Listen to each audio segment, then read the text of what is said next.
Majority Floor Leader.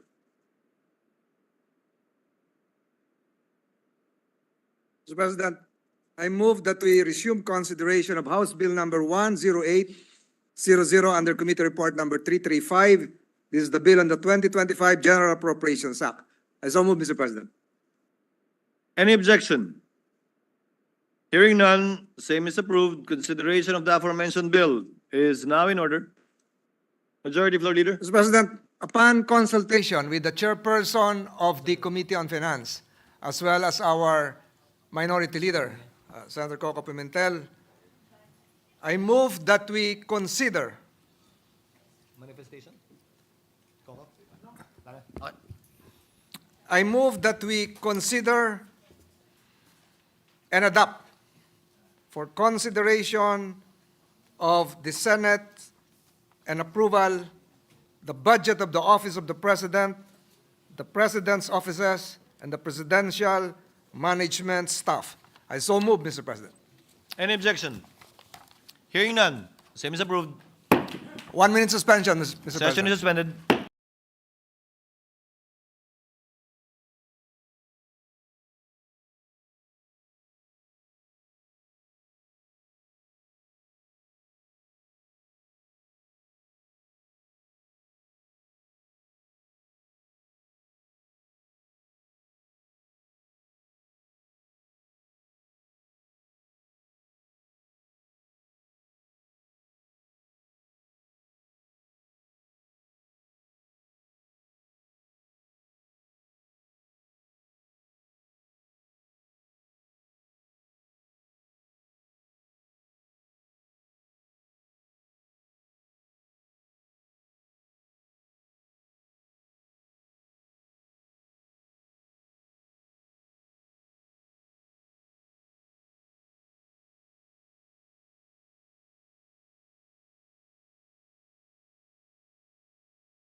Assumed.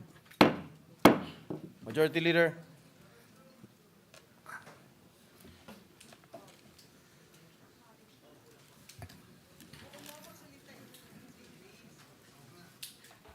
Mr. President, I move that we consider the budget of the Office of the Vice President and recognize the sponsor, Senator Grace Poe, for her opening statement, and to likewise deliver a belated manifestation concerning the budget of the Office of the President, and later to interpellate Senator Bongo.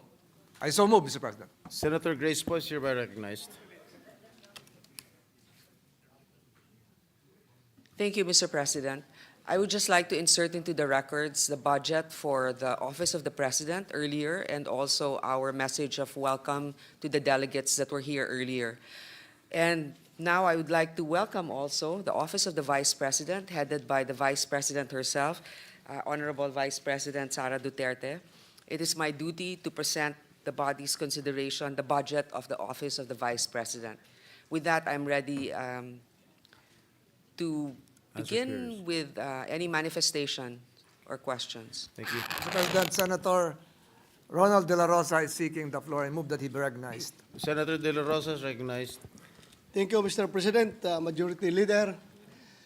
Mr. President, before I would make a motion, I would like to make this manifestation that in the proper time, in the period of interpellation, if it is okay with the good sponsor, that I'm going to introduce some amendments to the OBP budget, if it's okay with the good sponsor. Yes, the proposal is welcome. Then it will depend on the body for the approval. Thank you, Mr. President, good sponsor. With that, I hereby move for the approval of the OBP budget. Before that, I think Senator Bongo Meron kami. wants to take the floor. I would like to take back my motion, Mr. President. Withdraw. Withdraw. I would like to withdraw my motion. Senator To give Bongo. way for the manifestation of Senator Bongo.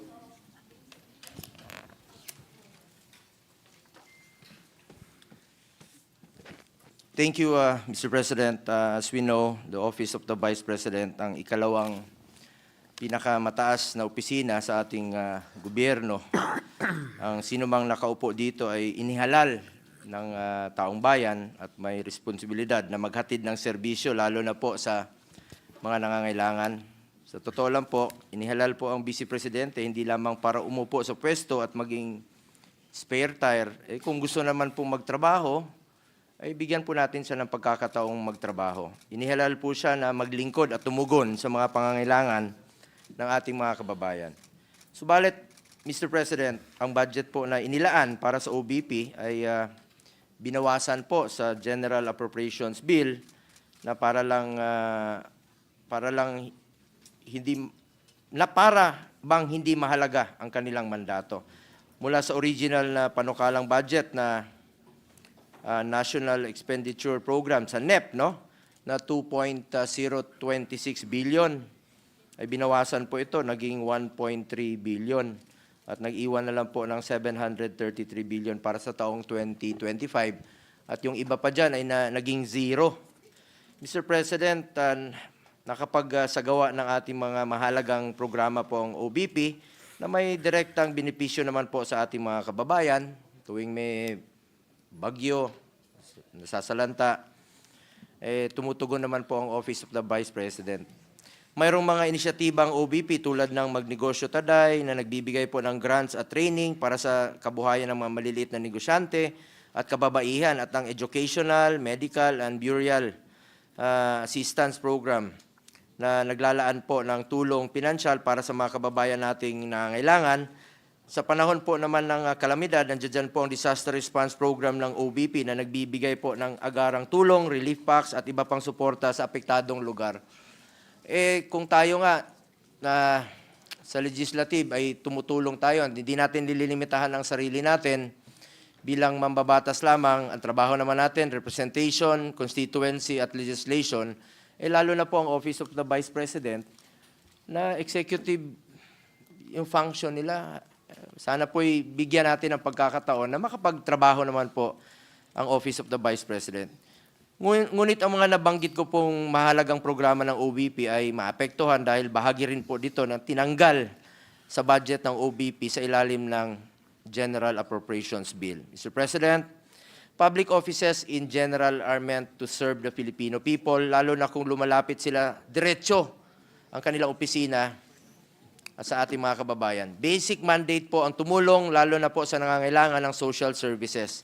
Mr. President, ang pagbawas po sa budget ng OBP ay direktang makakaapekto sa kakayahan ng OBP na makapaghatid po ng serbisyong naglilingkod sa tao mula sa Luzon, Visayas at Mindanao para nating tinanggalan ng kapasidad ng isang ahensya or in this case, isang halal na pinuno ng bansa na magserbisyo po. Kaya po nananawagan po sana ako sa mga kasamahan natin dito na sana po'y madagdagan, no? O maibalik ang pondo po na naaprubahan sa NEP for 2025 para naman po makapagtrabaho ng maayos ang ating Vice Presidente na parte po ng executive branch of the government. Para naman po para naman meron tayong working Vice President at hindi lang po spare tire. Gusto naman po magtrabaho ng ating Vice Presidente. Huwag ho nating pilayan ang gustong magtrabaho. Sa totoo lang po, ang daming opisina na mas malaki pa ang budget kaysa OBP, pero underperforming. Ang iba nga dyan, natutulog yung pondo. Ang daming programa na pilit sinasama sa mga program funds na hindi na po nagagamit, winawalis na po dahil hindi nagagamit yung pondo. Ito, gustong magtrabaho, sana naman po bigyan ho natin ng pagkakataon ang opisina na gusto pong maglingkod sa ating mga kababayan. Maliit lang po na halaga yun eh. Kumpara po sa napakaliit na pie lang po yun sa kabuuang budget po ng ating bansa. Mr. President, huwag po nating ipagkait sa sambayanan ang serbisyong kanilang inaasahan, lalo na po sa panahong mas kailangan po ng taong bayan ang pagkalingan ng kanilang pamahalaan. Lalo na ngayon, panahon ng bagyo, dami pong naghihirap nating mga kababayan, magtulungan na lang po tayo. Yun lang po yung panawagan ko sa inyo, magtulungan tayo. While we understand that some of OBP's programs are also being done by other government agencies, wala naman po sigurong masama kung bigyan po ng budget ang OBP para sa social services. Ito lang po aking pakiusap sana, para sa social services, para mas marami pang mabigyan po ng tulong at mas marami pa pong matutulungan. Sana po'y madagdagan o maibalik po ang pondo at hindi po masakripisyo ang layunin ng OBP na maghatid ng tunay na serbisyo sa ating mga kababayang Pilipino, lalong-lalo po yung mga nangangailangan. Let me repeat, yung social services sana po'y maibalik. Maraming salamat po, Mr. President. Thank you very much, Senator Christopher Bongo. Majority Leader. Senator... Before we recognize Senator Bato, I would like to convey also that the manifestations of Senator Bongo is noted, and at the proper time, Senator Bongo is free to introduce the amendments he would like to include for the Office of the Vice President's budget. Thank you. Yes, what is the pleasure of Senator De La Rosa? Mr. President, I would like to move for the approval of the OBP budget. I second the motion. Is there any objection? There being none, the motion is hereby approved. President, I seek a 1-minute suspension. Session is suspended for a minute.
Motion to resume, Mr. President. Session is resumed.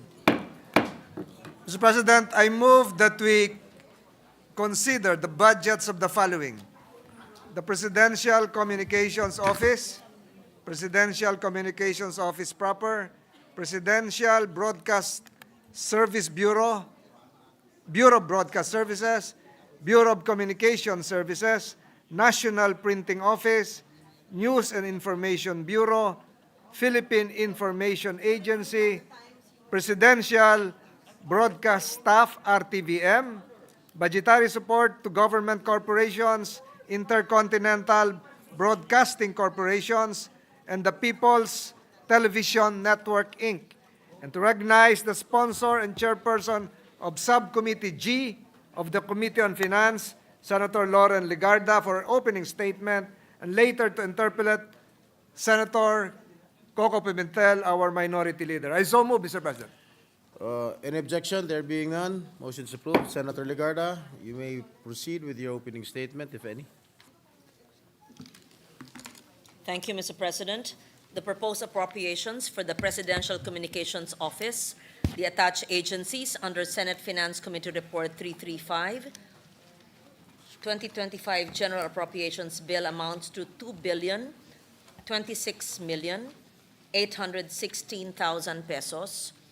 The distribution of the proposed new appropriations is as follows: Presidential Communications Office proper, 694,971,000.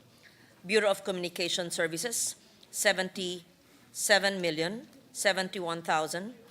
National Printing Office, 28,848,000. News and Information Bureau, 138,305,000 pesos. Philippine Information Agency, 418,263,000 pesos. Presidential Broadcast Service, Bureau of Broadcast Services, 466,203,000 pesos. Presidential Broadcast Staff, 251,155,000. Meanwhile, under the PCO budgetary support to government corporations, the appropriations amounts to 1,364,257,000 pesos. It's distributed as follows: Intercontinental Broadcasting, 1,149,000,000 pesos. People's Television Network, 215,257,000 pesos. That is it. That's it, Mr. President. That's the PCO and the attached agencies. Thank you, Senator Legarda. And to interpolate, the minority leader.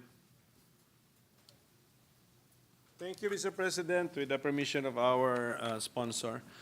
Actually, Mr. President, they visited me in the office earlier today, and the purpose of this interpellation actually is to solicit some information that they may want to announce to the public, like some accomplishments or good news coming from their offices.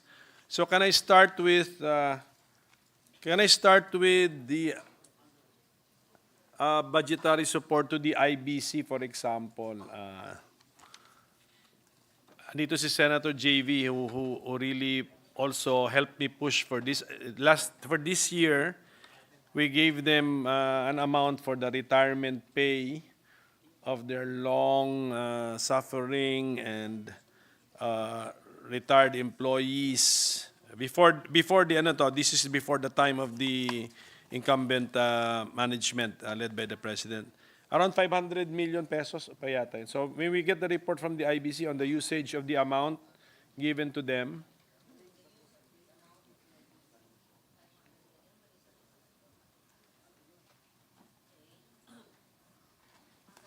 Are you asking about the retirement benefits? the retirement benefits, Yes.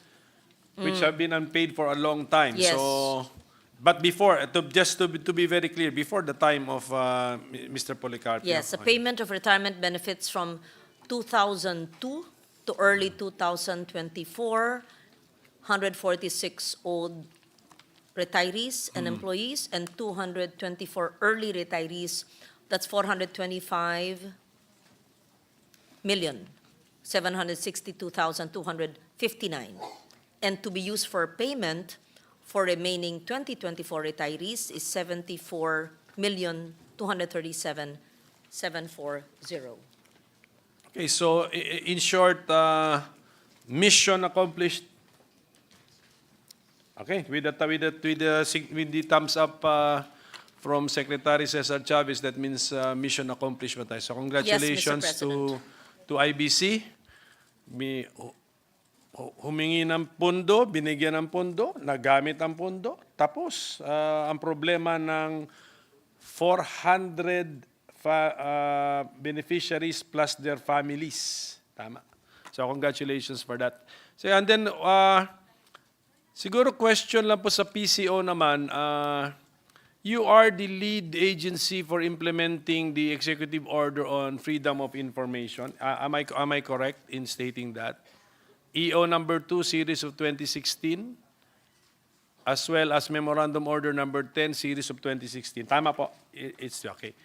Question na lang po, are the people using this? Are the people using this mechanism? How many requests for FOI have been made and were granted by the office? Through the FOI program, Mr. President, the citizens are afforded the right to access government-held information, documents, data, and statistics. There have been 239,741 e-FOI requests lodged, and there have been 151,991 standard FOI filed. There are different types of FOI requests, statistics, data sets, research, legal documents, personal information, etc. And the top requested agencies under the e-FOI portal, Department of Health, with 22,692 requests, PSA, Statistics Authority, National Telecommunications, BIR, Dept. Thank you for mentioning the top. I can go on and yes, on, it's no, very long. I think that should be sufficient. Thank you. Those are the top agencies which are the, ano bang tawag mo doon? The subject of the FOI request, because they are supposed to be the source of the information. So what did the office, what was the role of the office? If the information is needed from PSA, DOH, what was the role of the PCO? Was it just a bridge?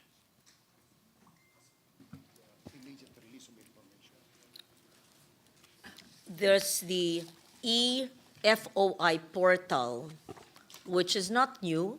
It's been here since, it's a digital platform that's been here since 2016, and it is supposed to address all the queries from the public for the agencies.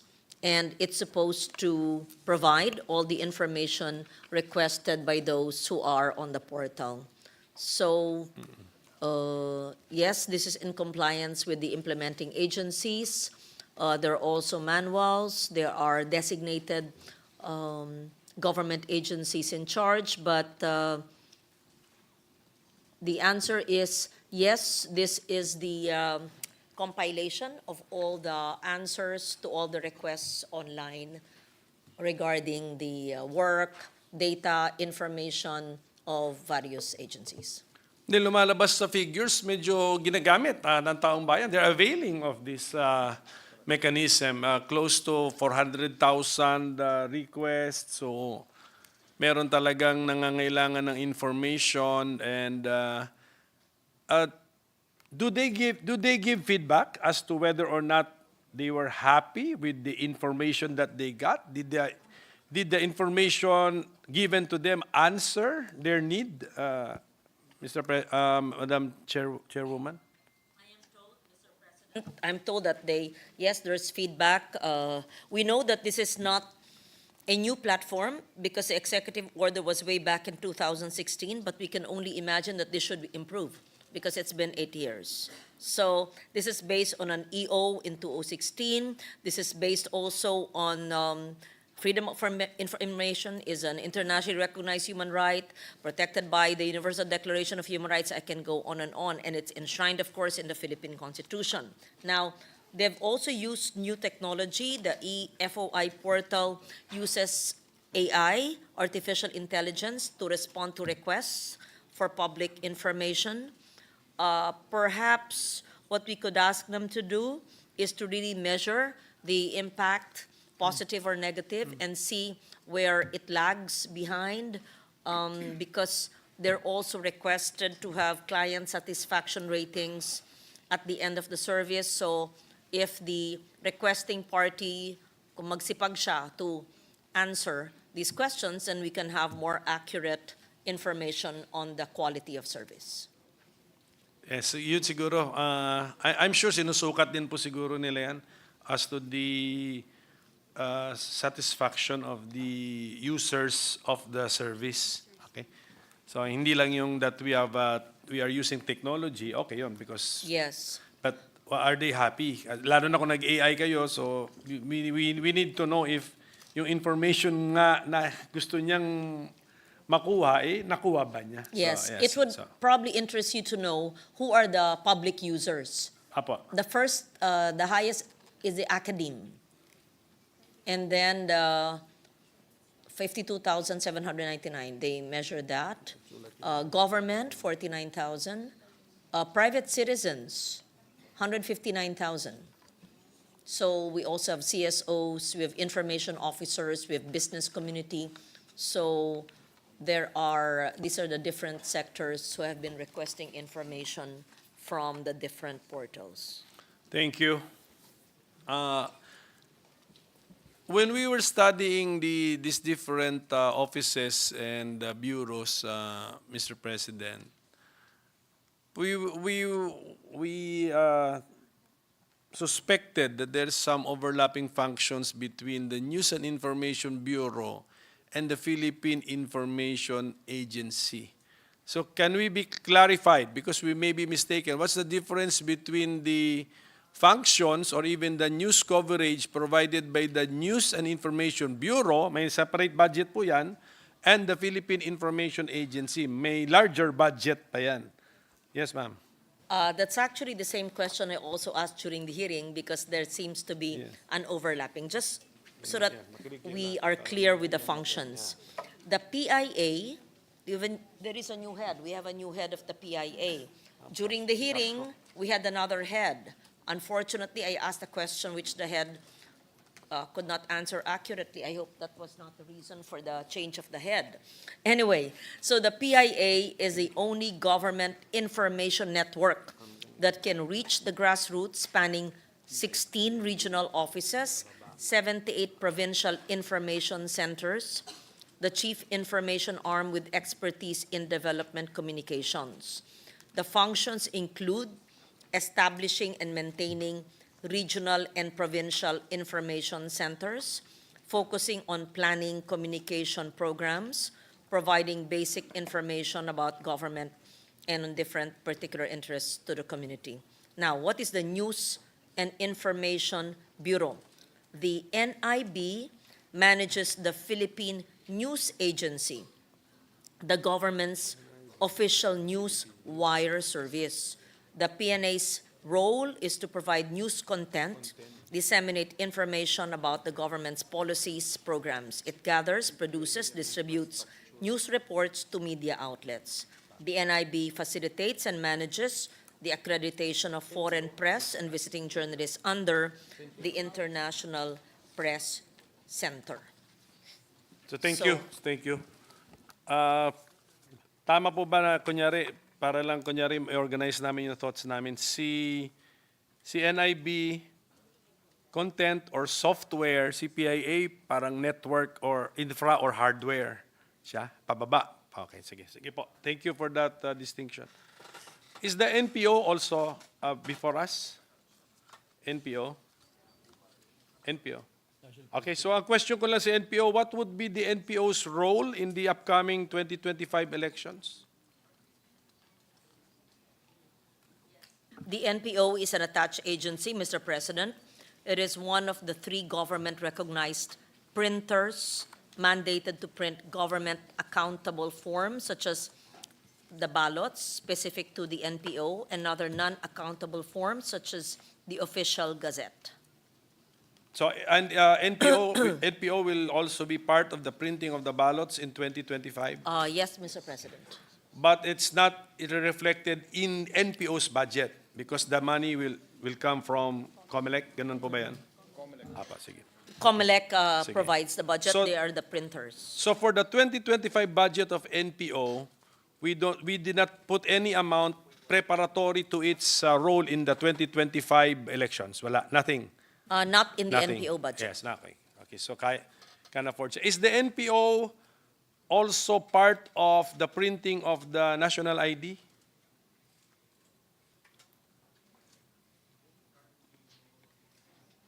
The national ID, it's not in any budget. Are they the ones printing it? No. Not to Kung my may role lang, knowledge. tinatanong ko lang kung may role. No role. No, Mr. President. Who's the head of the NPO? Andito siya. Sige pa. Attorney Carlos, sige. Thank you. Last question, ma'am. Last question. Last topic or maybe last question also. In 2022, the SWS reported that 51% of Filipinos, so majority, find it difficult to spot fake news on media. So what are the policies as well as specific programs of PCO which are meant to combat fake news and misinformation? Thank you for that. That's very important. We know that the PCO prioritizes educating the public on the various strategies and motivations behind disinformation and misinformation. As mandated by the Secretary, the state media under the PCO shall identify fact-check officers who will address mis- and disinformation. So the PCO launched the Media and Information Literacy Campaign, MIL, to proactively combat mis- and disinformation. The approach focuses on education, awareness, equipping the public with the skills to critically assess information that they consume. And so it can go on and on. So they have the fact checkers. Perhaps we can do that in all our offices. Kasi galit na ako pag linilihis. Una, it could be incomplete, inaccurate, misinformation, disinformation, or it could be copy-paste. Isa pang delikado, na sa chat GPT, linalagay sa speech, di ba? It's maaring kina-copy-paste from other sources. Anyway, so there are efforts to fight misinformation and disinformation, Mr. President. So there's an information campaign for the public to be critical consumers of information. The target audience are the youth and teachers and educators. There's capacity building for media and stakeholders. They have a partnership with Google, TikTok, MIL for ASEAN Network, GMA7, UNACOM. What's PAMIL? And PAMIL? What is PAMIL? Philippine Association of Media Information Learn. Okay. Yes. Sige. Thank you, ma'am. Thank you. Thank you. So I heard the phrase capacity building. That means may nagti-training, nag-offer sila ng training. So siguro if they're very experienced in offering training on how to manage, spot or correct fake news, siguro out of a sense of corporate social responsibility, if we can ask PCO to also train our offices. Immediately, I don't think we have to wait, Mr. President, for next year's budget. Yes, In fact, after we pass this budget, they can schedule within the month of November in one of the committee rooms, all our media staff, legislative, everyone, senators' offices and the secretariat, basic, what are the tenets of factual writing, consumption of news. In fact, I was asking the other day, how do you spot a speech or a press release that's not from ChatGPT? Malay ko yung churn out ng ibang mga staff natin galing sa ChatGPT, right? Yes, So, because long ago, you could monitor if copy-paste. There was an app before from my second term that, alam mo tala yun, di ba kayo nila Beck? You could spot if it's copy-pasted, but if it's called from ChatGPT, I don't know if there is an app that can monitor that. So, did we get the commitment of my compare, Secretary Cesar Chavez, Your Honor, Nag-amend ba ako? that his office will organize as soon as possible before the year ends?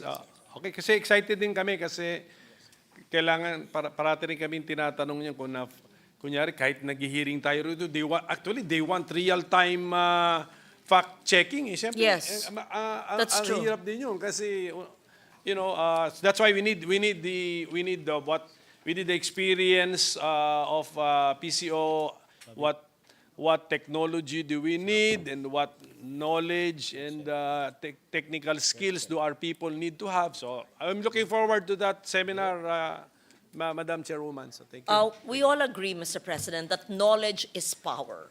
And knowledge, using that power to generate knowledge can actually save lives and livelihood. Just like in cascading the information, let's say, from the Weather Bureau, from Pag-asa. If it is not understood, if it is not given in a timely manner, if it is not accurate, if it's very scientific and just like a copy-paste, the rains will be like this, often it is not understood. Natataas ba ang tubig, at what time? So even that, they should work with the agencies that give out early warning systems so that everyone understands. We know that Bisaya or Cebuano is often used. Filipino is used in some areas, but I think that there should be translation of early warning systems, of information that could be used by our farmers, our fisher folks, by our DRR officers in every LGU. That is why I think this Barangay Information Officers Network, you're from Marikina, it is important. You can amend your budget. I did amend mine. So that in constituencies and LGUs, where I want to have specific information, barangay purok sitio level, you will know what's going on. Hindi naman siguro puro marites. Substantial information that can help you make wizened decisions. This is the barangay information officers that serve as conduits of information, ensuring the timely, accurate, and relevant communications between the national and the barangay level. So they share government updates and relay local issues to higher authorities, both ways. So, let's say Marikina, tumataas ang iyong ilog dyan, o paano kayo naaapektuhan? If you will amend your budget so that you will have, how many barangays do you have in the whole city or even in the district where you are running for congressman? Right. It would be good to have barangay information officers so that you can give the information on weather, on floods, on early warning systems, and not just that, maybe on sino sa mga indigent families ang nagla-maintenance na kailangan ng libreng gamot. Sino ang mga batang hindi pa na bakuna? Ang daming impormasyon eh. Di ba? Sino ang mga natupad na at na-AX na? Pero o sino ang 4-piece na SLP o hindi nakakatanggap ng SLP? Sino ang matatanda? Senior citizens na mahirap, na hindi updated ang social pension. Ayan. Lahat ng sinasabi ko, pinaparinig ko sa inyo, yun ang gagawin nyo sa akin. Importante. At ano yung mga threats? Ano yung threats dyan? Threat ba sa peace and order, criminal activities, o meron bang pusher dyan or user? Or meron ba dyan illegal gambling? Diba? So ang dami, whether it's in the security issue, domestic, or it could be health issues, it could be MSMEs. Let's say, example na lang, in Lemery in Taal, that was sunk some barangays by mud flows. Ilang barangay ang nalubog? Sa barangay na nalubog, ilang health center ang natabunan at anong kailangan na equipment sa health center na yon na maaring ibigay mula sa HFEP, hindi next year, ngayon taong ito. Alam ko po yan. Kanina po dumating si Senator Binay, sabi niya, ang ganda naman ng suot mo. Sabi ko, ito'y gawang barangay sa Taal. Natuklasan ko, ginagawa pala yung iba sa barangay Gulod at sa Bagong Pook sa Lemery, ang back office ng embroidery. Sinuyod ko po ang mga barangay.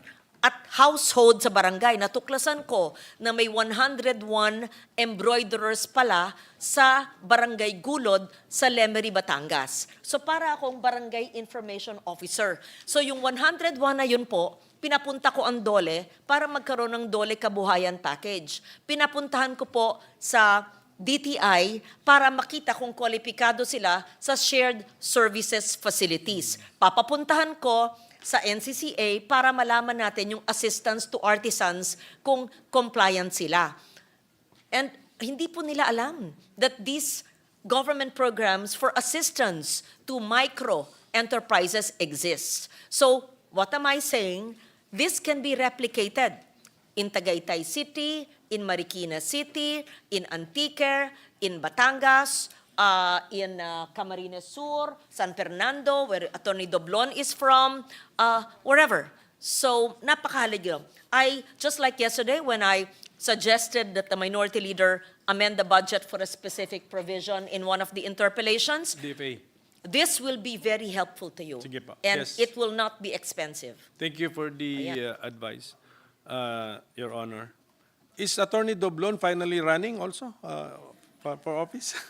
I am very fortunate to have her in my Running office. away. Okay. Yes. Running away from the The idea genius of the budget. of running in elections. But at any rate, that would be all, Mr. President, because the budgetary levels, I find them to be reasonable anyway, Mr. President.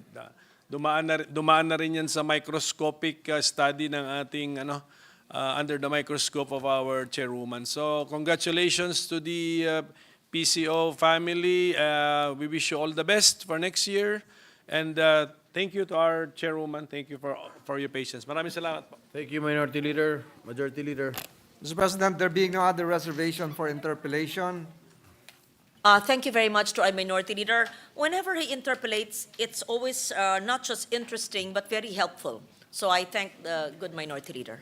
Thank you, Mr. President. again, Please Mr. proceed, President, Majority Leader. there being no other reservation for interpellation, I move that the budgets of the following: Presidential Communications Office, Presidential Communications Office proper, Presidential Broadcast Service, Bureau of Broadcast Services, Bureau of Communication Services, National Printing Office, News and Information Bureau, Philippine Information Agency, Presidential Broadcast Staff, RTVM, budgetary support to government corporations, Intercontinental Broadcasting Corporation, and the Philippine Television Network, Peoples. Inc., People's Television Network, Inc., be deemed submitted for the Senate's consideration and approval. I so move, Mr. President. Is there any objection? There being none, the motion is hereby approved. 1 minute suspension, Mr. President. Session suspended.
Mr. President, I move that we consider the budgets of the following: Department of Justice, Office of the Secretary, Bureau of Corrections, Bureau of Immigration, the Land Registration Authority, the National Bureau of Investigation, the Office of the Government Corporate Counsel, the Office of the Solicitor General, the Parole and Probation Administration, the Presidential Commission on Good Government, Public Attorney's Office, and the Office for Alternative Dispute Resolution, and to recognize the sponsor for our opening statement and later to interpellate Senator Raffy Tulfo. I move that they be recognized.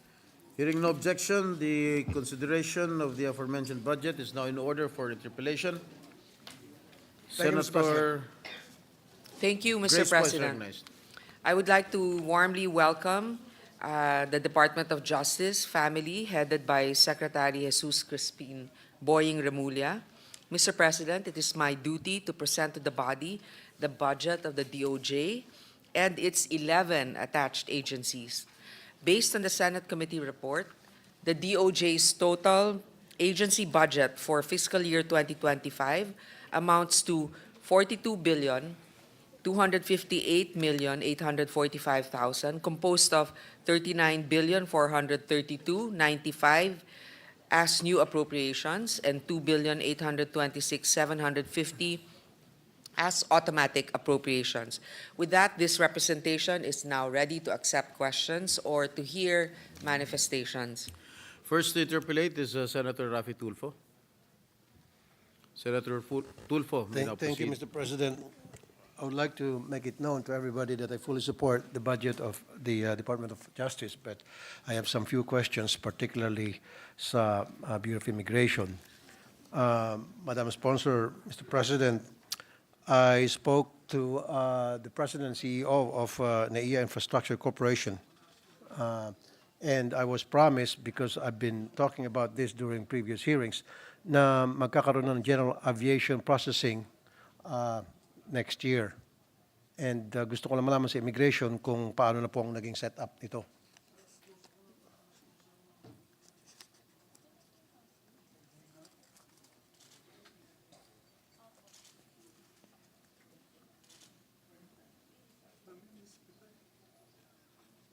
Mr. President, from what I understand, for private planes, there will be its own processing system Yes.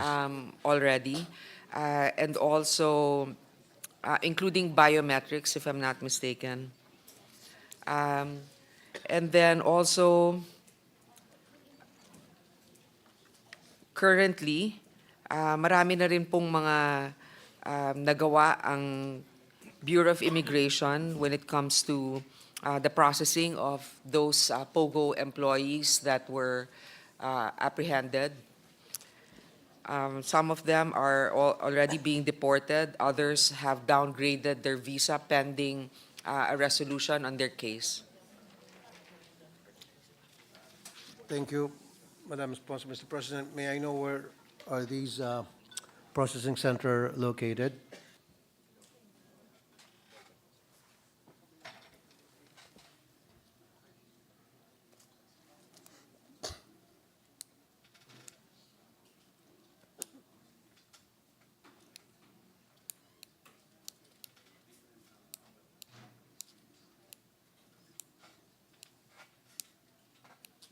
Mr. President, the main processing for these POGO employees are still within the Bureau of Immigration office, but some of them are currently detained in other places. That's not just in the Bureau of Immigration. Okay. Thank you, Madam Sponsor. Mr. President, I'm not really referring particularly dun lang sa mga POGO people na lumabas-pasok ng ating bansa gamit ang private planes. I'm talking about in general, kasi nga po, everybody knows na siguro, dun sa mga hindi pa nakakaalam, ang nangyari kasi lahat ng mga pasahero na lulan ng private planes or chartered planes, hindi na po sila dumadaan sa proseso So they're considered super VIPs na babypass na po nila yung biometrics sa immigration, na babypass na nila yung x-ray, yung pagkakap, etc. Diretso-diretso na po agad sila doon sa kanilang eroplano at pwede silang gumawa ng gusto nilang gawin. Pwede silang magdala ng kontrabando, pwede silang magdala ng baril, etc.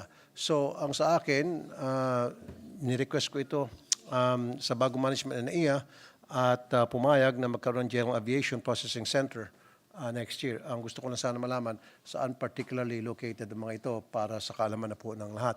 In this case, para naman maging patas na po tayo dahil sa ngayon, lahat ng mga sakay ng commercial planes dumadaan talaga sa butas ng kalayong bago makalabas pasok ng bansa. Samantala ang mga ito, wala ng proseso-proseso, sumasampa agad sa kanilang aeroplano and then after yung pagdating naman, baba ng kanilang eroplano at diretso sa kanilang limousine, diretso palabas na agad palabas ng gate at wala ng kap-kap. Therefore, madali sila makapag-smuggle ng anumang klaseng kontrabando. Mr. President, we allotted 77 million pesos for a mobile device for special flight formalities. Ang ibig sabihin po nun, kasi may mga private hangars po, doon nagmumula yung mga loading, boarding ng mga private individuals na gumagamit ng private planes. So doon po pinupuntahan ng immigration. Sa ngayon, na wala pa tayong specific hangar para sa mga private planes or specific desk sa airports, merong mobile devices na gagamitin to process these individuals. Okay, there we go again. So VIP treatment na naman dito sa mga private planes kasi pupuntahan pa pala sila ng mga immigration as opposed to sila dapat ang pupunta sa immigration. Dapat po, ang gusto kong mangyari dito, sa understanding ko, magtatayo po tayo ng General Aviation Processing Center at doon po lahat ng mga pasahero na gagamit ng private planes, doon sila ipoprocess tulad ng mga regular passengers sa commercial flights. Sila po ay dadaan sa x-ray, sila po ay kakapkapan, and then dadaan po sa immigration at sila po ay kukunan ng biometrics, the works, ika nga. So yung pagkabanggit po ni Madam Sponsor, meron palang mobile facility na pupuntahan sila sa kanilang hangar. Again, so meron namang special treatment sa mga ito. Tama po kayo, Mr. President. In fact, nagulat nga ako dahil hindi ganon kabilis yung response din tungkol dito. Sa ngayon, dahil wala pa tayong exact facility, hindi katulad sa ibang bansa, totoo naman po pagka private planes, talagang VIP sila.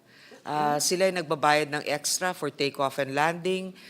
May special treatment sila. That's the reality, which is sad in a way that although because of that convenience for them, they have to pay extra. Now, we've already been proposing na dapat magkaroon sa mga airport ng exact facility na kung saan lahat ng mga private individuals ay dadaan doon for processing. Unfortunately, hindi pa nasama yon sa DOTR budget na maglalagay ng lugar doon. At the proper time, Mr. President, I agree with our colleague here, Senator Tulfo, that hindi sila dapat ang pinupuntahan. Dapat sila ang merong pupuntahan na desk. Sabihin na natin, it's more convenient than the others. Then they have to pay extra for it, fine. But then I also fully do not agree that the immigration officials have to go to them. On the other hand, while we're still waiting for that facility na doon lahat dadaan, merong mga mobile devices na gagamitin para i-check yung kanilang identity and also their customs compliance, etc. Okay, thank you, Madam Sponsor, Mr. President. I've been very supportive about the e-gates during previous hearings. So gusto ko lang kumustahin kung magkaroon na po ng mga karagdagang makabagong e-gates para mag-process ng mga pasahero, especially coming in and going out of the country. Yes, Mr. President, there are now there will be additional e-gates that will be put up, and then they also have the processing na meron silang time in motion supposedly, yung fingerprinting, ilang seconds, yung visa verification, ilang seconds, at saka yung passenger verification. So titignan natin kung ito ay talagang maiimplementa nila ng tama. Okay. Yes. Thank you, Madam Sponsor, Mr. President. Ang tanong ko naman, ito pong e-gates na install, at alam ko may kamahalan po ito. Does this has the cross-matching capability? Mr. President, pahabol lang po dun sa tanong ninyo. They're going to be adding 44 additional e-gates. Ito po yung sa Ninoy Aquino, Terminal 1 and 3, sa Clark International Airport at saka sa Mactan, Cebu International Airport. So a total of 44 additional. Sa ngayon, nasa 20 plus pa lang. Okay. Thank you. Can you repeat your next question? Mas Sorry. maganda kasi para mapabilis po yung pagproseso ng mga pasahero, and like I said, very supportive po ako sa budget para dyan. Yung po sa cross-matching capability, kasi nga po, presently, it pains me to tell you this, baka may mga nanonood dyan at makakarating dito, makakarating sa kanila na, ganun palang sistema sa Pilipinas, madali palang kayo malusutan. Pero this is the truth, na pag pumasok ka ng Pilipinas o lumabas ka ng Pilipinas, dadaan ka sa immigration, i-scan yung mukha mo.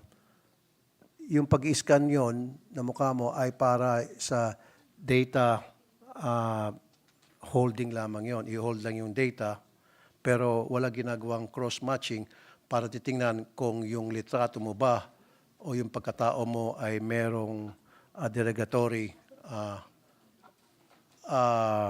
records na halimbawa merong ipinalabas ang Interpol o may pinalabas ang FBI or other international agency for that matter. Mr. President, sa ngayon, wala pang capability na gano'n sa cross-matching. Kaya actually, mano-mano pa rin ang pag-compare. Like kung may lookout bulletin, yung mga litrato ay pinapadala nga sa iba't ibang mga airports o mga pantalan para masiguro kung merong ang dadaan ng gano'n. Pero tama po kayo, isa po yan sa nakikita nating kakulangan na dapat ay siguraduhin natin na ma-upgrade. Okay. Pwede ba natin dagdagan yung budget ng immigration? I don't care for me personally kung magkano man ang halaga noon kasi this is national security we're talking about. Dagdagan natin ang budget ng immigration para maka-procure tayo ng ganitong klaseng technology tulad sa Amerika na po-process, na cross-match yung pong lahat ng mga taong pumapasok at lumalabas ng ating mga puwerta. Sa ngayon nga, sabi kanina, hanggang data processing lamang. Ipoprocess yung data and then itatago na yon at hindi na nagagawa ng cross-matching. So, ibig sabihin, ang isang tao, halimbawa, meron siyang 2 passport, makakalusot siya. Magkakaroon siya ng passport, halimbawa, na magkakaibang picture, magkakaibang pangalan, lusot na siya. Even if he will use same name as long as it will have different pictures, then lulusot siya, or the other way around, same pictures pero magkakaibang pangalan, lusot na siya. Yan siguro yung dahilan kung bakit labas-pasok ang tulad nila Alice Goo and her cohorts.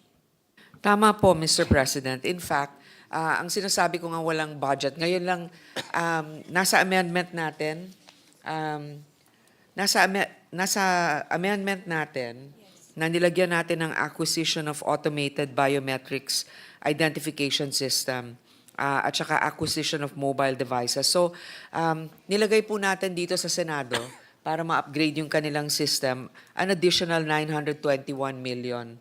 So, hopefully, by next year, ay magamit na ang karamihan dito. So, ito nga, Mr. President, dahil nga din sa advokasya ng ating mga kasama, katulad ni Senator Tulfo, ito ay prioridad natin sa isang mga amendments na nilagay natin dito sa committee report.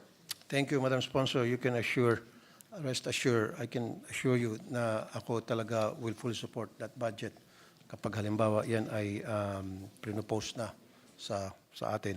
Okay, let's move on na po. Doon naman po sa mga Pogo, taga-Pogo. Recently, nagkakaroon na po yung paglabas na marami mga POGO employees, POGO officials. So, paano po natin na po-process yung paglabas ng mga POGO people, POGO workers, especially kung halimbawa ang mga yun ay meron pang mga naiwang responsibilities, kung yun ay mga employers at meron pa silang responsibilities sa mga employees, at kung yun ba ay may mga kaso, paano po natin nalalaman yun, paano po natin nadidetermine before we let them go? Mr. President, sa ngayon po, napakarami na pong na-process din ng mga POGO employees. There are 100,000 POGOs that have yet to be deported, apparently, according to Commissioner Tansinco. Pero dun sa 1,370 ang na-deport na, 1,172 ang repatriated. Pero, yun nga, kulang-kulang 100,000 pa. Ang nangyayari po dito sa mga POGO na ganito, yung mga ano tawag dito, yung mga nakuha na POGO workers, yung mga rescued. Siyempre, may kanya-kanyang kaso sila, no? So, in the meantime, dina-downgrade yung visa nila. Kasi sa ngayon, meron silang parang mga work permit. So, na-downgrade yon habang dinidinig yung kanilang mga kaso individually kung sila ba ay i-repatriate o i-deport. So, yun po yung mga kaso tungkol dito sa mga POGO ngayon. Okay. Thank you, Mr. President, Madam Sponsor. Now, let's talk about dredging vessels. And we have discussed this during previous hearings as well, na yung mga especially galing from China, mga barko, para gumawa ng dredging dito sa ating bansa. Paano po natin nasisiguro na yung mga crew dito ay hindi na magti-TNT rito at yung mga crew dito ay hindi mga masasamang elemento at kapag umuwi na yung mga barkong yon, walang magsasalisi, sasakay ng mga masasamang elementong patakas ng ating bansa?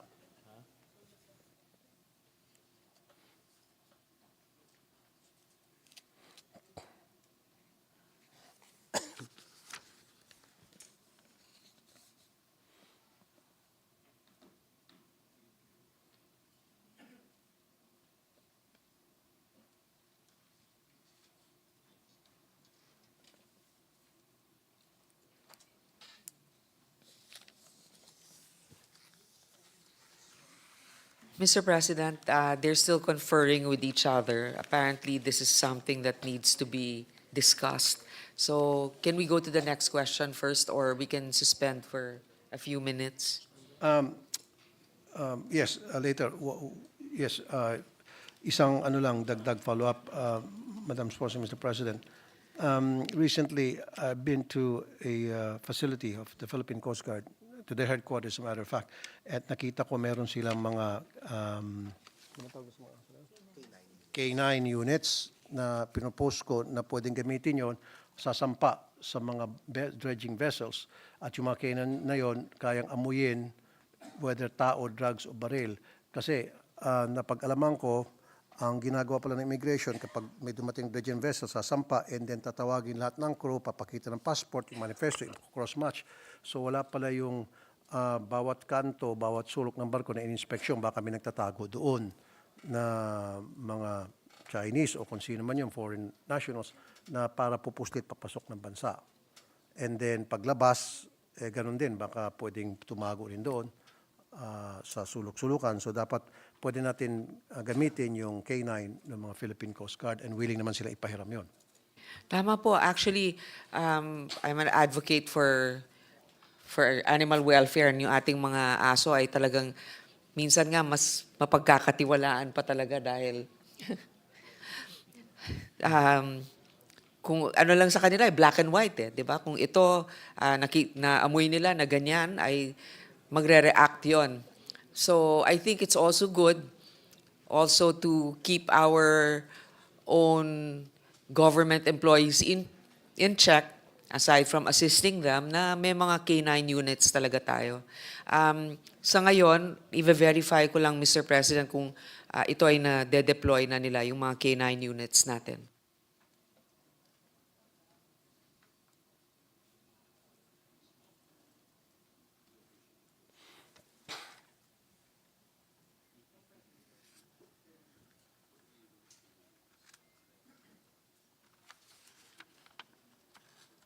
Mr. President, I think the K9 units are now with the other law enforcement branches of government, like for example, the PNP or Bucor.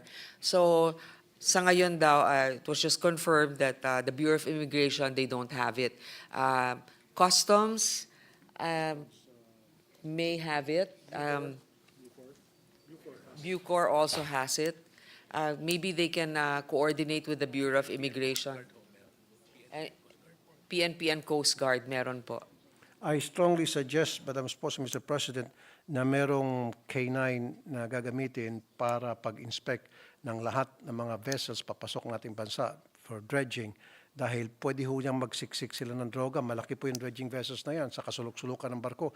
Pwede sila siksik dyan ng maletang shabu, cocaine, what have you. In fact, I talked to some immigration people about that and they said wala raw silang capability na i-check one by one yung mga maleta. They just took their word for it. Pag sinabi ito maleta, kung malinis, walang laman yan, then nilalargahan na agad. So ang sa akin po, dapat bawat maleta ng lahat ng crew ng dredging vessels, inaamoy yan ng K9.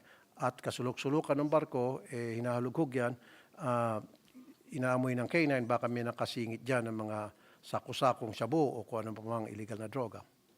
Tama po kayo. I strongly support this. In fact, but Mr. President, sa ngayon, no, I'm glad that this was brought up by our colleague. Right now, we allotted 89.9 million augmentation here in the Senate for the committee report so that Bucor can have a rental of K9 services. So meron po sa Bucor, perhaps Bucor can coordinate also and help the Bureau of Immigration in the meantime, but we can also suggest, perhaps in the period of amendment, to give the Bureau of Immigration also or the Bureau of Customs a K9 service unit na pwedeng gamitan doon sa mga, initially dito sa mga busy ports and airports, Mr. President. Hindi na po siguro sa Bucor, siguro po sa Coast Guard na lang kasi kasama din po ating Coast Guard sa pagsasampa sa ginagawa And Coast Guard. Hindi, pero sa ngayon kasi, yung Bucor ang merong mga K9. Pero pwede tayong amend sa budget na maglagay din dito sa Coast Guard or sa Customs or Immigration. Very good. Okay, pero dapat yung K9 po, hindi lamang drugs ang pwedeng amayin, kundi pati tao. Yung ginagamit din po sa rescue. Yung mga tao for rescue. Yes, yung search and rescue. Paano kaya nila Retrieval. okay. Naamoy nila yung tao siguro. I don't know how they do it, but alam nila kung tao ba o daga o pusa yung nakasiksik sa isang sulok. So sanay po yung K9 na yun. At saka at the same time, marunong mag-amoy ng bomba at drugs. Mr. President, perhaps our colleague will be able to amend that instead of putting the entire funding that's available right now for Bucor, ay bigyan din natin ang ibang ahensya katulad nga nitong Coast Guard. Thank you, Very Mr. good. President. Thank you, Madam President, Madam Sponsor, Mr. President. Now, offloading. Hanggang ngayon po, nakakarinig pa rin po ako ng mga balita na may mga na-offload na gusto pong lumabas ng bansa, na legit naman po yung paglabas nila, nag-ipon sila, nakakuha po sila ng visa, and pagdating sa immigration, sa screening, sila po ay na-offload or nadi-deny ng pagbo-board. Meron ho ba tayong standard na sinusunod para malaman, ma-profile yung mga dapat i-hold at yung mga hindi dapat i-hold at kailangan payagang makapagbiyahe? Yes, Mr. President. In fact, they've come out already with a circular na dapat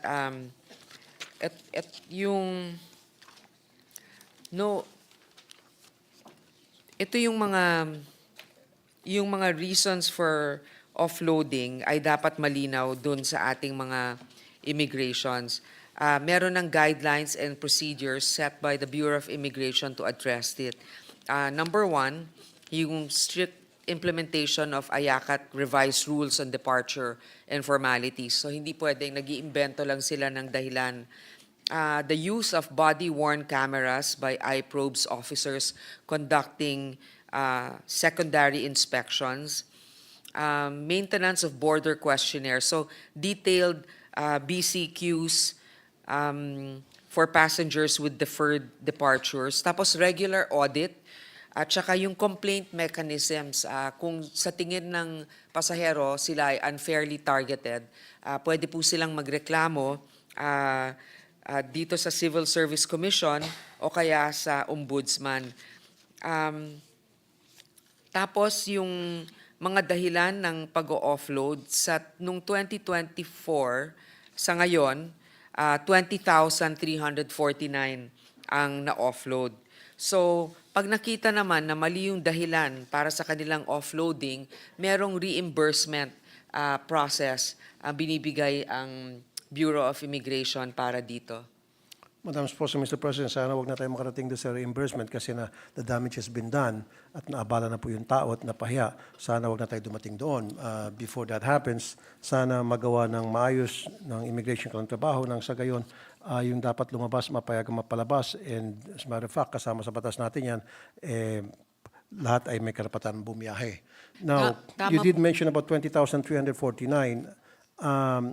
Ano po itong 20,349 na offload at kailan po ito at ano po mga binigay na reason why these people were offloaded? Opo, yung mga kadahilanan nito, either doubtful purpose of travel, inconsistent or insufficient travel or supporting documents, non-compliance with previous deferred departure requirements, misrepresentation or withholding of material information about travel, presentation of fraudulent, falsified, or tampered supporting documents, refusal to undergo secondary inspection, and illegally recruited person or suspected trafficker. So yung pinakamalaki po na kadahilan ng pag-offload ay inconsistent or insufficient travel or supporting documents. So yun po yung maraming na-offload na dahilan. Pero dun po sa una ninyong sinabi, yun nga kawawa yung mga na-offload na mali naman yung, wala namang tamang dahilan para ma-offload sila, nagawa na yung damage. The damage has been done. So Mr. President, part of the guidelines that the Bureau of Immigration has is that there's a redress mechanism. In fact, they are encouraged to file cases with either the civil service or also either the civil service or the ombudsman. At ngayon, dun sa secondary interview, ay meron na pong mga recording ng interview na yan through body cams, etc. Okay. Dito sa 20,349, kasama na po dito siguro ilan sa mga kasambahay ng mga kaibigan kong Chinese na gustong pumunta ng ibang bansa, may kasamang yaya at dinideny yung pagsakay. In fact, one story about a friend of mine very recently, pupunta siya ng Hong Kong, kasama niya kanyang misis at kasama yung yaya at of course yung kanilang 3-year-old son. It was sad na pinayagan silang mag-asawa pati yung bata pero yung yaya dinecline. At ito po yung nangyari na 3 times sa iba't ibang mga kaibigan ko. Kawawa naman po. So natuloy yung mag-asawa kasama mga baby nila pero yung yaya hindi pinayagan. Opo, kaya nga po habang naririnig ko kayo, tinatanong ko yung Bureau of Immigration kung pwede isumite sa atin.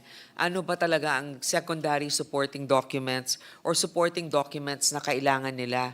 Kasi baka mamaya, syempre pag hinihingan halimbawa, kasi minsan ang traffickers, Mr. President, nagdadala rin sila in the guise of, let's say, kasambahay nila or in the guise of kaibigan nila. Pero mukha namang hindi napapatunayan ito ng tamang dokumento. Ngayon, sa paraan ngayon, katulad niyan, sinasabi kasambahay ng kaibigan ninyo, hihingin natin sa kanila, ano ba talaga ang kailangang dokumento na ipakita? Halimbawa na lang, yung pagbabayad nila ng benefits ng kanilang katulong. Kung talagang katulong nila, dapat may PhilHealth benefits yan, dapat merong pambayad din sa SSS. Yun ba ay kailangan para isuportahan? Letrato ba na matagal na nilang kasama? Alam ko na ridiculous din yung, di ba yung iba hinihingan ng mga college yearbook, yung mga ganyan.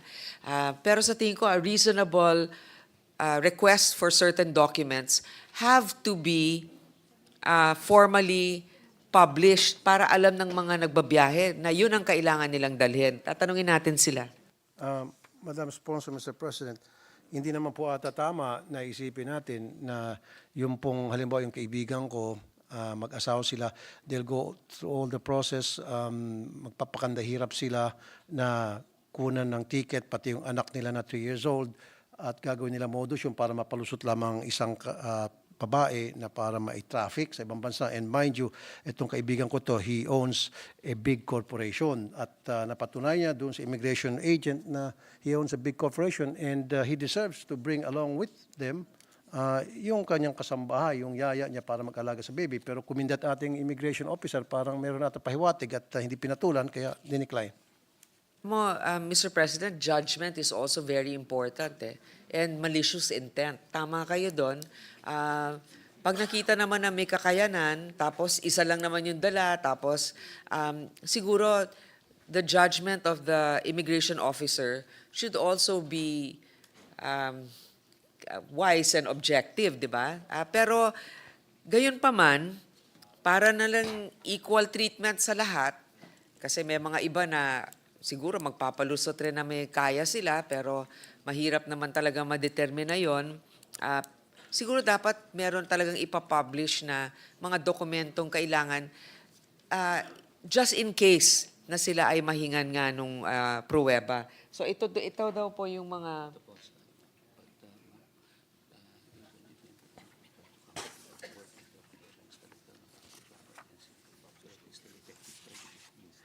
Alam niyo, sa ngayon, ito lang yung hinihingi dapat, valid passport, visa wherever applicable, round-trip return ticket, secondary inspection, age, educational attainment, financial capability, travel history, and country of destination. So sa ngayon, yun lang yung mga, if a passenger is traveling with a sponsor, affidavit of support, and undertaking duly authenticated by the Philippine Embassy or Consulate, affidavit of support and undertaking executed by a person of legal juridical entity, tapos in cases of local sponsor traveling with a passenger, a duly notarized affidavit of support which shall contain the following: financial capacity of the sponsor and reason for sponsorship. Yun po yung mga sa ngayon ang mga requirements. So, ewan ko, siguro naman, sir, yung kaibigan ninyo, marahil kilala. Baka alam naman nila na pero I guess they have to stick to their protocols na dapat merong financial capability, so may proof nun. So, ewan ko, siguro bank statement. Pero napakahirap nga. It's so tedious. But in order also for us to comply, to make sure that we don't have traffickers, I guess we have to come up with these things. So it's important also for the immigration officer to have a better sense of judgment. Yeah, judgment call nga po yung immigration officer. Sabi mo, baka yung kaibigan ko kilala. Yes, kilala yon. At may sinabi sa buhay, may mayroon ng malaking korporasyon, baka kaya siya iniipit dahil nagaantay yung immigration agent ng pang-ipit doon sa iniipit. At so since ayaw magbigay ng pang-ipit yung iniipit, kaya inipit siya at hindi na nakalabas yung naipit. Well, I kudos to your friend na hindi pumayag na na magbigay or ibigay kung ano man yung ipinapahiwatig nung officer. Pero sana ay kinuha niya yung pangalan nun para naman may redressing mechanism doon. Okay. Madam President, Mr. President, Madam Sponsor, what if maglagay na lang tayo ng CCTV camera sa booth ng immigration and while the interview is going on, yun ay recorded para kung sakali mang may reklamo, yun ay marireview dahil kung wala yun, so it's his word, it's the passenger's word na na-offload against the immigration officer's word. So mas magbibigyan ng weight, syempre, yung empleyado ng immigration versus doon sa pasahero na nagreklamo. Pero kung meron pong CCTV camera na recorded lahat ng mga pag-uusap blow by blow, then level ang playing field. Yes, you're right. Mr. President, there are CCTV cameras in the immigration booth, and for the secondary interview, ibig sabihin yung immigration officer na mag-i-interview, meron silang mga body cam. At dapat, let us insist na bago tayo i-interviewin, may suot na body cam or kung wala mang body cam na available ay nandun sila within a recording apparatus. A month or so ago, lumabas lang po ako ng bansa, puntang Singapore, at wala ako nakitang immigration agent na nag-interview sa akin papunta, palabas at papasok ng bansa na naka-body cam.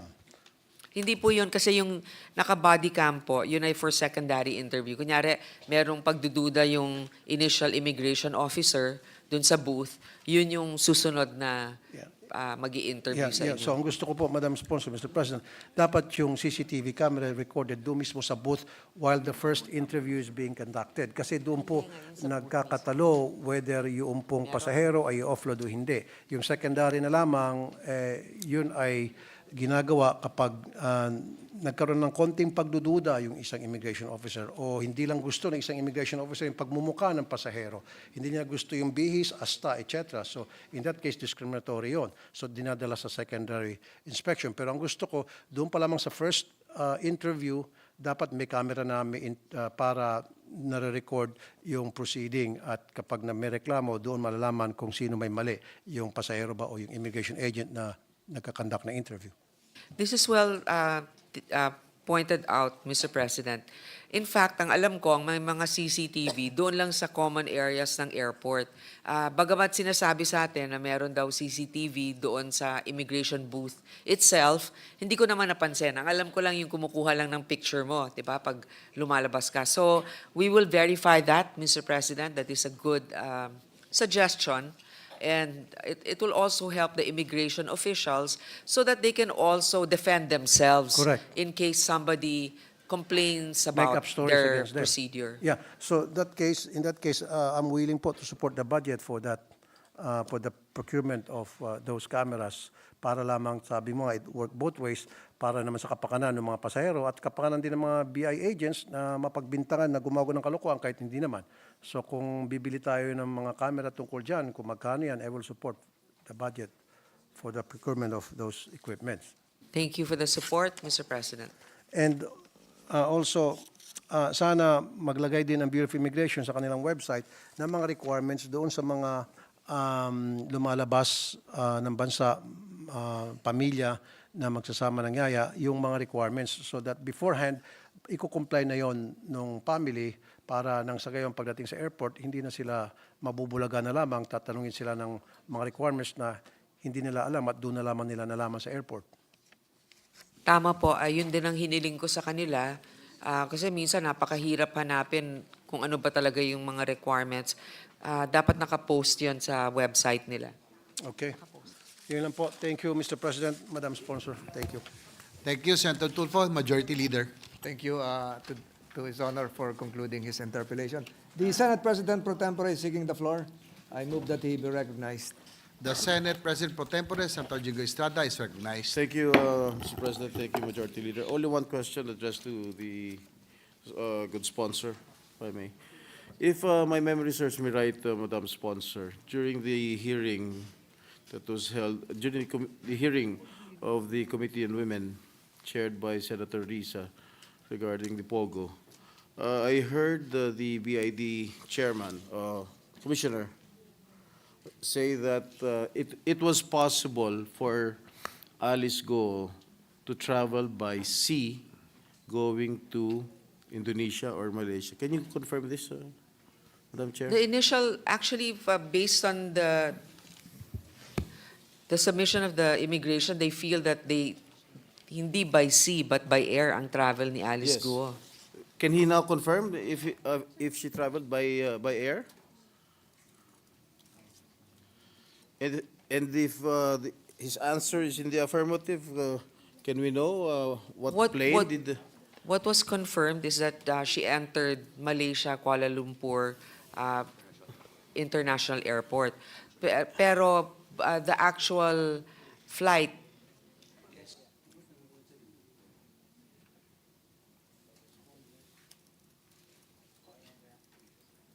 they still are going through official channels to verify the aircraft. and they're trying to cooperate with Kuala Lumpur to get that Madam information. Sponsor, I'm asking from Manila, how did they go to Indonesia or to Malaysia? Yun nga yung sinasabi din ni Senator Tulfo, Mr. President, na yung clearing talaga pagdating sa mga private chartered flights, doon mismo nakakalusot yung mga iba. So I would, I think, Mr. President, they really evaded the process, and we are still trying to figure out, they are still trying to figure out sino nagpalusot sa kanila. But is it confirmed that they traveled by It's air? confirmed by the Kuala Lumpur International Airport. Yun nga yung nakakalungkot eh. We're letting others do the job for us. So sila pa yung nakakonfirm. Pero tayo, wala tayong flight number or manifesto na, or manifest na nakaalis siya ng ating bansa. Yes, I've said this, I've mentioned this every time we had this hearing. Alice Go might have escaped through using a private plane, going to a small airport, like for example, in Samar or basta yung mga malilit na airstrips na kayang kaya maglanding ang mga malilit na aeroplano. Na walang bantay na naka-up, walang bantay na tao ng Bureau of Immigration. Maraming tayong loopholes eh. So how can we remedy that? How can we stop it? I think one of the best suggestions also, Mr. President, is that all of these chartered flights are monitored properly. Dapat nga meron talagang desk na dumadaan talaga sa mga airports yung chartered flights. So ngayon, ang ginawa natin, sa lahat ng mga chartered flights, bago sila makaalis, yung immigration officer, na pupuntahan sila dun sa hangar, merong mobile device to check their identity, etc., bago payagan ng air traffic control na makaalis sila. So, again, Mr. President, we are banking on the honesty of our officials to be able to comply with these processes. Paano nga po kung pumunta si Alice Go sa isang maliit na airport na pwede naman maglanding ang mga malilit na aeroplano at kaya naman pumunta sa ibang bansa yung malilit na aeroplano na wala naman humbantay. Walang ka-up, walang BID, nothing. Actually, Mr. President, nobody can monitor. Yun ang problema natin talaga. But then I think air traffic control should have a list of all the flights that are taken. Meron naman silang radar na makikita nila kung merong flight in whatever area or province. So, dapat malalaman nila, sila na mismo ang magre-report na hindi ito cleared, wala tayong information tungkol dito. Pero totoo po yun, and not only do we have airports in other provinces that may not be monitored, there are also private airports. Yes. There are a lot of private airports in our country. And if we continue to neglect this problem, not to give attention to this problem, there will be a lot of fugitives that can evade arrest and just flee our country. That's why something must be done, Madam Chair. Mr. President, I think at the proper time, during the DOTR hearing, we can ask them about their process with regards to monitoring air activity within the country. Thank you, Madam Chair. Thank you, Mr. President. Majority Leader. Mr. President, Senator De La Rosa is likewise seeking the floor. Move that he be recognized. The gentleman from Davao, Senator Ronald Bato de la Rosa, is recognized.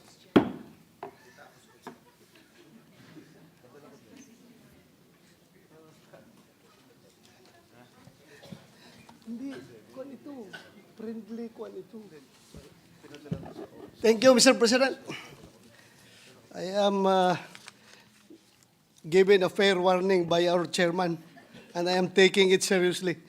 Thank you, Madam Chairman, Mr. President.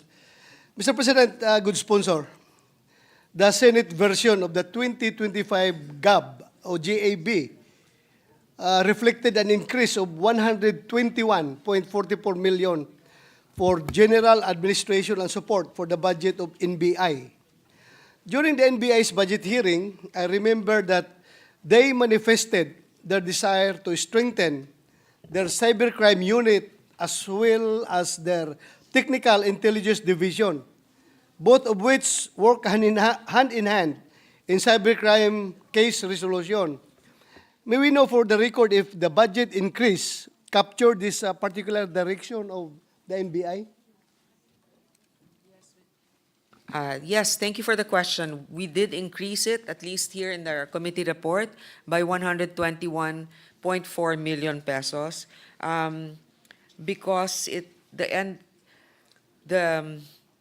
in relation to the prevention and investigation of cybercrime, the National Bureau of Investigation reported actual expenditures. Furthermore, there had been allocations that designated for the conduct of operations pertaining to cybercrime cases. So, itong mga ito, marami din, at saka meron din silang coordination with the OSAIC CSAEM, at mga anti-online sexual abuse operations, Mr. President. Thank you, Mr. President, Madam Sponsor. Well, thank you. Considering that considering the rampant and global threat of cybercrime, will the budget increase sufficient enough to make substantial changes to the current manpower and operations requirement of the cybercrime unit and the Technical Intelligence Division of NBI? Mr. President, it has increased compared to the past years, but of course, if we didn't have such limited fiscal space, we would definitely add more. On the other hand, there are also other government agencies that are tasked to cooperate with the NBI, particularly the PNP also has their own cybercrime unit. The DICT also has their own cybercrime unit that is also coordinating with the NBI. Thank you, Madam. And also the AFP. Thank you, Mr. President, good sponsor. I would like to manifest my full support for the NBI, particularly in their efforts to improve their capability and strategies in combating the menace that is cybercrime.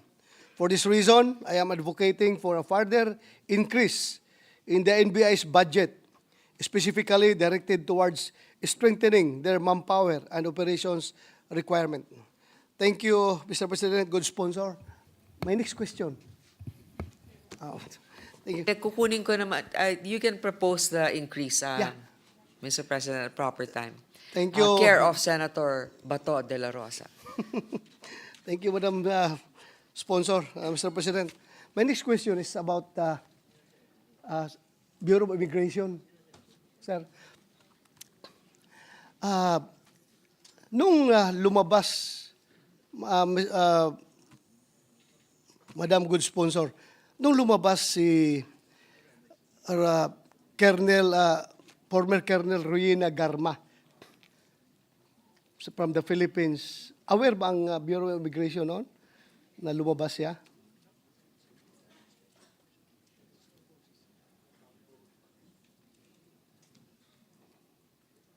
Mr. President, that's also the reason why we knew exactly where she was.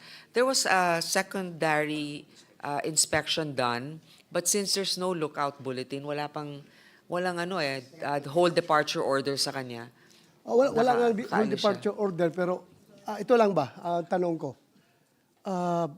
I'm sure mga BI personnel are aware that Colonel Garma was under the custody of the House of Representatives because of her being cited in contempt.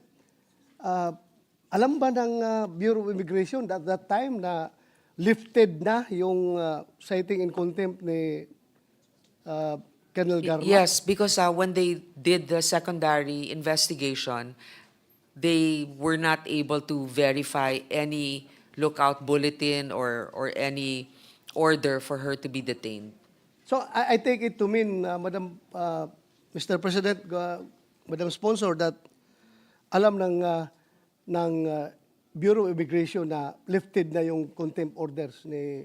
Yes, Mr. President. They Colonel had to Garma. verify it, kaya they called her aside Okay. to check, call, I guess, Congress to ask.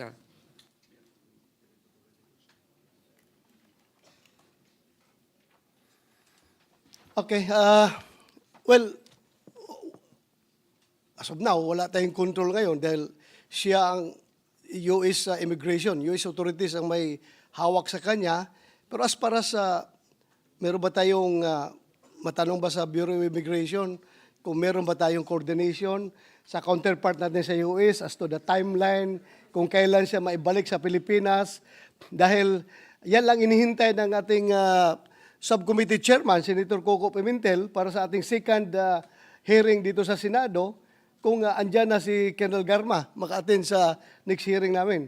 Actually, Mr. President, siguro nagkagulatan na, ay, hindi pa pala tayo nakakapag-issue ng tayo, or tapos na siya sa Congress, so siguro iniintay nila na tayo naman ang mag-i-issue ng invitation. On the other hand, her visa was canceled by the US, so now she's awaiting deportation. Okay, may we know the reason why she was arrested? Madam President? Her visa was recalled. Recalled? Her visa was canceled by the US. Undocumented, basically. So, is your question, Mr. President, why did they cancel her visa? Yes. It's the discretion of the U.S. government. Perhaps they did our work. They did something that we should have done. Yes, because as far as I know, Mr. President, good sponsor, yung pagkansila ng visa ni Garma is parang noon pa yun, before siya before siya naging witness doon sa House of Representatives Quadcom. Pero bakit kaya insisting siya bumalik sa Amerika knowing that her visa was already canceled? Because physically, she still had her visa. Maybe she took a chance na, kasi wala namang nakalagay na canceled dun sa niya. Basta there was just a statement that her visa was revoked. So, Mr. President, maybe she may have taken her chances na pagdating niya doon, hindi mahahalata. Either that, or maybe, I don't know, if she's applying for an asylum, di natin alam. Take life yun, Madam President, Mr. President, no, good sponsor. Kasi I know that meron na siyang attempt na sumakay papuntang Japan, pero hindi daw siya pinasakay. So, but anyway,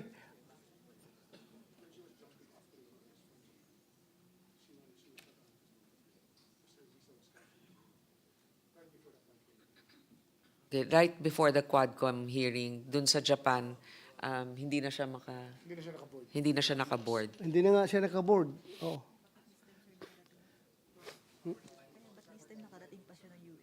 So, persistent. Second time.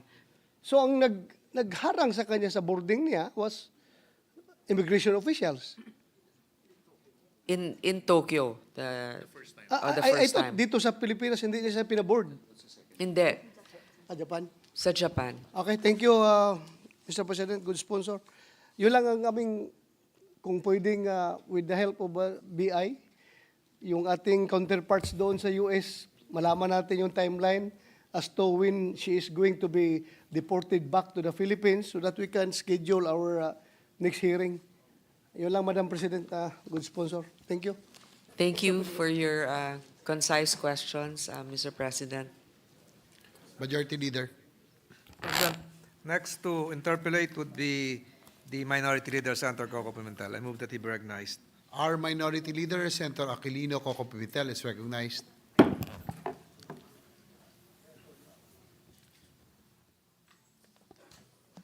Thank you, Mr. President.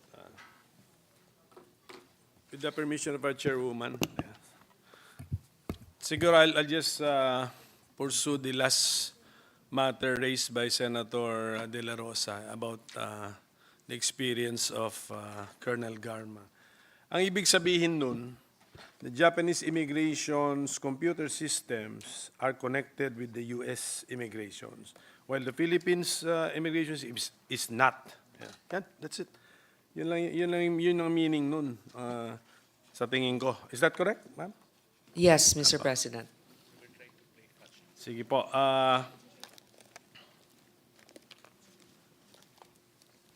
Now, let's go to the budget of the Department of Justice.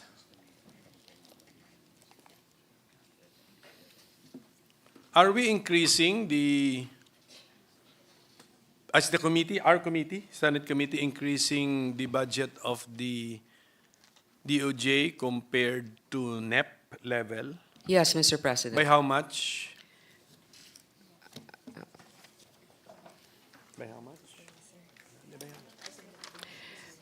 By Compared to the Senate committee. 1.6 billion. 1.6 billion. Sige. So can we get the what are the reasons why we are increasing the budget of the DOJ with that amount? Mr. President, the funding was augmented for important programs and projects such as the increase of the Interagency Council Against Trafficking, IACAT, and the National Coordination Center Against Online Sexual Abuse or Exploitation of Children and Child Sexual Abuse or Exploitation Materials, NCCA, CSM.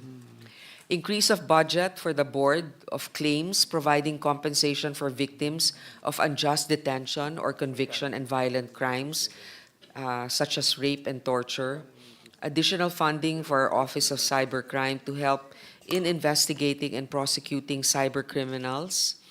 Rental of canine dogs detecting contraband in Bucor prisons, which was suggested also that we probably also divide that funding to include the Bureau of Immigration. And then also for the Interagency Council Against Trafficking, we added a confidential fund of 10 million pesos.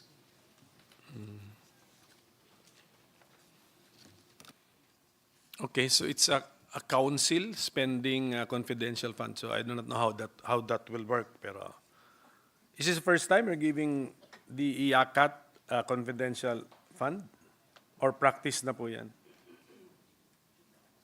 It's a practice that we do, but it's just that we added a little bit more.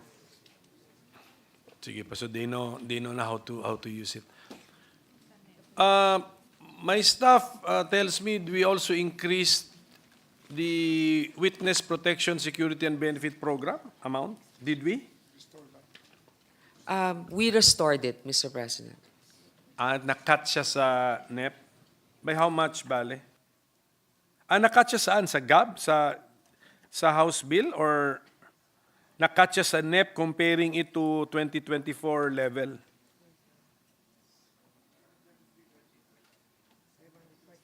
From the 2023 level, it was restored.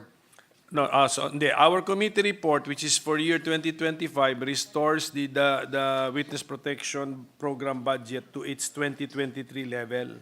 What Yes, happened? What happened to 2024? What happened? Pababa? Tumaas? What?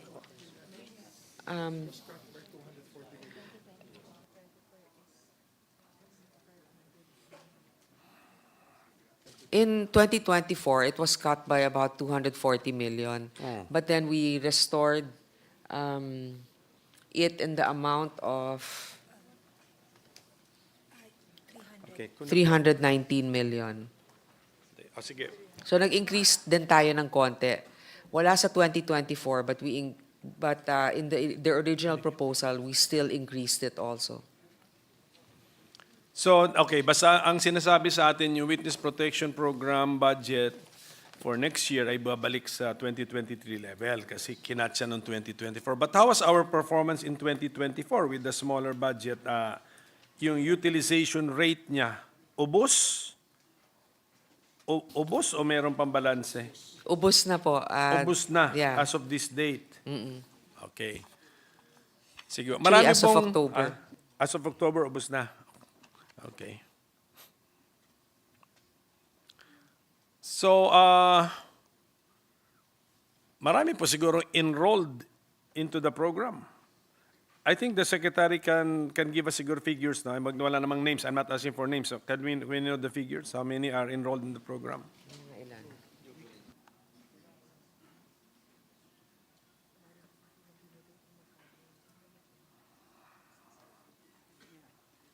There are 582 witnesses in the program So right right now. now, okay po. Dahil po sa funding level, have we reached the point where we rejected applicants to the program? Because the reason is lack of funds or scarcity of funds. We decreased some benefits, Mr. President. Okay, so na at least, so may flexibility doon. It's discretion of the secretary? Okay. So in effect, how much are we spending per accepted witness under the program? It's 352,987 per year or 29,416 per month per witness.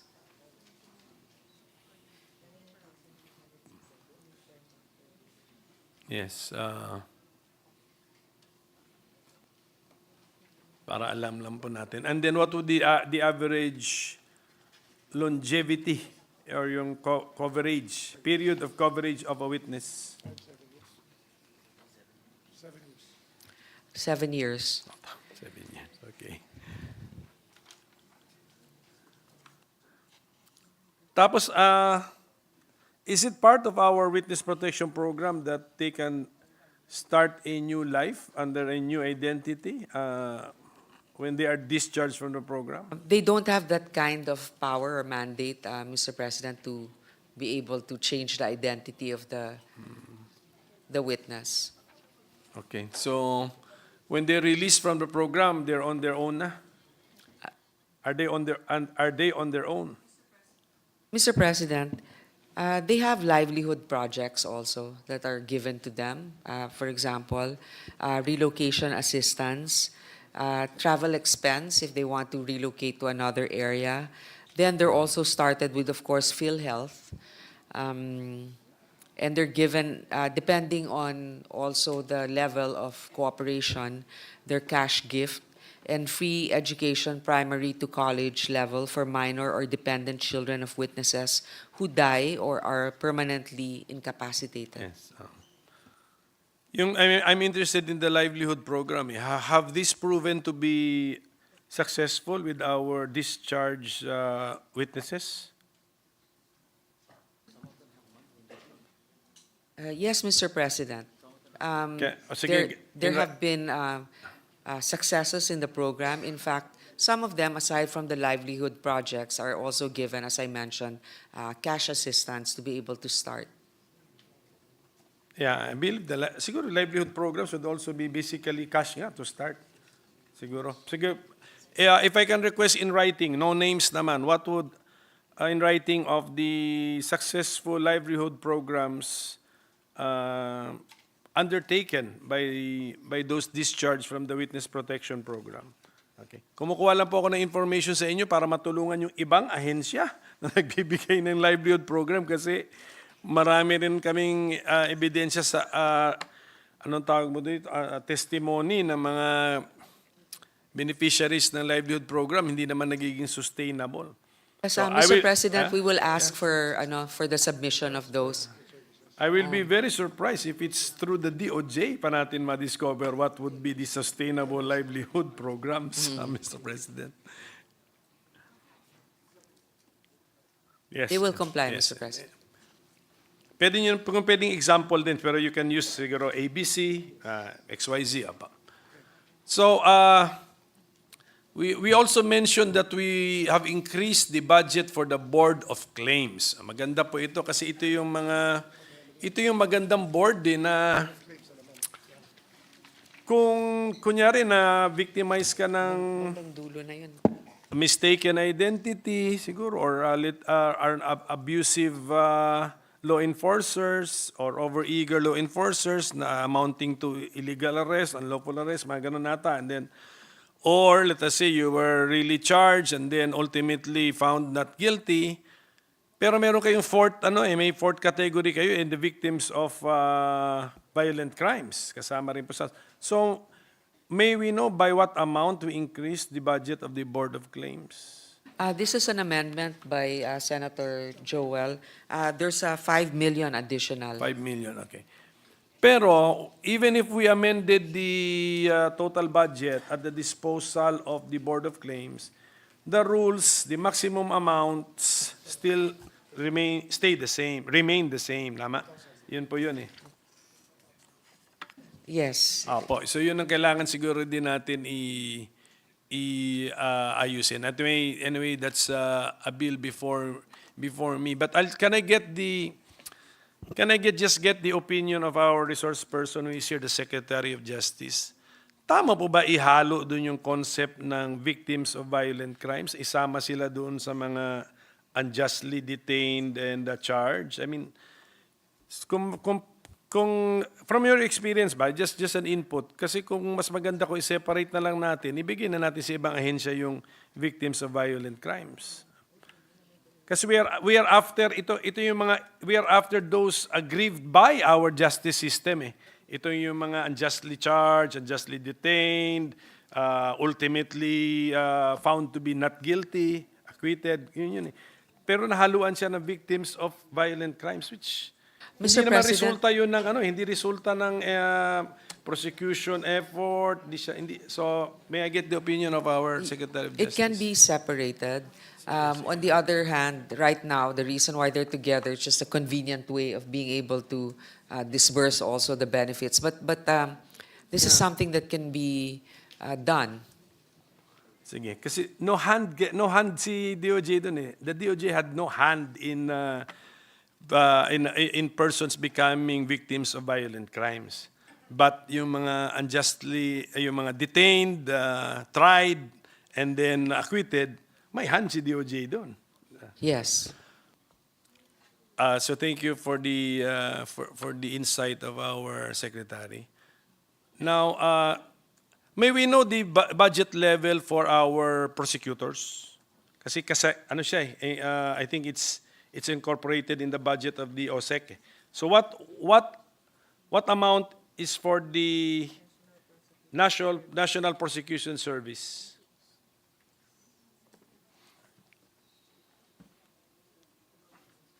Actually, tinatanong kaya kasi i-compare ko sa budget ng PAO. Kasi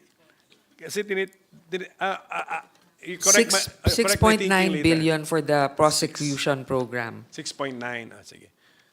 Basta correct my thinking. Ito yung thinking ko sana na sila yung nagharap sa korte. So dapat we will have to equalize them. But 6.9 billion pesos. Siguro because may PI eh. Tama. Because, the NPS members also conduct the preliminary investigation. Tapos, Not only the trial prosecution. Pero konti lang yung difference kasi Yes, 5.4 billion naman yung public attorney's office. 1.5 ang difference. Yeah, but Hindi, 5.4. yeah, 6. 6.9 minus 5.4 difference, is 1.5 yes. billion. But we already we already made the distinction, but hindi pala purely apples to apples yun. Some apples to some other fruit. Okay. So can we now go to the Bucor? Is it correct that the Bucor has a revolving fund derived from agro-industrial products? Tama po ba yung... Mr. President, yes, the revolving funds or Fund 284 are receipts derived from business-type activities of Bucor as authorized by law, which are deposited in an authorized government depository bank. This is the revolving fund for agro-industrial products. So yung budget ng Bucor sa committee natin would be, committee report, 9.2 billion pesos. That is not the total available appropriations for Bucor. Meron siyang pandagdag from this revolving fund. So may we know what would now be the total available appropriations for Bucor projected for 2025?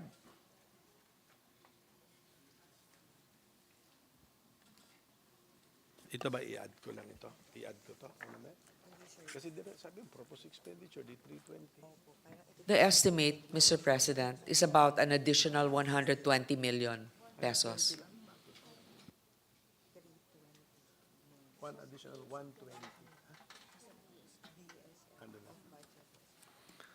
Sige po. So, at least we know na may additional funds at the disposal of the Bucor.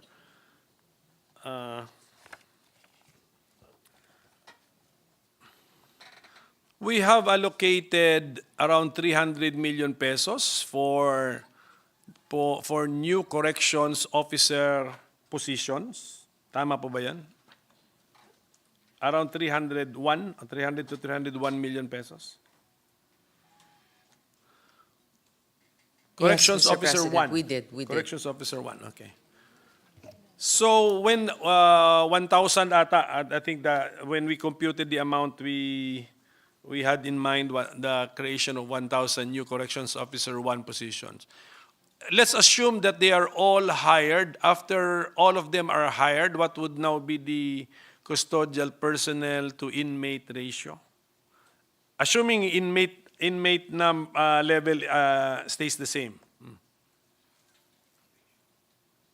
It will now be, it will have a total of 6,939 field custodial position. It will be the current custodial ratio will be 1:8, then it will be 1:7. So if we are able to hire those 1,000 new corrections officer 1, the custodial personnel to inmate ratio will be 1:7, and we are 1:7, and then Right now, it's 1:8. okay, magiging 1:7, and that is the ratio mandated by law. Compliant na tayo sa mandate of the RA 105/75. Check nyo nga ito. Mr. President, I stand corrected. What I mentioned to you is the ideal one. Correct. Oh. Right now, it's 1:27 Ayun. is the ratio. So we are not within our target.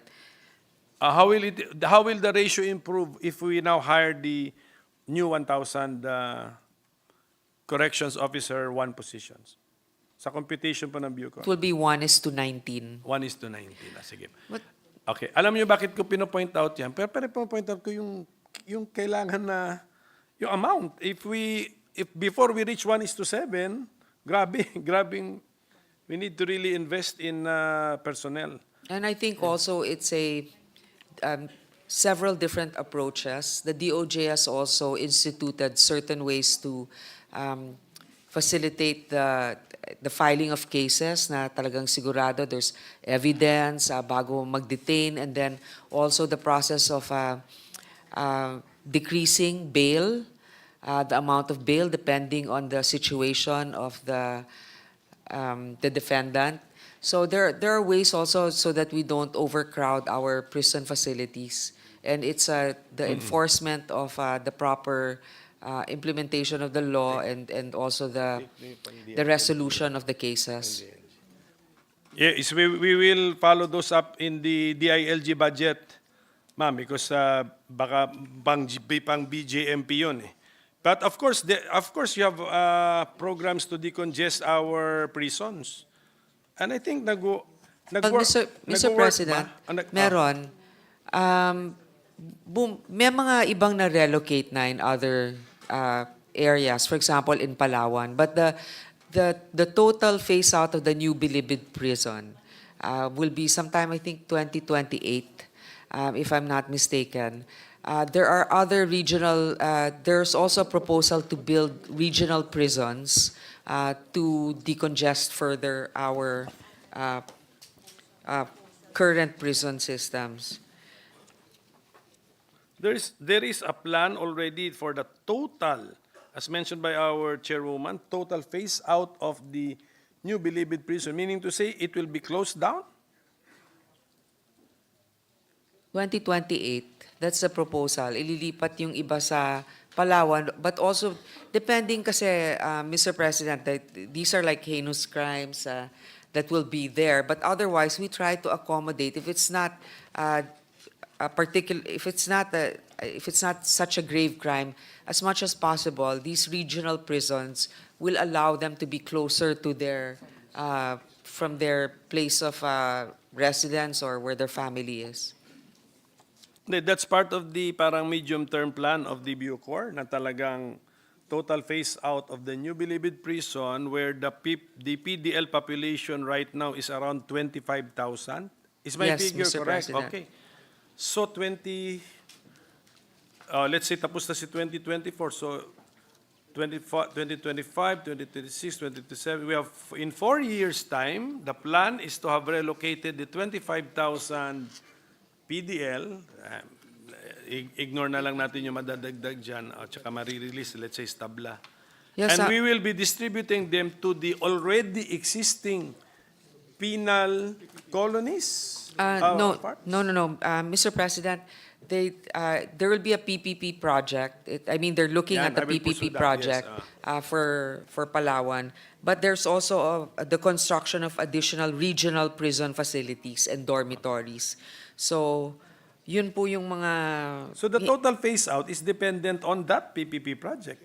Yes, Mr. President. So hindi pa natin categorically masabi pala. Okay, that's why. Okay, I thought it was already categorical. So ano nga, sige, saan po siya dependent on the construction of how many prisons in addition to our existing prisons?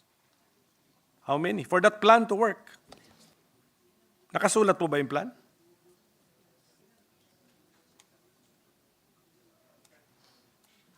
There's a proposal for an additional 10 regional prisons, and then also with the PPP project in Palawan, the expansion. Kasi right now they also have some prisoners that were already relocated there, if I'm not mistaken.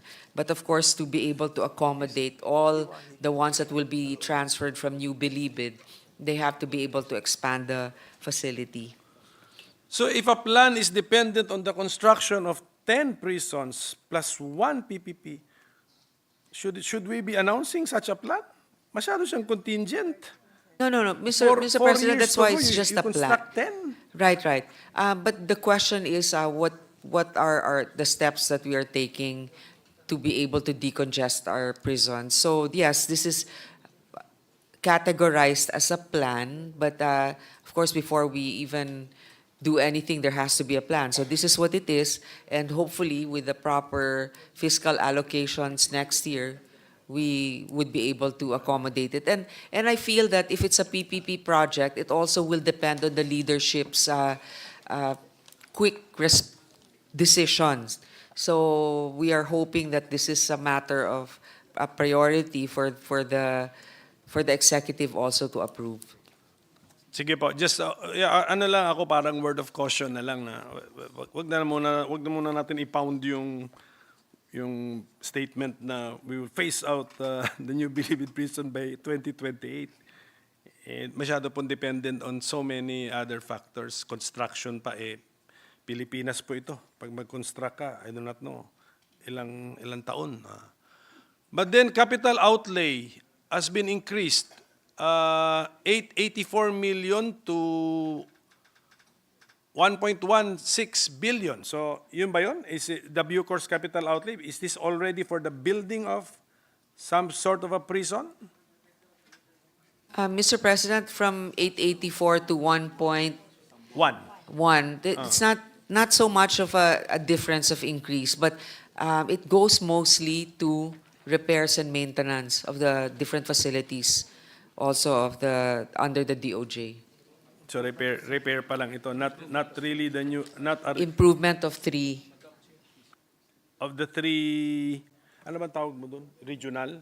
Ito po yun, provisions for the construction of various prison facilities, 2 units of 2-story dormitory at Davao Prison and Penal Farm, 2 units of 2-story dormitory, Iwahig Prison in Puerto Princesa, 2-story dormitory at San Ramon, Zamboanga City, construction of a super maximum security facility, Sablayan, Occidental, Mindoro, provision for the ICT projects, Okay. So that's for the capital outlay.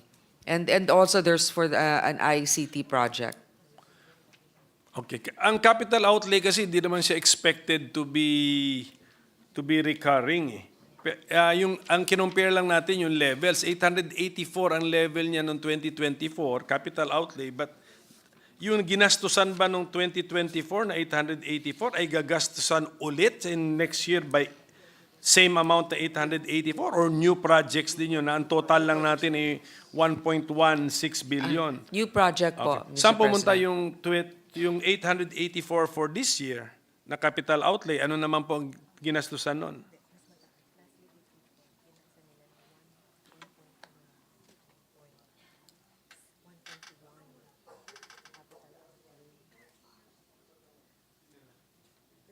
Mr. President, part of it are ongoing projects for Iwahig, Sablayan, and Palawan.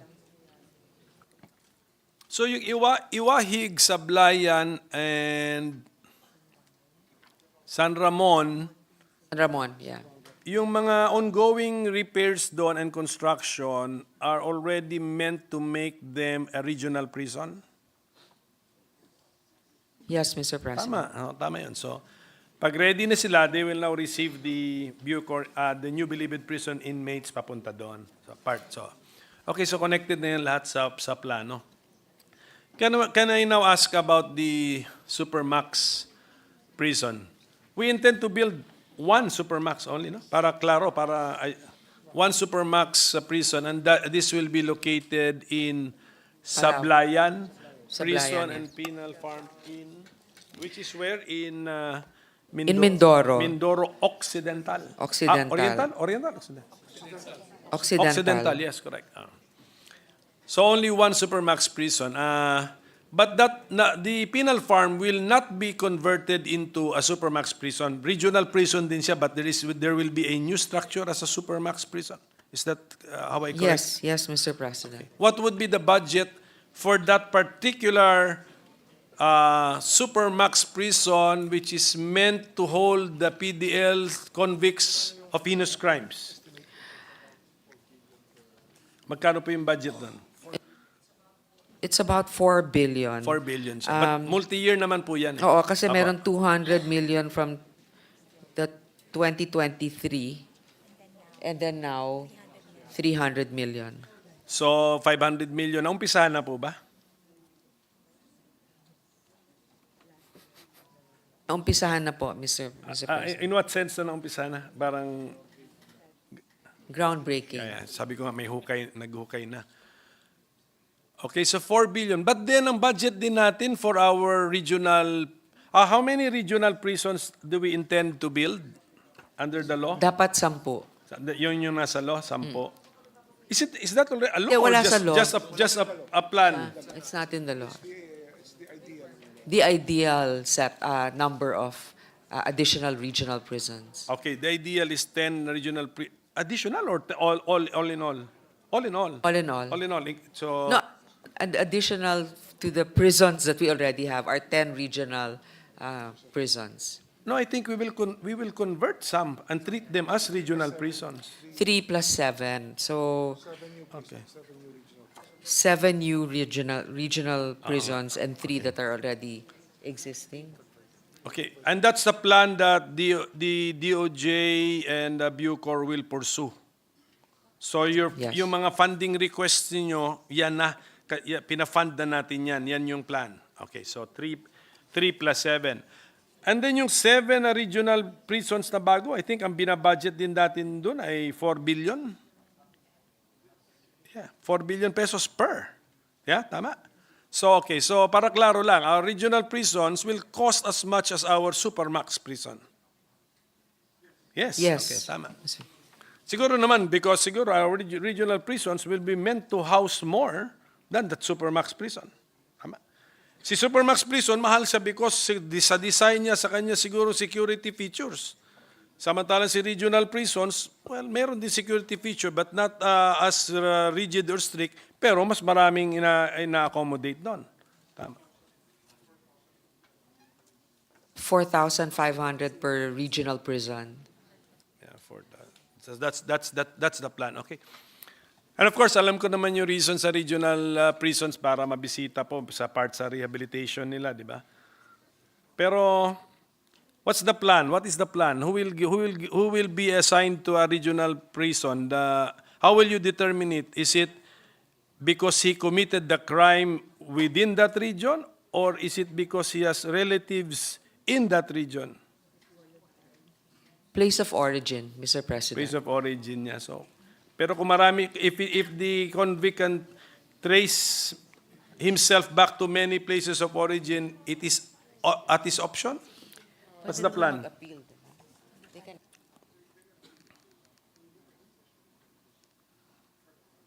They can appeal, Mr. President, if they want to be in a special regional prison. Like, for example, if their family has relocated already, right. they can. Tama. It can go through the board to approve it.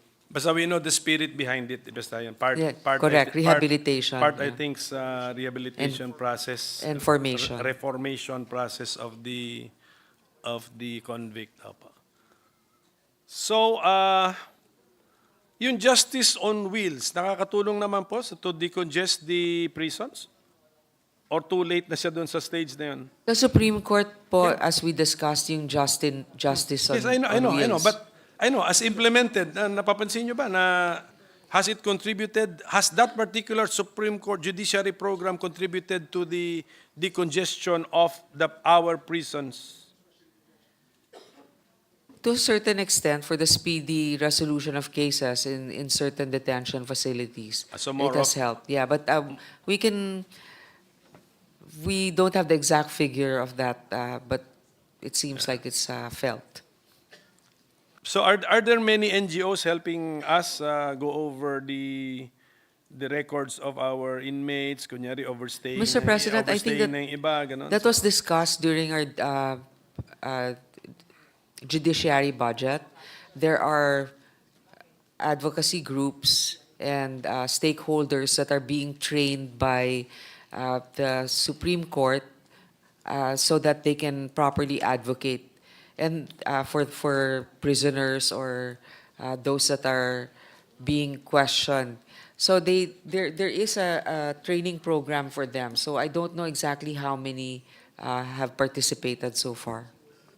Siguro it's one of the greatest crimes if we let a convict or an inmate overstay beyond his penalty or punishment. So are there programs, policies, and checks in place so that this will not happen or be minimized?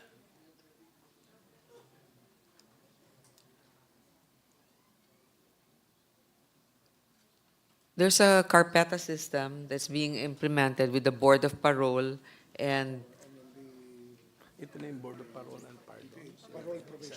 the Parole Provision Administration. Iyo, PPA.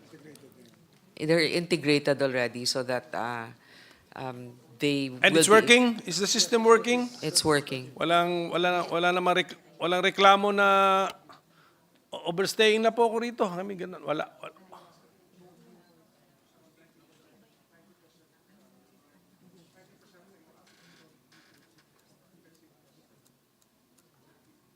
About 90% yung effectiveness nung connectivity. Sige. Okay. 16,000 inmates. PDLs have been released. And the wardens are authorized to release. Hindi na kailangan court order. Parang kung alam na they were able to serve their sentence, pwede na silang pakawalan ng warden. Sige, ito lang tanong, out of curiosity. Doon sa 16,000, may mga na-discover tayong overstayed? Who overstayed beyond their maximum? Madami kasi, Mr. President, this Marami. program has just really started. So, 2 years ago, so we're playing catch up. But because of this integration, it's already slowly decreasing the number of those that have been overstaying. Are those people who overstayed possible Board of Claims ano tawag doon, claimants or awardees? Pwede? It's possible. Covered ba yan? Sige, sana. Sige, pero ang amounts dun, ma'am, para malaman natin, maximum of 10? 10,000. Maximum 10,000. Pero at least meron. Okay, so we congratulate the DOJ and the Bucor for that. But Bucor, di pa tayo tapos. The justice sector is a very important sector talaga. Kahapon, para alam na ng Secretary, sa Department of Health, 5 hours kami. Siguro the justice sector is just as important as the health sector. 6. But I think our But we also want to think about the health of our minority leader. Our chairwoman, I So- think, wants a break. Oh, no. comfort break. I just want to finish this, not a break. Just to show that it is as important as the health sector, Mr. President. It's So not the we will time, it's just the quality. Yeah. So it doesn't have to be the number of hours, it's the Pero ito- quality of the questions that our minority leader has already been proposing. Yes, but itong sa Bucor po, alam niyo, sinundan ko rin yung kung anong kaya kong sundan dun sa Quadcom hearings natin, sa House pala, sa House. Nabanggit dun yung killings sa Davao Penal Colony, 3 Chinese. Does the Director General of the Bucor confirm this incident, that this really happened?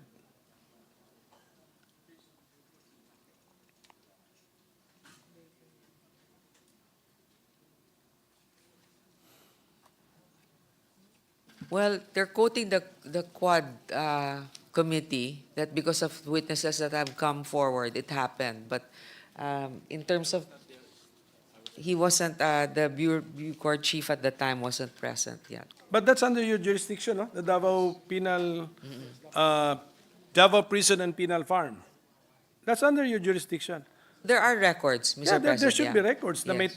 may tatlo doon Chinese nationals and then died while under our custody or killed while under our custody. So I think the Bucor should not be proud of that happened within our correctional system. Since these are, and it's confirmed that those 3 victims, actually sa Quadcom hearing, parang na-set up sila. I mean, nagkaroon ng parang inspection kuno para maparusahan yung 3. May sa other wing, mayroong violation yung 2 para maparusahan kuno. Di doon sila sa parang penalty area, siguro for disciplinary area, and then sinama sila sa isang cell so that the crime may be committed. And according to the testimonies before the House of Representatives, these were 3 Chinese nationals. Did the Chinese embassy ever file a protest or a complaint that their citizens were murdered inside Filipino prisons? Not to our knowledge, Mr. They President. did not. Okay. Pero sana po, I mean, to the knowledge of our Director General of the Bucor, were those involved, those who, assuming that these were consciously done talaga, parang set up just to gather them. Wala kasing access daw si designated killers dun sa mga target because they're really separated. So parang some sort of a drama was conducted so that they will be together. So yun po yun. So yung those who orchestrated the situation, have they all been disciplined or punished? And if yes, in what form?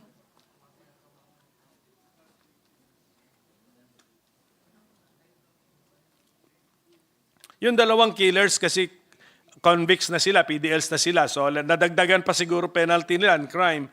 But those who orchestrated, kasi merong mga nag-decision maker na ipagtagpo yung 5 sa isang lugar .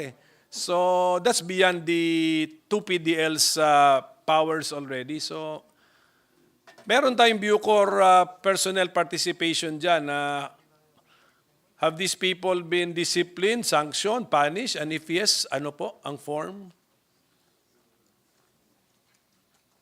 The DOJ has formed a task force for EJK, and that's one of the cases that are still being investigated further. There are those that have already been detained because they're directly involved. But as you said, there are also other individuals that may have orchestrated the... Kailangan sila ipagtagpo eh. When did this happen, Director General? 2016.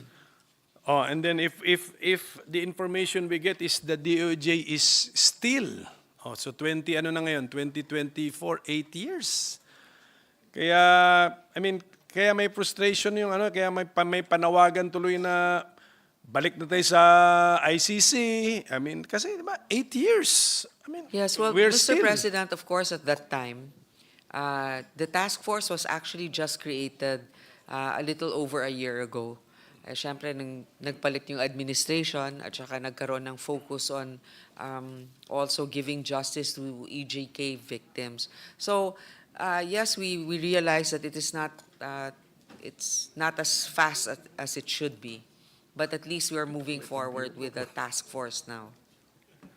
The former Bucor Director General pala is here, Mr. President. Alimutan natin. We always just call him the former chief of the PNP, but he's also former chief of the Bucor.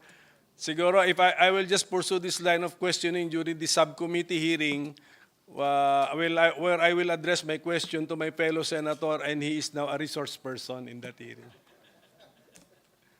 Okay, is that okay?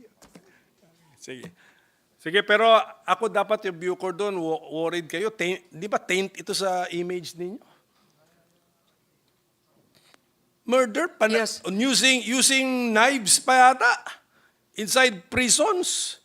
So, Mr. President, there's also a parallel investigation by the NBI with regards to this. But of course, as we know, there's been a change in management also, the Bucor at this time. So they hope to be able to resurrect the reputation of the But there's no system. there's no culture within the institution na kayo yung nasasaktan kayo pag nasisira yung imahen ninyo eh. Well, hindi maganda yun kasi dapat ang mga prisons natin sanitized na dapat yan. Wala na dapat yung mga deadly weapons eh. Well, and if they're not, then we're not running things correctly, Mr. President. Also, I hope yung Supermax talagang sanitize po yan, Madam Chairwoman. Okay, can we now go to the Bureau of Immigration? Ano yan? Oh, in-increase pala natin ito sa sa committee report natin by close to 1 billion. Tama po? 921 million pesos? Yes, Mr. President. So congratulations to the BID. Talagang you are a prioritized government agency. But may we know why we increased it to close to 1 billion pesos? The biometrics, we increased it by 920. The acquisition of automated biometric system, that's 843 million. And then, as I discussed earlier, the acquisition of mobile devices for special flight formalities for 77 million. Ano yung una? Sinabi niyo? Biometrics, so that would be some sort of software plus hardware. You meant to store Yes, the Mr. biometrics? President, there are additional gates also that would be able to process passengers. E-gates, I think 44. So the new feature 42. would be the e-gates, siguro.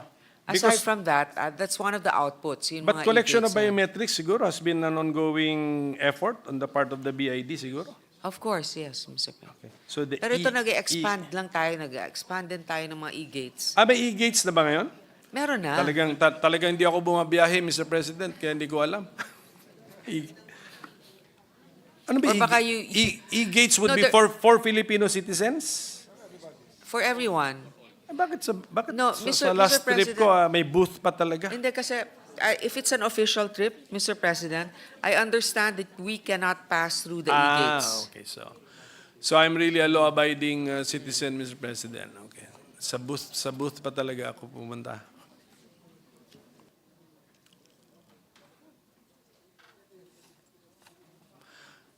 Well, we are interested in the case of Wang Chuan-kong. Is the BID head chief here familiar with this case? July 30, 2024, the Bureau of Immigration reported the arrest of Wang Chuan-kong, a Chinese national. So, I will not be asking for a report just in writing na lang. Well, Yes, okay, please. if this representation can be informed, Yes, we will just, can be informed an all update. about all the details about this Chinese national Wang Chuan-kong.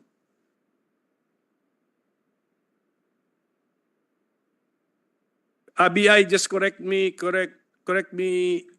and my staff if we are wrong, no? Our information says that Wang Chuan-kong heads a syndicate that facilitates the illegal departure of Chinese nationals by forging documents to facilitate their outbound travel to China? To China. So, can we just get a reaction from the chief of the BID? They don't want to give an incomplete picture Correct, of the, okay. if they can just submit an update on that, Mr. President.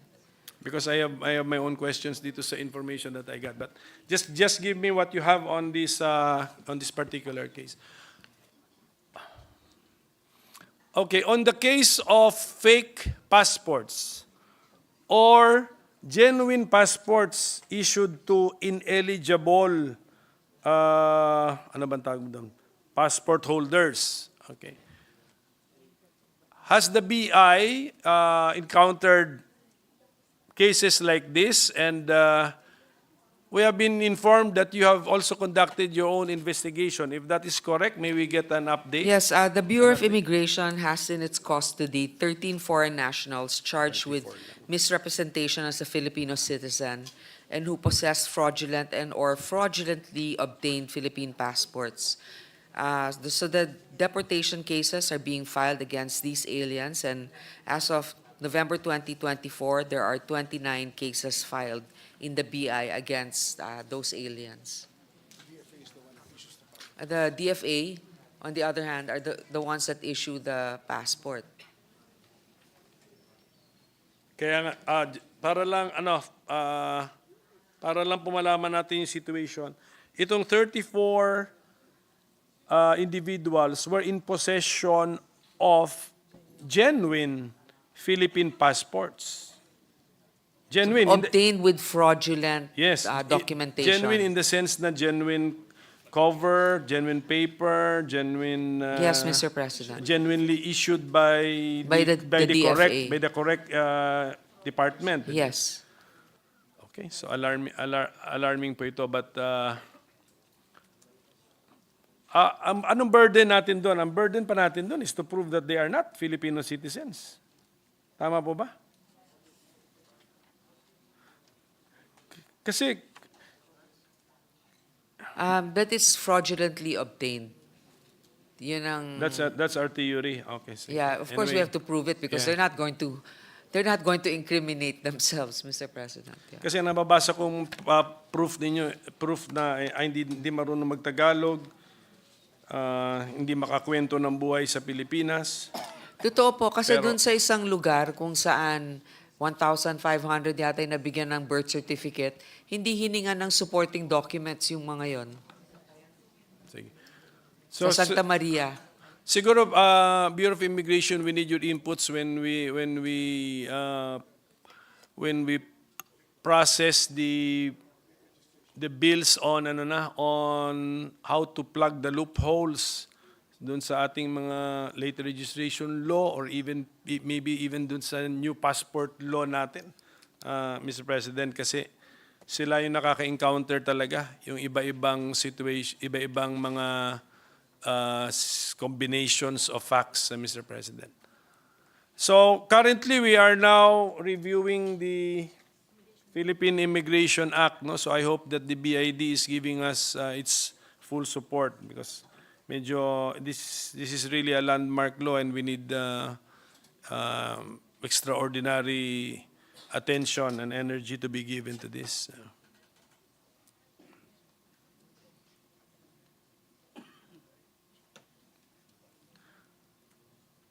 Do we issue visas to Chinese nationals married to Filipinos? BID? Do you? And do we issue, if you know, and is it your agency which issues this?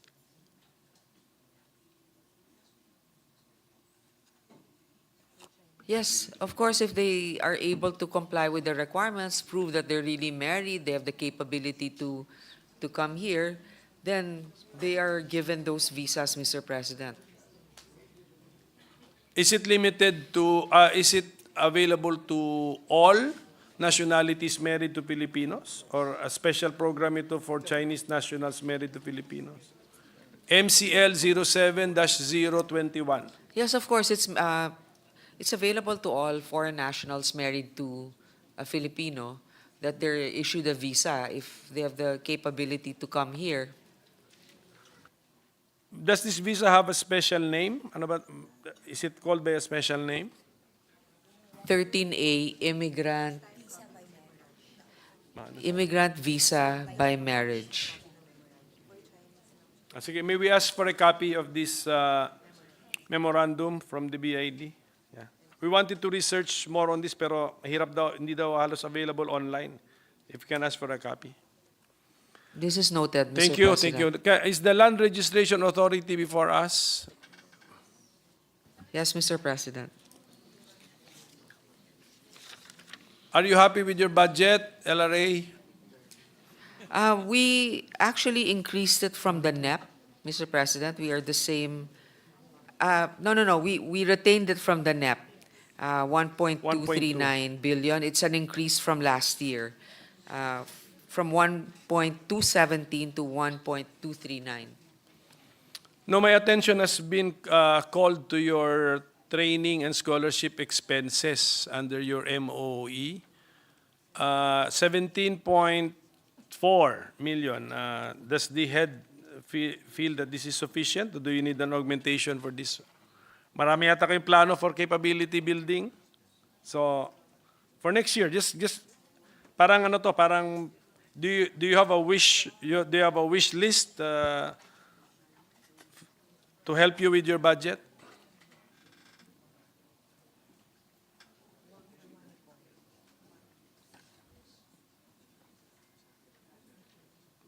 If we can increase the budget for training for RDs so that they'll be more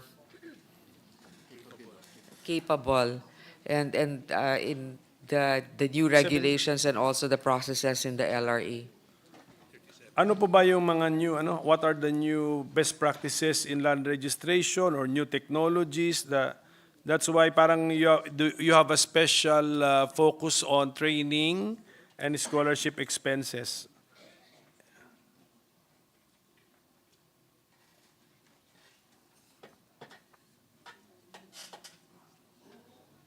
Updates in registration laws, Arta, Ombudsman, and so it's about 37 million to be able to increase their funding for that program. So parang it's basically the same. Gusto niyo lang paramihin na para mas marami ang maraming ma-cover, maraming.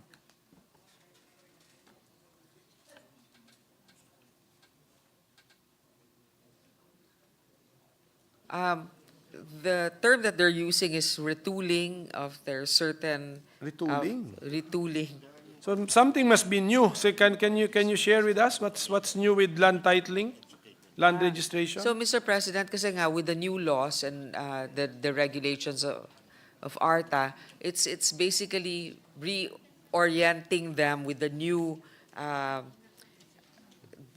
regulations that they need to be familiar with. So, I guess meeting them, Yes, ganun na nga yan. magiging ganon kalaki yung kailangan nilang pagtitipon para may bigyan sila ng mga bagong instructions tungkol sa mga patakaran ngayon. Hanapan ko po ng paraan na matulungan kayo. Pero ito lang po yung tanong ko. Under Special Provision Number 1, 20% of the land registration fees or collections you can use. So, you cannot use this for that particular item?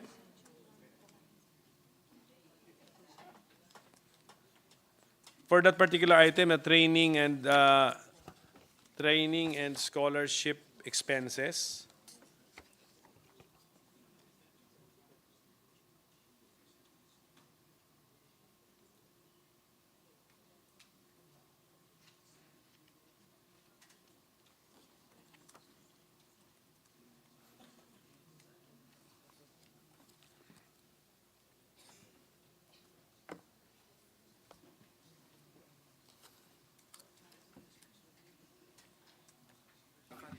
Mr. President,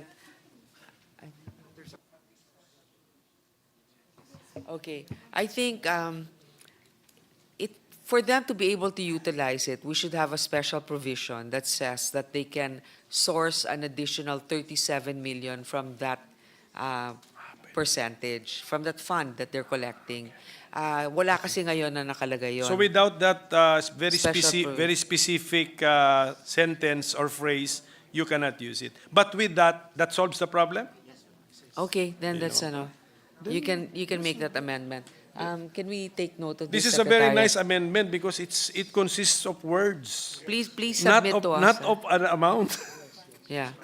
Please submit to us the proper wording for that Tama ba yun, special Irene? provision. Irene, tama ba yun?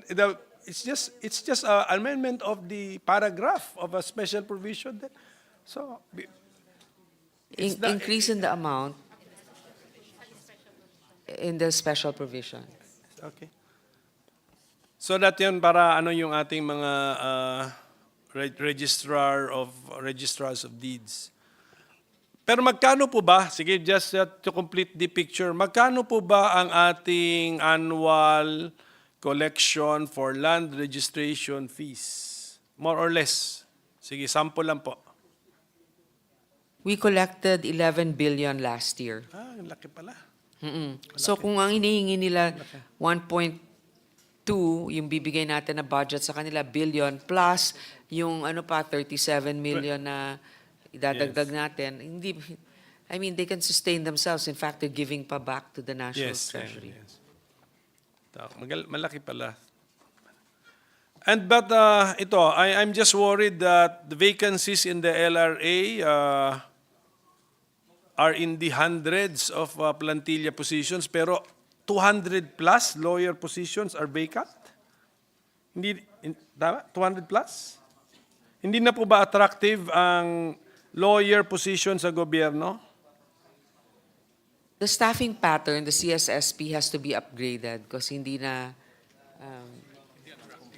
hindi competitive or attractive for applicants. Paano po ba ang flowchart yan? Who acts first so that the staffing pattern is improved? Is it the agency? Is it DBM? Or is it Congress? They're in talks with the DBM. Sige po. Kasi yan ang napapansin natin sa natin. Kunyari, lawyer's position, psychologists, mga ganyan, psychiatrists, ang bababa.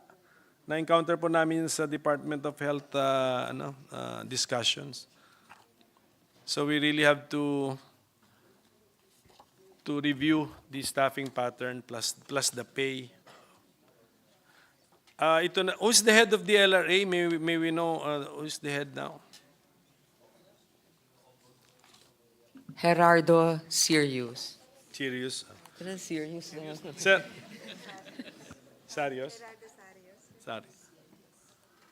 Ito lang po yung experience ko rin sa inyo. Na-share ko na to noon na meron akong kakilala na parang pinipilit siyang to deal in land, pinapakita siya ng titulo. Ako, nung nakita ko yung titulo, siyempre, sometimes photocopy lang. Ang gut feeling ko as a lawyer, medyo, questionable, unreliable, fake yan. I mean, ini-scam ka lang. So I gave that advice, pero ayaw maniwala sa akin, so I got a photocopy, submitted it to LRA for an opinion whether is this an authentic title or not. LRA refused to give a position or an input so is the agency not available for that kind of a consultation from the public so as to prevent the perpetration of scams?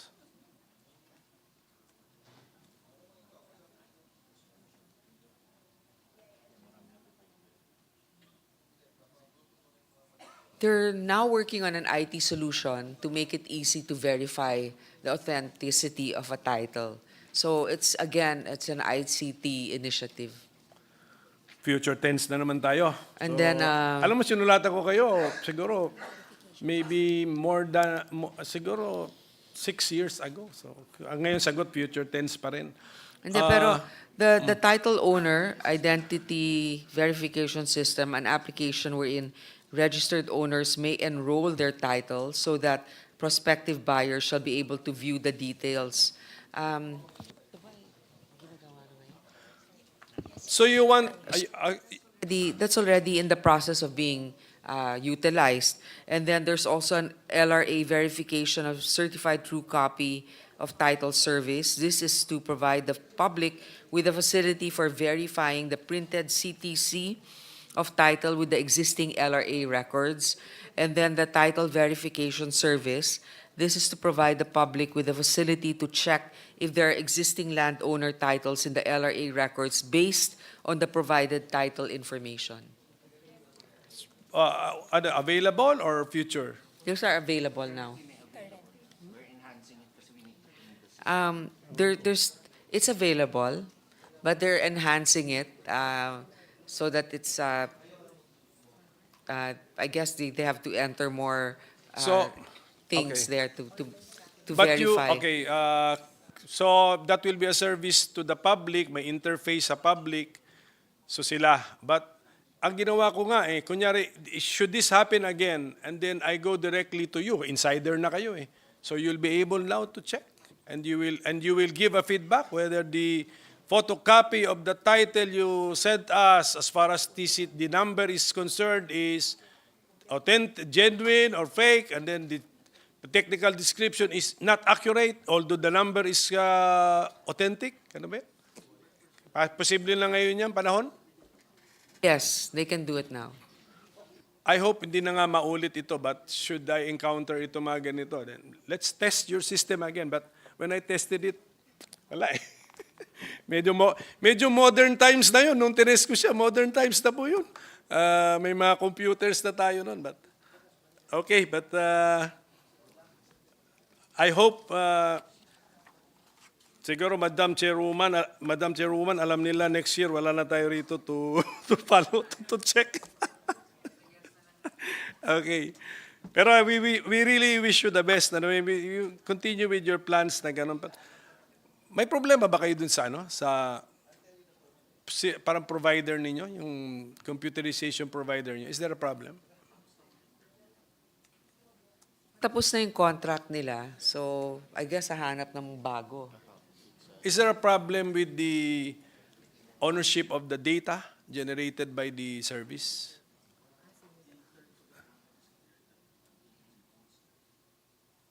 No, there's no problem. The terms of the contract are clear that the agency obviously owns the So data. you learned from the lesson of LTO? Yes, hopefully. Tama. Sana nga ganun. Kasi kung umulit yun, talagang mapapatanong na po tayo. Okay, so thank you to the LRA. Let's now go to the NBI. Okay, the committee is also increasing the budget of the NBI by 121 million pesos. Is that Yes, correct? Mr. President. May we know the reason why? The acquisition of state-of-the-art investigative and intelligence equipment for its criminal investigation, detection, and evidence gathering, as well as for the conduct of relevant training. And then the repair and maintenance of various state-of-the-art equipment. So that's a total of 121,437. 10 minutes na. Bilisan mo na. Bilisan mo na. Tapos na ako.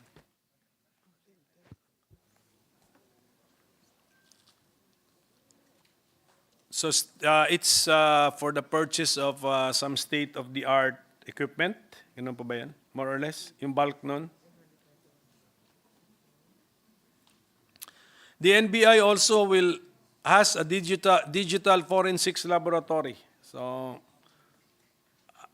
what's the status of this laboratory? State of the art?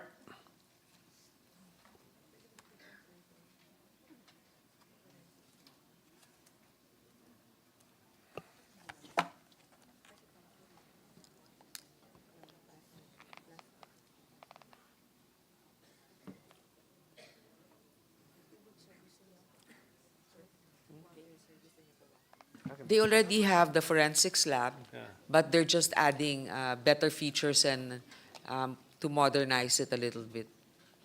Okay, when it comes to the forensics laboratory, sige, can I just get the professional advice or opinion of both the NBI director as well as our DOJ secretary? Meron din kasi, may plan kasi si PNP din eh. PNP. Si NBI na andyan, so parehong law enforcement yan. Ang inisip ko sana, kasi kung doble-doble, we need to buy state-of-the-art equipment for PNP, we need to buy state-of-the-art equipment for the NBI Forensics Laboratory. Sometimes, I'm sorry, Mr. President, sometimes the NBI also has to provide some sort of a check and balance. So there are also some investigations by the PNP that are being investigated by the NBI. The NBI themselves are investigating some PNP officers, and the PNP likewise can also investigate some NBI officers. So it's good for them to have autonomy. Hindi, ito na nga. So that's the current, I think that's the current thinking or the current drive. So state-of-the-art, so multi-billion peso laboratories yan. But I think there's a model from some other country na it's an independent entity, body now running their state-of-the-art national forensics laboratory. Will that, I need to get some inputs. I'll take advantage lang of the presence of the DOJ Secretary, the NBI Director. Do you think that will work in the Philippine context? An independent body running our state-of-the-art, hopefully world-class forensics laboratory, yan na ngayon. Then, yung kanilang lab results or findings can now be used by our law enforcement as well as prosecution service. Will that work? Well, I mean, it's possible, Mr. President. It's just a matter of having the right terms so that really competent and reliable providers are the ones that we get in contract with. The problem is sometimes when we get a third-party provider, State din po ito. State. State-owned, state-run, but it's an independent entity. I think the model... state-owned as well. I think the model is Australia, and I think it was the Supreme Court which invited me to attend that. Then the University of the Philippines, as suggested by our secretary, it could be a possible independent lab. Okay. Or does the NBI as a law enforcement institution prefer to have its own forensic Of course, they laboratory? prefer to have its own, Mr. President. Also for confidentiality, you want also to be able to secure and be responsible for the data that you have. Sometimes if it's a third party, it might be very difficult for them to monitor or take blame. For example, if something leaks, it is their responsibility alone if it's their own lab. Director, that's your opinion, huh? That's the opinion of the director of the NBI? Kasi I'm actually just consulting them, taking advantage of their presence. Redundancy has its advantages. Benefits. Of course, maintaining it yourself will be an additional cost. But right now, they can always explore and see the possibility of having an independent forensics lab. But right now, they're just running on their own. They're just utilizing their own forensics laboratory. Sige po. So, can I ask my very good friend, the Solicitor General, some questions? Should he permit it, Madam Chairwoman? Kaya pa, sir? Sige, sir. Yeah, he agrees. I'll shift my questioning now to the OSG.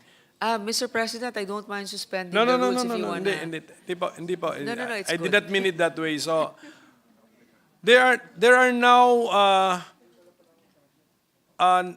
administrative acquisition of citizenship through petitions for naturalization ba? Is it with the OSG? Yes, Mr. President. Okay, so kaya nga yung mga gustong i-shortcut lang nila sa fake birth certificates, fake Philippine passports, meron namang admin procedure. Are many availing of the administrative procedure for naturalization? It's for aliens born in the Philippines only. So, for example, kasi tayo, di ba, jus sanguini ba yan? O what, so, kahit pinanganak ka dito, hindi ka pa rin Filipino citizen unless your parents, di ba? Pero ito, pwede ng administrative case kung dito ka pinanganak. Kaya nga, pero of course, kahit siguro yung mga aliens pinanganak dito, if there is this shortcut available na gagawin nila yan. But mabuti nga meron, but marami ba? Is that being availed of, that procedure? So, there are 31 naturalization petitions were filed, which were all acted upon either decided, resolved by OSG, or withdrawn by petitioners. So, ito, a total of 283 naturalization petitions have been filed since 2019, of which 135 is pending. How long does it take for that procedure? How long? 1 year. 1 year, maikli lang. Pero 283 lang ang nag-file. Mas marami pa ata ang nag-avail nung fake birth certificate pag i-add Alam natin mo, sa fake passport. Baka hindi nila kasi alam to. Either that or ito kasi mas masusi siguro dahil nasa national office eh. So, Saka may requirements yan. May mga... one of the elements lang yata yung born in the Philippines. I think you must show contribution to Philippine society. Parang ganun ba? Yeah, that's part of the... Sige po. And one of the critical roles, I believe, of the OSG is in land reversion cases. Kasi I'm sure kung merong nag-solicit ng fake birth certificate, may fake passport, meron din mga naka-TCT ng mga inalienable lands of the public domain. So, kumusta po ang ating what's our caseload on land reverse? That's OSG, right? That's OSG. to date, there are 135 pending land reversion cases, 11 of which are subject to motions for reconsideration. Konti lang, 135. So, does that mean that OSG has detected illegal titling, especially of inalienable public land? Just 135 instances? Ganun pa ba yan?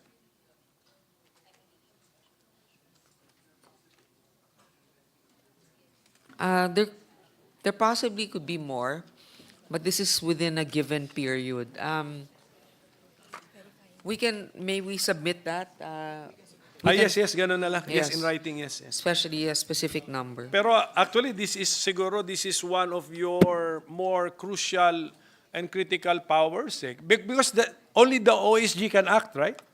Tama. Only the OSG can act Yes. on these cases. Tama. Can question the titling of land which the government believes which cannot be titled. Ganun ata yun. This is not a dispute as to who owns the land, diba? This is a dispute as to whether the ano ba tawag mo doon? The change in the status of the land from in public domain inalienable, it became alienable. Pumunta from public to private. That's the exclusive domain of the OSG. I think this is one of your unheralded powers. na dapat importante ma-exercise po ninyo. Baka yung sa famous island, marami na sigurong, tama po ba yun? May mga famous islands ba dyan na on paper, public domain? But in reality now, halos treated as if they're privately owned? Quite possibly. So please, Soljen, I mean, that's a power talagang critical. I think that's a sovereign power pa ata. I believe so. I mean, that's a delegation of the one particle of sovereignty to the OSG. The petitioner is the Republic, Mr. President. Thank you. So last question, kasi Mr. President, I think we have already exhausted the justice sector and hindi pa pala, meron pa pala, marami pa.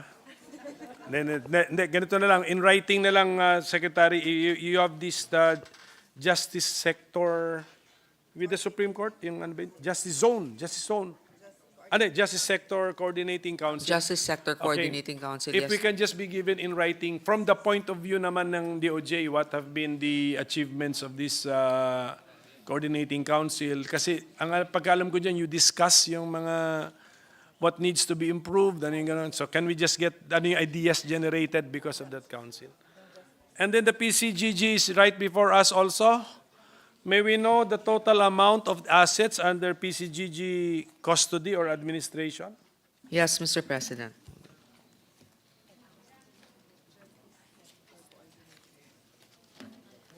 As of now, the forecasted collections for 2025 is 839.9 million. And then the total, I'm just asking for the total assets. So parang ano to, parang forfeited yata to, forfeited sequestered assets to what under the PCGG administration or recovered assets. for 2024, 2.2 billion out of its 839 million target, 266% assets were sequestered. But the total assets under the administration of the PCGG now, right now, You mean all of the assets that they've, that they currently hold right now under their in administration? custody, 113 billion. Laki, 113 billion. Okay. And then sa report nga nila, malaki na rin yung kanilang PCGG has already recovered a total of 280 billion in cash and non-cash assets from 1986 up to December 31, 2023. Okay, so malaki. And then yung mga income ninyo, you give it to CARP and then you give it to, ano pa isa? May isa pa ata. The Coco Levy Trust Fund. Yes, the Coco Levy Fund. Okay, sige. So, thank you for that. So, pero sa right sizing, I mean, ano ba kayo? Nasa radar ba ang PCGG sa right sizing? Katulad ng, ano ba yung kahapon? Ano yung kahapon? Optical Media Board. Ngayon, nasa radar po eh. Commission of Filipinos Overseas, whose budget we will talk about later on. Already complied by complying to lower the number of personnel. 10% of them personnel were rationalized. But you're giving seminars on even to LGUs on anti-corruption. Tama? Shouldn't we just leave that to the ombudsman?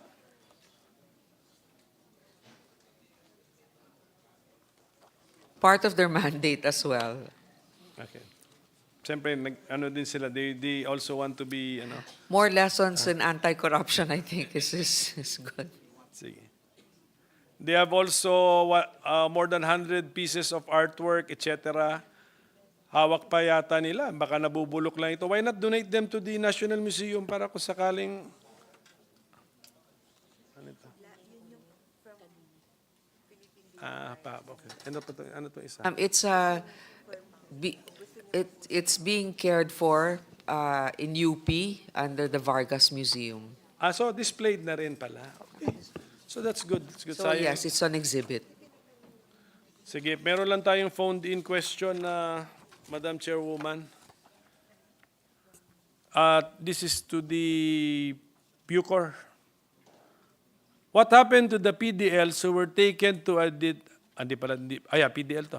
What happened to the PDLs who were taken to a detention facility in Camp Aguinaldo after serving as witnesses against former Senator Laila de Lima? Now that the cases against Senator de Lima have been dismissed, what's the status of these PDLs? Have they been taken back to the New Bilibid prison? Are you aware? Yes, Mr. President. How many are we talking about here, Ms. Director General?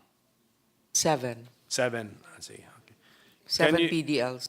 Can we just, can you list them down and then you just give them to me? So I can refer Yes, the matter Mr. to President, the... and all other questions that you have, we can submit the replies to your query. I have questions for the PAO, pero okay na po yan, PAO. Outstanding government agency yan eh. So, Siyempre, pag naman si Ms. Acosta.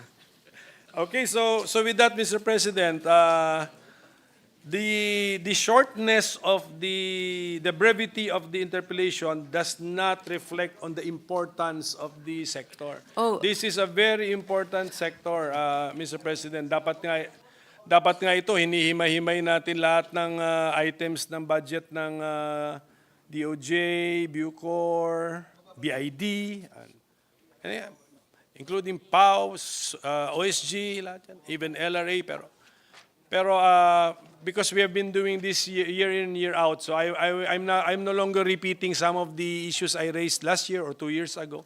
So we just wish you all the best, and we congratulate you for your achievements. Marami namang achievements.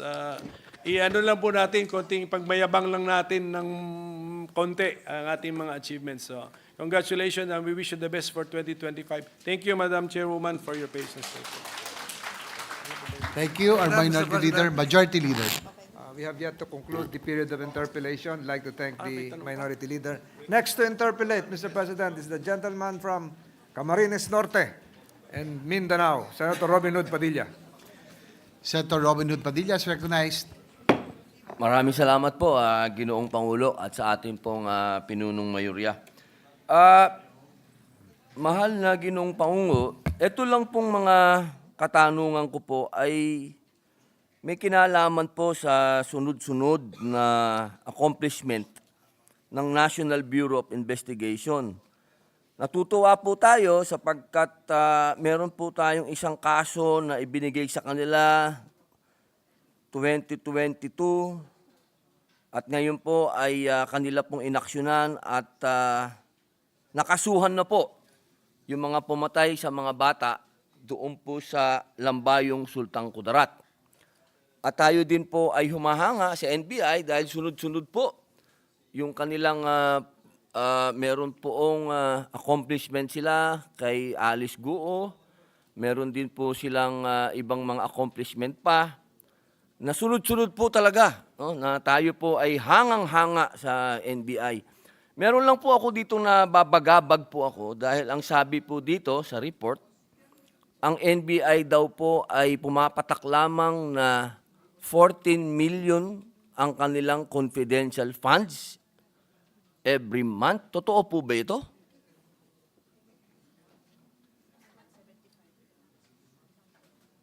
Yes, Mr. President, every month. Opo, bali po 175 po million sa isang taon po. Yes, Mr. Opo. President.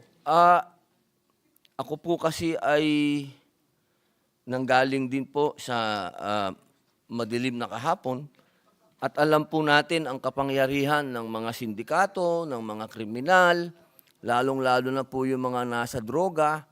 Yaan pong mga yan, meron silang counter-intelligence fund nila para mapantayan po kung ano yung kakayahan ng mga law enforcement. Ito po bang 14 million a month na ito, palagay po natin, ito po ba sapat na po para po sa ating NBI para labanan po ang palaki ng mga sindikato?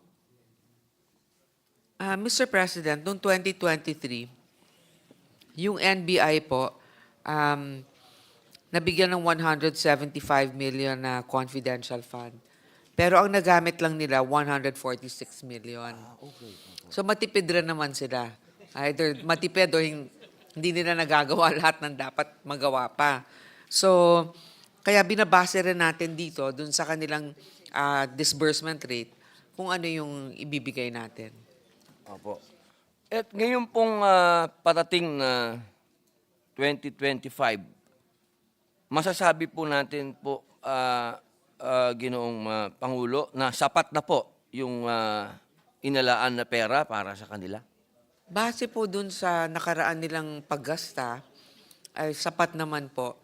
Ngayon, kung meron naman silang specific na hihilingin, ibibigay naman po natin. Pero yun lang naman talagang nahingi nila para dun sa item na yon. So binigay natin yon.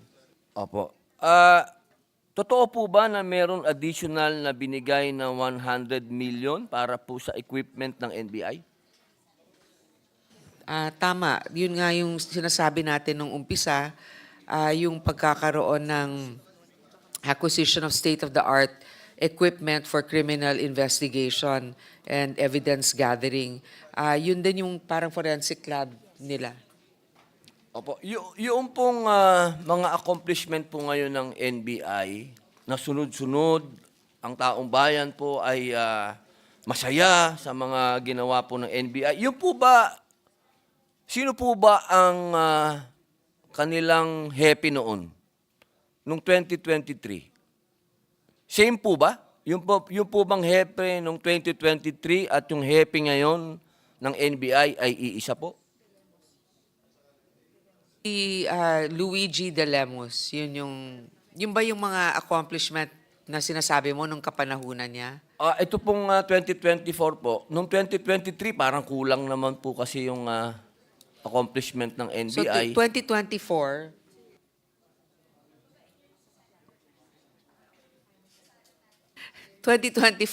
si Director Jaime Santiago na.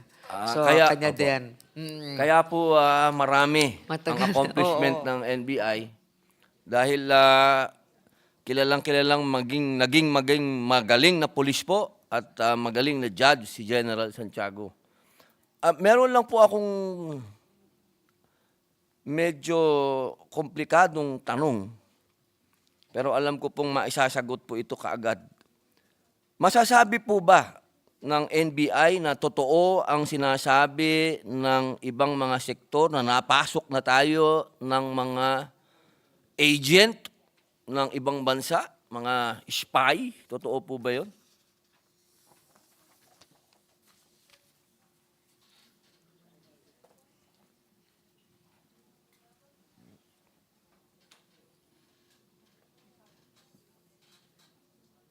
Ito'y lumabas dun sa isang Al Jazeera report.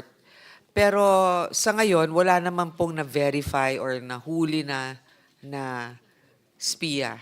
Either napakagaling nilang magtago or hindi pa or wala talaga sila dito.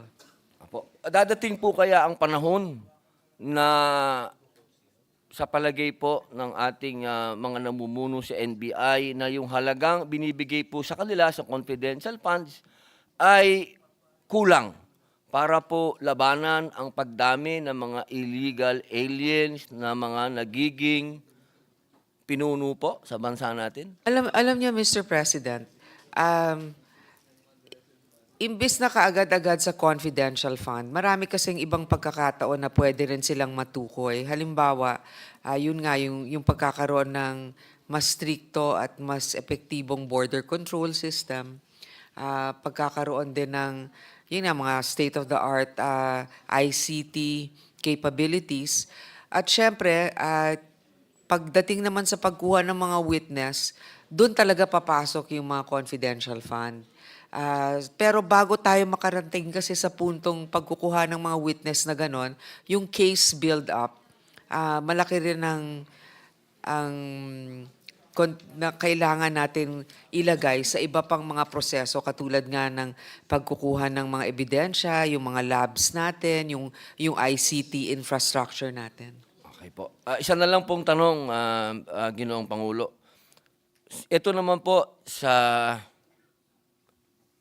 atin pong mga PDL, tatanungin ko lang po kung ilan na po, noong pong nag-umpisa ang ating Congress, nakausap po natin ang kalihim ng DOJ at kami po'y nagkasundo na magkakaroon ng sunod-sunod na paglaya sa mga PDL. Kamusta po ito? Meron po ba tayong record kung ilan na po ang lumaya?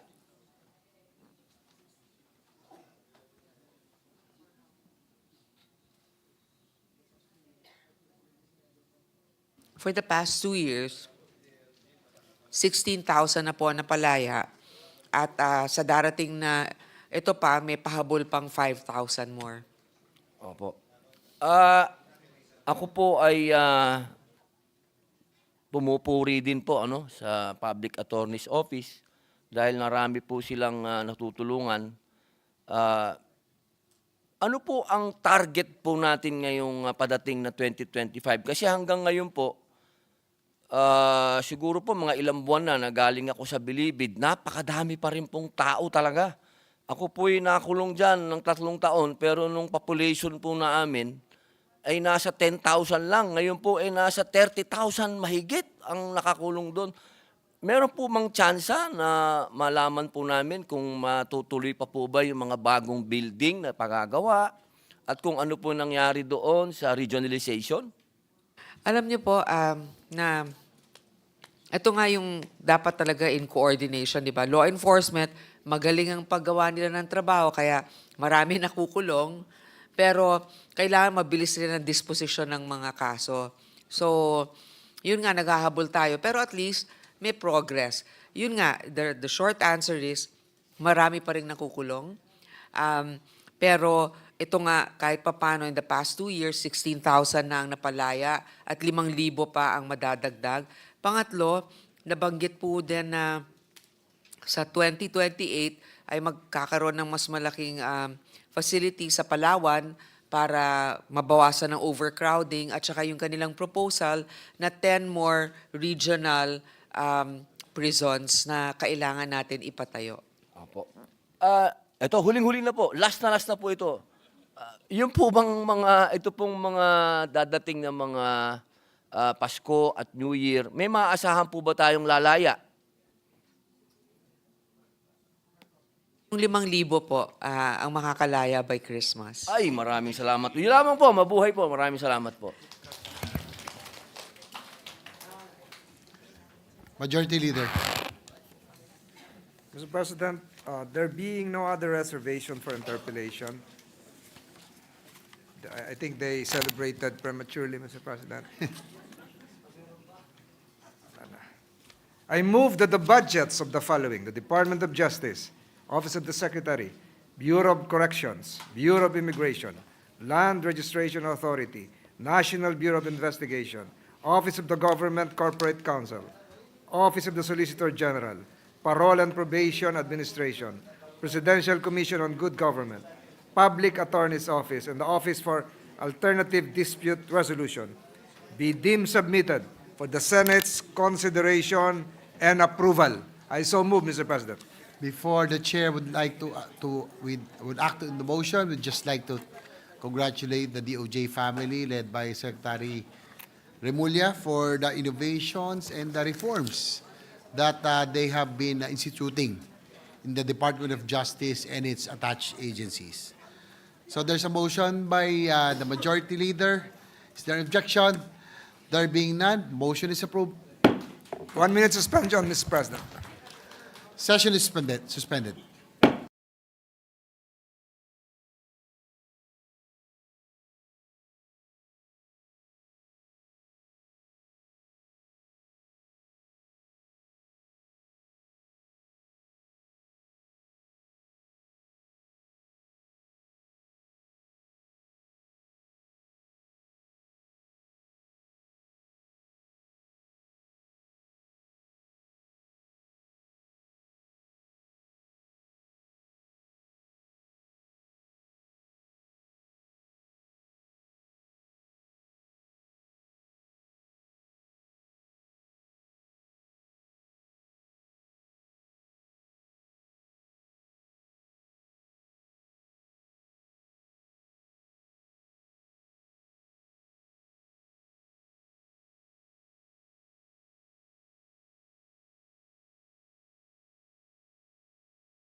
Mr. President, I move that we consider the budgets of the following: the Civil Service Commission and the Career Executive Service Board. Any objection? Hearing none, motion is approved. And, Mr. President, I move that we recognize the sponsor and chairperson of the Subcommittee H of the Committee on Finance, Senator Risa Ontiveros, for her opening statement, and later to interpellate our Minority Leader, Senator Aquilino Coco-Pimentel.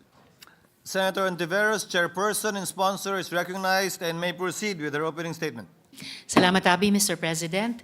Good evening, colleagues in the Senate, to the civil service family, led by its ad interim chairperson, Marilyn Baruayap, and Commissioners Eileen Lizada and Ryan Acosta, and to the Career Executive Service Board, led by Executive Director Maria Marcy Ballesteros.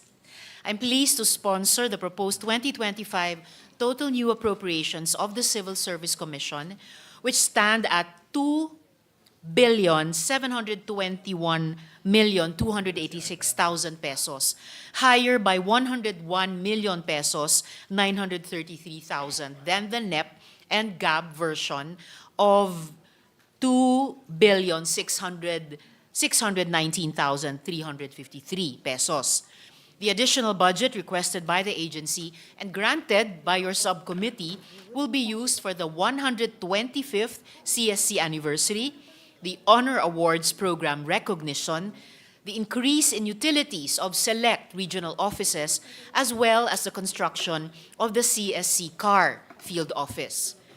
Your subcommittee likewise increased the budget of the CESB to 121,790,000, an increase of 25,065,000 pesos from the NEP and GAB levels of 96,725,000 pesos. Having said that, Mr. President, I'm now ready to receive interpellations for the said agencies, beginning with the good minority leader. And ending with the good minority floor leader. The No minority complaints, floor Mr. leader, President. Senator Pimentel, is recognized. You may proceed, sir.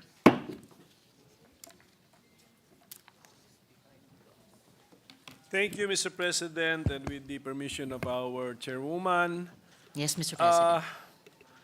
I've looked at the budget levels. They look reasonable to me. And of course, this is the Civil Service Commission, a constitutional commission, an independent body. So I would just like to, and also a well-performing and well-respected institution in our governmental organization.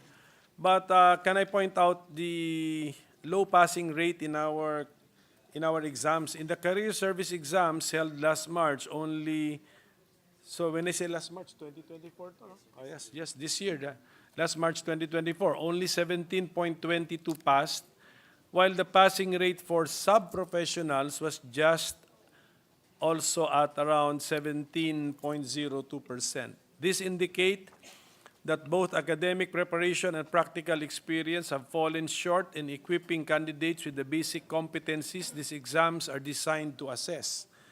So how can we bridge the gap between what the applicants know from school and experience and what they are expected to know in the public service? Sige po.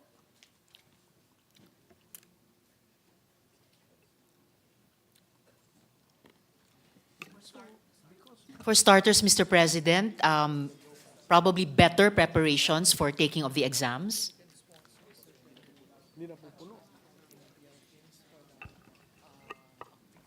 The Commission is willing and able to sponsor catch-up preparations and remedial programs for the applicants to the examinations, Mr. President.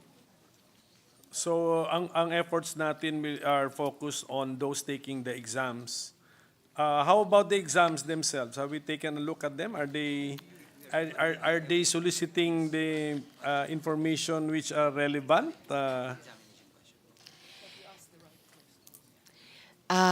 Commission is in the process at the moment, Mr. President, of reviewing every exam and even every question within the exam to make sure that it conforms to posing the right questions to the examinees and producing passers and even high passers of the examinations indeed well fit for the civil service, Mr. President. I've heard some criticisms kasi about the exam, pero hindi ko na isa-isahin yun ba. Siguro dapat, I do not know what should we be testing ba? Ano ba lumabas? Knowledge about the world? Mathematical skills, computational skills, or is it more or less like an IQ test or an EQ test? What is it? What are the tests supposed to be? I will get to the content in a moment, Mr. President, but just to add, by way of response to the previous question of the good minority leader, it's actually academicians who formulate and who are now evaluating the tests, and perhaps that also accounts for, though the good minority leader is right that the percentage passers last March of this year in the professional and the sub-professional categories are 17.2 and 17.02% respectively. Comparatively, that actually represents an improvement from the previous passing percentages of 12 to 13%. As for the contents of the exams, the IQ lang ba or subject? Salamat. For the professional exams, Mr. President, the contents would comprise general information, numerical and verbal abilities, and analytical abilities. So these are all tested, Mr. President, for the professionals. Sige po. I'm sure the exam contents are always in constant review. Siguro. That is correct, Mr. President, as at the present moment in the hands of very capable academicians. And just to complete the response to the good minority leader's previous question, doon naman po sa sub-professional examination, bukod sa general information pa rin, numerical and verbal abilities pa rin, clerical abilities ay tinatest din po, Mr. President. When the tests were designed, was there an expected passing percentage rate? I'm sorry, Mr. President, could the good minority leader repeat the When the question? tests were designed, given the Philippine context, was there an expected passing rate? There was actually no expected passing rate, Mr. President. If I may also add for the record about the examinations, they are at the ISO standard for reliability level, Mr. President. Okay, but are the exams based on some foreign exam?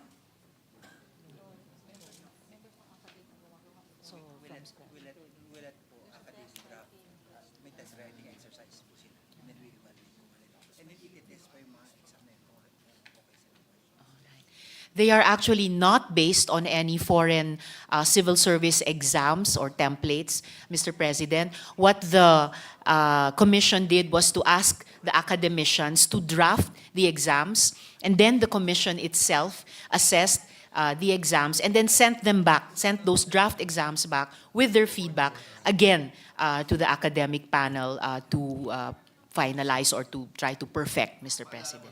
Are the low passing rates contributing to the unfilled positions in the bureaucracy?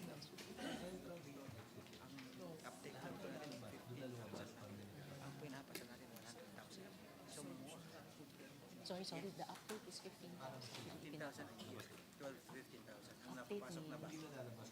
Pero ito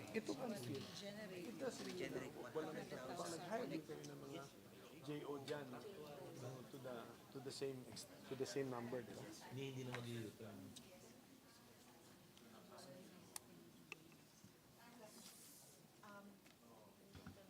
First off, Mr. President, in the analysis of the commission, yung pagkakaroon pa rin ng unfilled positions is not linked causally dun sa ngayon mababa pang, no? Comparatively mababa pa nating passing rate. But there are interesting data that can be put on record about this. The absorption of the commission is only 15,000, but the actual passers amount to 100,000, Mr. President. So rather, dito sa issue ng unfilled positions, this is in government? Okay. sa unfilled positions sa gobyerno, the Commission has certain reasons listed for the 203,079 unfilled positions. Among these, at the outset, agencies are primarily responsible in filling up their vacancies. And then factors that contribute to the situation. One is the lack of applicants for the position because quality standards are high. Another is the deliberate act on the part of the agencies not to open positions because their job orders and contracts of service who have shown reliability and whom they want to apply may not have yet obtained the required eligibility. Secondly, candidly from the Commission, patronage politics where they might be reserving the position for their favored people. And last but not the least, the positions are actually obsolete, but agencies don't want to surrender them because they are reserving the slots for their scrap and build eventually. Further reasons for the unfilled positions, Mr. President, LGUs, who actually have the most number of vacancies, have a limitation kasi po in their PS allocation, so they cannot fill up all of the positions.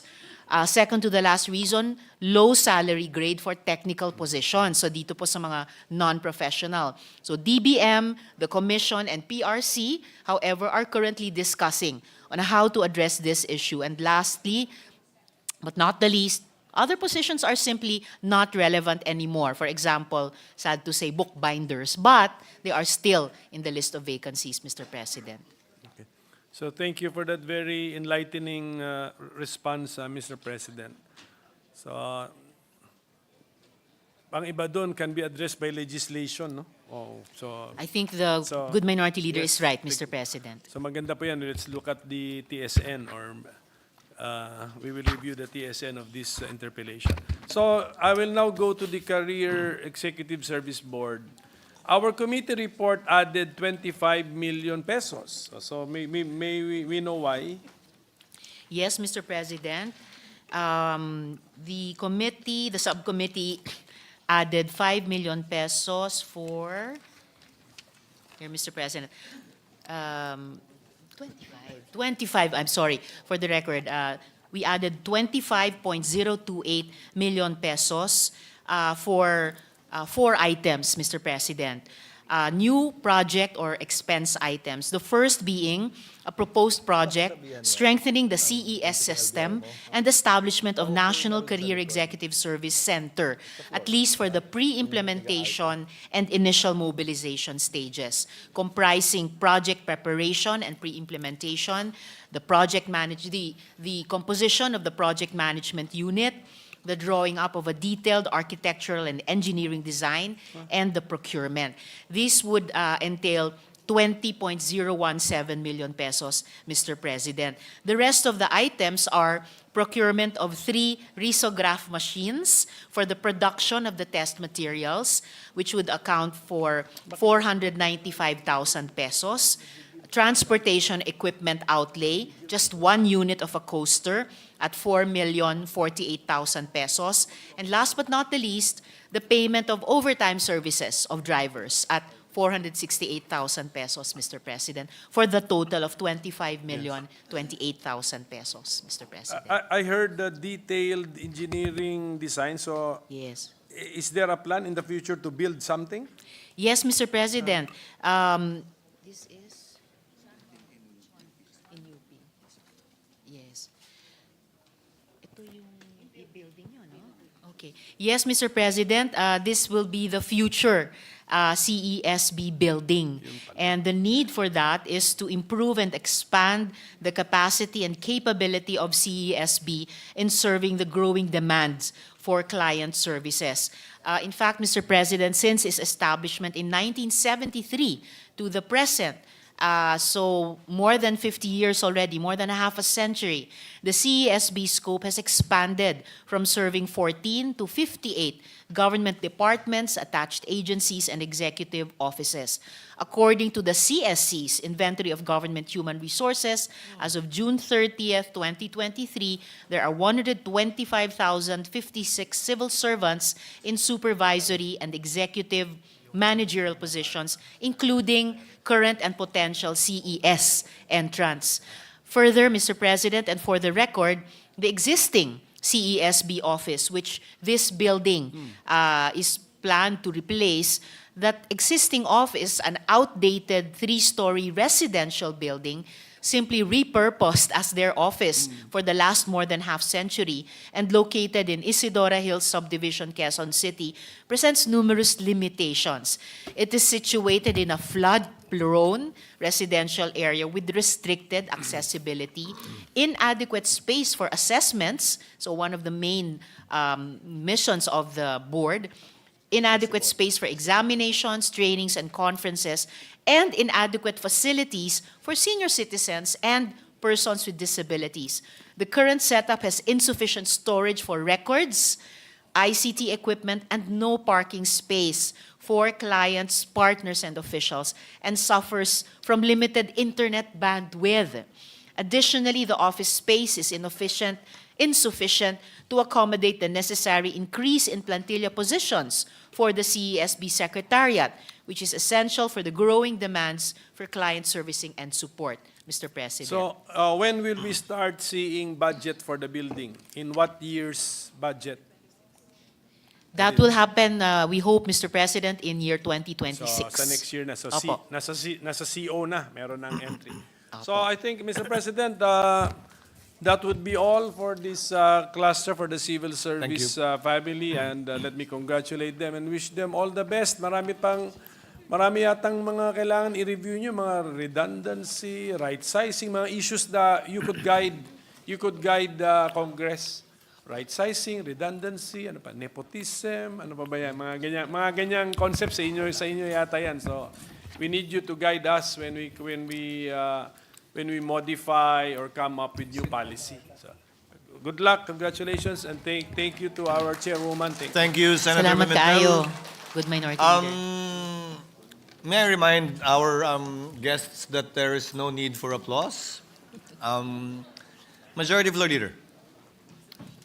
Yes, Mr. President, before I make a motion, just like to welcome to the House our former Secretary General, who is now the head of the Civil Service Commission, Merlin Baruayap. In my only term in the House, she was the Sec Gen. Probably you were also there when she was Secretary General. So, Mr. President, there being no other I was reservation. actually no longer there, but she was the director of the Committee on Rules when I was there. And this representation was there, Mr. President, good majority leader, when the now CSC chair was our Secretary General in the House. Majority Leader. With that, Mr. President, there being no other reservation for interpretation, I move that the budgets of the Civil Service Commission and the Career Executive Service Board be deemed submit for the body's consideration. So move, Mr. President. Before acting on the motion, may I instruct the head of Arta, Mr. Perez, to kindly situate himself beside the sponsor, because we will be taking up the Arta right after, within the same cluster. At saka ma'am, para isang picture na lang, sabay-sabay na kayo, Maylin, pagkatapos. Sabay-sabay na, para isahan na lang. Konti na lang naman, Arta lang eh. Thank you. Acting on the motion of the Majority Floor Leader, is there any objection? There being none, motion is approved. The proposed budget of the Civil Service Commission as well as the Career Executive Service Board is hereby approved and deemed submitted. Majority Floor Leader. Salamat, Mr. President. Mr. President, I move that we consider the budget of the Anti-Red Tape Authority and recognize again the sponsor and chairperson of the Subcommittee H of the Committee on Finance, Senator Risa Ontiveros, for her opening statement. Senator Ontiveros is recognized. You may proceed, ma'am. Salamat tabi, Mr. President. Good evening, colleagues in the Senate and to the Arta family, led by Director General Ernesto Perez. I'm pleased once more to sponsor the 2025 total new appropriations of the Anti-Red Tape Authority, amounting to 484,358,000 pesos, which is higher by 100.7 million than the fiscal year 2025 General Appropriations Bill. The additional 100.7 million pesos was requested by the agency and was granted in our subcommittee report. Having said that, Mr. President, I'm now ready to receive questions related to the agency. Mr. President, I move that we recognize our minority leader for his interpellation. The minority leader is once again recognized for his interventions. You may proceed, Thank sir. you, Mr. President, with the permission of our chairwoman. Yes, Mr. We will President. try to keep this brief so that it will be an example of an anti-red tape interpellation, Mr. President. Sir, mahal kayo ng committee, ng subcommittee. 100 million ang dinagdag. So may we know why we added 100 million pesos? Yes, Mr. President. Excuse me, ma'am. I'm sorry. To some, akala nila maliit lang yun, pero it should be given in relation to the total budget. So halos 25% yata or more ang dinagdag namin. So may we know why we added 100 million pesos to the budget of the Arta? Ito, di ba? And then ito hiwalay, right? Okay. From NEP Yes, level, from NEP level, yes. Yes, Mr. President. The additional 100.7 million is broken down into two items. The first being MOOE implementation of projects, activities, and programs in the regional offices, amounting to 40,726,000 pesos. And the second and lastly, operational expenses for 8 of those regional field offices, amounting to 60,518,000 pesos, Mr. President. So parang the Arta services and projects and activities are being brought down to the regional as well, even lower levels pa. Exactly, That's the plan. Oh, sige. Exactly, Mr. President, and in particular to 8 regional field offices, precisely with that hope that in the future, bringing them even further closer to the ground under the regional level, Kasi Mr. President. parang culture din itong pinopromote nila eh. In Tama short, po what kayo, ca- Mr. President. if we label it a culture, it's a culture of what, the Director? It's a culture of what? If we should use that phrase, what are we promoting? In so many words, Mr. President, it would be a culture of promoting bureaucratic efficiency, Efficiency. transparency, and accountability, Mr. President. Thank you for that. Now, Mr. President, I will just read my 3 questions and request a response or a reply in writing. Ano na lang, in Yes, writing Mr. na lang. President. In the spirit of Arta. Ilang days, sir? Sige nga.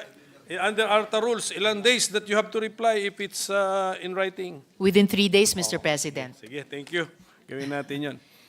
First question. What specific results have been achieved in terms of reducing bureaucratic red tape since Arta's inception? Of course, I expect you to provide the data on the number of processes that have been streamlined or eliminated. Okay. Number 2, in the previous years, the Arta faced criticism for its own slow complaint resolution process. So whether true or not, pwede nyo i-dispute sa sagot nyo. The COA found that it took the Arta an average 124 days just to accomplish the first 2 steps in the complaint resolution process.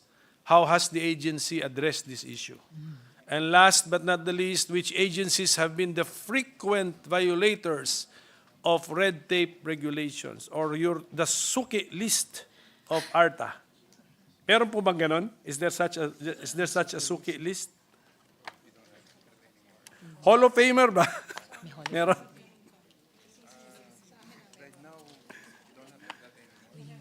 So anyway, in the written response, siguro just name the agencies that most frequently complained against or complained of, di ba?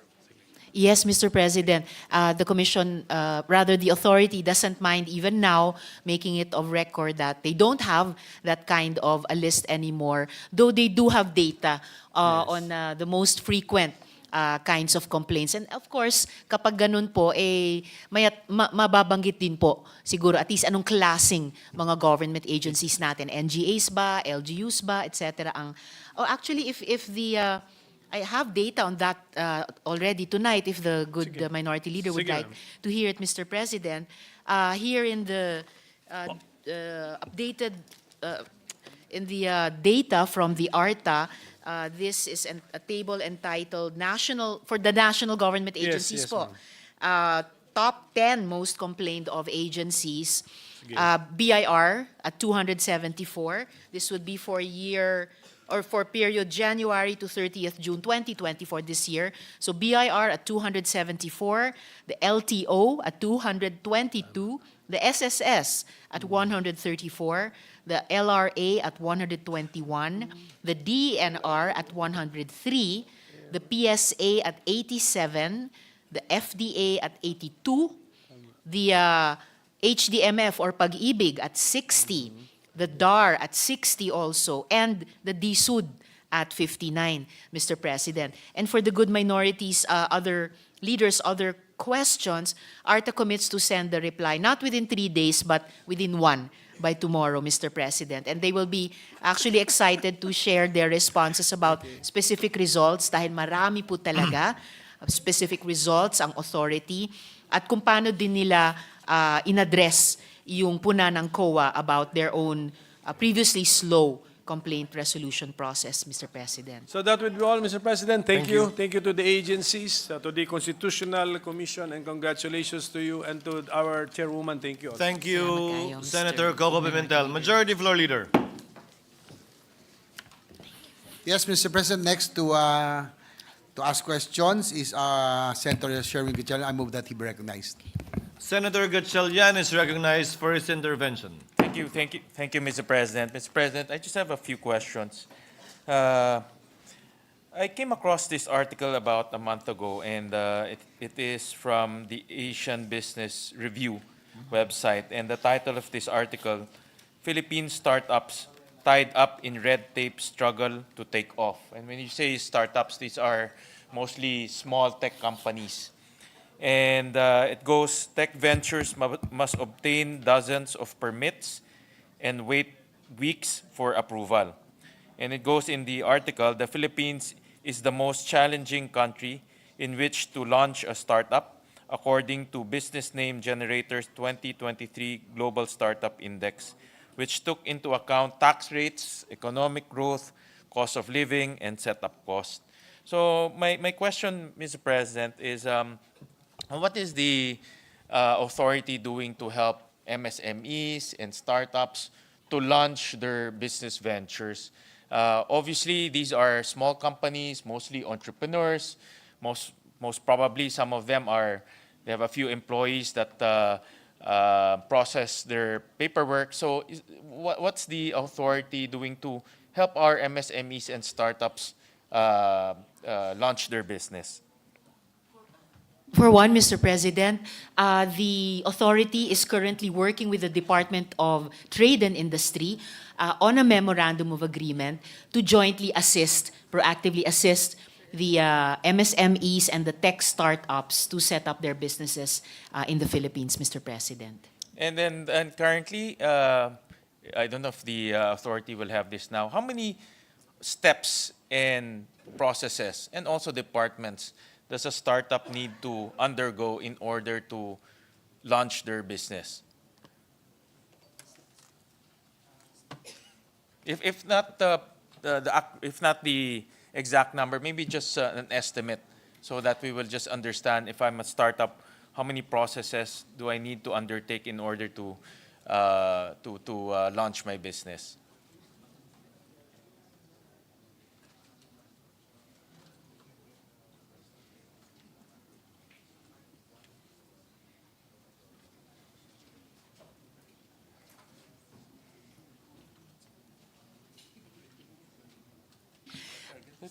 Yes, Mr. President, one of the programs or mechanisms that the authority is proudest of is what they call the Electronic Business One-Stop Shop, or the EBOS.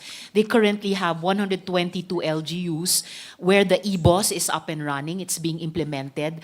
At bagamat po yung target sana nila that a startup or a tech startup for that matter, an MSME, could and should be able to register their business within 10 minutes on this EBOS platform. At least, sa documentation po ng authority, they're actually able to do it within 20 to 30 minutes, Mr. President. And I heard, Mr. President, that only 112 LGUs are involved. And Yes, Mr. indeed, President. normally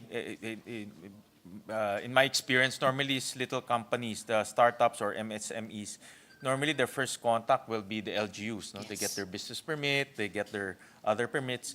But I heard earlier that there are only 112 LGUs, and there are about 1,500 LGUs right now. So what is the hindrance or the roadblock to get all of the LGUs to be involved in that EBOS, Mr. President?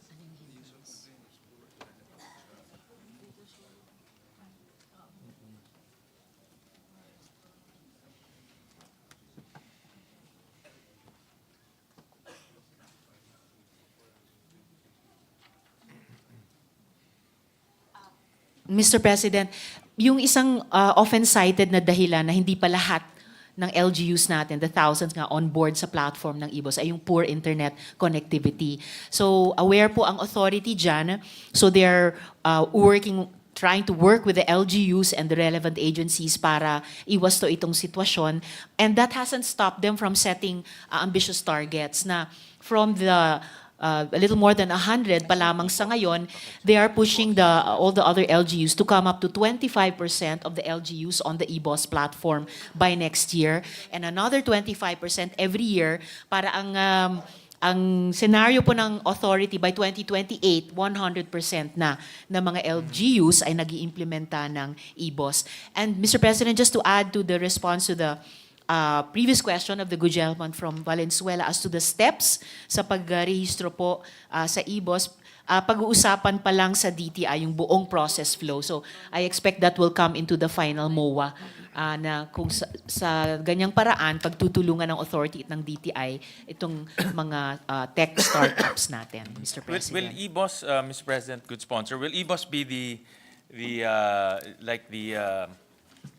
parang the central digital interface for all the MSMEs and startups can go to in order to register their businesses from start to end? Is that the vision for EBOS?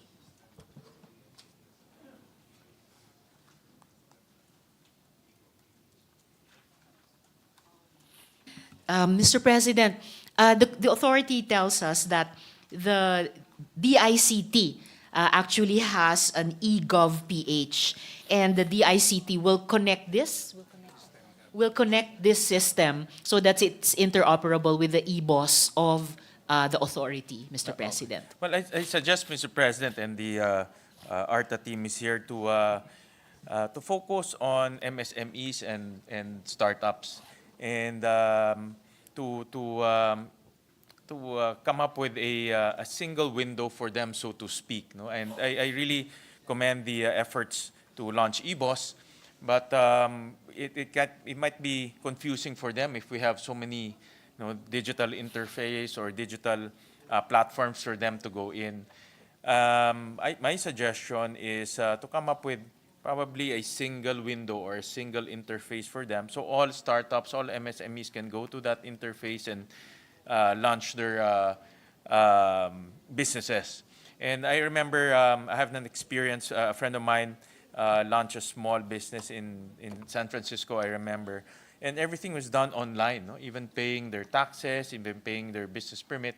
In other words, he didn't have to go to City Hall or to DTI or to SEC to register the business. Lahat na sa isang platform na. No? So moving forward, I hope that we can look at that platform or look at that model so that our MSMEs will have an easier time to launch their businesses. My next question is that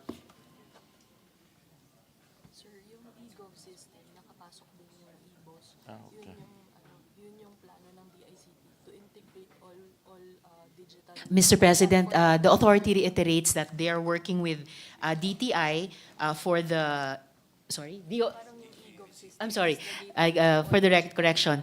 The authority is working with the DICT so that the EBOS links up with the eGov PH. But I am sure, Mr. President, and I would like to reassure the gentleman from Valenzuela that the authority is hearing the advice of the good gentleman about moving towards a single window or interface, especially for our MSMEs and other startups, Mr. Thank you, President. Mr. President. Good sponsor. And is that are those projects already inside the budget for 2025? promoting EVOS, making it more accessible to MSMEs. Is that already part of the 2025 budget?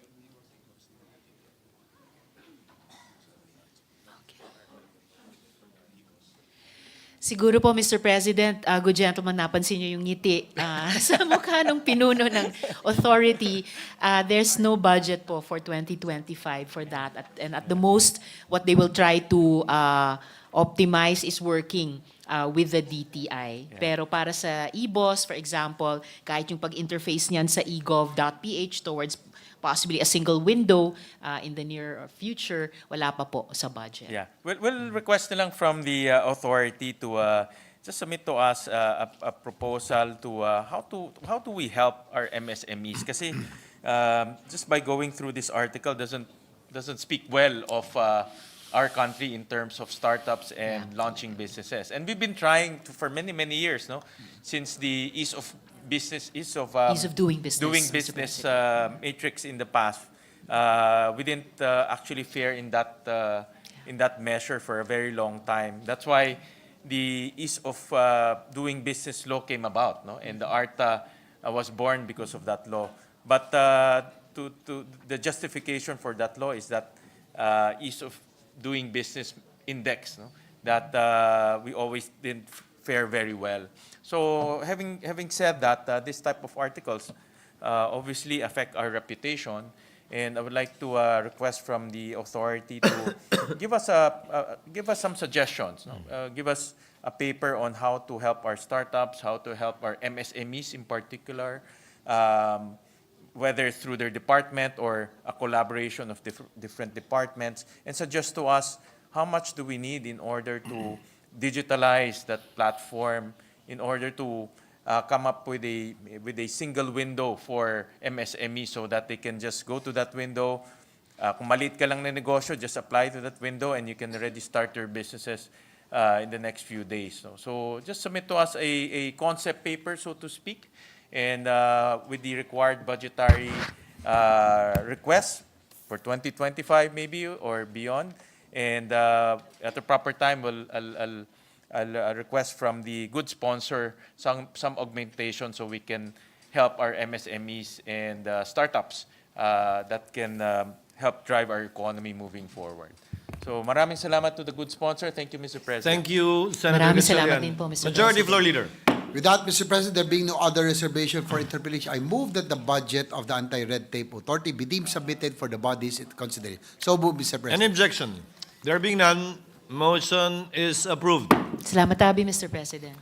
Session is suspended for a minute in order to afford the next agency to be taken up, the DILG, time to move to the main VIP gallery, and for the approved budget agencies with approved budgets to likewise proceed to the exit.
Session is resumed. Chair directs the Sergeant-at-Arms to kindly clear the corridors and kindly instruct guests and resource persons to kindly settle down and situate themselves in the gallery accordingly. Mr. Thank you. President, Majority Floor Leader. Mr. President, I move that we consider the budgets of the following: Department of the Interior and Local Government, Office of the Secretary, Bureau of Fire Protection, Bureau of Jail Management and Penology, Local Government Academy, National Commission on Muslim Filipinos, National Police Commission, National Youth Commission, Philippine Commission on Women, Philippine National Police, and the Philippine Public Safety College, and recognize the sponsor and chairperson of the committee, Subcommittee L of the Committee on Finance, our Majority Leader, Senator Francis Tolentino, for his opening statement, and later to interpret Senator Win Gatchalian. So move, Mr. President. Any objection? The budget of the aforementioned agencies, consideration rather of the budget of the aforementioned agencies is now in order. The distinguished sponsor of the budget of the agencies mentioned is hereby recognized for his short opening statement. Thank you, Mr. President. Magandang gabi po sa inyo lahat. Gusto ko pong batiin ang bagong talagang kalihim ng DILG, Secretary John B. Cremulya, at ang ating Chief ng Philippine National Police at lahat ng bumubuo ng DILG family. As the Vice Chairperson of the Subcommittee L of the Committee on Finance, I'm privileged to sponsor the Department of the Interior and Local Government's budget, DILG budget, and its attached agencies before this August chamber. Composed of the DILG Office of the Secretary, Bureau of Fire Protection, Bureau of Jail Management and Penology, Local Government Academy, National Police Commission, Philippine National Police, Philippine Public Safety College, National Commission on Muslim Filipinos, National Youth Commission, and the Philippine Commission on Women. The department and its attached agencies are tasked with enormous responsibilities of promoting peace and order, ensuring public safety, and strengthening local government capability aim towards the effective delivery of basic and essential services to the citizenry through the institutionalization of highly efficient and competent fire, police, and jail services. In line with the said mandates, the subcommittee recommended total budget of 279,717,291 for the DILG and its attached agencies. This amount is lower by 515,982,000 from the submitted budget of the House of Representatives, but higher by 259,018,000 compared to the NEP figures for the department of 279,458,273,000. Our proposed budget for the DILG and its attached agencies is higher by 16,067,292,000 compared to the 2024 figures. The details of the changes made in the DILG and its attached agencies' budgets were submitted to the plenary. With this representation is now ready to answer questions that our colleagues may propound. Thank you, Senator Trentino. Senator Gatchalian is recognized for his interventions. Thank you, Mr. President. My greetings to the new Secretary, Secretary Remulla, to our Chief PNP, Marbil.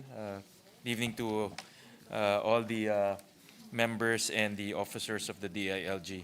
My first question is related to POGO, Mr. President.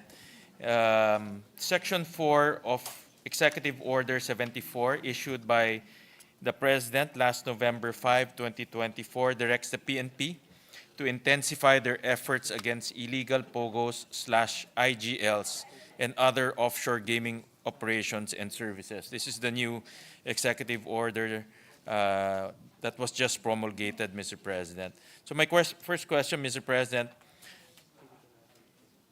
what are the preparations and actions done by the PNP to address the President's directive to wind down all POGOs pursuant to Executive Order 74, Mr. President?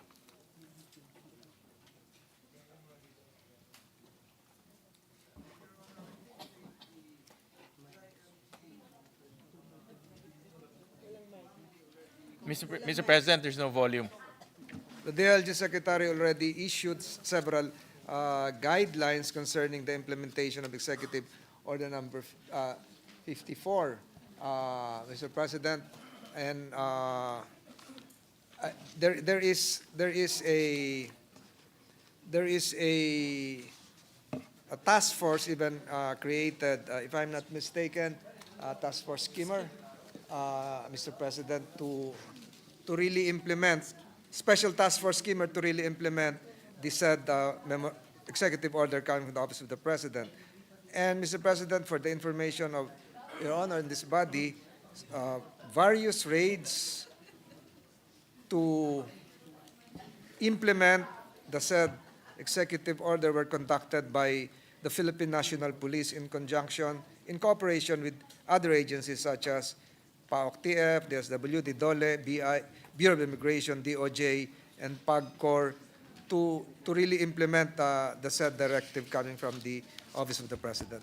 And what are the, just broad strokes, Mr. President, what are the next steps to fully operationalize this executive order, Mr. President, on the part of the PNP and as well as the DILG, Mr. President? Just next steps, broad strokes, so that the public will be guided on the actions of the department as well as the PNP, Mr. President.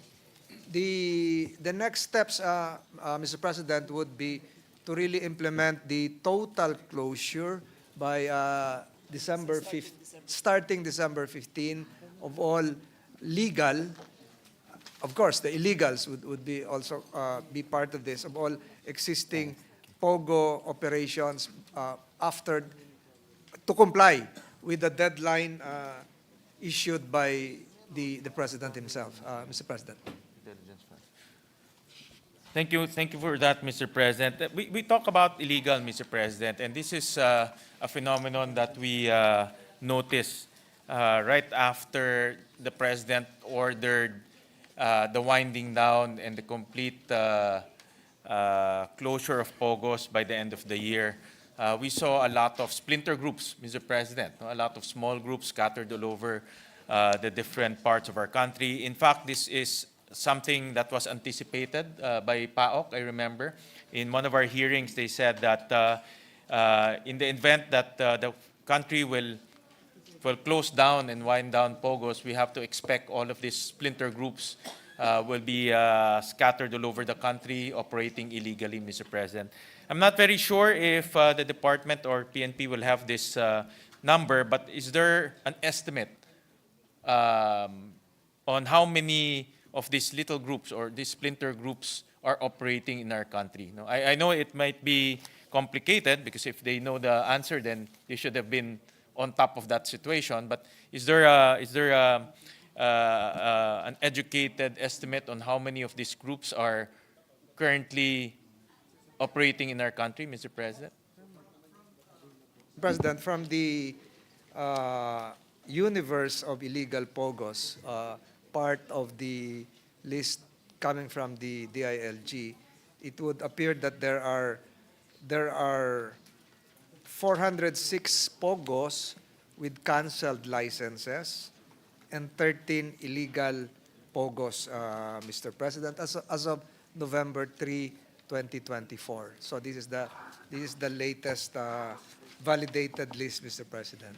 So 406 with canceled licenses. With canceled licenses, Mr. President. So I would assume this includes service providers, all of these entities, one way or the other, linked to POGOs, Mr. President, and 13 illegal, Mr. President. But how about those that are being raided recently? There's a slew of raids being conducted by PNP, by PAOK lately, and how many of those kind of splinter groups that are operating in our country? Just an estimate, Mr. President, based on their intelligence gathering.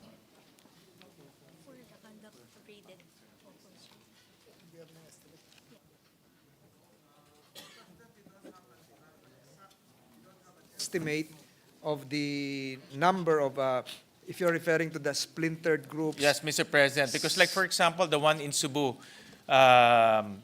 based on the news reports and based on the reports that we got, the one that was raided in Cebu are actually from are groups from Bamban and from Porac, Mr. President. So, in other words, what we are seeing is all of these big pogos that are closed down. These groups are now going to different parts of the country, operating illegally. They operate in resorts, in very in small hotels, even in business centers, Mr. President. So I just want to inquire whether the department or the PNP will have some form of estimates on how many of these splinter groups have scattered all over the country, Mr. President, if that information is available, Mr. President. No?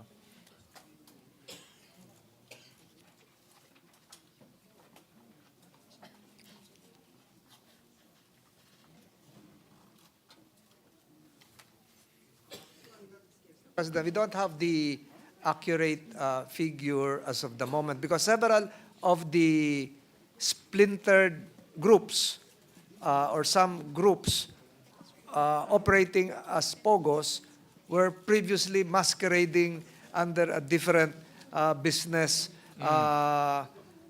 phase. For instance, BPOs, some are masquerading as legitimate business gaming operators. So, nagpapanggap po ito eh. So, ito pong yung pagpapanggap nila, hindi pa ho natin nalalaman yung accurate figures. But the PAOK-TF, I was informed by the chief of the PNP, together with the Philippine National Police, they're in tandem trying to figure out the exact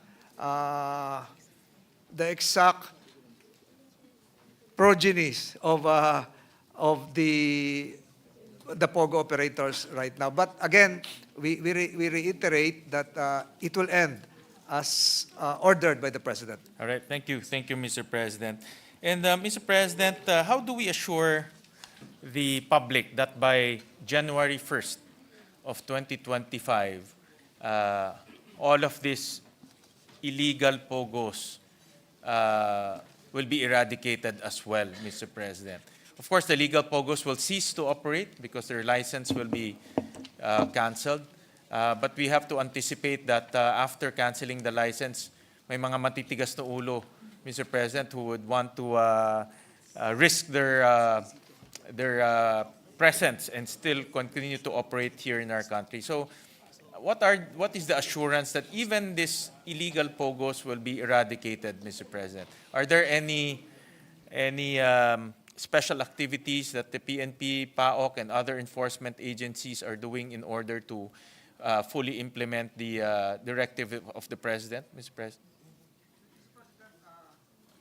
It would, as per the SILG, it would be easier to track them down, hunt them, because they would be isolated, but they will be based in urban areas with strong Wi-Fi connections.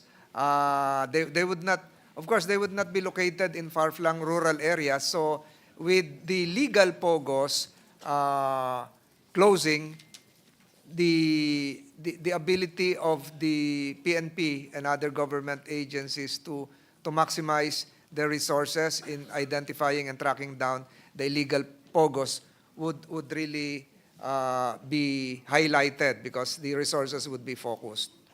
Thank you, Mr. President. And Mr. President, you mentioned earlier that some of these POGOs are masquerading as legal BPOs or legal entities, Mr. President. And I think a few days ago, I read in the news report that there was a raid in Bataan. No? And apparently the raid in Bataan,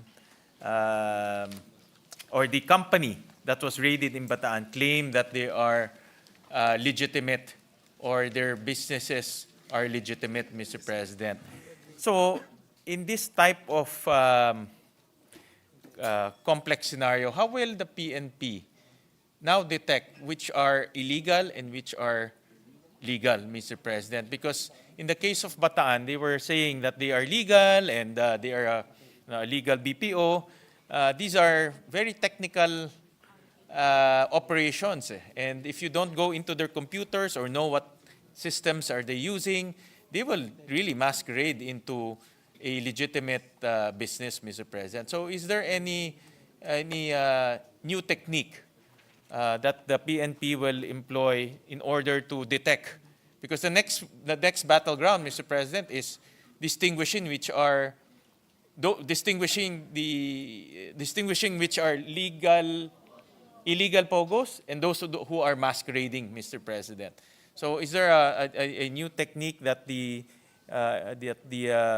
PNP will be employing to find those entities that are masquerading as legitimate businesses? Thank you, Mr. President. Of course, we will not be preempting and exposing what new techniques the PNP would be doing, but There is, Mr. President. I would surmise there would be with the use of technology. I was informed by the SILG that the Bataan raid was really a product of deep and intense intelligence efforts, because that said firm was a gaming sports legitimate company, and many, as I've said, many illegal pogos pose as legitimate businesses, sometimes using fraudulent documents and exploiting loopholes in the business registration process. So we have to trust the Philippine National Police, especially the intelligence community, in really ferreting out from the legitimate what would be the illegals, Mr. President. So makikita naman siguro kung bakit maraming umuupa na mga business offices, spaces dun sa lugar na yon, na siguro po ito yung mga lugar na malalakas talaga yung internet. Bakit po maraming dayuhan? Bakit po maraming nagtatrabaho ng 10 oras ng gabi? So there are steps probably na ginagawa ng ating intelligence community na hayaan po natin, sila na lang nakakaalam, kasi pag narinig ngayon ng mga pogo, Mr. baka... President, I agree.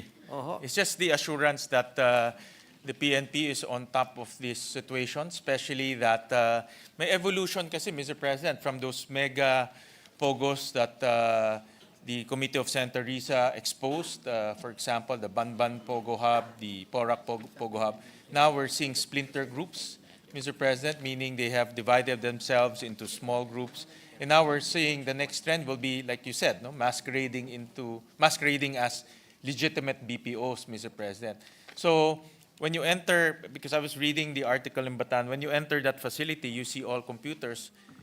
Obviously, they'll say, legitimate to, these are BPO computers. So it becomes a technical endeavor, Mr. President. So all I want to emphasize is the war on pogos have now moved into a different battleground, so to speak, Mr. President. And I just want to bring that up with the PNP and with the department to look at that angle, Mr. President, so we can completely eradicate pogos come 2025, Mr. President. The PNP is ready, the DILG family is ready with the use of technology and other cybersecurity apparatus, Mr. President. Mr. President, how about the role of LGUs? And as we all know, the LGUs, kabisado nila yung teritoryo nila, Mr. President. So I know the DILG secretary, who's a former governor, knows that LGUs know a lot of information on the ground, Mr. President. So in this execution of the executive order, what is the role of the LGUs, Mr. President? As gathered from the hearings conducted by your honors, perhaps the LGUs would play a critical role, especially in facilitating the issuance of licenses, knowing beforehand the number of new residents in their areas. So malaki pong tulong ang mga LGUs kung talagang gagampanan nila yung dapat gawin, lalong-lalo na kung susunod sa direktiba ng Pangulo at sa direktiba rin po ng Secretary of the Interior and Local Government. So maaari din po siguro na yung ibang LGUs ay makatulong kung tutulungan nila yung illegals na mag-proliferate. But then again, naniniwala po tayo na yung ating mga local government executives ay nakikiisa sa kampanyang ito. Is there a special directive, Mr. President, to the LGUs? Or the executive order will be an automatic directive, Mr. President? After the State of the Nation address, wherein the President announced this new policy, the former DILG Secretary issued a circular to that effect, Mr. President. Thank you, Mr. President. I just want to make a point that the Pogos, the battle against Pogos is not yet over, and in fact, they're evolving. So I just want to make a point that government should also evolve likewise, Mr. President, so we can completely close down all the Pogos, whether legally or illegally, Mr. President. Mr. President, I'll jump to another topic, but related to Pogos. On October 30, 2024, it was reported that the Internal Affairs Service of the PNP said that it has recommended the dismissal of 11 police personnel, including 5 officers from the service over allegations of illegally deploying police as security escorts of a Chinese national involved in online gambling operations. 2 police officers were arrested in May after they figured in a scuttle at a posh village in Ayala, Alabang in Muntinlupa. Investigation later showed the 2 were assigned in Zamboanga City but were moonlighting as personal bodyguards of a Chinese national linked to a Pogo. The recommendation of dismissal is subject to approval of the PNP chief. This was actually brought out by Senator Boto in one of his hearings. A lot of our, sad to say, a lot of our police men find it attractive to moonlight as bodyguards, as escorts of these Chinese Pogo operators. And this is actually quite famous in a lot of the villages. It's famous and notorious, because you can see outside of their big houses a lot of escorts and a lot of bodyguards, and some of them even wear police uniforms. So, Mr. President, my first question is, what happened to this case? Have they been dismissed? And second, Mr. President, again, I remember Senator Bato bringing this up in the hearing. Do we still have this type of moonlighting and escorts being provided to Pogo operators, Mr. President? First, to answer your question, Your Honor, Mr. President, is that the case involving the supposed to be security officers of that Chinese in Alabang, we're still awaiting for the final IAS resolution, and that would include the superior officers of the said police officers. And the Chief of the Philippine National Police committed that it would not happen again, Mr. President. All men will be accounted for, Mr. President. Thank you, Mr. President. I think Senator Bato wants to interject. Yeah, thank you, Mr. President. Yeah, with the permission of Yes, go ahead, sir. Senator Win With the Gatchalian. indulgence of Senator Gatchalian, Senator Bato is recognized and may proceed. Yeah, thank you, Mr. President. It's good that Senator Gatchalian expounded this issue because nakakalungkot po isipin, no? Minsan, makakita tayo ng mga Pogo operators dyan na maraming bodyguard, may mga escort pa na mga motorcycle cops. Samantalang tayong senador na tinanggalan pa tayo ng motorcycle cops, nag-request ako uli, hindi na ako binigyan. But anyway, that's beside the point. Hindi ko na kailangan yan. Pero sana, yung itong mga Pogo operators na yan, na nag-enjoying the services of motorcycle cops ay dapat mainto na yan. Dahil tayo nga, senador mismo, hindi tayo binigyan ng motorcycle cops, tinanggalan tayo. So yun lang, Mr. President, I just would like to support the point of Senator Gatchalian. Thank you. Thank you, Senator Bato. And thank you to the assurance of the Chief PNP that this incident was dealt with? And were these policemen been dismissed or disciplined or reprimanded? Ano po naging action, Mr. President?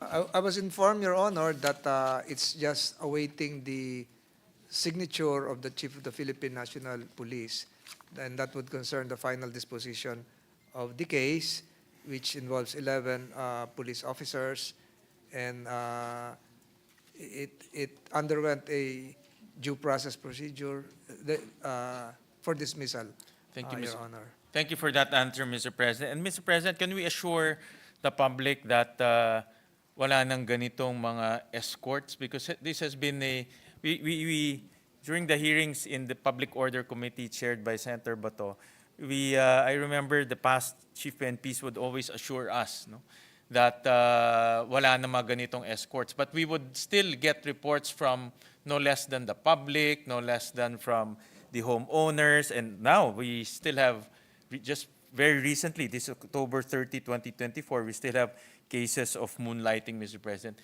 Can we be assured that these moonlighting incidences will not occur anymore moving forward, Mr. President? I was informed by the Chief of the Philippine National Police that you can be assured, Your Honor, that it will not happen again. All men will be accounted for. Thank you. Thank you, Mr. President. Mr. President, I'll jump to another topic related to Pogo, but another incident. On October 29, 2024, the Anti-Cybercrime Group and the National Capital Region Police Office of the PNP conducted a raid at the 23rd floor of the Century Peak Tower in Ermita, Manila. The raid was premised on a search warrant issued to Vertex Technological Corporation, rebranded as Quantum Solutions, for allegedly violating the Securities Regulations Code for involvement in cryptocurrency scams and online romance fraud. According to News 5 and Philstar news reports, the Presidential Anti-Organized Crime Commission, PAOC, distanced itself from PNP's alleged flawed Malate raid, claiming that they were never consulted nor informed regarding this operation. PAOC called the operation a botch raid because the foreigners who were caught were released after the police allegedly failed to secure a legal hold on them. The 34 Indonesians, 25 Chinese nationals, and 10 Malaysians were released after the Bureau of Immigration refused to take legal custody of them, Mr. President. Well, Mr. President, may we get an update on what really happened with this raid, Mr. President?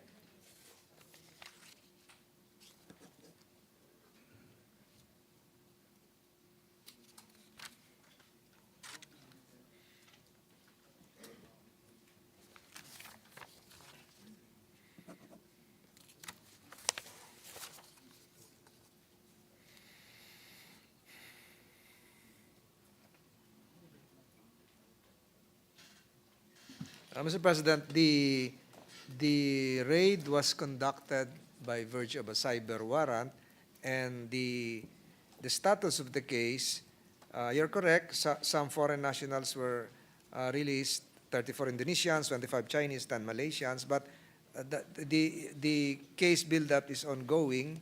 Right now, as informed by the Chief of PNP, for a violation of several cases, not necessarily human trafficking, but Cybercrime Prevention Act, as well as violations of the Securities Regulations Code. So, Mr. President, the case build-up is still ongoing, and appropriate charges would be filed. Mr. President, there were several. I was informed that there were even several digital evidence seized, mobile phones, laptops, etc., etc. So, while it generated media attention because of the reaction coming from the PAOK TF, the Philippine National Police maintains that a valid case was pursued because of a cyber warrant issued by the court. For the record, Mr. President, after the raid, is it confirmed that it is a scamming operation? Because that is, because the statements being made by different agencies made this impression that there's no scamming operation. And of course, the owner, Century Peak Tower, would always deny that. But based on the raid and the evidence found by the PNP, is there scamming or was there scamming operations in that area? I think that's a fundamental question, Mr. President. I was informed that the seized items, which I mentioned a while ago, are still undergoing forensics examination, and this would lead to the filing of the appropriate case involving anti-financial account scamming, violation of the Cybercrime Act, RA 10175. So these are all related to suspected POGO activities. So ang sinasabi po sa akin ni Chief PNP, hintayin yung resulta ng forensics, ng mga gamit na nakumpiska. Ito po yung mga laptops, ito yung mga desktops, ito po yung mga SIM cards, Mr. President. So hindi pa natin ma-confirm, Mr. President, that this is actually a scamming activity because this is connected to our first discussion, Mr. President, that some of these POGOs are masquerading as legitimate businesses. But we cannot also discount that some of them might be legitimate businesses, Mr. President. As per information coming from the Chief PNP, confirm po ito. Okay. Kasi Mr. meron President. din namang complainant dito. Hindi naman nag-grade ito ng basta-basta na lang yung police. And there's a warrant, Mr. President. Yes, Your Honor. Okay, Mr. President. And Mr. President, why were the foreigners released? In the past operation that we observed, Mr. President, typically the foreigners are held or detained, subject to deportation later on, Mr. President, because obviously these are undesired aliens operating in scamming activity. So if these foreigners were released, then sino magiging liable, Mr. President? Mr. President, yung pong mga nahuli dito, nabanggit ko kanina, 47 Filipinos, 34 Indonesians, 25 Chinese, 10 Malaysians. The foreign nationals eventually were transferred to Camp Bagong Diwa and CRPO for biometric processing by the Bureau of Immigration and validation by the respective embassy officials. Nirelease po sila kasi hindi naman human trafficking yung kaso sa kanila. So yung kinaso sa kanila ay yung Cybercrime Prevention Act, etc. etc. So yung protocol po dito, pag yung kasali yung mga embahada, itatransfer po sila doon sa kanilang mga embassies, Mr. President. So to date, no one is in any of our detention facility, Mr. President. Wala na pong naka-detain ngayon, pati po yung mga kababayan natin ay na-release din po noong October 30, 2024. But were cases filed, Mr. President? Because obviously these people are flight risk. They can leave the country at any given time. We've seen that in many of the cases, Mr. President. Hinihintay lang po yung results ng forensics ng mga na-confiscate na mga digital evidence. And what's the assurance, Mr. President, that these people will not be a flight risk, will not escape justice and the cases that will be filed, Mr. President?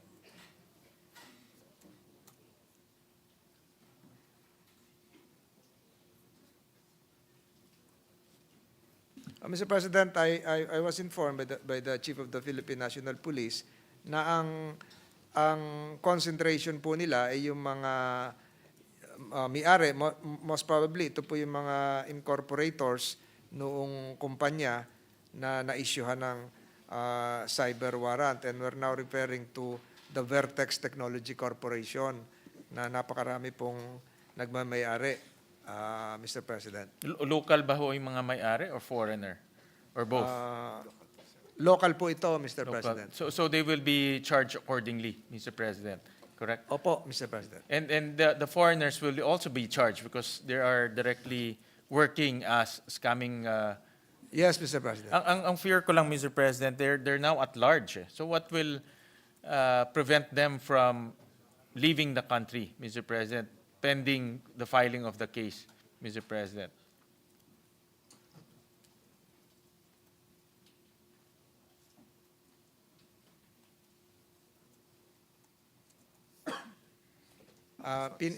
Pinipilit po ng ating Philippine National Police na mapadali po yung forensics. Pero tama po kayo, yung pangamba na baka makatakas na itong mga ito, eh nandoon po yun. Was the Bureau of Immigration at least alerted to issue the what do they call that? Yung All departure order. no, Mr. President, the ILBO, yeah, ILBO lookout bulletin, Mr. President. At least yung lookout bulletin so that Wala when daw they're pong na-issue'ng ganon, Mr. President. Ang nangyari lang po ay nagkaroon ng biometric processing ang Bureau of Immigration. Kasi sa pagkakaalam ko po, yung mga ganong lookout, correct me if I'm wrong, may tiga DOJ pa ba rito? Yung mga ganon ay para sa mga Pilipinong gustong umalis sa jurisdiction natin. Ito naman po mga dayuhan, Mr. President. So, ang nakikita ko po rito ay talagang minamadali ng PNP na matapos yung forensics. Thank you, Mr. President, for that. And that's also another point that this representation wants to make, that like for example, in the case of that issue in Batan, I know there were also foreigners, mostly Chinese, who were also released, Mr. President. So my point of the matter, Mr. President, maybe they're not in human trafficking, but definitely they're in scamming, Mr. President. And if the scamming allows them to post bail, then action should be swift in terms of filing cases, Mr. President, or else they can just move around in different areas, leave the country or move to another place, Mr. President. As long as we don't file any cases and put them in jail, they can freely move around in different areas, Mr. President. That's the point I'm trying to make, Mr. President. I totally agree with you, Your Honor. And Mr. President, there's also a concern on coordination, Mr. President, with PAOK and the PNP and other law enforcement agencies. We saw in successful raids by PAOK and PNP, one of the key ingredients there is close coordination and really working together to come up with a tight case. But in this particular case, Mr. President, I understand that there was no coordination and this type of issues came out, no, because of lack of coordination, Mr. President. So moving forward, how do we avoid how do we avoid an issue of lack of coordination? Because at the end of the day, kabaro lang tayo lahat, Mr. President, and the enemy are these people operating the scamming activities and POGOs, Mr. President. So how do we now come up with a mechanism of good coordination, good collaboration, so that the enemy will be apprehended and cases will be filed eventually, Mr. President?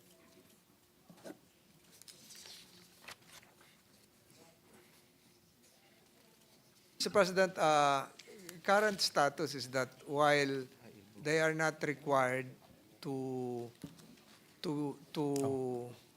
inform PAOK of any operations or raid to be undertaken, the same is true with PAOK.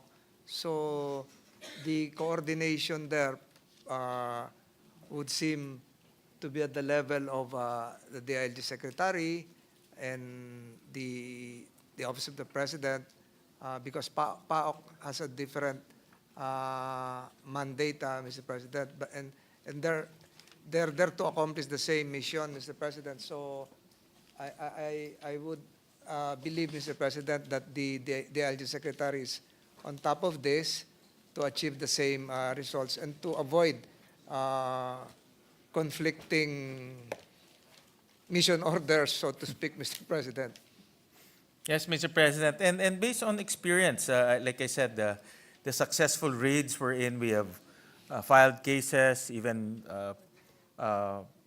prosecuted the masterminds stem from very good coordination between the different government agencies, Mr. President. So I just want to emphasize that teamwork is important, and I just want to emphasize that close collaboration, not only with PAOK, with NBI, BI, especially BI, because a lot of these are foreigners, Mr. President, is a vital ingredient in successful raids, Mr. President. And Mr. President, I was given by Senator Riza advice that ILBO also covers foreigners, Mr. President. So in the past hearings that Senator Riza conducted and prompted the Bureau of Immigration to I stand issue corrected ILBOs. in that matter. Yeah, Mr. President. So it can be issued against foreigners, Mr. President. So I would suggest again to the PNP to closely work with the Bureau of Immigration to at least naman may ILBO, Mr. President, or else sayang naman yung effort of raiding and putting a lot of lives in danger, and then all of these foreigners will just be scot-free leaving our country, Mr. President. So I would like to emphasize on that point, Mr. President. And lastly, Mr. President, on the budget, if there's one department that an agency that needs confidential funds, Mr. President, that will be the PNP, Mr. President, due to the nature of its work and the nature of its activities. But I noticed, Mr. President, the intelligence funds has been dwindling down in the past few years. In 2023, it's about 1.3 billion pesos. In 2024, it's 900 million pesos. In 2025, in the NEP, it's 800 million pesos, but the Senate increased it by 100 million to 900 million pesos. Is there any particular reason why the confidential funds are slowly going down in past few years? I would assume that the PNP would need more funds to gather more intelligence, no? Particularly in the fight against POGOs, and lalo na ngayon, nagtatago na sila, Mr. President. They're not front, right, and center anymore. They're underground. So more so that we will need the intelligence capabilities through the intelligence funds. And is there any particular reason why it's going down over the years, Mr. President? Mr. President, the figures came from the NEP and the GAB. So your committee tried to restore it to the 2023 level by placing an additional 100 million. Yes, Mr. President, I saw so that. from 806, it becomes 906, Mr. President. I thank the committee for augmenting the intelligence fund by 100 million. But is there, why is because the NEP came from the agency, no? Agency proposal yan eh. So why is it going down? Is there any particular reason?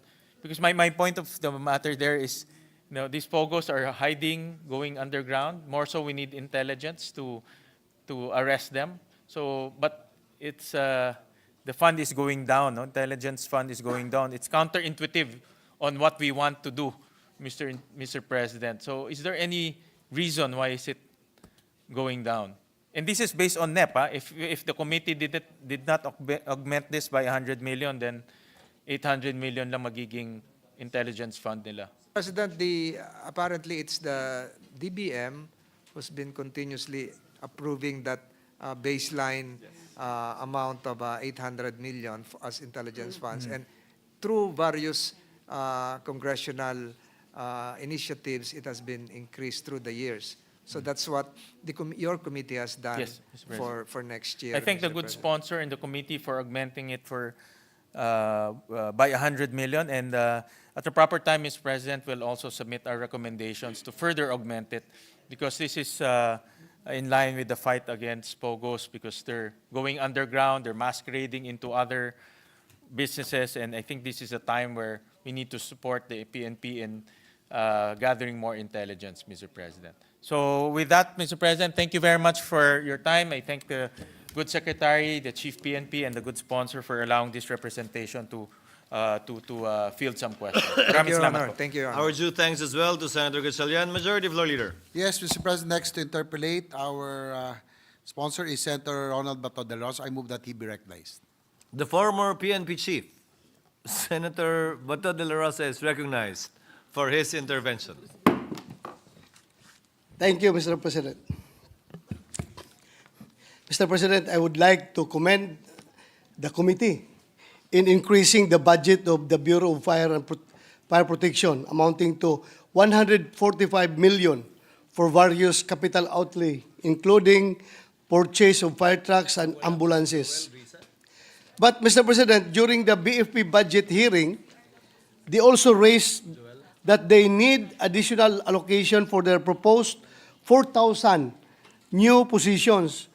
May we know for the record how much is the current budget for the creation of new positions so they can draw close, if not achieve, the ideal ratio of 1 fireman for every 2,000 population?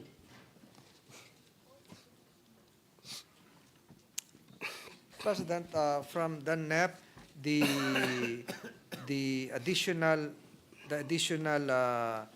personnel required would be 2,000 personnel, but we agree with you that the ideal strength of the Bureau of Fire Protection should be 57,690, and the actual strength right now is 37,569. So the authorized strength to be achieved would be 39,286. So that would be the additional 2,000 personnel to be hired by 2025. Yun lang po yung inauthorize sa NEP. Thank you. Thank you, good sponsor. Last year, Mr. President, we were successful in deleting the cap for the use of fire code revenues by the BFP. Hindi lang ito last year, kundi during the previous year pa. We were very successful dahil pinagbigyan kami ng chairman of the Committee on Finance.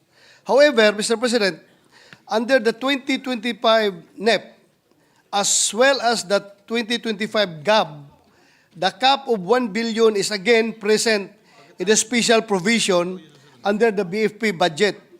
This cap limits the BFP to utilize their available funds.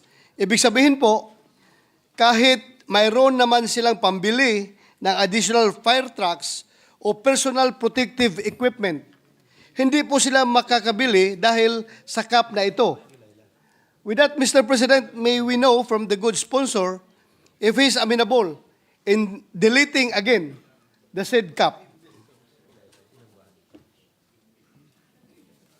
Yeah, Your Honor, apparently there is a balance right now of 8 billion plus 65 million. Last year, I agree that there was a cap indeed of 1 billion. Yes, but we were able to delete that in the GAA there was no more cap. So, Mr. President, Your Honor, kahit po inalis natin yung cap, nagkaroon po ng veto message ang Pangulo. Huh?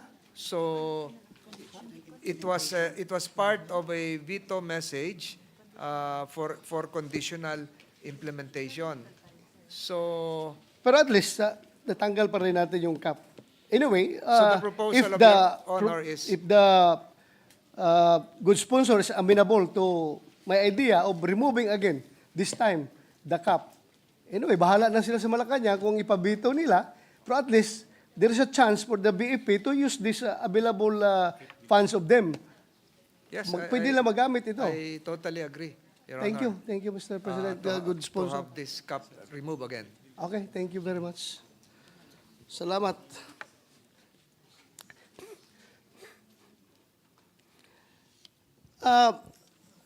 Nung ako'y chief PNP, Mr. President, I was an opposition senator, Senator Drilon, required me to submit data. Right away, na-require niya ako umaga, pagkahapon, ganyan kakapal na data yung dala-dala ko dito, sinabit ko kay Senator Drilon. Pero in my case, I don't know if the PNP is considering me as an opposition senator right now. But nakatatlong request na po ako. Nitong nakaraang buwan lamang ay sinubukan ng aking opisina na humingi ng datos sa PNP tungkol sa illegal na droga mula 2016 at ng iba pang datos patungkol sa nationwide crime statistics. Hiningi rin ng aking opisina ang datos sa bilang ng surrenderies, arrest, deaths related sa illegal na droga. Specifically, my office sent the letter request on August 19, 2024. Again, on October 17, 2024. And again, on October 22, 2024. Until now, my office was not able to receive this data. May we know from the good sponsor kung may balak ba ang PNP na mag-comply ng data request ng aking opisina, ng aking committee, ng Public Order and Dangerous Drugs?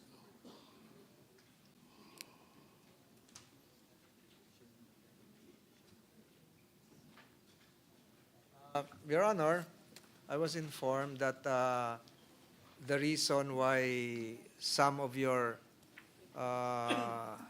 communications were not outrightly given due course was because of the existence of an executive order, number 2, coming from the Department of Justice, that some information might be privileged as regards national security.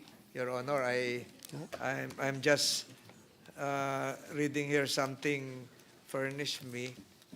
But Mr. President, good sponsor, ang hiningi ko lang naman ay crime statistics. Ma-endanger ba ang national security dito sa crime statistics na ito? Every now and then, pinapalabas ng PNP yan eh.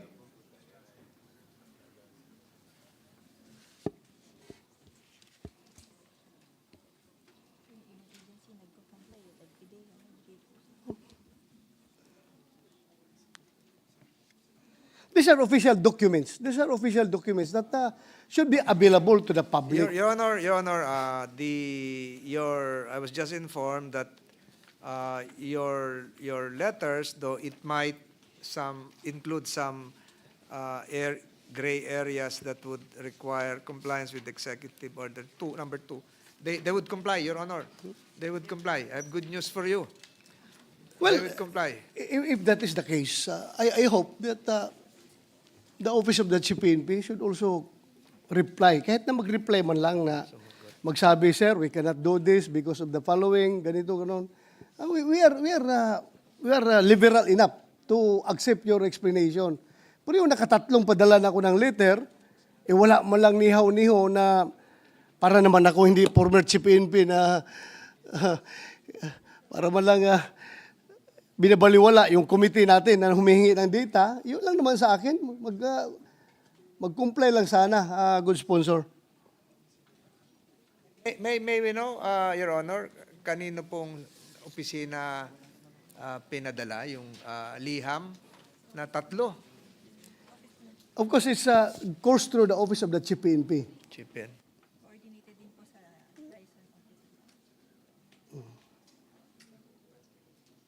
Lahat po daw ng mga sulat ay inaaksyonan ng within 5 days kasi merong batas po tayo na 15 days maaksyonan. Pero titingnan po, wala pong, sangayon po sa Chief PNP, wala po nababasa pang liham na Nakatatlong liham na ako. Tatlong sulat. Paano ito?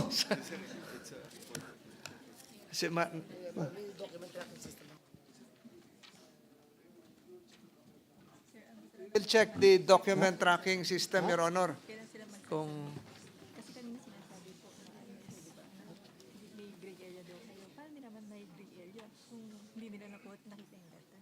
Kaya nga, I'm wondering why the good sponsor stated that one of the reasons na hindi sila nakasubmit sa committee ko ng mga data because of the gray area that you've been citing gray area. E paano nyo nalaman yung gray area kung hindi pala kayo nakatanggap ng aking letter? Di ba?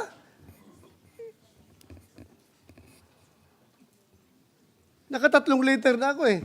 Tapos sabi nyo ngayon, may gray area. Tapos ngayon, sabihin naman nyo na hindi nyo natanggap sa opisina nyo. Which is which? It was misinterpreted, Your Honor, because you were referring to consecutive letters. So nalipong na sa Bisaya. Yung ano ba? They will try to secure yung sa tracking po kung kailan. Yung October 2024 was just of recent vintage. Bago lang, November lang ngayon. Oh, so siguro matetrace na nila, and then the Chief PNP agreed that ilang oras niyo po gusto mag-reply, Your Honor? Hindi naman ako ganun ka-stricto. Kahit na next week, Monday, kung kaya nila. Yun lang naman, data lang naman yun eh. Monday. With the indulgence of the gentleman on the floor, Senator Ontiveros would like to make a short interjection. Yes, Mr. President. No. Thank you, Senator Bato. You may proceed, Senator Ontiveros. Salamat tabi, Mr. President, and salamat kayo to the good gentleman from Davao. Itatanong ko sana ito mamaya, pero kaugnay po ng tanong ng good gentleman. I recall po dun sa unang pagdinig natin, Mr. President, tungkol sa EJ case, na pag-usapan din po yung ganitong issue sa PNP din po at yung Commission on Human Rights. And yung nabanggit po ng good sponsor na executive order, kung ito po yung executive order number 2, ni-raise ko na rin po sa attention ng Office of the President at Office of the Executive Secretary dahil apparently ito po yung EO tungkol sa freedom of information na apparently meron pong mga exemptions at medyo maraming exemptions at kaya nanawagan po ako noon na i-review po ng Office of the Executive Secretary yung EO number 2 para ma-facilitate po na yung mga requests ng ating mga kababayan, requests po ng miyembro ng Senado para sa impormasyon ay mabigyang daan po. So, salamat tabi Mr. President and good gentleman for allowing me to interject na common concern po ito across Commission on Human Rights or members of the legislature o yung kahit po yung mga pamilya po na naulila o nabalo sa EJ case, all seeking information that's of public knowledge and public value mula po sa ating pambansang kapulisan. Salamat po. Salamat. Thank you, Deputy Minority Leader. Thank you, Senator Ontiveros. Just to make a suggestion,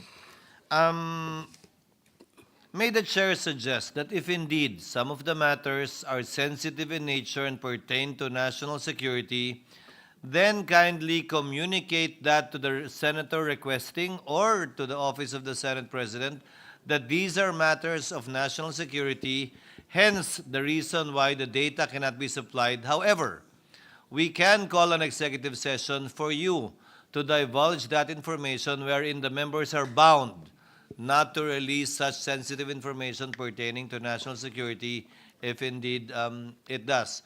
So I think what Senator Bato is saying is just kindly reply and respond. Whether the senator agrees with the reply or not, at least the letter was responded to. Senator Tolentino is once again recognized as well as Senator Bato. Yes, thank you, Mr. President. Sasagutin na po yung liham niyo next week. At kung ang suggestion ko nga, bukas na kung kinakailangan. Pero Just give them enough payag time. na po kayo next Hindi week ko sa na po Lunes. madali. Monday, okay na ako Monday. Monday. Senator Tolentino, kahit next week na basta sagutin kesa bukas tapos ang sagot because of Executive Order number 2, hindi ka namin pwedeng bigyan. Next week na basta may sagot. So sasagutin na po you have the assurance of the Philippine National Police. Thank you, Mr. President, good sponsor. My next question, my last question is, this is about the moral and welfare of the PNP. Merong Napolco Memorandum Circular. Ito, kasi may mga pulis na nagtitik sa akin eh. Merong Napolco Memorandum Circular na nagsasabi, one of the provisions of that circular says that time in grade indicated in the Napolcom Resolution number 2013-501 shall be observed, provided that all mandatory and specialized training shall not be counted to accumulate the prescribed time in grade requirement in a particular rank. May we know from the good sponsor why this kind of policy? First time ako naka-encounter na ganitong policy. May we know the rationale behind this policy? Can we restate the last two sentences? Ganito. Time in grade indicated in the Napolcom Resolution number 2013-501 shall be observed, provided all mandatory and specialized training shall not be counted to accumulate the prescribed time in grade requirement in a particular rank. Ay, first time ako nakarinig nito. At saka nagulat din ako yung mga pulis na nagtitik sa akin na, di ba sir, in-encourage natin yung ating mga tao na mag-schooling for their career advancement. Tapos ngayon, nire-require pa natin ating mga tao na mag-schooling as a requirement for promotion. Ngayon, hindi na natin i-count yung kanilang schooling sa time and grade. Mahirap intindihin ng ordinaryong pulis dahil first time ito nangyari itong ganitong polisiya kung saan para bang pag nag-schooling ka pala, tinatanggalan ka ng ranggo kasi hindi counted in your time in grade. Meaning ng time in grade, time in rank. So ibig sabihin pag nag-schooling ka ng mandatory schooling or specialized schooling, parang wala kang ranggo noon. Kasi hindi counted yung panahon na yon. May we know the rationale behind good sponsor, Mr. President? Mr. President, medyo po nagkamali dito. We have to admit, dapat po yun ay time and position. At ang nangyari po dito, Mr. President, Your Honor, ay binabago po ngayon, nire-reorganize yung Napolcom. And nakakasigurado po kayo, Your Honor, na once na ma-reorganize yung Napolcom, mag-i-issue ng bagong circular rectifying all these errors which Your Honor just mentioned. So itatama po ito, Your Honor. So thank you for that clarification. Dahil naka-demoralize talaga ito pag totoo ito. With yung sinabi mo na time in position, that is beneficial to the policeman. Di ba? Kasi time in position, nag-schooling ka for 6 months. Tapos yung position na yan requires na at least 1 year ka lang dyan. Nabawasan ka na ng 6 months sa position na yan dahil nag-schooling ka. So thank you for that clarification. Kabal po yan doon sa mga nag-o-OSEC din ngayon at marami pa nag-schooling. Totoo po yan. So thank you. So mali pala ito? Nirecall ito? Yung ating itong memorandum circular ito? I was informed by the DILG Secretary na pinalitan na yung mga Napolcom commissioners na dating lumagda dito at pagkatapos po noon, pag naayos na yung revamp, ay mag-i-issue ng bagong circular na inaamyandahan na po ito at itatama sang-ayon din sa mga nabanggit ng dating chief ng Philippine National Police. Thank you, thank you. Wala naman siguro sa atin dito gusto na malungkot ang ating kapulisan, di ba? Lahat naman tayo gusto happy ang ating kapulisan dahil they are serving for this country and they are offering their lives in the service of this country. So, naman marapat lang naman na dapat happy sila. Hindi sila malungkot. Para bang itong pulisiya na ito ay very, the chief is nodding his head. So, I'm sure we are in agreement as far as our position in this particular policy. Thank you, Mr. President, good sponsor. Thank you, Your Honor. Yun lang ang aking tanong. Salamat. Majority Leader. Yes, Mr. President. Next to interpellate is Senator Joel Villanueva. I move that he be recognized. We recognize Senator Joel Villanueva. Thank you very much, Mr. President, Majority Leader. Let me first and foremost welcome and we see a lot of hope in the Department of Interior and Local Government, seeing our good friend, the former governor of Cavite, and most especially the brother of my compadre, former Congressman Gilbert Remulla. We would like to welcome him, Your Honors.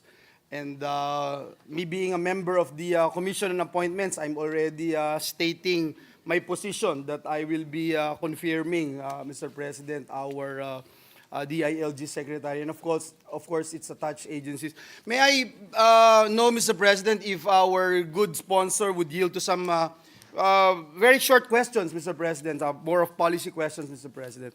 Yes, Your Honor, willingly. Thank you very much, Mr. President, distinguished colleagues. Mr. President, I come across the airport security, Mr. President, a couple of days ago, and I was looking at the budget, the NEP and the GAB. It says here PNP is requesting 4.76 million for training expenses ng PNP Air Unit Personnel and Aviation Security Group or ABSE Group.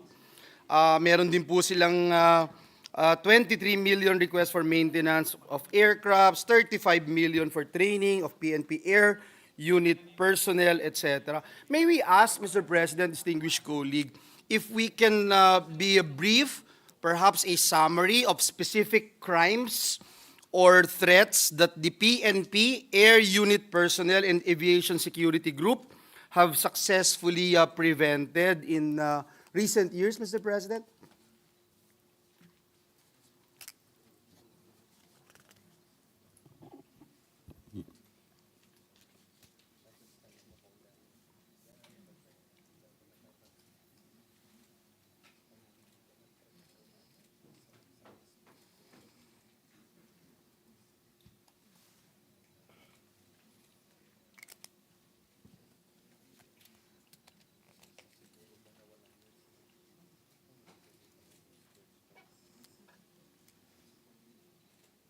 Yes, Mr. President, the Aviation Command is purely a support unit tasked to facilitate even the airlifting of those in dire need of calamity support. For instance, during the recent Typhoon Christine, sila po yan talaga nag-airlift, ginagamit yung mga air assets, Mr. President. So, bilang support unit, ito po ay tumutulong lang doon sa main mission ng isang command within the PNP, Mr. President. I'm surprised, Mr. President, yung airlift. So, kasama po sila sa mga, for example, mga rescue operations or ito po yung binabanggit na support units. Is that correct, Mr. President? Opo, Mr. President, how do these units coordinate with other relevant agencies such as, for example, Bureau of Immigration? Meron po ba to help officers, for instance, in identifying or intercepting high risk or wanted individuals or keep threatening items like guns and explosives away from the aircraft, etc.?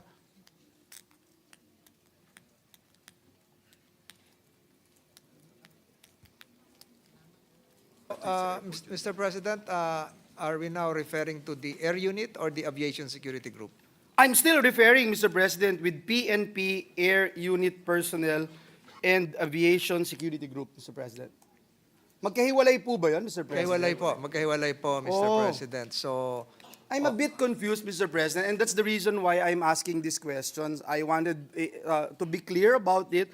What's the difference? And perhaps my main concern, Mr. President, is if you look at, for example, the Bureau of Immigration, the Bureau of Immigration has an anti-terrorism unit, which formulates plans, programs, etc., coordinates with all anti-terrorism efforts, etc. Now, the DOTR Office for Transportation Security, meron silang OTS, and they formulate, implements national civil aviation security policies, programs, standards, systems, and procedures. At the same time, regulates and supervises civil aviation security operations, operates and maintains civil aviation security systems.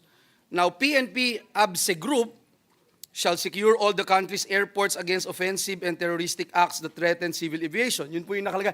So, pag tinignan niyo po, Mr. President, I'm just a little confused. Hindi ba may mga overlapping dito, Mr. President? Pare-pareho ba yung ginagawa nila? Anong difference yung ginagawa po nila? We have been a staunch supporter of the President's call on right-sizing, Mr. President. And that's what we have been doing for quite some time here in this August chamber. So I just wanted to find out, Mr. President. Salamat po, Mr. President, Your Honor. Yung atin pong air unit, ito po yung may mga air assets na talagang lumilipad, panghimpapawid. Ito yung kaya nabanggit natin kanina, Your Honor, Yes. yung nagsusuporta sa may mga kalamidad, sa bagyo, para Rescue operations. suportahan din yung ilang kagamitan, halimbawa po ng Air Force, ng Coast Guard. Yung atin pong aviation group, ito po yung nasa mga paliparan na nakatutok sa kampanya sa illegal drugs, sa loose firearms, tumutulong po sa mga airport para makasawata rin ng mga taong na involved sa illegal trafficking of persons. Ito rin yung may mga kampanya rin sila sa mga wanted persons na lalabas ng paliparan. So marami po silang gawain. Kadalasan po ay nakabase po sa ating mga airports o mga paliparan. Yeah. So yun po yung pagkakaiba. Thank you very much, Mr. President. But I just wanted to put on record, and I will no longer belabor the issue, Mr. President. Kasi yung binanggit ko kanina, may ABSE Group, yung aviation security, meron ding anti-terrorism unit ang BI, meron din pong OTS ang DOTR, yung binanggit niyo po kanina na air unit personnel. If I'm not mistaken, there is also OCD in the Department of National Defense, and Senator Bato is nodding his head, Mr. President. So, ito ho yung for disasters, hindi ho ba? So, yun lang ho yung point ko, Mr. President. I hope that it will be clearer, because if you look at the budget, and as we scrutinize the budget of PNP, ito ho yung ilan lamang sa ating nakita. Let me go to another point, Mr. President, and this has been my desire for quite some, unless the good senator, former PNP chief, Senator Bato de la Rosa, would like to interject, I will yield. Short, Mr. President. short interjection Sure, Mr. President. with the permission of Sure, Mr. Senator President. Blenny. Thank you. Mr. President, I just would like to emphasize na kahit nasabihin natin na nagkakaroon ng overlapping of functions dyan, yung BI, may sarili silang anti-terrorism unit, whatever, ano pa yung, pati yung NAIA mismo, meron silang ganun din mga security.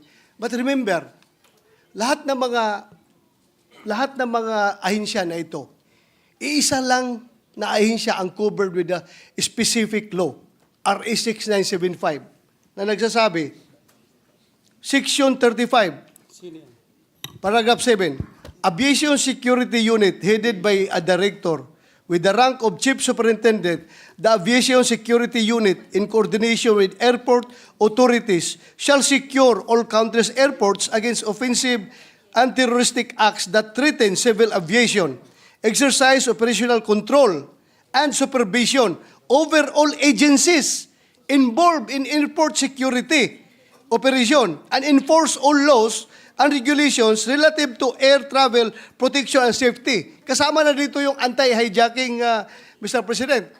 Kaya nga, madalulungkot ako kapag nakita ko yung ating mga pulis dyan sa airport na from Aviation Security Group na parang pinapaalis ng mga ibang mga unit dyan na parang tinatanggalan sila ng papel.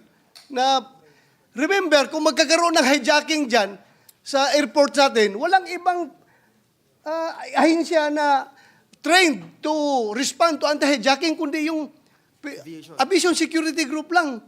Kaya nga, dapat i-insist ito ng PNP, yung kanilang papel, yung kanilang mandato dyan sa mga airports.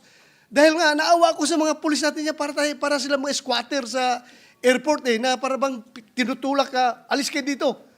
When in fact, they are mandated by law to secure the airports. So dapat, i-insist ng PNP ito.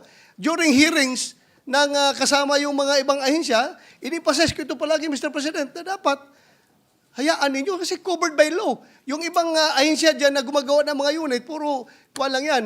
Hindi yan covered by law.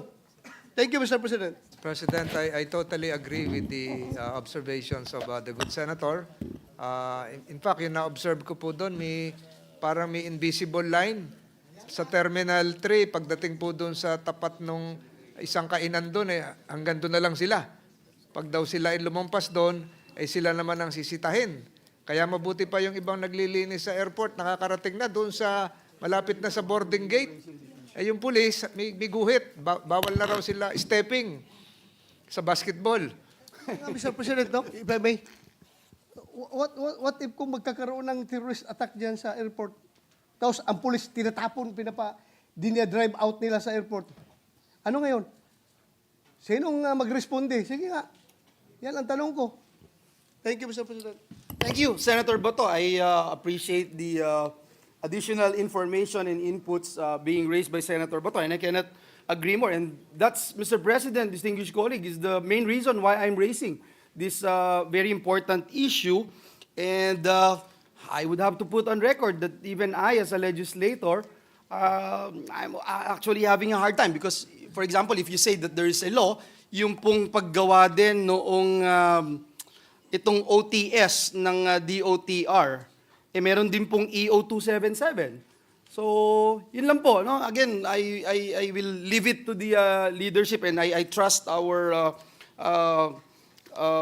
Secretary Remulla, and I hope that this will be clearer, Mr. President, lalong-lalo na dun po sa nag-i-implement ng mga batas, Mr. President. Mr. President, let me go to another issue, and I promise I will be very short. This representation had been showing videos and pictures for the past 5-6 years, Mr. President, here in this August chamber, in our committee hearings regarding the inflow of overloaded trucks in MacArthur Highway in my province, the great province of Bulacan, also great province, siyempre, ang Cavite. Lagi kong sinoshow yun, Mr. President. In fact, in an hour or two, if you go to MacArthur Highway, even tonight, Mr. President, makikita nyo po, saksakan ng dami ng mga overloaded trucks na instead of going straight to Bukawi, Mr. President, from the north going to south, lalabas po siya ng Bukawi exit dahil pag lumagpas po siya, meron pong weighing machine, may weighing scale doon sa NLEX. So lalabas po siya doon sa Governor Halili. Kaya lagi ho, yung Governor Halili na yon, na street ho namin, kinalaki ho yun, yung street na yon, lagi yung sira yun. Kakaliwa po yun dun sa MacArthur Highway. At hanggang ngayon po, every night, ang dami-dami po dun. Titigil lang ho siguro yun ngayong gabi ulit, tapos bibigyan ko ng 2 linggo, Mr. President, babalik po ulit. So, Mr. President, under Republic Act number 4136, yung Land Transportation and Traffic Code, the use of the TOP, yung Temporary Operators Permits, and ETOP is limited to deputized agents and apprehending officers. So my question lang, Mr. President, is what is the PNP's arrangement with the Land Transportation Office in implementing anti-overloading law? Every time I ask them, Mr. President, doon sa amin, tatanungin mo yung mga local units po doon, sasabihin nila, or for example, yung DPWH, sabi ko, sinisira na yung daan dyan. Taon-taon na lang ginagawa yung daan sa MacArthur Highway tsaka dun sa Governor Halili. Kasi ho, ningas kogon lang. Ngayon, babanggitin ko, mawawala ulit for the next few weeks. Pero give it a month, Mr. President, babalik at babalik na rin na sigurado. No? So, gusto ko lang malaman yung coordination sa LTO in implementing anti-overloading law, how many PNP personnel are deputized and assigned to specific areas na manghuhuli po, to determine also whether ito pong mga trucks na may trailers, trucks na may trailer na ang sakay, bulldozer, lagi ko yan dumadaan sa amin, that they comply with the load limits, Mr. President. Mr. President, apparently the lead agency here would be the Land Transportation Office, LTO, considering that PNP, while in some instances have been issued TOP, are more in charge with criminalities and enforcement of laws not related to preservations Traffic. of the road. Mr. President, sa ating pagkakaalam po, talagang binabawal ng NLEX yung mabibigat na truck doon sa kanilang pribadong daluyan. At yun naman mga local governments ngayon ay kinakailangan din magpasa ng ordinansa na pinagbabawal din doon sa kanilang jurisdiction yung mabibigat na truck na kadalasan po ay nakakasira din ng asfalto, lalong-lalo na kung malalambot at saturated sa ulan.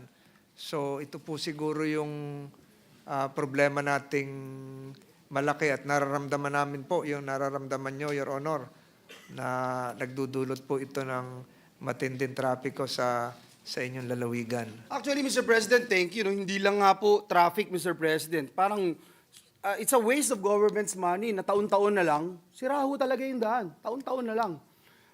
Paulit-ulit lang po ito. And I sound like a broken record already, Mr. President. I have been raising this in committee hearings. I think this is the second or third time here in this August chamber, in this plenary, that I am raising this. Mr. President, everyone knows.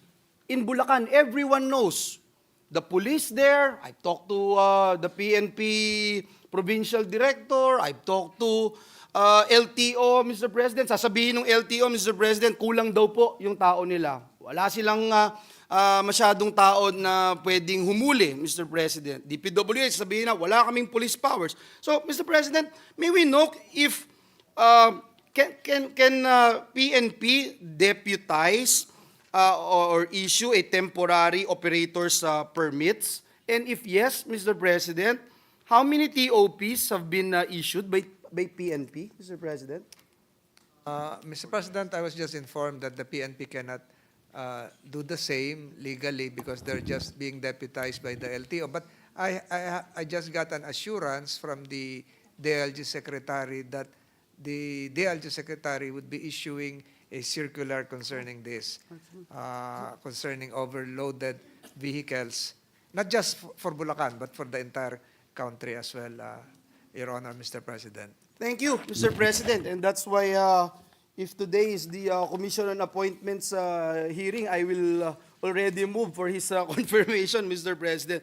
Mr. President, I can go on and on about this particular problem, and it's been bugging me for quite some time. In fact, it's a bit emotional for this representation because my sister, my late sister, then Mayor Joni Villanueva, before she passed, we even talked about it, and I promised her that night, I remember that the next day, I will be speaking in the Senate. That was the first time I did it, and now it's been 5 years, Mr. President. After that, hindi na ho nakita nung kapatid ko na naayos at na-address ang problema ito. If Senator Raffy Tulfo would interject, Mr. President, I would yield to Senator Tulfo. Yes, Mr. President.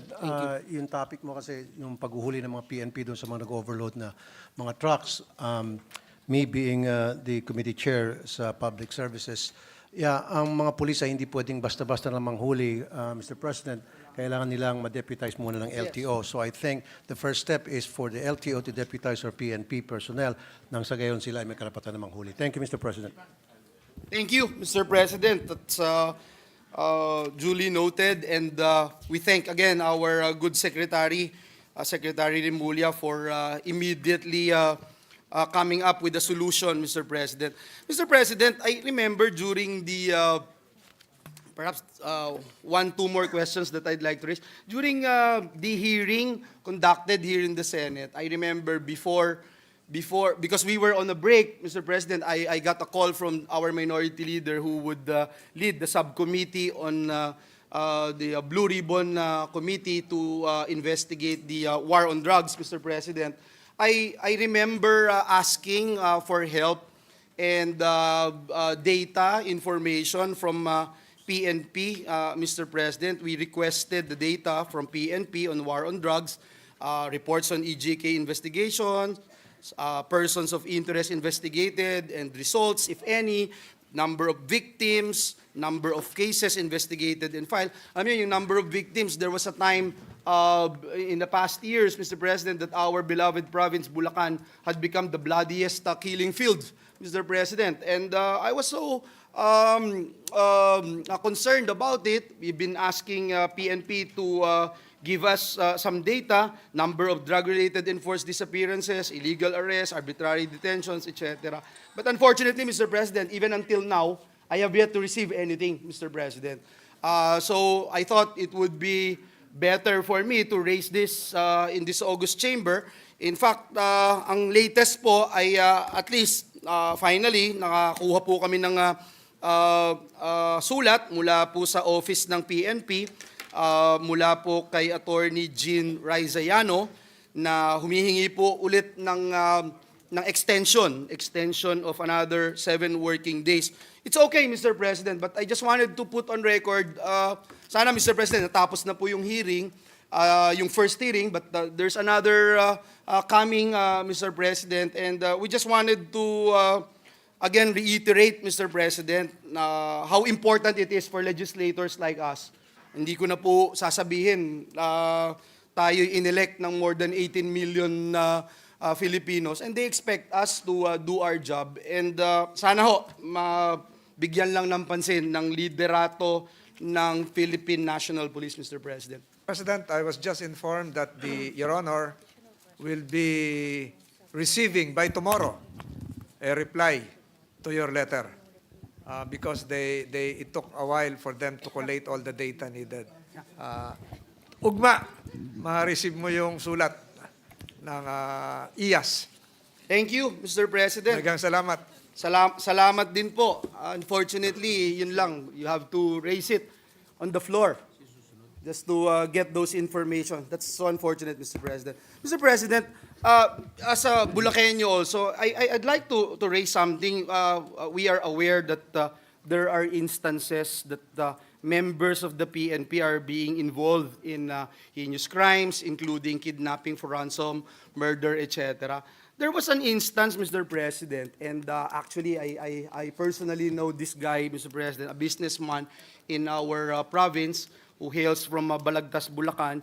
He was robbed by 7 armed men in Balagtas, losing 30 million pesos in cash, and these turned out to be active members of the Philippine National Police, a major, a senior master sergeant, and a staff sergeant.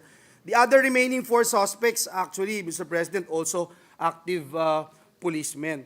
The 3 arrested suspects have been identified as Police Major Armando Reyes, Deputy Chief of Police of Hagunoy Municipal Police Station, PSMS Ronnie Galion, sa Santa Maria naman ho, Municipal Police Station, and PS Sergeant Anthony Ancheta of Malolos City Police Office, Mr. President.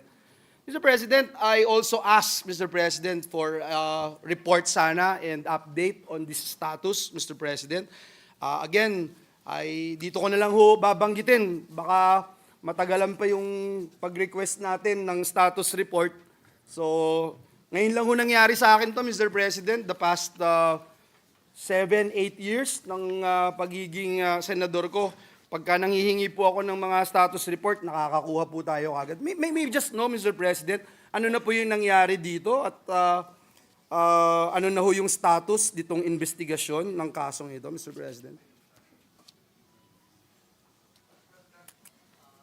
Informed that a criminal complaint for robbery was filed against the 3 suspects, which you mentioned, and 5 other John Does before the Provincial Prosecutor's Office of Malolos City, Bulacan, Your Honor. And respondents, Police Major Armando Reyes and others availed of their rights to have a preliminary investigation and waived their rights under Article 125. So, Police Major Armando Reyes is now under the custody of the Bulacan Provincial Jail as of September 12, 2024. And the other one, PSMS Ronnie Galion is detained at the Balagtas Municipal Police Station to be committed to the, he is now committed to the Bulacan Provincial Jail, as well as Staff Sergeant Ancheta is now under the custody of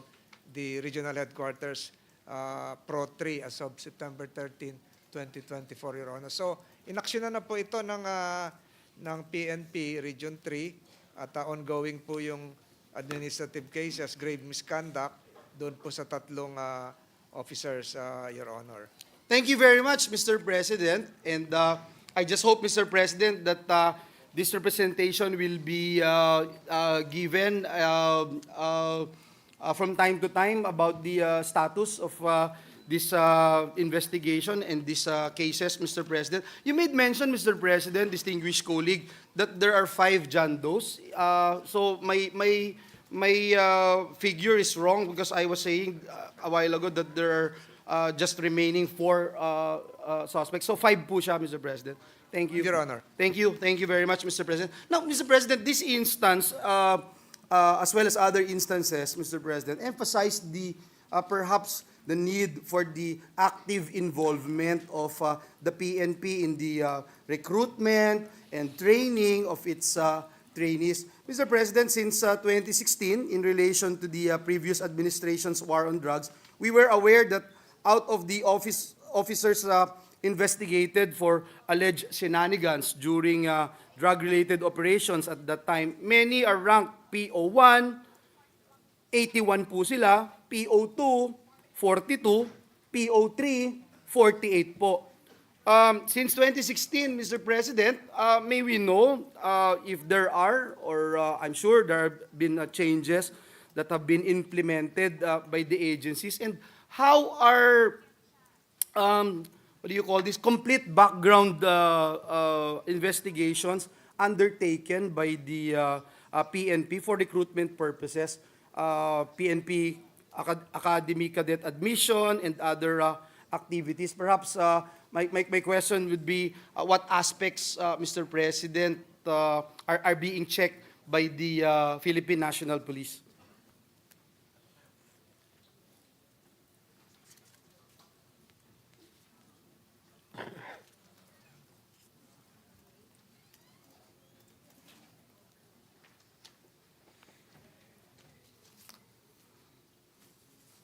The PNP has been very strict in its recruitment process, and they really vet the applicants. And there is even a 1-year period, Your Honor, before they are 1 year. given a permanent position. So makikita po natin, Your Honor, na malaki pa nga ho ang kulang natin sa kapulisan para maabot yung 1:500 ideal ratio. At ganoon din po siguro sa pagtanggap ng mga kadete natin sa PNPA. Kung makikita niyo po, hindi lahat nag-entrance exam ay nakakapasok. So mahigpit po, Your Honor, ang pagkilatis at pagpili dun sa ating mga magiging miyembro ng kapulisan. Pero hindi po ito nagagaranti, Your Honor, na perfect yung sistema. May nakakalusot din po siguro na hindi dapat makalusot.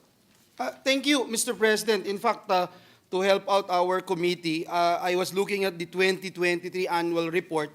I was told that the PNP reported conducting 13,492 complete background investigations and 40,492 record checks. And I'm glad to hear this, Mr. President.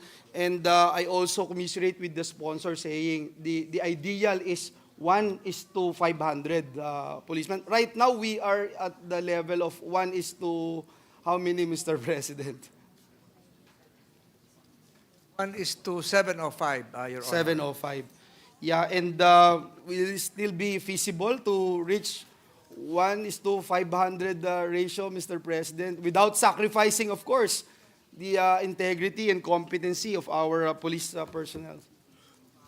We cannot rush because quality would be sacrificed. But then again, we have to measure it with our growing population, likewise, Your Honor. So talagang dapat piliin talaga kung sino yung maging bahagi ng PNP. Yeah. Mr. President, one last thing about this issue. Yung background investigations po, itong mga record checks, how often po ito kinoconduct, Mr. President?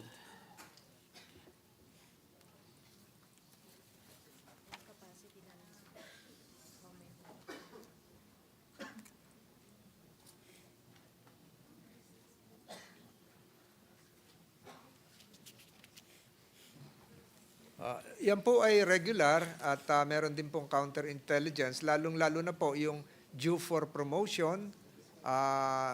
Kahit po nakalusot na kayo dun sa unang check, chine-check pa uli kayo kung kayo ay mapopromote na. So, ongoing po ito, Your Honor, at kagaya po ng nasabi ko, hindi naman po na-perfect talaga itong sistemang ito.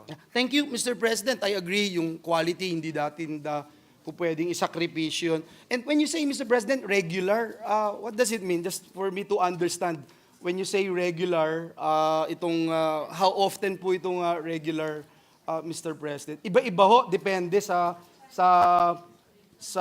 rango po, depende sa destinasyon, ganun po ba? Yung marami pong mga steps silang ginagawa na hindi naman po announced.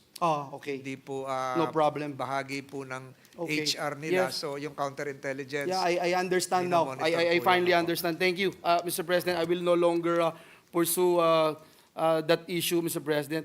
Mr. President, nung pong time na nagkaroon ng hearing dito about dun kay Go Huaping, there's this certain Tony Yang, aka Antonio Lim, who made an admission na siya po ay nakakuha ng Philippine birth certificate at despite the fact that he is a self-confessed Chinese citizen, sabi niya nakakuha daw po siya.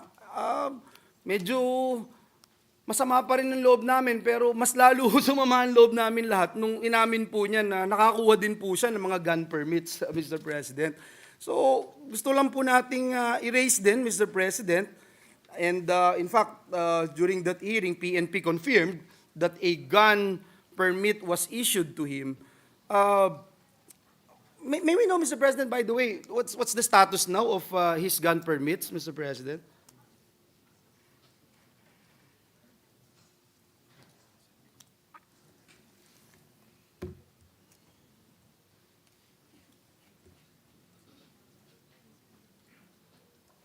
Your Honor, all gun permits issued to the subject were canceled. Were canceled. That's good to hear, Mr. President.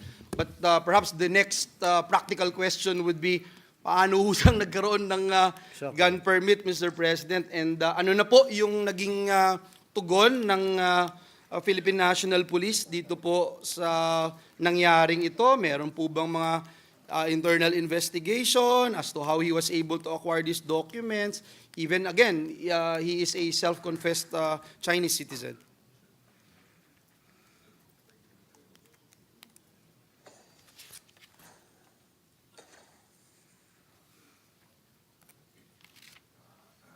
Yes, Your Honor. I probably missed that point during that hearing. Siguro lumabas ako noon.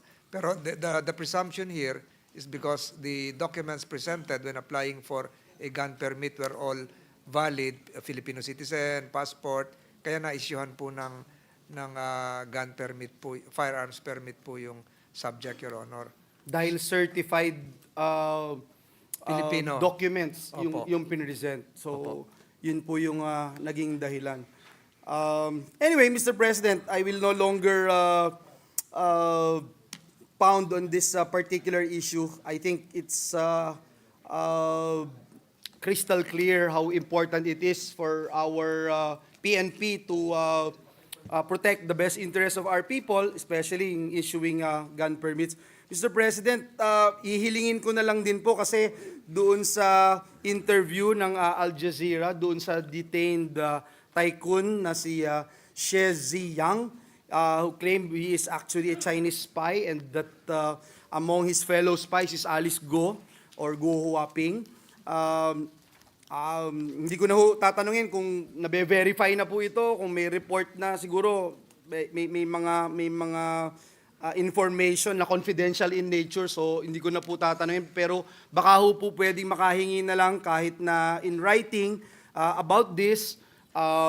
Siyempre ho, as a legislator, we wanted to find out the veracity of this information, whether there are Chinese spies in the country, ano yung monitoring system natin, etc. Mr. President, hihilingin ko na lang po, Mr. President, kahit through our sponsor of the measure, yun na lang po yung aking huling hihilingin, Mr. President. President, I was just informed that it is beyond the competence now of the PNP to validate the veracity of the statements made by that subject as shown during that Al Jazeera footage. It's the NICA. Yeah, we talked to him which yesterday. would be the appropriate agency. Okay. Thank you, Mr. President. Your Honor. That would be all. We'd like to thank our distinguished colleague, the sponsor of the measure, again, the DILG Secretary, the PNP family, at lahat po ng attached agencies sa DILG. Maraming salamat, Ginoong Pangulo. Maraming salamat, dear colleague. Maraming salamat po, Your Honor. Thank you, Senator Joel. Majority Leader. Yes, Mr. President, next to interpellate the sponsor is Senator Rafi Tulfo. I move that he be recognized. Senator Rafi Tulfo is recognized. Thank you, Mr. President, Majority Floor Leader. Before my interpellation, I would like to put in record that I fully support the budget of the DILG. And just like Senator Villanueva, which he stated that he fully supports the appointment of Secretary John Vic Remulla to the DILG, me being also a member of the CA. So you have my green light. Anyway, my questions will focus mostly on the PNP simply because most of the complaints and issues being tackled on my show, Wanted sa Radio, pertains to the Philippine National Police. And I will start by asking about the body cam. Mr. President and the good sponsor, meron ho bang budget ang PNP para sa body cam ng mga police operatives natin?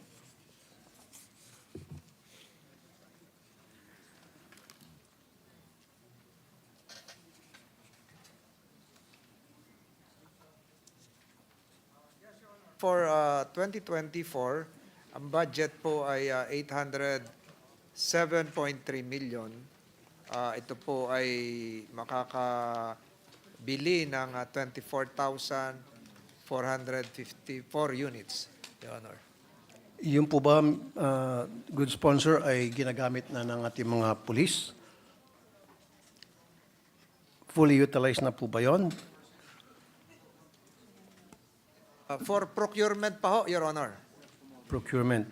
So, tayo ho ba ay mabibigyan ng assurance na by next year fully implemented na po ito and at least lahat po ng field operatives ng PNP ay nakasuot ng body cam? Kasi nga po, why did I say this? Mainit ngayon ang usapin sa war on drugs, EKJ. Yung sinasabi bang nanlaban, yung sinasabing ng agaw ng baril, etc.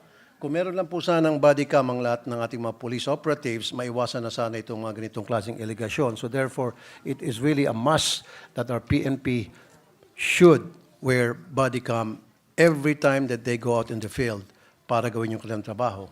Opo, Your Honor, tomorrow po yung pre-bid at ito pong 24,454 units ay mangangahulugan ng 40% na fill-up rate po para sa ating mga kapulisan. 40%, can we make it at least 99%? Kasi nga po in other countries, lahat na po ng mga pulis na lumalabas, pupunta sa field, yung nasa patrol car, yung rumoronda, lahat po sila meron na pong suot na body cam. Sa atin po, napapansin ko, sa 10 pulis na naglalakad dyan sa kalye, salamat ko merong isa As a matter of fact, ilang beses na po may pumunta sa radyo ko dahil aking pinatawag sapagkat meron akong isusurrender na wanted, and isa lang sa 4 o 5 sa kanila ang may body cam. And I have records to show na marami ng engkwentrong nangyari na yung mga pulis natin ay supposed to be mag-aaresto ng mga suspect, wala silang suot na body cam. In fact, I'll cite you an example.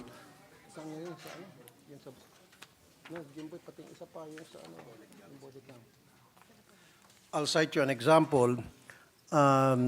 Meron akong isang sumbong na kung saan yung mga pulis pumunta po sa isang bahay at wala po silang body cam at sila po yung mga nakasibilyan. And so akala po ng mga tao doon sa bahay, they were supposed to be serving warrant ay mga sindikato, kaya sila ay nag-resist ng arrest. So ang nangyari, yung pulis na nagkamali, yung pong pinasok ng bahay na illegal ang pagpasok, yung pa po yung mga nakulong.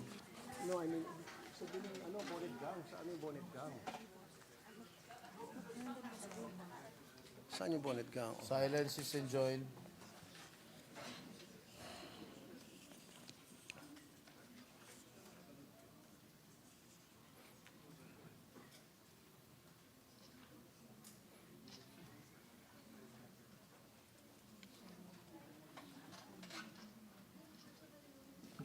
Your Honor, can we have the last sentence? Yeah, meron po akong case sa radyo. I think that was August 12, 2023 sa Barangay Lupa, Pandi, Bulacan. There were several police operatives. They were supposed to serve a warrant against someone, and base po sa tip ng isang kanilang informante, nagturo ng isang bahay, and then they went there, walang suot na body cam, naka-civilian at nakasuot pang bonnet. So ngayon, pagpasok na sa bahay na yon, akala po ng may-ari ng bahay, sila po yung mga masasamang elemento, masasamang loob, kaya pumapalag sila. Nung pumalag sila, sila pa ngayon ang na-arrest at nakulong. Pero kung meron sana silang suot na body cam doon, the body cam will be the witness to tell the truth kung ano talaga totoong nangyari kasi nabaliktad pa sila ng pulis. Yun ang sinasabi ko na dapat it's a must. Lahat ng pulis pag lumalabas ng headquarters, sa oras na sila ay nag-duty na, they must be wearing the body cam for the protection of the people na ka-interact nila o hinuhuli nila at protection na rin nila para hindi sila mapagbintangan na gumagawa ng mali. We totally agree with your statement, Your Honor, at talagang kaya nga nabanggit ko na bukas ay magpiprebid na para po makabili nitong 24,454 units na bagamat kulang, ito naman po para sa 2025 budget ay masusupplement. Meron po silang tinatawag na alternative recording devices. Ito po yung multimode mobile devices. Na ganun din po, makakapture din po yung insidente at pati yung boses at yung kaganapan. So, pag na-accomplish na po lahat ito, baka umabot na po ng 70% yung fill-up rate na halos 70% na ng ating kapulisan ay may kagamitan patungkol po dito. Okay, thank you, good sponsor, Mr. President. Magkano po yung purchase ng ating PNP sa bawat body cam ng mga pulis na magsusuot itong binabanggit niyo po na body cam?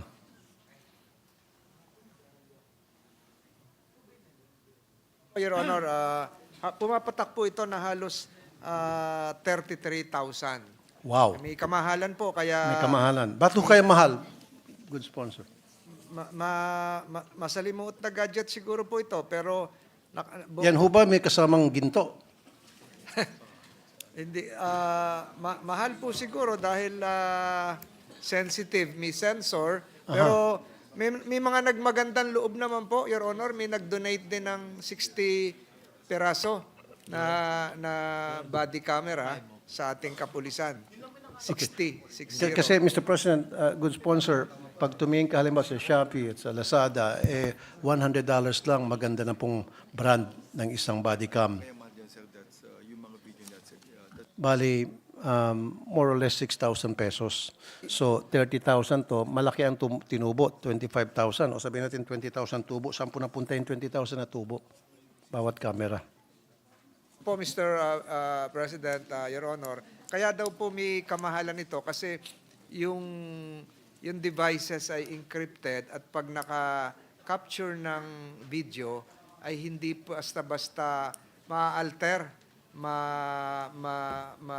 mababago kasi for evidentiary purposes talagang napakahalaga po nung naka-capture. So yun po yung dahilan kaya medyo may kamahalan dahil encrypted.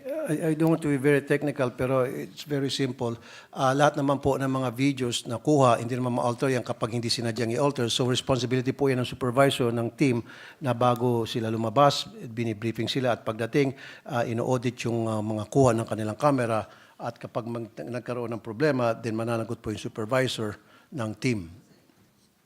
Kaysa naman po, gagastos pa tayo ng additional 20,000 more para lamang sa mga tinatawag na encryption, which for me, it's really not necessary. It just shows na diskumpiyado ba tayo sa ating mga polis na dahil sila po'y gagawa ng kalokohan.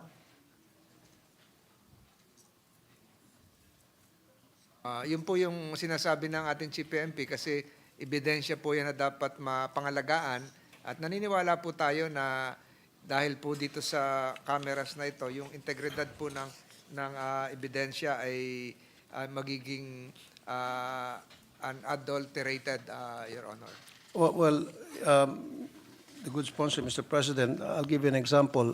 Meron yung isang kaso na lumapit sa akin. I think the Chief PNP will recognize this name, if I'll mention it, Jimboy Baltazar, yung pong napatay ng Nabotas PNP last August 2, 2023, mistaken identity as a matter of fact. Mahigit 10 police operatives doon ang tumira sa kanya at isa lang po ang merong body cam at yung body cam na yon ay na-alter pa, na-lobat pa at so hindi nagkaroon ng pakinabang. So sa akin siguro, kahit na wala na yung tinatawag na encryption or encrypted, I don't know if that's the right term I'm using now, as long as yung mga police ay well-trained and then well-monitored at disiplinado sila sa mga tamang procedures sa paggamit ng mga body cam, hindi sana tayo magkakaproblema at maging mura lang yung ating mga pagbili ng mga body cam. Your Honor, at napag-alaman natin sa Chief PNP na yung kaso pong tinutukoy po ninyo ay nahatulan na yung involved na staff sergeant po doon na nakulong na po at sa kasong homicide at ganun din po yung isang involved sa kaso naman na illegal discharge of firearms. Dalawa. Dalawa, tatlo, apat, limang kapulisan po natin. Okay. Pang-anim po yung si Staff Sergeant Jerry Maliba na nasintensyahan na po ng homicide. Thank you, Mr. President and Madam, good sponsor. Since nandito lang palang Chief PNP, itong bonnet gang case noong August 12, 2023 na lumapit sa programa ko, yung mga victims, sabi po nung team leader, I think Colonel po yung rango noon, sabi ko, bakit gumagamit ng bonnet yung mga pulis mo habang nagsaserve ng warrant? Kasi raw mainit sa Bulacan at siya rin daw gumagamit ng bonnet kapag mainit ang panahon. And ang nakakatawa rito, hindi po siya nasibak. In fact, na-promote pa ata siya, if I'm not mistaken, correct me if I'm wrong. And that's why during one hearing, nag-walk out ako kasi hindi ko na matiis na yung Ken ko ipatawa-tawa pa habang nasa hearing kami at nag-iimbestiga. At very clear na talaga meron silang glaring violation doon because wala silang hawak na warrant. And yet, they barge into the house of the victims and wearing civilian clothes and bonnets at hinaras yung mga tao doon sa loob, nanakit, and of course, papalag po yung mga tao doon sa bahay dahil akala nila masasamang loob, at nung pumalag, dinala sa kulungan yung pong padre de pamilya. At siyempre, sumunod po yung anak para tingnan yung kondisyon ng kanyang tatay. Pati yung anak na sumunod para checkin lang yung sitwasyon ng kanyang tatay, kinulong din. So baka pwede ho natin masibak yung kernel na yon. Mr. Chief PNP, kung nakikinig ka ngayon. Naririnig po ni Chief PNP, siguro po malaman din yung pangalan, kung sino yon. At kung magkaroon Kasi po pag hindi po nasibak yung pulis na yon o hindi na parusahan, dito po masisira na naman yung pangalan ng PNP. Don't get me wrong, I have so many friends in the PNP. Yung bang gagawa ng kasalanan ng isa, nadadamay ang marami. Lalo pa kung opisyal ang gumawa ng kalokohan. So dapat po hindi tolerate ang kasalanan ng mga police regardless kung ito'y opisyal o hindi. bagamat 2024 lang po nanungkulan ang ating Chief PNP at ganoon din ang ating DILG Secretary, aalamin po nila yung punot dulo nitong 2023 case, Your Honor, sa Bulacan, kung hindi ako nagkamali ng pandinig, Your Honor. Meron pa rin po isang case, last case na po ito, babanggitin ko. November 2022, itong mga pulis sa halip na asikasuhin yung mga mas malalaking krimen, magbantay, ang binantayan ay tupada at nakasibilyan sila, nag-aabang na pag naglarga na yung tupada, saka sila huhuli at mga nakasibilyan. So nagtakbuhan yung mga tutupada. And then sa pagtakbo ng mga tutupada, itong isang pulis na nakasibilyan, nalito na siya, hindi niya na alam kung alin na sumuot sa iskinita, alin sa iskinita sumuot yung kanyang hinahabol.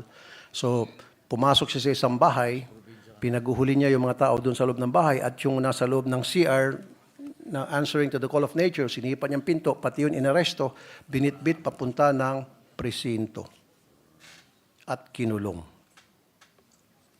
Maaari po malaman, Your Honor, kung saan po naganap po ito? Sa Pandi, Bulacan.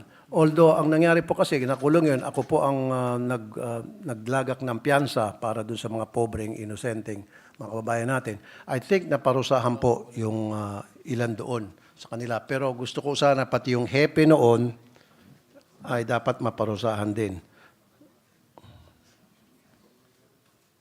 Kasangalan po ng command responsibility. May kipag-ugnayan po ang kapulisan sa inyong tanggapan para malaman po yung ilang detalye nito.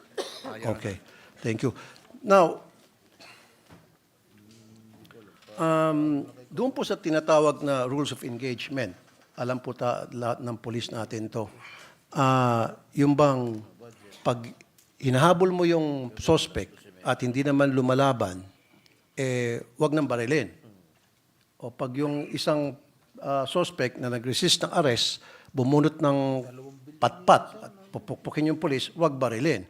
So dito dapat nagagamit ng police yung kanilang training sa martial arts. So kung siya ay bumunot ng patpat, itong suspect para paluin yung police, then dapat gumamit yung police ng kanyang kaalaman sa martial arts o meron dapat siyang batuta o nightsticks para to neutralize yung suspect na nag-resist ng arrest.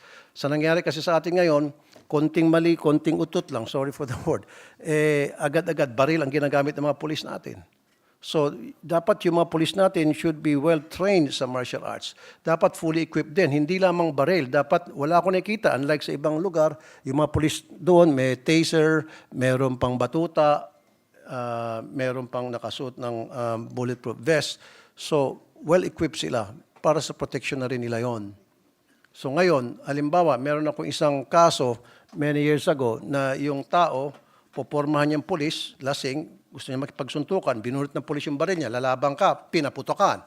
So ibig sabihin, yung pulis walang alam sa martial arts. Nakipagsuntukan na yung suspect, tapos suntukan na lang sila. Gamitin niyang kanyang training, really, di ba? Meron silang training sa martial arts, how to neutralize someone who's resisting arrest. We totally agree, Your Honor, that reasonable amount of force should be exerted by an arresting officer. And hindi po siguro tolerate ito ng kapulisan na maximum force kagad yung gagamitin na hindi naman life-threatening dun sa arresting officer. So we totally agree. And the Chief PNP is in accordance with your suggestion na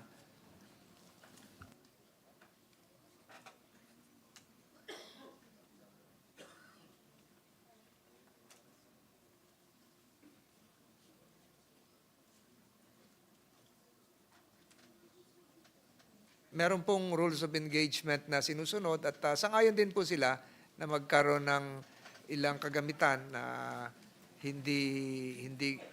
hindi kaagad po nakakamatay, although makaka-disable temporarily ng isang suspect. Thank you, good sponsor, Mr. President. Therefore, ang suggestion ko po sana, yung mga police natin, wag lang po baril ang ibigay natin. Bigyan din natin sila, alam ba, pepper spray, peppermint spray, bigyan din sila ng nightstick. Nang sa gayon, kung mayroong mga suspect na nag-resist, pwedeng gamitin yun to neutralize that suspect na nagbibigyan ng resistance. At dapat sila din ay matrain sa martial arts. Nandiyan yung Aikido, Taekwondo, Judo, etc. Sa ngayon kasi, ano bang training binibigay sa mga PNP bago sila maging pulis, sa mga recruits? Kasi karamihan po nababalitaan ko, pag yung pulis kinukompranta ng suspect na lasing at gusto magipagsuntong at tumatakbo yung pulis. Kung hindi man sila tatakbo, may hawak silang baril, binabaril na lang yung suspect na naghahamon ng suntukan. Tinatanggap po natin ang suggestion na nanggaling sa inyo, Your Honor. Kabilang po yung pagtitraining sa martial arts. Siguro kahit arnis. Arnis, yes. Pwedeng arnis na andala, parang batuta rin yun. Arnis and baril and peppermint spray, Opo. taser. Kasi may nakita rin akong isang insidente, I think that was in San Juan or in Green Hills many years ago. Yung police napakabait at yung malaking taong foreigner, pinagduduro ang police, pinagtututulak, walang panlaban yung police natin.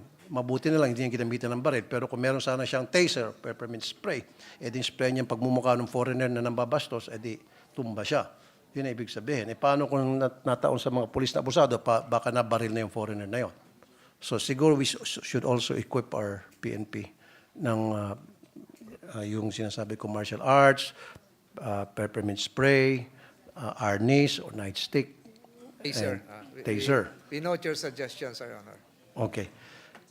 CCTV sa mga police detention centers. Can we make that a must, mandatory, especially po sa mga jail cells? Because ang dami ko na pong natatanggap ng mga reklamo in the past na napaka-healthy naman po nung nahuli na suspect dinala sa detention cell ng PNP and then kinabukasan nagpakamatay or sinasabing inatake sa puso or sinasabing nabagok yung ulo sa semento. So ang dami mga kwentong barbero. Kung meron po sanang CCTV na nakafocus po doon sa detention cell nung mga inmates, so naiwasan po sana yung mga kwentong barbero na nagpakamatay o nabagok ang ulo o natake sa puso, etc. Can we make that mandatory? Doon po sa mga dating struktura ay wala po nga yung karamihan noon, yung lalong-lalo na yung mga lumang gusali. Subalit dito sa mga bagong gagawin at ginagawa pa ay makakaasa po kayo, Your Honor, na magkakaroon po ng CCTV. So pwede ba kahit na doon sa mga lumang struktura, maglagay na po tayo kasi bawat buhay ng isang tao ay mahalaga. Hindi porket nadala na sa kulungan yung isang suspect, siya ay guilty na agad, siya ay mamatay tao na agad. So dapat we have to treat them properly. So therefore, protect their rights as well. Dapat meron talagang CCTV. Napakarami pa rin mga presinto na walang CCTV, especially kung saan yung presinto na may mga inmates sa mga babae. In fact, meron tayong narinig na mareklamo, especially one time, I think many years ago, dyan sa may bandang MPD, na babae ni rape, inabuso ng mga pulis. Dahil walang CCTV. Kung may CCTV yun, hindi siya nangyari pang abuso. Ipoprogram po namin yan, Your Honor. Thank you. Okay. Let's move on na po sa jail congestion. BJMP matters na pala ito. Ang population ata sa NCR ng ating mga city jails ay 29,518. Ang ideal population dapat, ideal capacity ay 5,190. So ibig sabihin 500% ang over na number na siniksik sa mga jail cell. Ano pong plano, programa meron nating BJMP para ma-address tong congestion sa mga city jails? Kasi po, every year may namamatay po sa tikdas at kung ano pa mga sakit dahil dito sa congestion. Every year to. For this year po, Your Honor, may Ito po muna, 1,269 disease cases in jail facilities na ano ng DOH. Every year po to, boils or pigsa, rashes, etc. Dahil po sa congestion. Libo-libo po ang nagkakasakit at meron mamatay every year. Nakakalungkot po na balita to.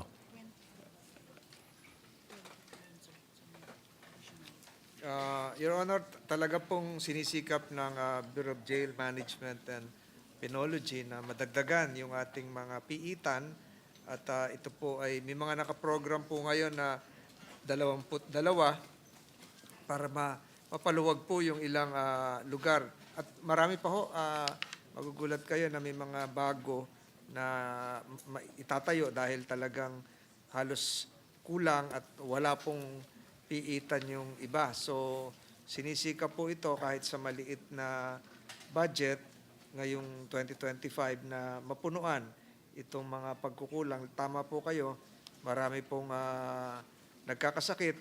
Kaya nga po ngayon taon ito, medyo maliit lang, ay bibili rin po ng ilang mga medical, dental, and laboratory equipment para matugunan po yung mga ganitong pangangailangan, Your Honor. Meron pong 7.9 billion pesos budget allocation for the DOH National Immunization Program. Kasama rin ba dito yung mga inmates po sa loob ng city jails? Sa DOH po, 7.9 billion pesos po budget ng DOH National Immunization Program. So, kung kasama po dito yung city jails, so dapat mabawas-bawasan po ang pagkasakit o pagkamatay ng po, mga may inmates. collaboration po sa Department of Health at kasama naman po sila sa mga binabakunahan. Kasama po. So kung kasama sa binabakunahan, bakit po marami pa rin ang mga nagkakasakit? Yun talaga pong problema, Your Honor, ay siksikan sa kulungan. So kailan po natin umpisahan yung programang pagpapatayo ng mga bagong struktura, bagong jail cells para ma-accommodate yung nagsisiksikan na po ng mga inmates sa mga city jails? Ito pong darating na taon, 22 bagong piitan, 3.8 billion pesos po ang halaga ay sisimulan, Your Honor.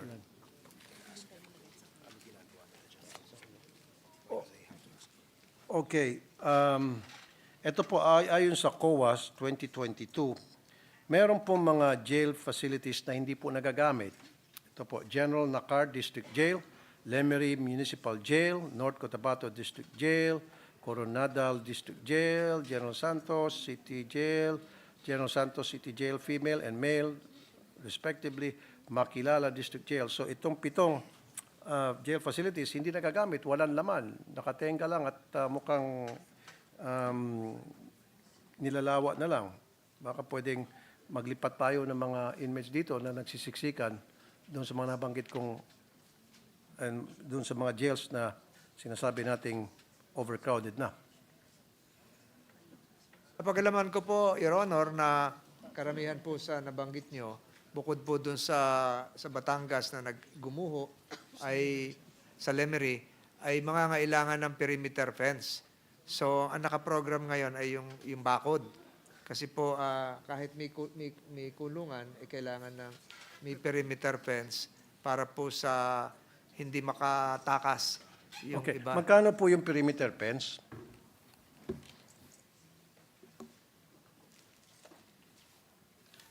Kasi po kung perimeter fence lang, di gastusin natin kaysa tayo magtayo ng panibagong struktura na mas mapapamahal. Kung ito po dati may struktura na, may facility na, at kung ang problema ay perimeter fence, din maglagay tayo ng perimeter fence sa bawat jail na ito na 7 sila. Nang sa gayon, malaking kabawasan po ito sa mga nag-congested ng mga city jails around the country. Kasama po ngayon sa nabanggit kong halaga na kasama rin doon sa 22 yung paggawa ng perimeter fence. So kailan po natin magagamit itong 7 unused jail facilities na yung COA mismo ang nagrereklamo na bakit nakatenga lamang po? Di 25 po, Your Honor, ang sabi sa akin ng hepe ng Bureau of Jail. Kailan po sa 2025? Tapusin daw po nila yung fencing ngayon 2025. Mga anong buwan po para abangan ko po? So pag nagsimula na yung Kailan po magsisimula? early procurement po ngayon December once maaprobahan itong budget para makahabol kasi magkakaroon din po ng election ban, Your Honor. Mag-i-election, so pipilitin nila mas maaga maibid po ito. So is it safe to say na before December next year, sa susunod na budget hearing, meron na po at papaalala ko po sa inyo. Mga staff, paalala niyo po sa akin. Ano? Tama ba? Okay. Okay po tayo doon. Tama po, Your Honor. Okay. Last na po. Yung mga dalaw ng mga inmates sa city jail, karamihan sa kanila na reklamo bago makapasok para magdala ng pagkain sa kanilang mga dalaw, sila po ay sinisingil ng 150 pesos to 200 ng bastonero. Although ang naniningil ay hindi po yung mga taga-BGMP, kundi yung mga bastonero. At alam ko naman po, hindi naman maglalakas loob yung mga bastonero maningil kung wala pong basbas sa mga jail guards. Tama po ba?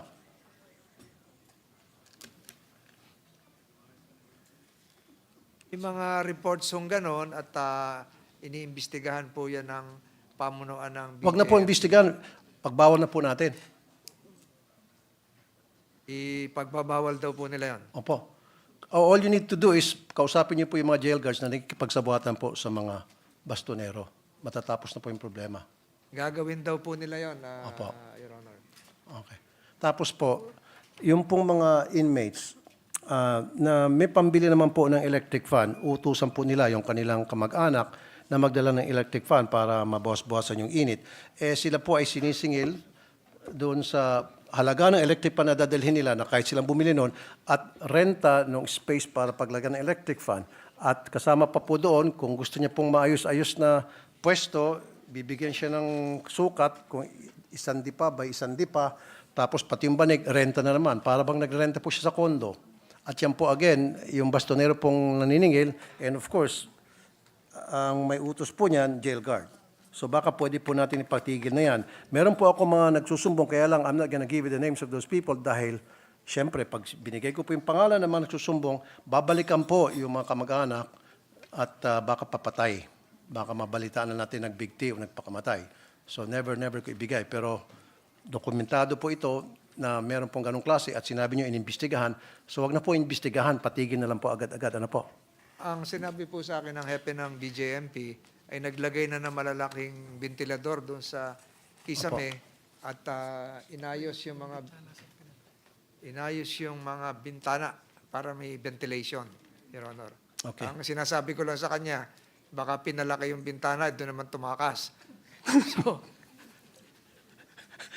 Siguro naman po, gamitin na lang ng common sense kung gano'n, sir.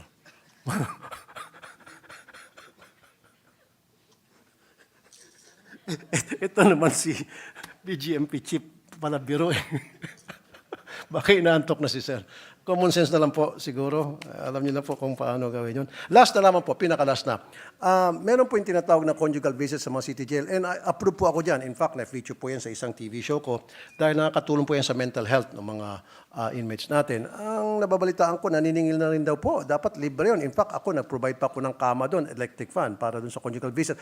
So far as siguraduhin lang natin na yung nagbibisita ay talagang asawa at may dokumento. Kasi baka mamaya ang pagbibisita, girlfriend, kabit, hindi pwede. nahingi daw po Prostitute. sila ng marriage contract. Sex worker. Nahingi raw po sila ng marriage contract, Your Honor. Marriage contract. At Okay.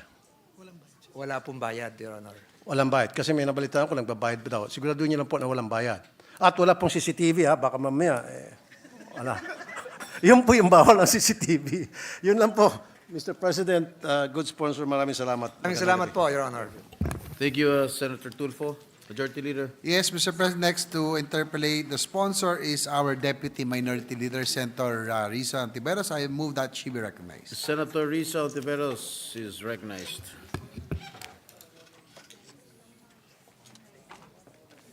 Salamat, Mr. President. At magandang gabi po, good sponsor, at sa DILG family, kina Secre Mulya, Chief PNP Marbil, at lahat pa po.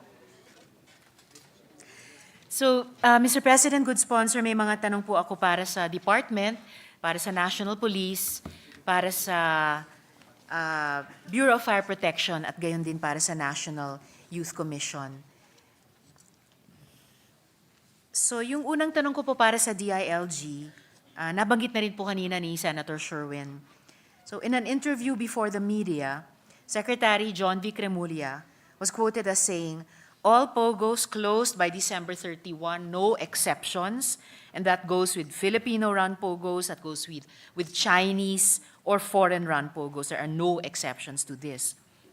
Mr. President, we've received information that some government officials are advising POGOs to just transform into BPOs to escape the exception. Ito bang mga BPOs that engage in activities that used to be performed by POGOs ay kasama din po sa ban sa December 31, Mr. President?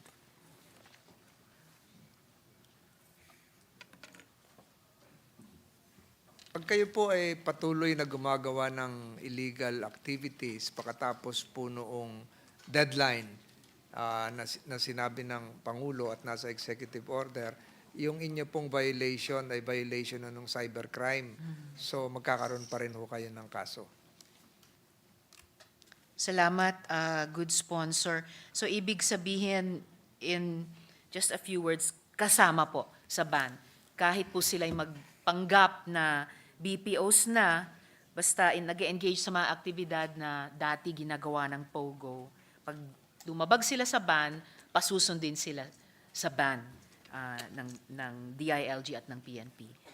Salamat, Mr. President, at sa pag-confirm, pagtango ng Good Secretary. And then, Mr. President, ito po, nabasa ko na to na sinagot ng Good Secretary. Pero just for the record, dito sa Senado, kasama din po ba, Mr. President, sa ban ang Island Cove sa Cavite? Yun po mauna, Your Honor. Salamat po. Sapat na po na kasama sa ban. At kung mauna pa, I leave it up to the department and especially the PNP. Salamat po para doon, Mr. President.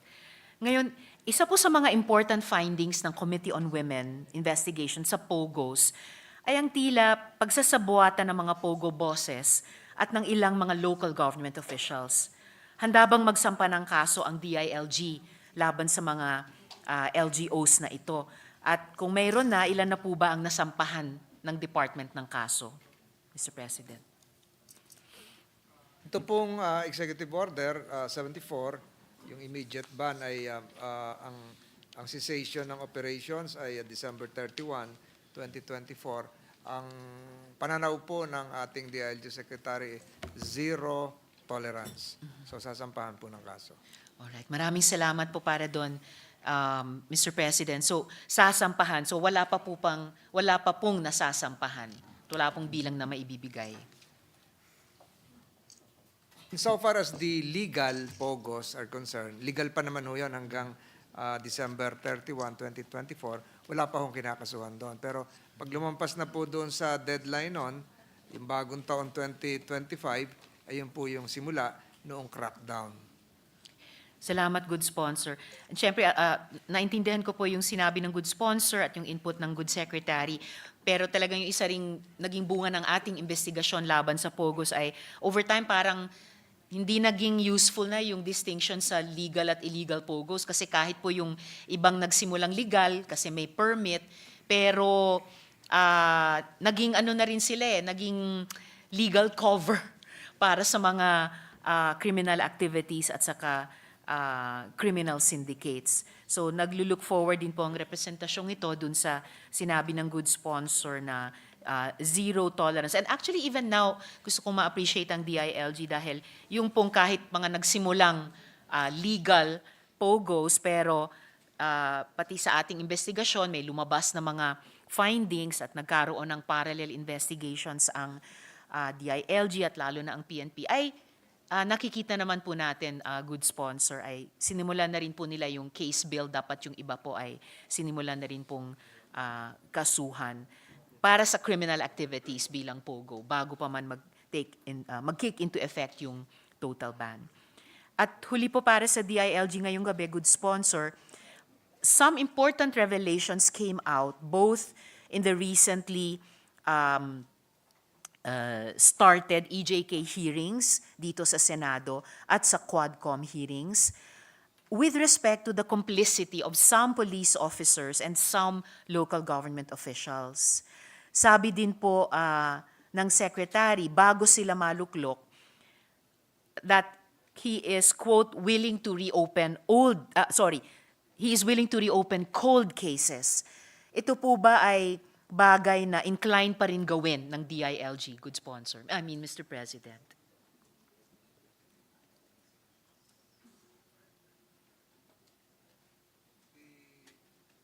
The DILG Secretary just confirmed that they will exert all efforts to unearth the truth and unravel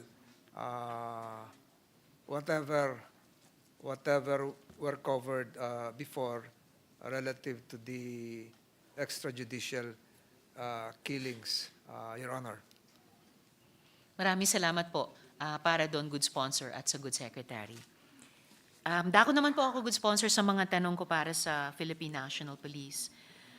Sa isang news report dated September 12, 2024, SOJ Crispin Remulla was quoted as saying na mahihirapan ang pag-aresto kay dating Bucor Chief Gerald Bantag dahil siya ay miyembro ng PNPA Class of 1996 na ruling class ngayon.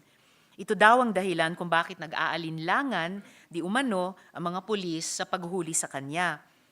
Is there any truth to this? At kung wala naman po, ano po ang update sa paghuli sa puganteng si Gerald Bantag, Mr. President?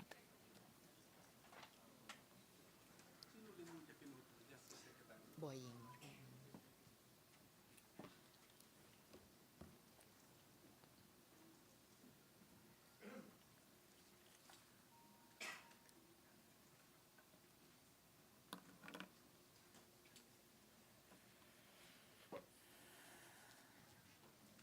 Your Honor, the subject, as per the Chief of the Philippine National Police, will not be considered as a sacred cow.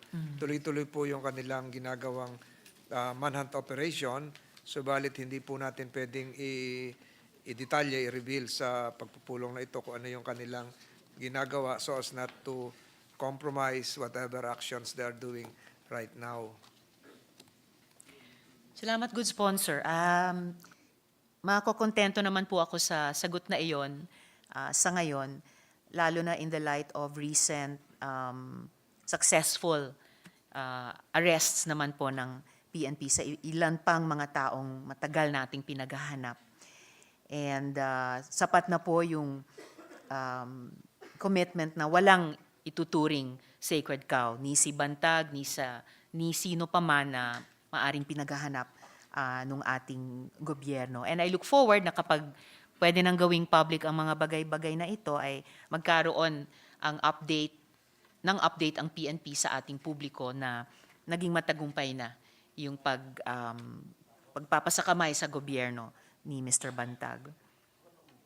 Good sponsor, at kanina nabanggit din po ito ni Senator Sherwin, talamak ang balita na tumatay yung bodyguard di umano ng mga pogo boss ang ilang mga miyembro ng PNP. May mga pahayag rin pong may pulis daw na tumulong sa pagtakas ni Guo Huaping. May investigasyon na po ba sa ganitong mga aligasyon? Meron na po bang kahit isang pulis na nakasuhan at naparusahan para dito at sisibakin ba sila sa pwesto, Mr. President?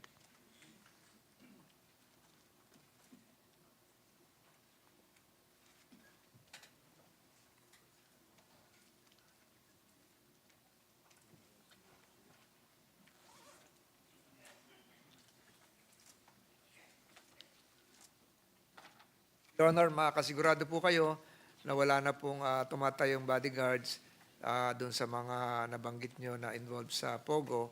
At tungkol naman doon kay Alice Go case, bagamat may binanggit si Retired General Villanueva na may involvement ang ilang kapulisan, wala pong natukoy na involved na pulis doon sa pagtakas ni Alice Go. Of course, for the record, Mr. President, binawi na po yon ni General Villanueva. Sila po ay humingi ng paumanhin sa kanilang nasabi. At ni-reiterate nila na nung nagsalita silang ganon sa ating hearing, sinabi niyang yan ay chatter lang at wala pong siyang maibibigay na pag-confirm sa chatter na iyon. Tama po kayo, Your Honor. Salamat, good sponsor. So nagkaroon ba ng investigasyon kung merong hindi man mataas na opisyal pero ibang mga opisyal, mataas man o mid-level or low-ranking na kawani ng ating kapulisan na naging bahagi in any way sa pagpapatakas kay Guo Huaping? Kasi napaka-misteryosong nakatakas siya na panay mga dayuhan lang daw ang tumulong at walang kababayan ang tumulong, Mr. President. Po, Your Honor, maging si General Villanueva ay sinabi na at siya po ay nag-execute ng isang sinumpaang salaysay na wala talagang involvement na ang kapulisan. So nagkaroon din po ng investigasyon, Your Honor.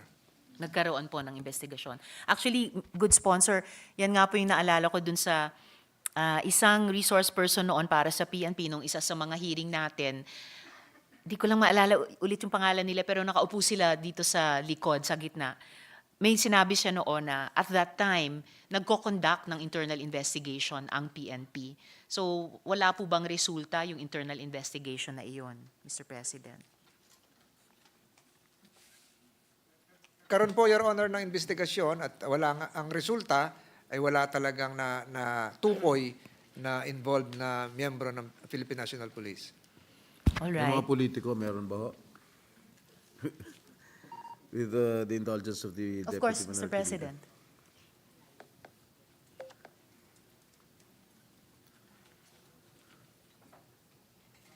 Focus po, Your Honor, sa kapulisan yung naging investigasyon dahil internal po ito sa Philippine National Police, Your Honor. Base sa inyong intelligence arm sa kapulisan, meron bang mga na-involved na politiko sa pagtakas ni Alice Go?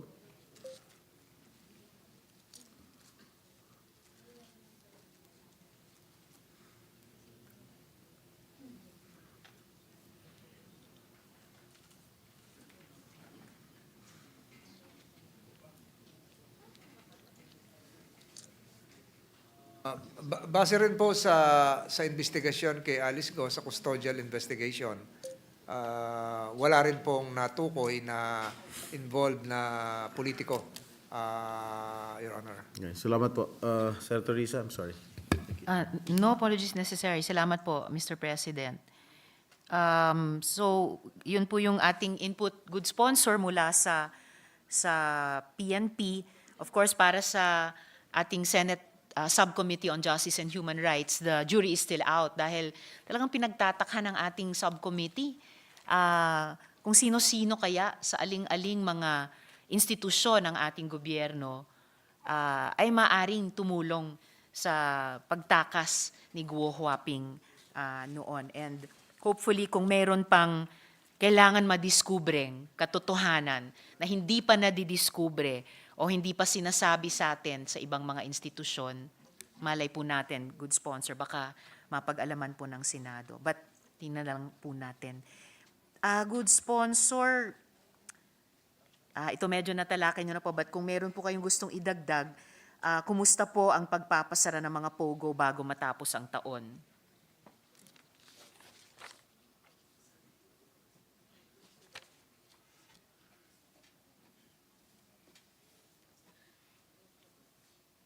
Yung pong tagubilin, sangayon sa Executive Order number 74, ay isara ng December 31 at subalit magsisimula po ang pag-track down, pagmamonitor nito ng December 15. So yun po yung maasahan po ninyo, Your Honor, na kikilos na po ang kapulisan, DILG, patungkol po rito sa pag-comply sa Section 2D na Executive Order number 74, cessation of all operations, including the winding up of their affairs on December 31, 2024. Maraming salamat, good sponsor. At pati dun sa impormasyon na 2 linggo pa lamang bago yung actual final deadline, ay magsisimula na po yung pagpapasara. Of course, 2 linggo lang po yan para sa isang napakahiganteng trabaho and talagang mabigat po yung responsibilidad para dito ng PNP. Mataas po ang expectations ng publiko sa institusyong iyan ng ating pambansang kapulisan. And I can only wish them the best. And I am assured naman po, good sponsor, na tayo dito sa Senado, bahagi or kapatid o kakambal ng ating mga pagtatanong sa PNP. Minsan mahihirap na tanong siguro pag ang dating sa kanilang mga dinig or kalooban. Pero ang kakambal po nun, gusto talaga natin kasi magtagumpay sila. Ang taas ng pangarap nung ilabas yung PNP Reform and Modernization Program Law. Daming matatayog na pangarap tungkol dyan. At like any human institution, kapag nagkakaroon tayo ng problema, and tayo naman bilang Senado o bahagi ng Kongreso, gusto lang talaga natin maiwasto kung may iwawasto or mapuno pag may pagkukulang. Kasi alam naman natin, good sponsor, Mr. President, walang maayos na estado, walang maayos na gobyerno na pwedeng mag-function pag walang maayos din na pambansang kapulisan or for that matter, kasandatahang lakas, any other institution. So yun po yung at least 2 motibasyon natin sa ganito rin pong pagtatanong kahit sa isang importanteng batas tulad ng budget. Kanina po, good sponsor, nabanggit din po ito ni Senator Sherwin. Noong October 29 po, nagkaroon ng isang anti-pogo operation sa Century Peak Tower sa Ermita. Tinawag itong flood ng PAOK dahil sa kawalan di umano ng koordinasyon sa kanila, sa DOJ Iyakat at sa Bureau of Immigration. At dahil ni-report na pinakawalan ang foreign suspects. Nasagot na naman po ng good sponsor kanina kung anong masasabi ng PNP sa pahayag na iyon, pero hindi ko po narinig masyadong malinaw dun sa tanong na may pagkukulang po ba talaga sa koordinasyon, Mr. President?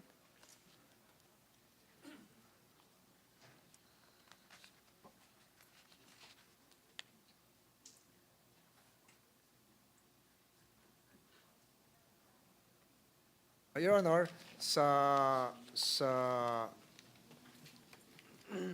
sinasabi po ng kapulisan, hindi ang koordinasyon pong nabanggit po nyo ay patungkol po doon sa mga illegal pogo operations.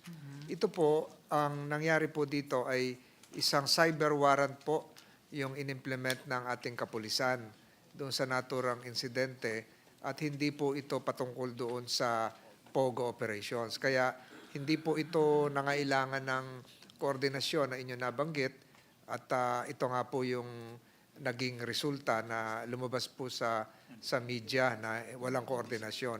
At hindi naman po talaga kailangan ng koordinasyon sa mga sa patungkol sa ganung mga raid operations. Kung ganon, good sponsor, I have to say na pati ang dating sa publiko hindi coordinated. Kahit ako po na observer lang noon sa media nung operation na yon, at dahil invested po tayo dun sa pagpapaban talaga sa POGOs, akala ko po anti-POGO operation yon. So, kaya na-concern po ako sa ganitong napaka-importanting yugto ng pagpapaban talaga sa POGOs na nagkaroon ng ganitong operation. I think ang dating din sa publikong sumusubaybay kahit sa social media ay anti-pogo ito. So, sana magtagumpay. And then, parang naging magulo sa huli.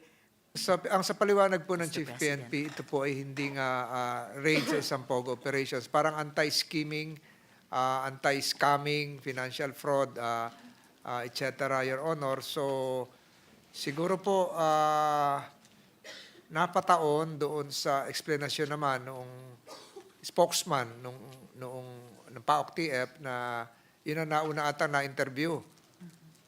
Your Honor, siguro ang naging pagkukulang doon ng kapulisan ay hindi kagad nakatugon. Yun ang mga kung may spokesperson para maipaliwanag. So doon po siguro ang naging sanhi at punot dulo ng kalituhan. Well, of course, ang pangalawang tungkulin na yung sumagot sa spokesperson. Of course, pinaka-importante at urgent yung actual implementation ng operation on the part of the PNP. Pero pinaalalalan din po ako ng Mr. President, na nabanggit na nga po kanina na halo-halo na sila. So, nagpapanggap na legit BPO ang mga dating POGO. So, hanggat mailabas yung final report ng PNP dito, ganito po yung magiging understanding ko.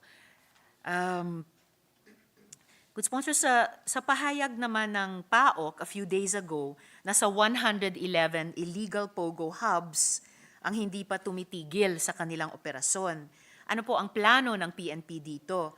At di po ba kailangan na, ito, ilang beses na po natin sinabi, good sponsor, sa ating investigasyon, di po ba kailangan na magtulungan ang ating national agencies para siguraduhin ang tagumpay laban sa POGO, Mr. President?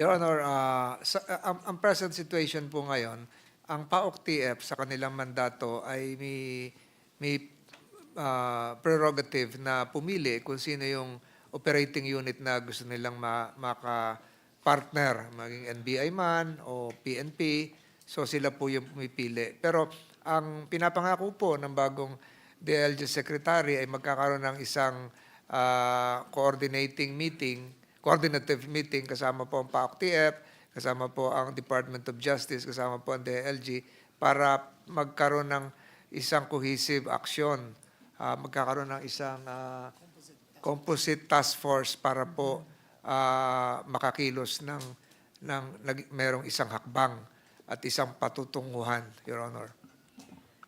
Salamat, good sponsor. So, coordinating meeting, ang understanding ko nga po, kahit sa mga naunang buwan ng pagkilos ng gobyerno laban sa POGOs, meron ng some kind of coordinating body or mechanism na yung lead agency ay yung PAOK. At doon ko naiintindihan yung sinabing sila yung sa ngayon may prerogative na pumili sino yung operating unit para sa particular na operasyon. But maybe good timing na rin po ito dahil bago yung ating Interior and Local Governments Secretary, bago rin yung a little less bago pero comparatively bago rin yung ating Justice Secretary na baka parang hindi naman reset pero regroup and then another fresh start. Po kayo, Mr. Your Honor, President. maging doon po sa bagong labas na Executive Order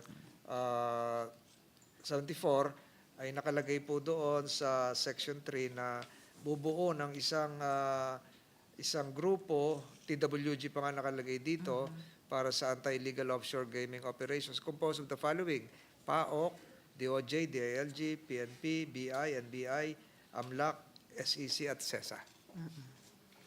Maraming salamat, good Salamat po. sponsor. At marami akong narinig dun sa mga grupong binanggit ninyo na naging matulungin din ng mga resource persons, agencies sa ating investigasyon. So, tamang sila yung patuloy or sila yung magbubuo ng technical working group or yung task force na kukumplituhin harinawa yung sinimulang trabaho laban sa POGOs. At sa PNP po, salamat naman po at nahuli na rin si Apollo Quiboloy. At nakikita ko dito si General Torres. So, pagpupugay sa PNP sa matagumpay na pag-aresto sa kanya, sa suporta at pakikipagkoordinasyon ng ibang mga institusyon ng gobyerno, pati yung AFP. So, pagpupugay doon, pero may update din po ba sa paghahanap kay Harry Roque? Bakit po parang napakadaling iwasan ng batas para sa ilan?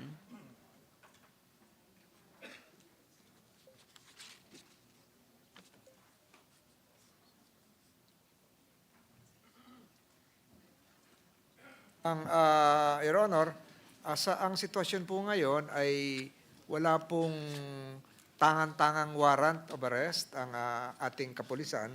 So ang parang lumalabas pong violation ay yun lamang na yung contempt sa Kongreso. So yun po yung status po ngayon, Your Honor. Pero good sponsor at mas alam po ito ng majority leader kaysa sa akin.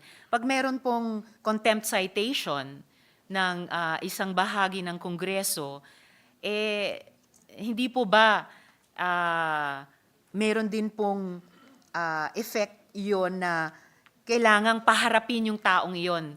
Hindi para i-detain, pero para humarap at sumagot sa mga tanong sa kanya ng isang congressional investigation, Mr. President. Post siya sa social media eh. Doon na lang kaya siya magsalita sa harap ng Senado at ng House, Mr. President. Your Honor, bagamat nabanggit ko yung walang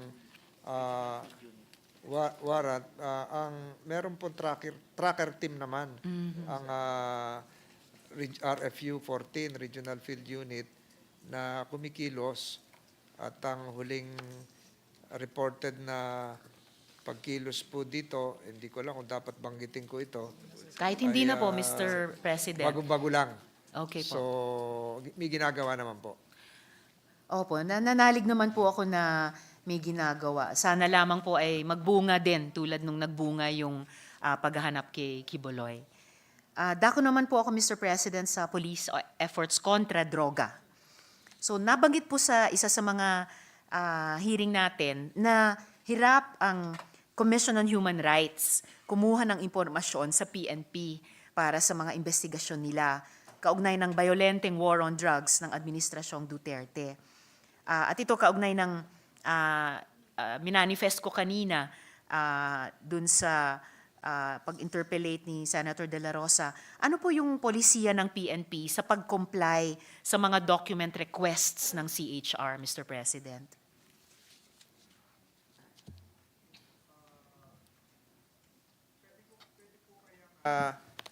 Ano pong direktang katugunan ang gustong makalap ng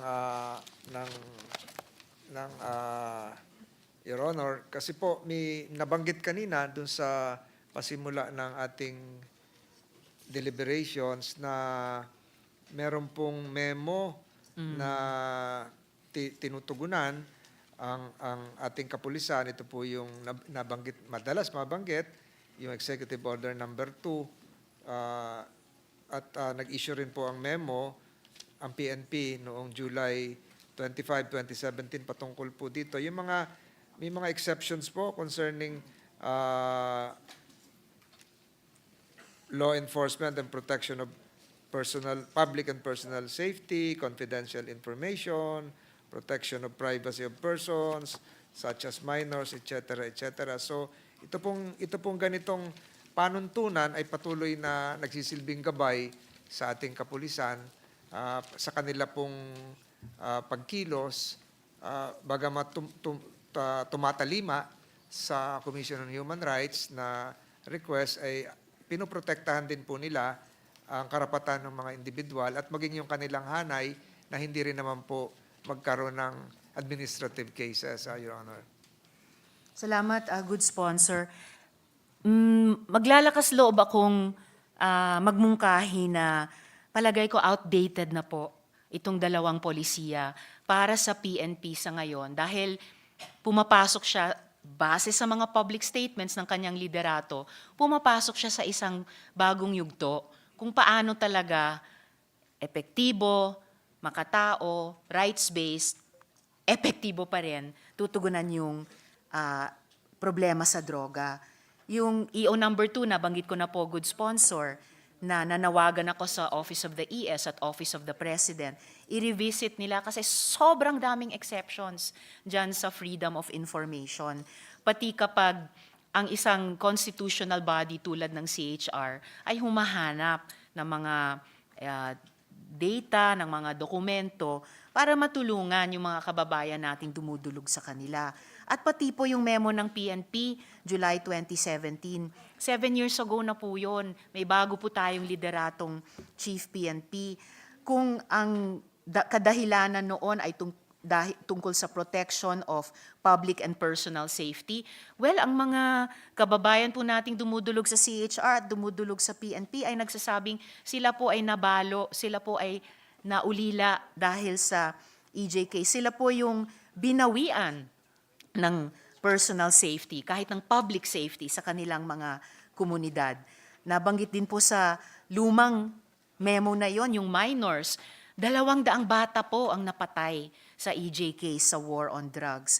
Kaya sabi ko nga po, good sponsor, maglalakas loob ako na dumulog sa bagong liderato ng PNP, tulad nung pagdulog ko sa Office of the President at Office of the EO, i-revisit po itong mga luma at palagay ko laos na ng mga polisiya. Hindi po natutulungan ng PNP na tumugon ng mas maayos sa mga isyong ganito, Mr. President. Kanina po, nangako na yung ating kalihim na susuriin muli, re-reviewin yung mga dating kaso na nakabinbin, pending yung mga cold cases. So makakaasa po kayo, Your Honor, na ito po yung gagawin ng bagong pamunuan. Pinanghawakan ko po yon, good sponsor. Nananalig ako, susuriin talaga ng bagong liderato ng department yung mga kaso. Pero ang polisiya, alam po natin ito bilang policy makers, yun ang pundasyon ng hindi lang kahit anong operasyon ang ilulunsad, pero pati kahit anong mga klase ng kaso ang pwedeng ihain in the first place. So, kung hindi kayang sagutin ngayong gabi, pero ifo-follow up ko na lang po sa mga susunod na panahon, I earnestly urge yung bukod sa OP at OES, dahil wala naman sila dito ngayong gabi, ang PNP, i-revisit po talaga ang mga polisiyang ito, or ang polisiyang nakapaloob sa memo. Ngayong nasa bagong yugto sila ng pagpapanibago ng estilo ng pagtugon sa problema ng droga, i-align na rin po yung mga polisiya nila, Mr. President. Your Honor, subalit itong memo ng nilabas ng PNP ay sangayon lang po yan sa memo na nilabas ng Malacanang. Iyon na nga po, So, Mr. President. siguro po ang PNP o ang DILG ay makakilos lang kung merong sapat na pagbabago doon sa executive order naman, number 2. So, pero makakaasa po kayo kung ano man ang pagbabagong gagawin doon sa executive order number 2, ay tutugon po ang DILG at ang kapulisan. Maraming salamat para doon, Mr. President.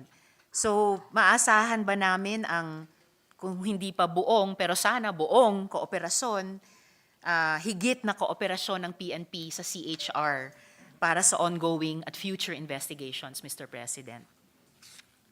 Po. Salamat po, Mr. President.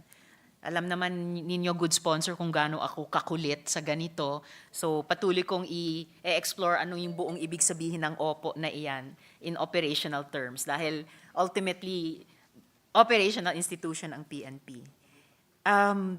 Good sponsor, okay, natanong na rin po ito ni Senator Raffy naman kanina. Kung nasusunod po ba ang utos ng Supreme Court sa paggamit ng body-worn cameras, Mr. President.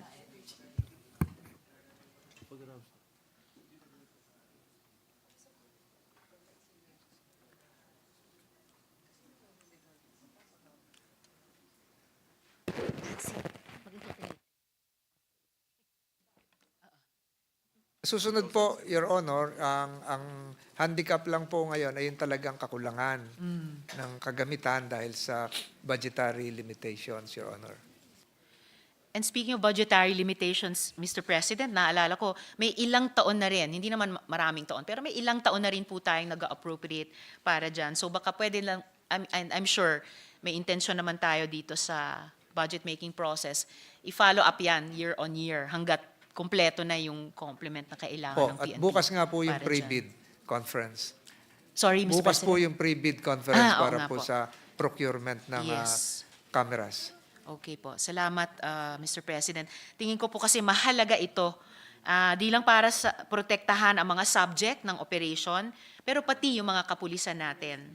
Kasi gaya din ng sinabi ni Senator Raffy kanina, kapag may body-worn camera, maiiwasan ang pagsisinungaling o paglilihim sa totoong nangyari sa kahit kaninong panig, Mr. President. Mr. President, ang sabi po ni dating Pangulong Duterte, napakataas ng krimen ngayon, di tulad daw nung panahon niya. Pero tinabla po ito ni Chief PNP Marbil, ni Executive Secretary Bersamin, at ni DOJ Secretary Remulla. Ano po ba ang totoong sitwasyon sa paglaganap ng krimen ngayon? At may pruweba po ba tayo dyan, Mr. President?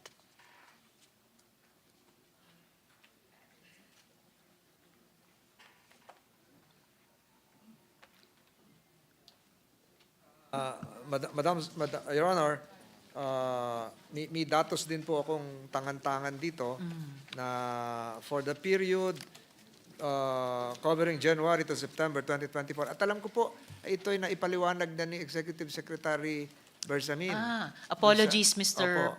President. Pero Wala po ako nung gusto ko lang banggitin tinalakay nila yon. na maging ang average monthly crime rate natin ay mas mababa, 14 reported crimes for every 100,000 individuals each month for the period covering January to September 2024. At yung datos naman doon sa dito.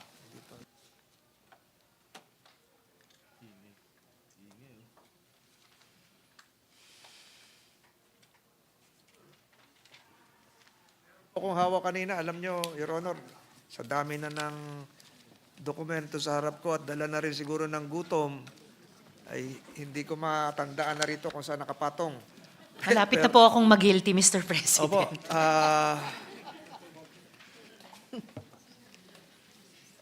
Baka gusto po ba ng good sponsor mag-suspend pansamantala? Hindi po. Okay lang po tayo. Yung January, ito po, yung 8 focus crimes ay talagang bumaba. Kung noong, halimbawa po, kung ating pong tinutukoy ay, halimbawa ay murder, kung ito po ay bumaba po ng kaunti, January to September 2023, compared to January, September 2024, ng ilang bahagdan, 3,107, 3,057. Bumaba po. May decrease naman po na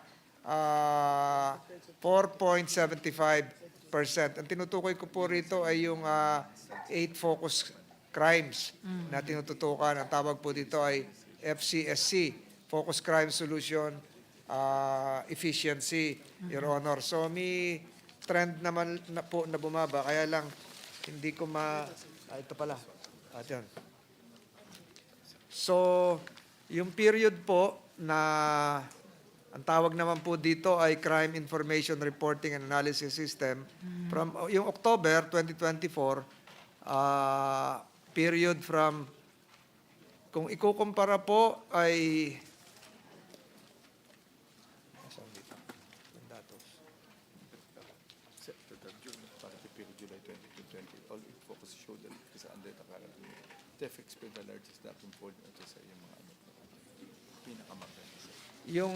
yung isa sa focus crimes, yung theft, largest reduction in volume, dropping from 84,089 to 30,172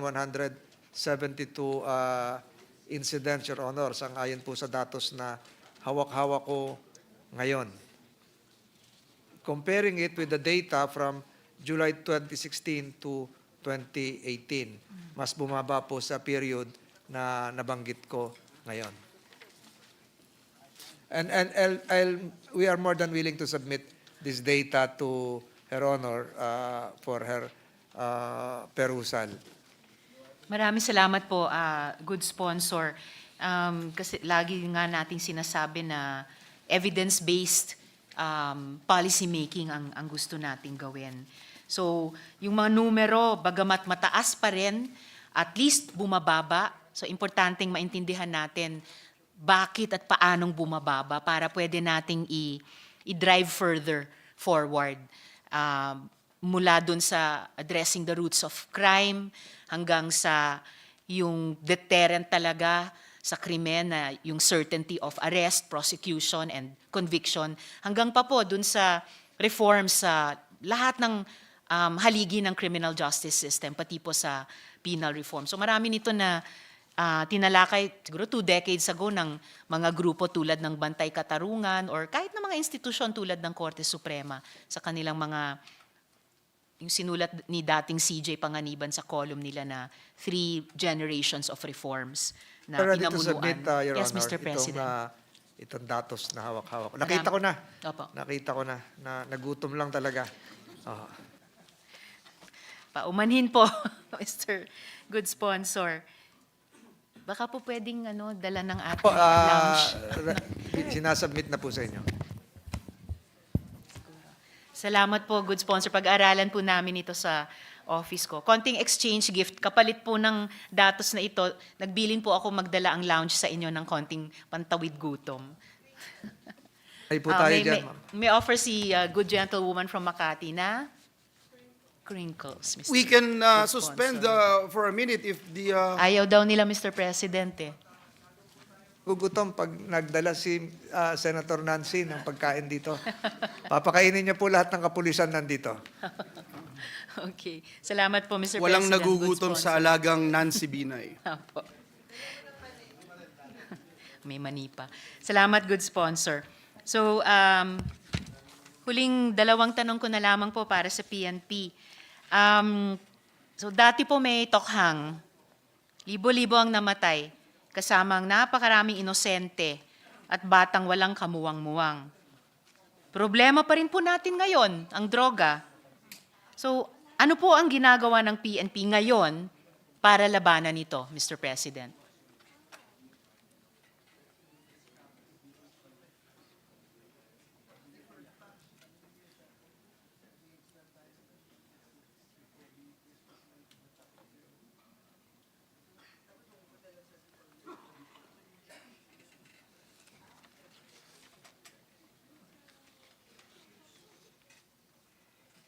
Your Honor, bagamat meron pa rin tinatawag na PNP Anti-Illegal Drug Strategy, ang nangyayari po ngayon ay involved na po yung iba't iba ring ahensya at meron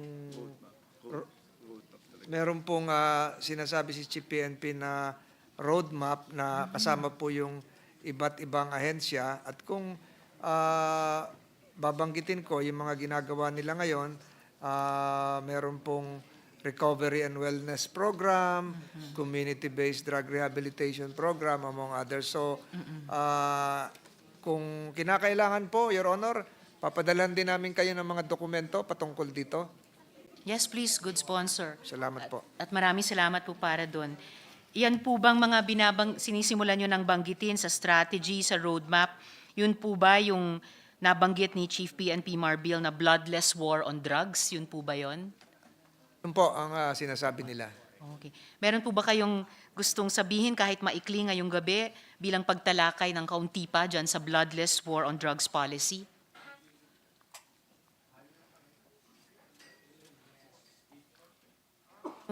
Ang lumalabas po ngayon ay yung pangkasalukuyang kampanya ay ang tawag po ay ADOR. Ador. So, Anti-Illegal Drugs Operations through Enforcement and Education. So, bahagi po nito ang narinig nyo na po siguro, puro letter E po ito. Engineering the structure, education, alam nyo na po yan, extraction of information, enforcement of law, enactment and amendment of laws and policies, sangayon sa RA 9165, environment, focused drug rehabilitation, economics, providing support to surrenderies, evaluation, conducting regular evaluations of campaign plan, etc., etc. So, kung kinakailangan din po, Your Honor, padadalhan din po namin kayo ng kopya nitong mga nabanggit ko. Yes, please, Good Sponsor, at maraming salamat po.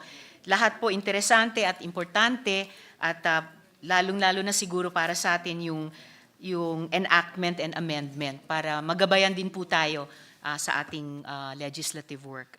So, at epektibo po ba itong ginagawa ng pulisya ngayon, Mr. President?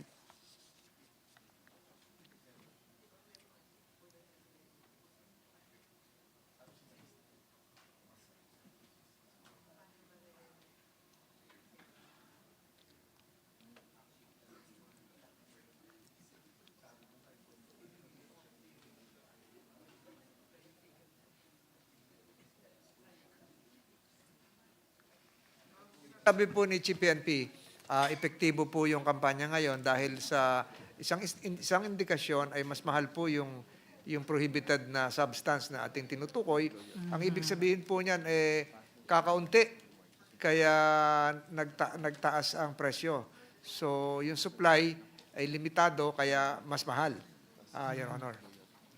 Salamat, good sponsor. I'm sure mas marami pang maibibigay na indicators na nakikita na na nagiging mas epektibo yung ganitong ginagawa ng PNP sa ngayon at ating pong susubaybayan para kung talagang mapatunayan natin over time na ito yung tamang approach, no? Na hindi lang law enforcement heavy pero may kasabay na public health approach at may division of labor ang gobyerno sa dalawang importanteng sangkap na ito. Yung public health approach para sa suppression ng demand at yung law enforcement approach para sa suppression ng supply. At hari nawa talaga magpatuloy itong maging epektibo para ibang paraan sa tokhang, ang daming napatay, na ang outcome ngayon sabi nung iba, mas matindi pa yung problema natin sa droga ngayon. At bakit kaya? Sa halip, yung ganitong ibang approach na sabi nga sa unang mga buwan ay nagmumukhang mas epektibo. Hindi pa daw tuloy na natigil ang mga EJKs on the ground, good sponsor, di umano mas kaunti, mas tahimik, pero nagpapatuloy pa rin. So kailangan pa rin nating tugunan. Pero kung mabawasan hanggang matigil yung patayan na yan sa ganitong epektibong paraan, then pati tayo bilang Senado ay magbabuy-in dito at over the years, mas susuportahan po ito. Your Honor, sinasabi rin po ng DILG Secretary na mayroong correlation ang crime sa utilization ng illegal substance. Yes, Mr. President. Wala pong duda dyan sa mga correlation na iyan. Pero ibig sabihin, I think yung isang leksyon na, mapait na leksyon na natutunan natin sa war on drugs, hindi single cause yung naging problema at nagiging problema pa rin natin sa war on drugs o sa problema natin sa illegal na droga. So importante ma-surface natin lahat ng correlations para tama at makatao yung tugon natin at epektibo. So huling tanong ko na lang po para sa PNP, Mr. President, galit po tayo sa kriminal, galit po tayo sa krimen. At trabaho po ng pulis na protektahan ang bawat Pilipino laban sa krimen at siguraduhing ligtas ang ating mga komunidad. Gayunpaman, may sentimiento po ang iilan na di daw ito nagagawa at mas mabuti na lang patayin ng mga pulis ang mga suspect. Ano pong masasabi nyo dito, good sponsor? Hindi ba krimen rin po ang walang habas na pagpatay kahit pulis ang gumawa, Mr. President? Ano po kayo? Wala po sa pagsusuot ng uniforme o walang uniforme ang paglabag sa revised penal code. So, krimen din po yan. Salamat po, good sponsor. And I would even add to that na wala sa pagsuot ng uniforme, hindi lang yung paglabag sa revised penal code, kundi yung paglabag sa karapatang pantao. In fact, ang institusyon ng kapulisan ay gusto natin isa sa pinaka tinitingala at inaasahan ng proteksyon at hindi paglabag sa anuman. Nabanggit din po, Your Honor, ng ating Chief PNP na ang guidance po ng Pangulo is to protect and preserve human rights. Maraming salamat po para doon, good sponsor. And really, bilang isang widow din ng PNP, maraming salamat po para doon. Dalawang tanong lamang po, good sponsor, tungkol sa Bureau of Fire Protection. Kahit i-submit na lang po in writing dahil din sa oras, please submit in writing, update po sa dalawang tanong na ito. Una, update po sana sa cancellation of contract for design and build of 51 fire stations awarded to a private company, reportedly because of the delays in the completion. So pakisubmit po, magkano po ba yung total contract at Siyempre, ayaw naman nating hindi matuloy ang 51 fire stations. Isa lang nga, napaka-importante, 51 pa kaya. Ano po yung ways forward para mabuo naman talaga at magamit po ng ating mga komunidad ang fire stations na ito. At huli po sa BFP, pakisubmit na lang din po in writing, in our meeting with Arta, Anti-Red Tape Authority, whose budget I just defended, it was cited that one of the main reasons for the gap in the LGU's Electronic Ease of Doing Business One-Stop Shop o EBOS is allegedly the release of a BFP memo. Memo na naman. Release of a BFP memo to their regional Bureau of Fire Protection stations rescinding any MOAs that they may have entered into with LGUs. This is reportedly being done this is reportedly being done for them to fully implement their BFP system. However, Mr. President, the revocation of the MOAs would hinder naman the LGU in complying with the JMC 01 series of 2021 between DTI, Arta, DICT, and even DILG, so marami-raming ahensya, in implementing the Ease of Doing Business law. So kung maari po, malinawan po tayo dito, in writing din po, Mr. President. Honor, we will be submitting a letter coming from the Bureau of Fire Protection. The head is here. Yung dalawang liham po. One is about the non-construction of 51 fire stations. Number two, the alleged memo issued that would appear to be violative of the Ease of Doing Business law. We will comply, Your Honor. Maraming salamat po, good sponsor.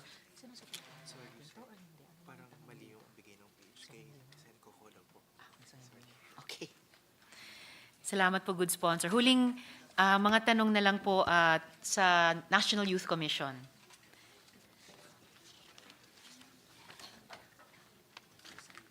Okay. So,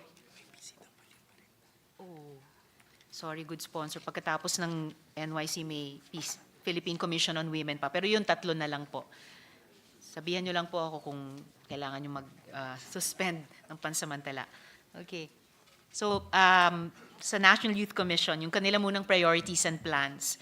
Considering the National Youth Commission's recent change in leadership, pwede po bang ibahagi ng chair ang key priorities at plano ng commission sa mga susunod na taon para isulong yung youth sector sa ating bansa, Mr. President?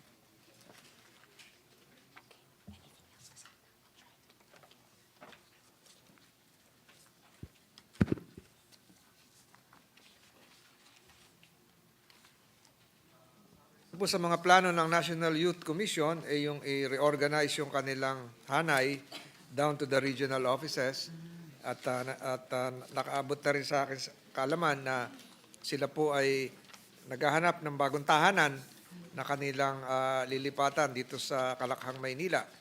So isa po din sa ginagawa po ng gagawin ng National Youth Commission ay yung pagpapalaganap ng kaalaman para po sa kalusugan ng ating mga kabataan sa pakikipagtulungan po sa mga SK officials and local youth development councils, Your Honor.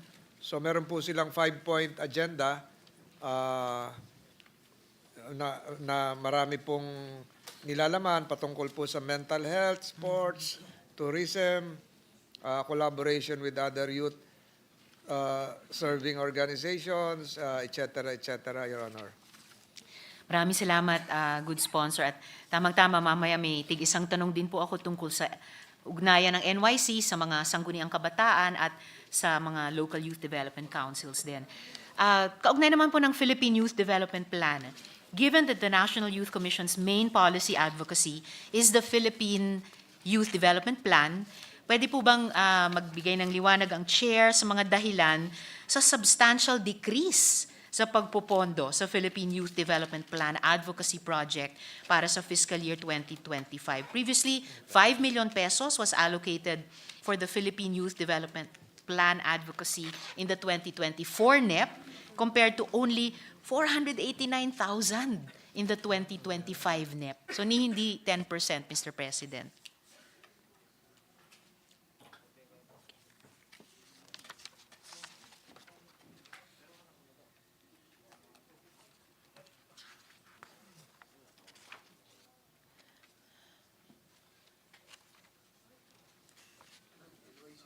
pagkakaalam ko po, Your Honor, ito po ay nakat ng Department of Budget and Management, pero ang National Youth Commission ay gumagawa po ng mga hakbangin para ma-restore kahit papaano ang maliit na bahagdan doon sa kanilang mga gawain. At kabilang po rito ay magkaroon ng isang Philippine Youth Development Plan midterm review na mga ngailangan ng 3,145,000 pesos, Your Honor. Salamat, good sponsor. Maganda siguro moving forward, explore natin paano natin matulungan ng NYC with the DBM sa ganito at napaka-modest din naman po yung isang And hinihiling po Your Honor, nila. if that would be part of an amendment that you would propose, this committee is more than willing to accept the same. Salamat, good sponsor. I-explore po ng office ko ang pag-draft nun. Tungkol naman po sa youth governance. The National Youth Commission serves as Sangguniang Kabataan Secretariat. But many SK officials with whom my office has been in contact are unaware of the functions that the NYC performs in relation to SK officials. So bukod po sa mga training sessions, ano pang ibang mga programa, ibang mga forma ng assistance ang pinoprovide ng NYC sa mga SK officials, Mr. President?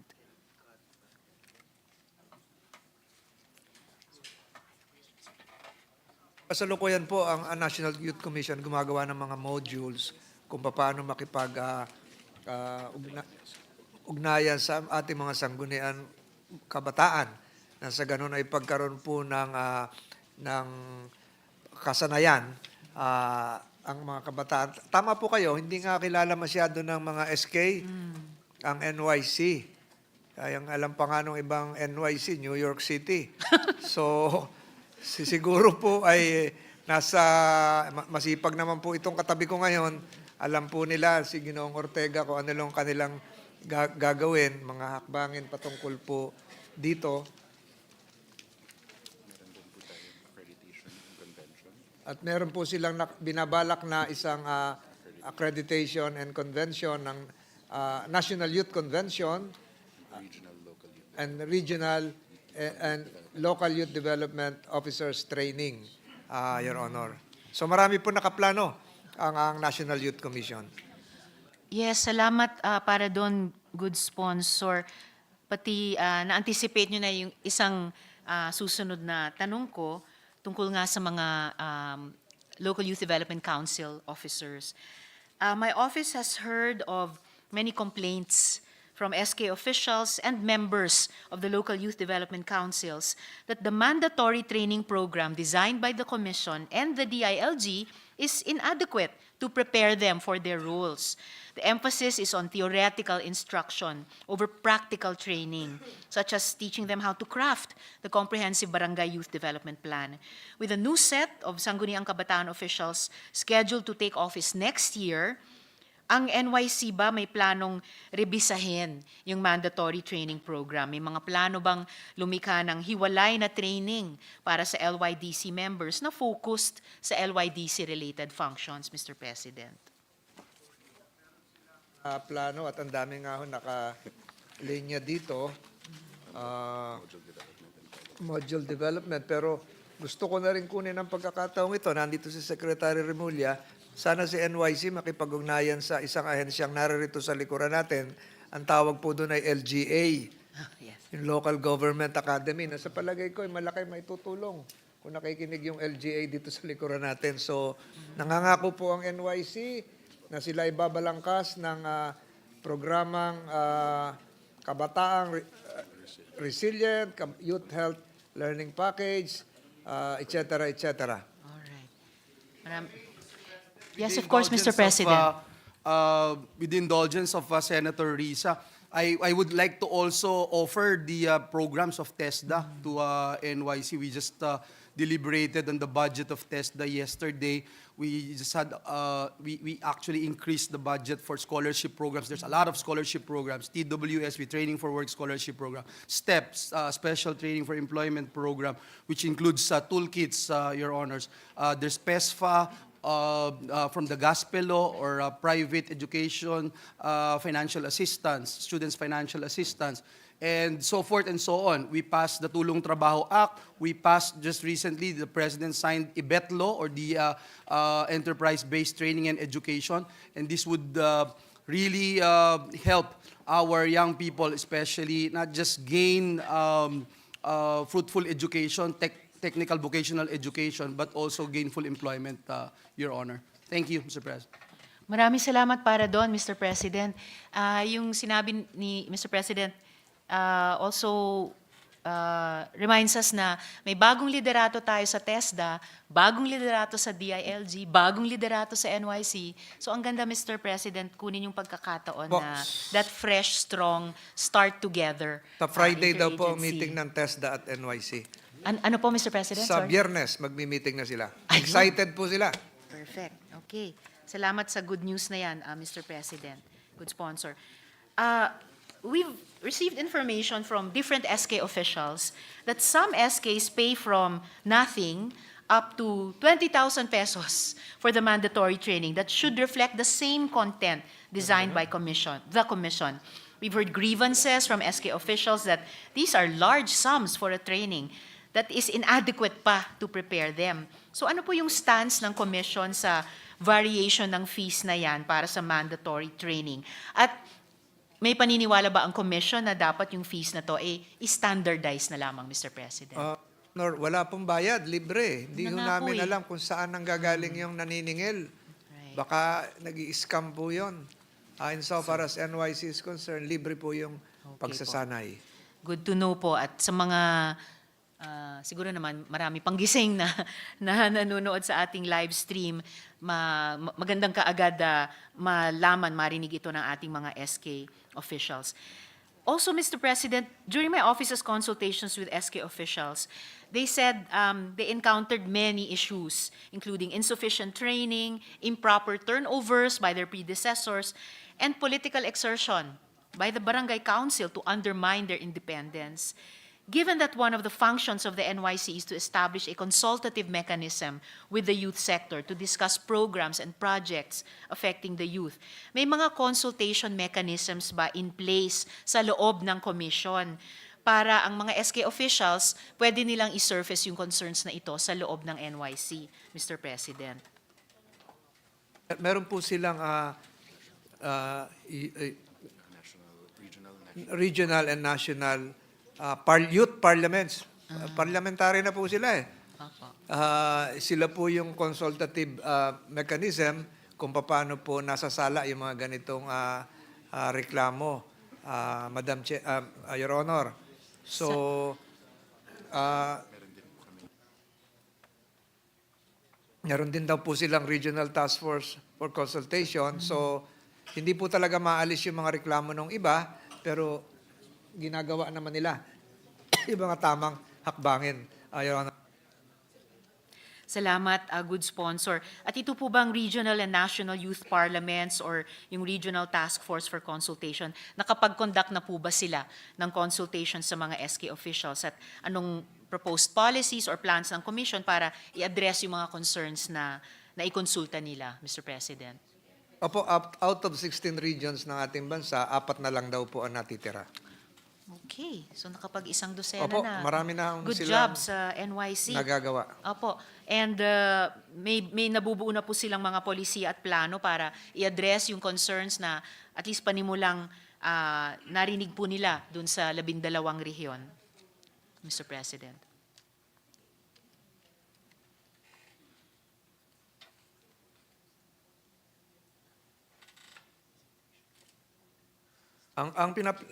Ongoing po yung mga consultations at binabalangka sila yung tamang pulisiya. Pero ang gusto po daw nila ngayon ay magkaroon ng online voting mechanism para sa pagkukonsulta sa mga SK kasi hindi naman sila makakapag-meeting nga naman ng face-to-face regularly. So with the utilization of technology, mas mapapadali po yung kanilang consultations.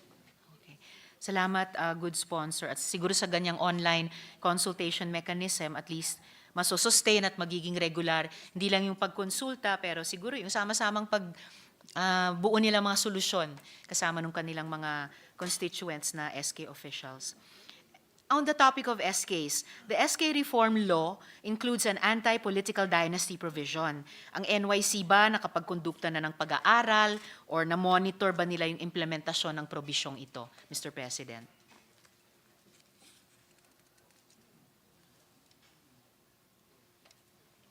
Ang NYC po ngayon ay nakafocus doon so kung matutuloy yung SK election sa December. Subalit alam naman natin may mga nakasampang panukalang batas na i-defer din yung barangay and SK elections, Your Honor. Bagamat merong Supreme Court decision patungkol dito. So tinatalakay na rin po ito maging dito sa kapulungang ito, Your Honor. Salamat, good sponsor. Sana po sa pamumuno ng liderato ng NYC ay posibleng bukod dun sa pagtutok sa SK elections, yung issue na naman ng pag-defer o pagtalima sa Supreme Court decision, ay baka maisama nila sa program of action nila sa susunod na taon, yung ganyang pag-aaral o pagmomonitor dun sa implementasyon ng una at napaka-innovative na anti-political dynasty provision habang wala pa tayong batas. And I think may halaga yung provision ito, the way it was formulated and we passed it sa SK Reform Law dahil may pagtingin sa pagbibigay ng tsansa sa mga kabataan natin na hindi galing sa mga dynasties, pero may sunset provision yon, yung 3 eleksyon, para pag mas na level na yung playing field, bukas ulit sa lahat. Pati sa bawat isa na dahil sa family history na hindi naman niya pinili nung pinanganak siya sa mundong ito, ay hindi naman habang buhay na disqualified. Pero ile-level lang po natin ang higit ang playing field among sa dynasty and non-dynasty youth dahil lahat naman po ay mga kabataang Filipino at across those two subgroups ay napakarami ng pwedeng maglingkod sa ating bayan. Po silang Policy and Research Division, bagamat undermanned, ay inaaral po yung patungkol sa dynasty. Okay, great to know, Mr. President. Maganda po na leadership sets the example and yung wholeheartedly ay inaalam at binabahagi sa mga kapwa-kabataan yung mga reflections sa ganitong issue. Huling tanong na lamang po para sa NYC or tungkol sa NYC, Mr. President, ano po ang policy proposal ng NYC para i-institutionalize yung mga local youth development councils at pati local youth development offices, Mr. President?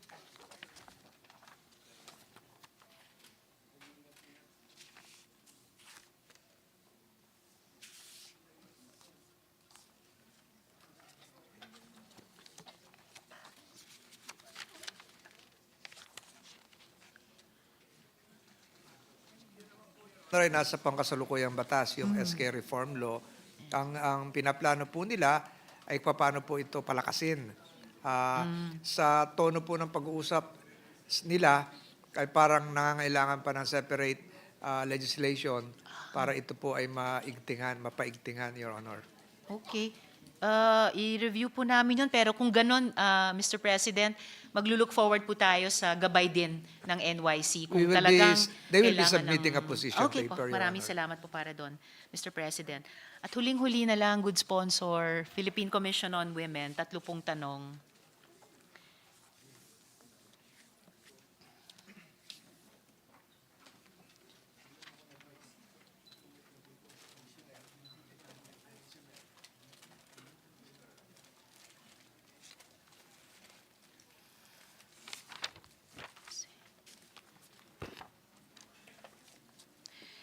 So, good sponsor, in broad strokes, pwede po bang ibahagi ng Philippine Commission on Women yung mga obserbasyon nila dun sa implementasyon ng Safe Spaces Act at anumang possible areas para sa improvement, Mr. President?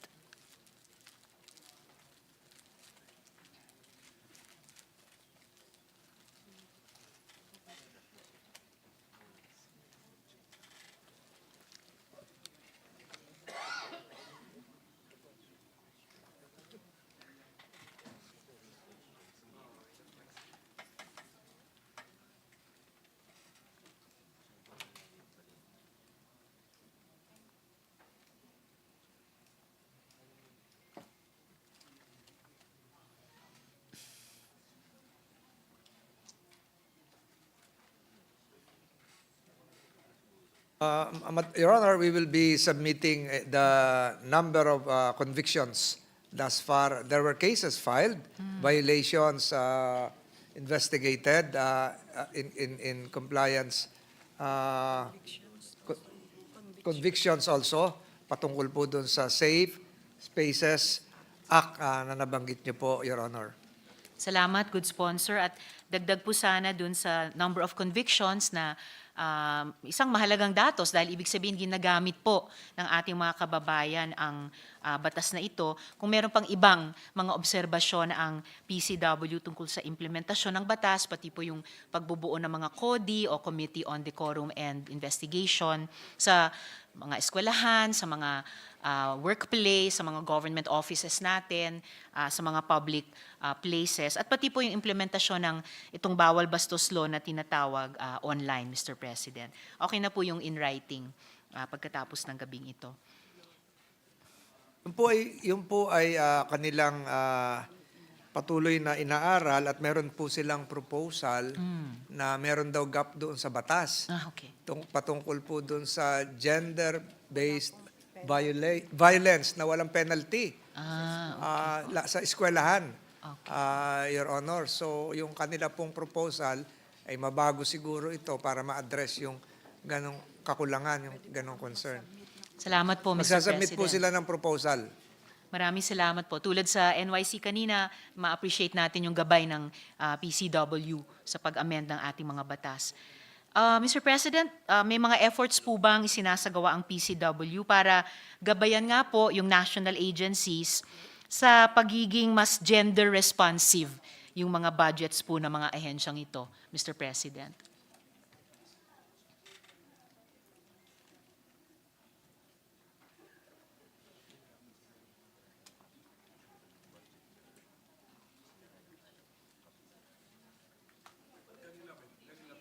Kanila.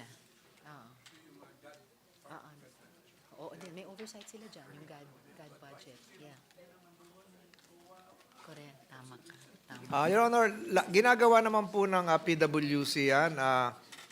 Lahat po ng ahensya ay kanilang binibigyan ng panuntunan kung paano ipatupad yung minimum na 5% na God budget. Lahat po, kahit po yung Bureau of Fire dito, kapulisan, lahat, Bureau of Jail Management, lahat po ng naririto at lahat po nung ating i-deliberate pa na budget ay nagko-comply po dun sa 5% minimum na God budget. At pwede pang itaas yun. Pwede pang gusto nila 10%. Sa ngayon Your po, Honor. yung pong 2023, ito po yung total budget ng government. Ito naman po yung ating nakuhang para sa God budget. Ayun. So, ang sinasabi po nila sa 2023, 2024 na, ma'am. Ay, hindi po. Kasi po, it takes 1 year. 1 year. Yung, sa total budget noong 2023 na 3.513 trillion, 807.64 billion or 23% was allocated for God budgets by various agencies. So lahat po, kahit Senado po ay may God budget. So lahat po, kahit mga LGUs ay kung nagko-comply po dito. Maraming salamat, good sponsor. Napakataas naman ng percentage na 23%. Mabuti kung lahat ito ay pumasa sa standards ng PCW na aktual na paggastos para sa gender and development. But it's a good start, yung quantitative. Importante yung gabay din ng PCW over the next years, yung quality talaga ng spending para sa gender and development. Your Honor ng COA, Yes. kung nagko-comply, na-flag sila, siguro po dapat magkaroon ng pag-aaral kung saan yung mataas yung God budget. Malamang-lamang kung ang namumuno sa isang ahensya ay babae, mataas talaga yon. Kung hindi ako nagkakamali. And of course, maganda kapag yung mga kapatid na lalaki, allies na mga kababaihan, ay heads of agencies at ganun din ka tapat tumupad sa ganyang obligasyon. Baka din moving forward, good sponsor, pwede tayong makipagtrabaho sa DBM kay Sec Pangandaman mismo, si Sec Mina. Dahil kung naalala din po ninyo, good sponsor, may nakaraang budget debate last year or a few years ago na sinabi ni Sec Mina, bukas sila dun sa parang gender audit ng buong budget, ng buong GAA. para to engender the national budget. Salamat, good sponsor. At huling tanong ko po para sa gabing ito at sa interpellation po na ito, may mga hakbang po ba ang PCW para tugunan ang gender differentiated needs ng mga kababaihan sa panahon ng sakuna, lalo na ang mga natural hazards, Mr. President?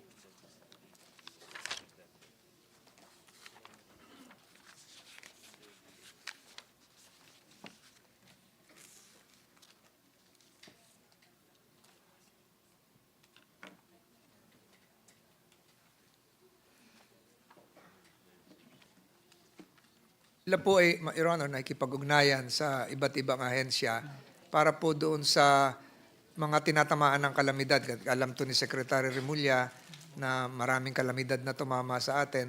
Pag nagkaroon po ng proyekto sa kababaihan, dapat po yung ibibigay na proyekto ay yung makakatulong din sa mga kababaihan bilang nanay, bilang ate, at angat ng kaalaman tungkol po sa mga gender-based activities that would support the resiliency and productivity of communities, Your Honor.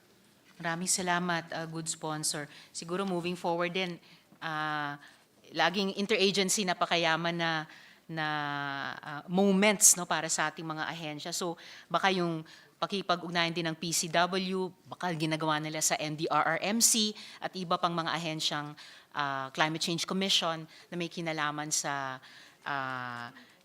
overall na paghahanda at pagresponde at pagbangon mula sa sakuna. At ito, yung meron talagang conscious na effort na yung angulo ng pagtugon sa gender differentiated needs at pag-mobilize sa what women bring to the table sa larangan ng disaster preparedness and response ay maisagawa. So maraming salamat po, good sponsor, sa inyong pasensya at pagtugon sa mga tanong na ito at gayon din sa buong DILG family, sa PNP, sa BFP, sa NYC at sa PCW at lahat pa po ng miyembro ng pamilya ng DILG. At maraming salamat po, Salamat Mr. po. President. Thank you, Senator Risa. Majority Leader? Yes, Mr. President. Hopefully, the last to interpellate is our Minority Leader, Senator Aquilino Cocopimentel. I move that he be recognized. Our hardworking Minority Leader, the gentleman from Cagayan de Oro, Senator Coco Pimentel, is recognized. Thank you, Mr. President. The more you describe me that way, the more I want to really exert effort and If I'm work allowed very hard. if I'm allowed to endorse, Your Honor, I will do it now if it will help expedite the deliberation. Anyway, since the chairman and I are both lawyers, I will try to avoid the already asked questions. Ganun. Meaning to say, he can object to my question. Thank you, Your Honor. Siguro, ganito po, bago ko malimutan siguro sa NYC, advice na lang namin ni Senator JV. Try to limit the number of your flagship projects so that you will be remembered or something. Kasi sa ngayon, parang you have faded into the anong tawag mo doon? Into the Oblivion. abyss. Oh, faded into oblivion, tama. Oh, kasi and then kami ni Senator JV, galing kami sa JCs. Ako Rotaract and Rotary, and I know we have a Rotaract. Try to tap them. Gamitin ninyo. At saka I know one of your issues is where you have been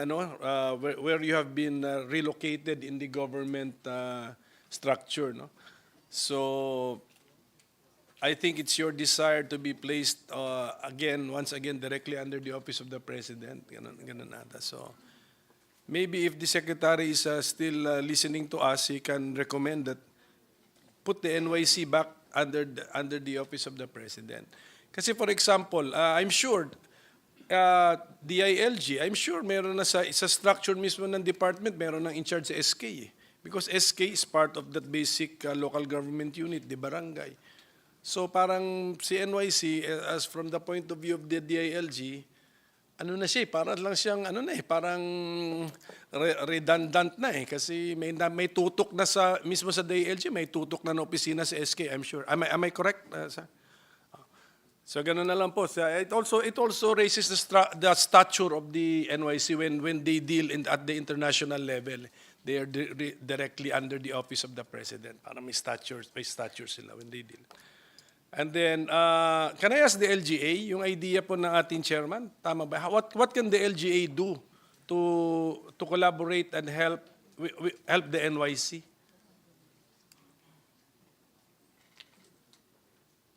May sabihin ka ba, JB? May sabihin ka?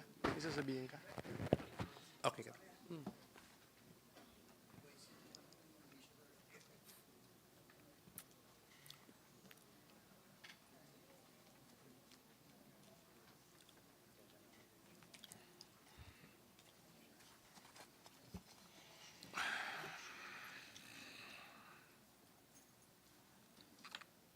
Ready to answer questions concerning the No, LGA? yes, I'm pursuing your suggestion They're a kanina. member of the steering committee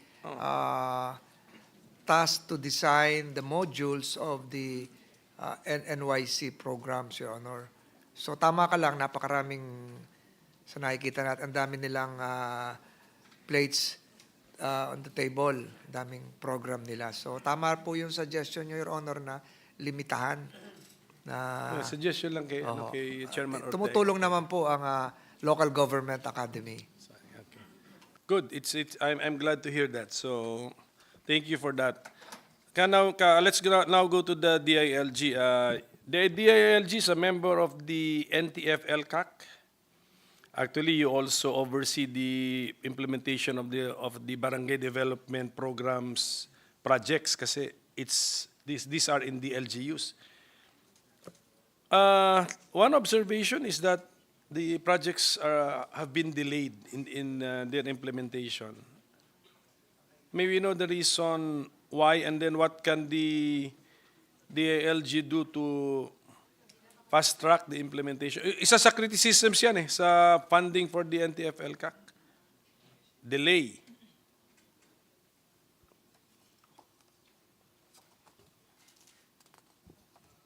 Reason for the delay, Your Honor, was that the funds were released just April of this year, May, June, and it has to go to the normal procedure in compliance with Republic Act 9184.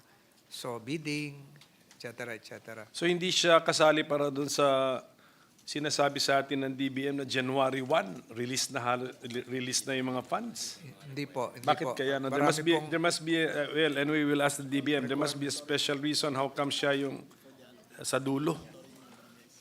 At minomonitor din po kung ano naging kaganapan doon sa mga barangays bago mag-release ng pondo. Naging epektibo ba o hindi? At saka siguro, affected siguro kayo past year's performance din. Kung delayed na nung past year, dine-delay din yung for the current year.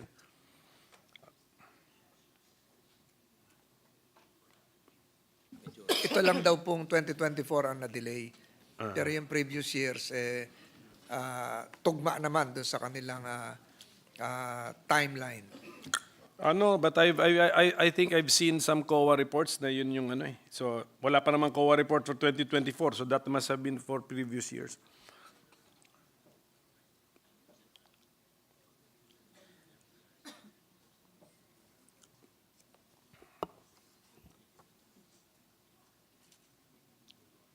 Sa 2023, Your Honor, more than 70% compliance na. Sa 2024 ay 5% pa lang kasi kare-release nga lang nito kalagitnaan ng taon. So sige, thank you. At least na-bring up natin yung topic na yun. Bureau of Fire, sa Bureau of Fire, I participated in one of your events na distributing fire trucks. Hindi na po ito natutuloy? Are you continuing with that program, distribution of fire trucks?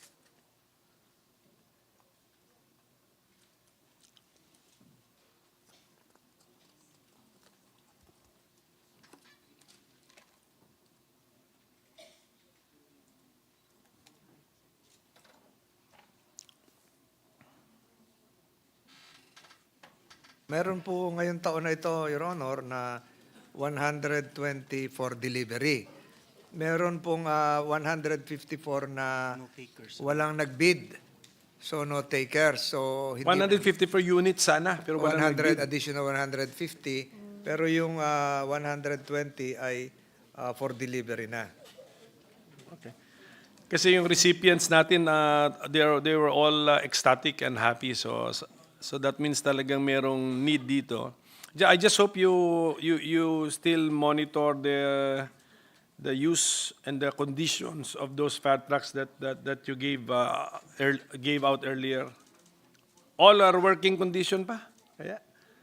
Your Honor, one of the reforms made, hindi na po sila nagre-rely dun sa procurement ng PITC.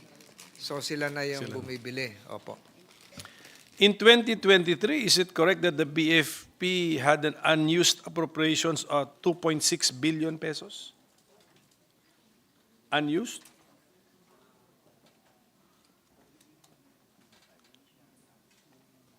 Po yun ay obligated na, Your Honor. Hindi po For the 2023? 2023. Okay, so thank you for that, no? Check nyo na lang ito. Medyo mali daw yung information natin. And for the NEP, what did the committee do? Did we retain the NEP level of BFP? Yes. So the NEP level 2025, the budget of the BFP is up by 500 million pesos. Tama po ba yun? Compared to what yan? Compared to GAA 2024? That's comparing it to GAA 2024. So, may we know the reason for because the committee retained the budget level, the amount. So, may we know the reason for the 500 million peso increase in the budget of the Bureau of Fire?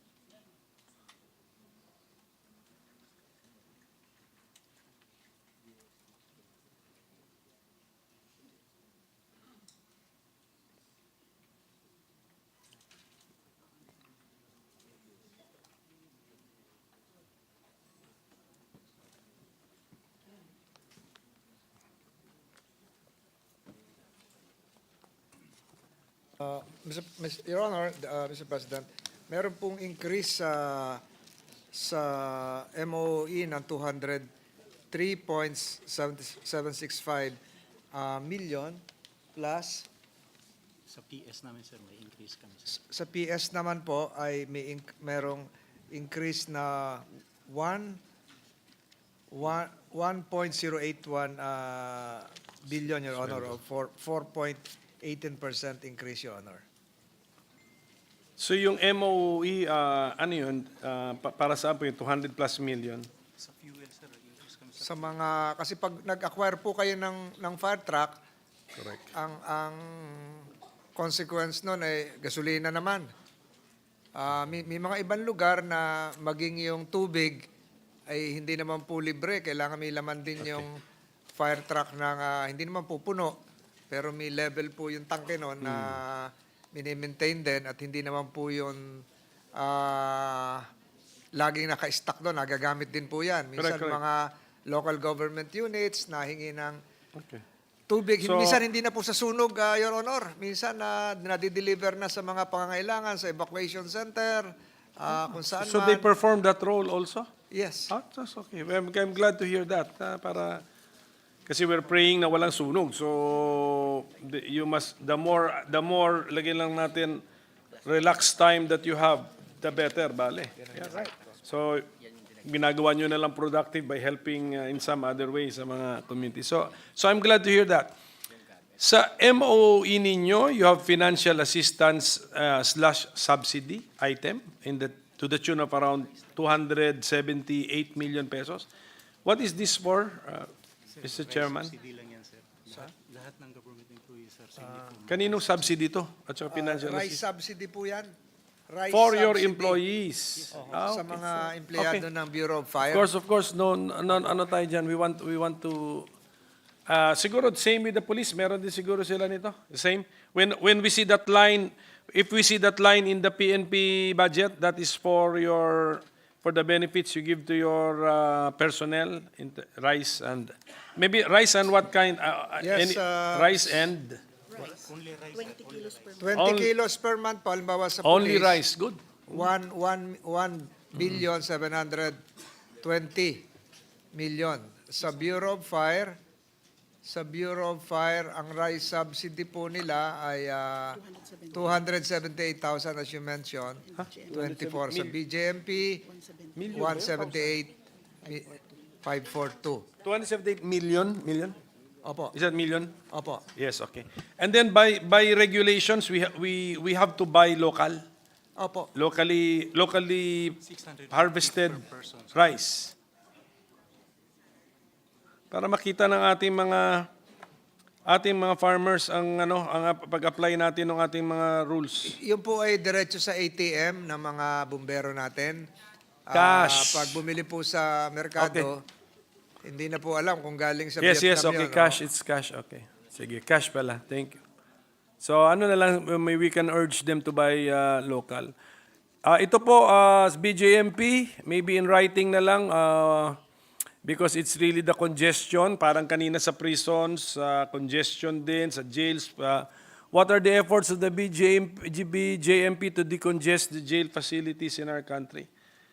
And since you nodded on to the you nodded to the idea of conjugal visits, although alam ko wala na kayong space, can you also give me in writing what would be your legal basis if should you allow that? Sige po. And then just ito naman for the record, how much is our Submit, Your Honor. Yes, thank you. In writing na lang po. How much is our computation for the food allowance of our PDLs held in our jails? The existing standard, same as last year, was 70 pesos 70. per PDL. I too, Your Honor, was a bit hesitant to totally accept that. It just so happened during that committee hearing, there was an ongoing hearing of another agency called Food Nutrition Council of the Philippines, ata. So pinatawag ko yung chief nutritionist, dietitian. Sabi ko, magkano po ang dapat kainin ng isang tao, isang araw to and be nutrition compliant. Ang sabi po sa akin, 64 pesos. So pasok po itong sa... Pero natanong po namin yung kagabi. Ang sagot sa amin kagabi, 105 pesos. Ba tumaas? Apa. It's the same girl. Mas updated po yung aming information kasi kagabi Baka iba pinursu na po po yung namin. pagtanungan natin. Para NNC.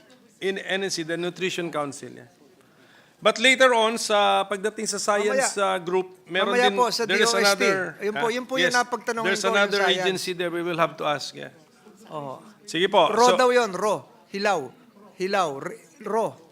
So yes. iluluto pa. So kailangan pa ng mantika, Yes. kailangan pa ng Ganon din po yung ingredients. sagot sa amin yun. That's the cost of the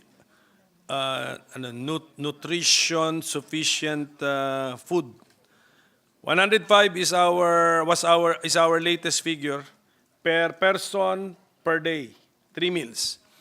So we're using 70 pesos. Okay, so what's the formula for arriving at the amount for the medicine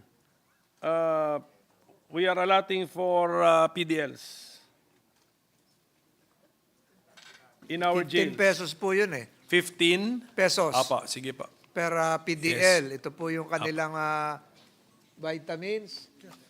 Vitamins po. At saka yung pangangailangan nila. Daily medicine po. Pati medicine siguro. Okay. Thank you. So it's the same. Halos na yan, matagal na yan. So, Malamang po yun, generics din. and then yung kahit yung food it's the same. We've heard that siguro since 10 years ago siguro. 2019. 2019, so 5 years ago. PNP, per COA report, even your PNP retirement and benefits database is inaccurate. Is that correct? Chief? Per COA report.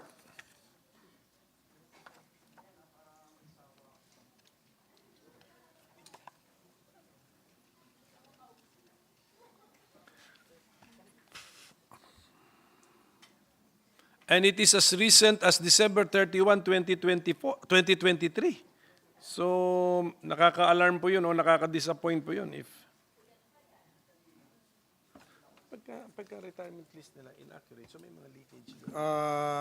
You're probably correct, Your Honor, that there were some COA observations, but the PNP, the agency, they have taken some actions to rectify this.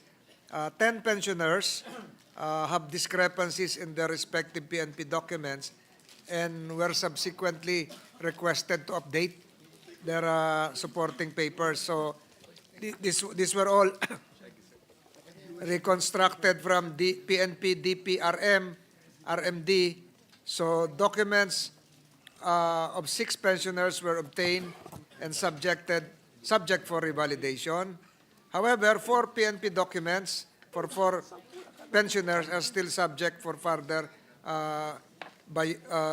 validation. And the second action taken was that former Chief PNP Acorda signed and approved Memorandum Circular 2024-12 that aims to standardize the service record issuance to ensure accuracy and address issues with retiring personnel's length of service computation. Siguro, nagkamali nung pag-i-input na noong length of service computation. So, siguro po, dapat dito, yung retirement, may mga incorrect retirement rates and incorrect ranks.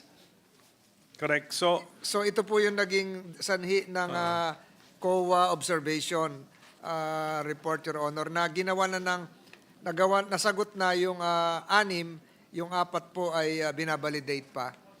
So, the chairman is telling us it's just 10 entries only are affected?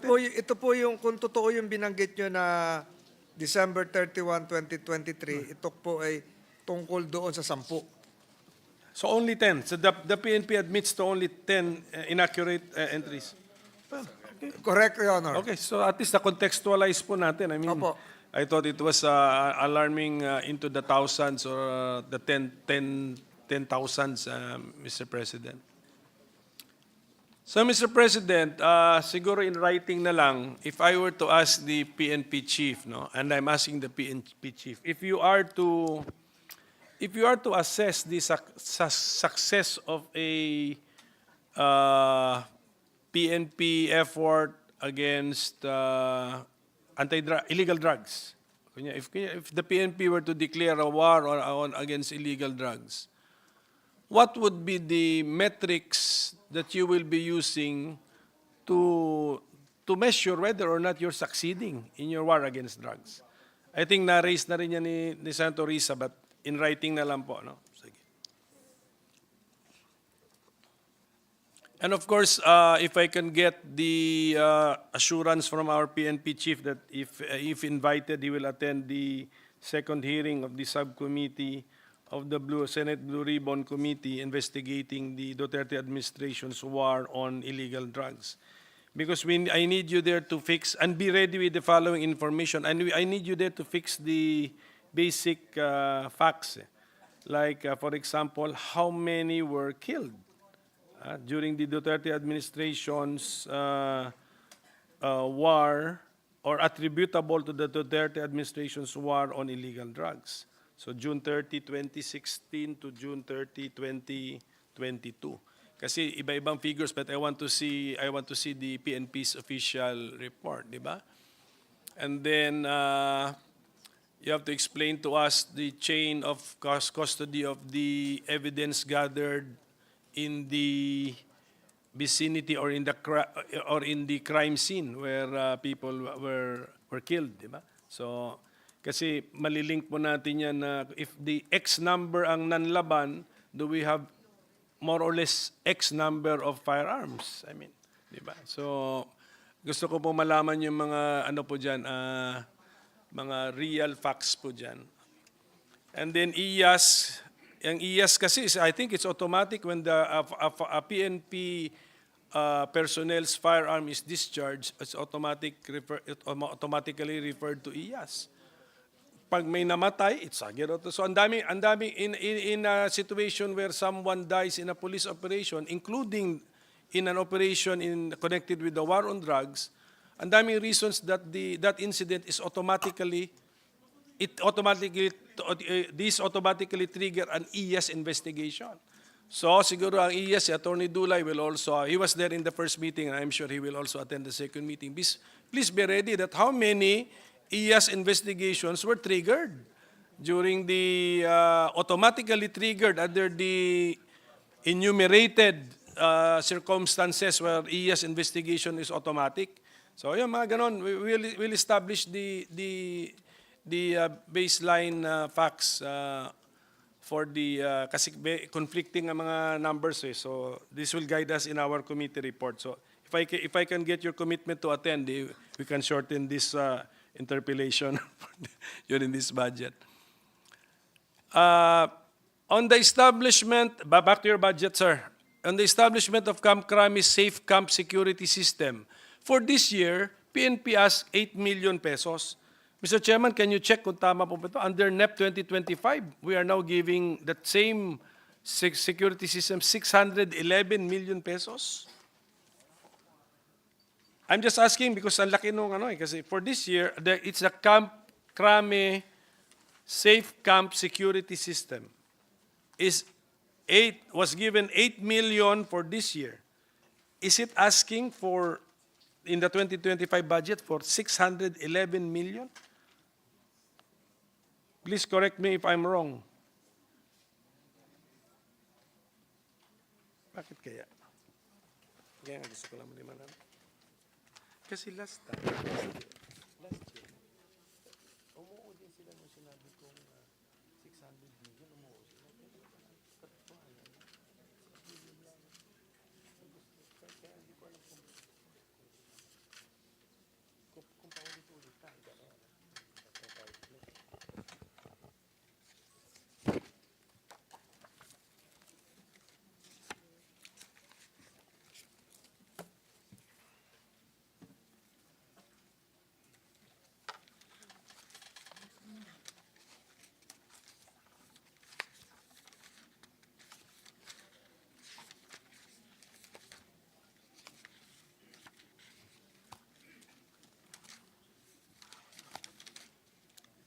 Yes, Your Honor.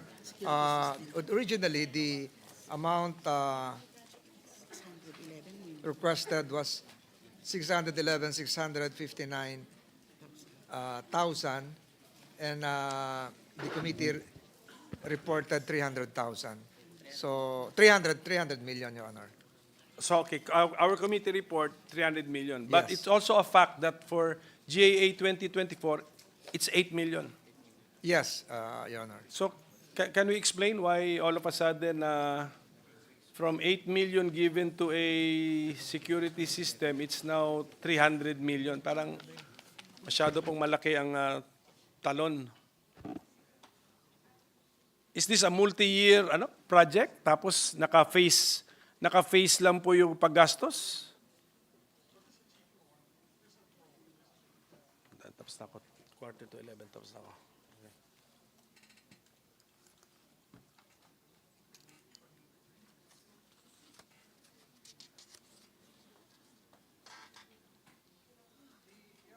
$8 million is not. It will form part of procurement of ICT equipment. You know, 10 desktops, 10 laptop computers with accessories, etc., delivery of software subscription, which includes a vehicle access management system with boom barriers para po yung sa mga toll gate. Yes. Pagpasok sa Krame. So, and accessories for cameras and plate That's for the 8 million. recognition. Yes. So ano pala, I can just imagine what would the 300 million buy? It will now include an enhanced command center, Your Honor, surveillance video with facial recognition, visitors management system, and the maintenance and warranty thereof, Your Honor, including plate recognition, CCTV cameras, high-end computers, and a safe camp security system. Kasi po yung krame, kung makikita niya, may gate sa EDSA, may gate doon sa isang side naman po, sa may Sige. Boni Serrano. So for the security system of Camp Crame, what would be the totality envisioned by our PNP? Project cost na different amounts on different years.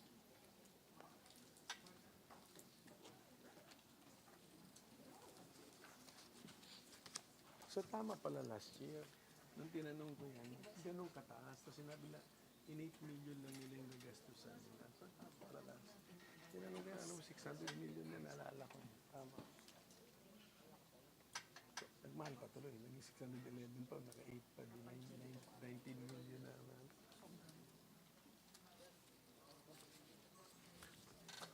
In writing na lang, sir.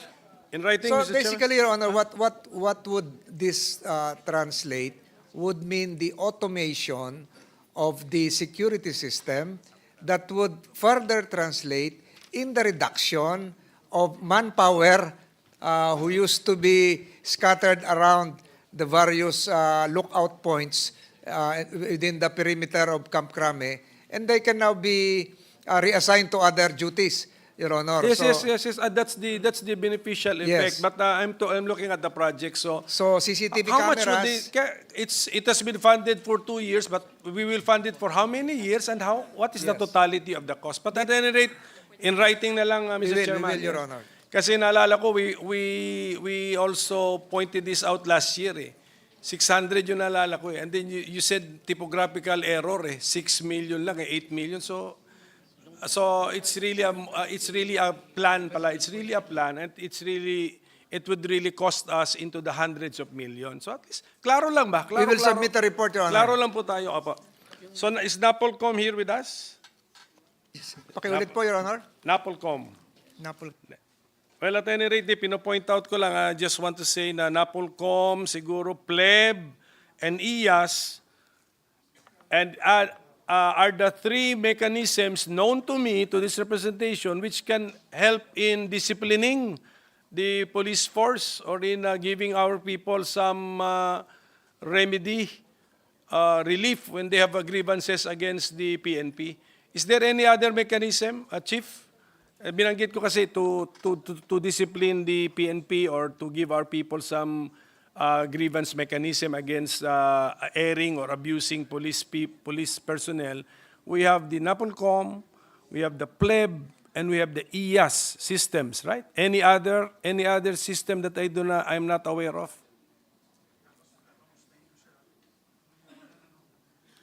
We have another one, the IMEG, Your IMEG. Honor, aside from IAS. So it refers to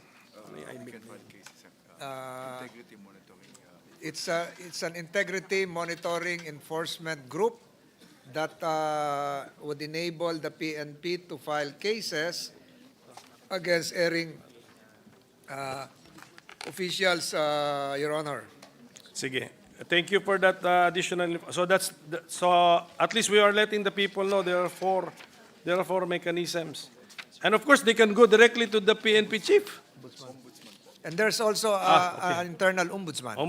For the Internal ombudsman. Yes. Yes. The ombudsman for the PNP. Yeah, ombudsman for military and law enforcement. Okay, but that's in the office of the ombudsman. Yes. And then they can go directly to the PNP chief. Tama po, chief? And of course, the secretary being a former provincial governor, sensitive yan sa mga sensibilities ng constituents na. Okay, kasi it's very important to know that the police should know that the people have remedies if they should abuse, di ba? If they should, anong tawag doon, misbehave. Kasi we really need a police force which is disciplined. So I hope the discipline is one of the priorities of the new PNP chief. Huh? Your Honor.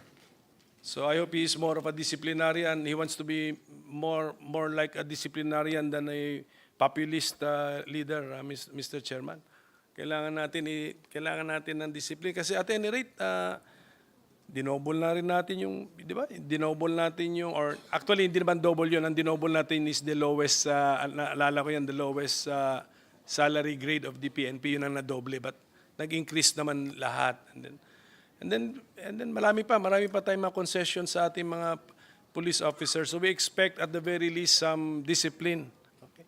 Ayaw natin itong naririnig yung mga, hindi ko na ulitin yung sinabi ni Senator Tulfo, pero napanood ko rin yung kanyang, yung kanyang episode doon. Naka-shorts pa yata yun, sir. Naka-shorts, naka-t-shirt lang, pumasok sa bahay. So, well, may isa pa doon na ano yung latest na yung pati yung CCTV, magiging useless kasi ginalaw ata yung focus ng CCTV. So, dapat yung mga ganyan, pati yung body cam, siguro dapat bawal i-turn off. Pag i-turn off ng police operative yun, severe ang sanction.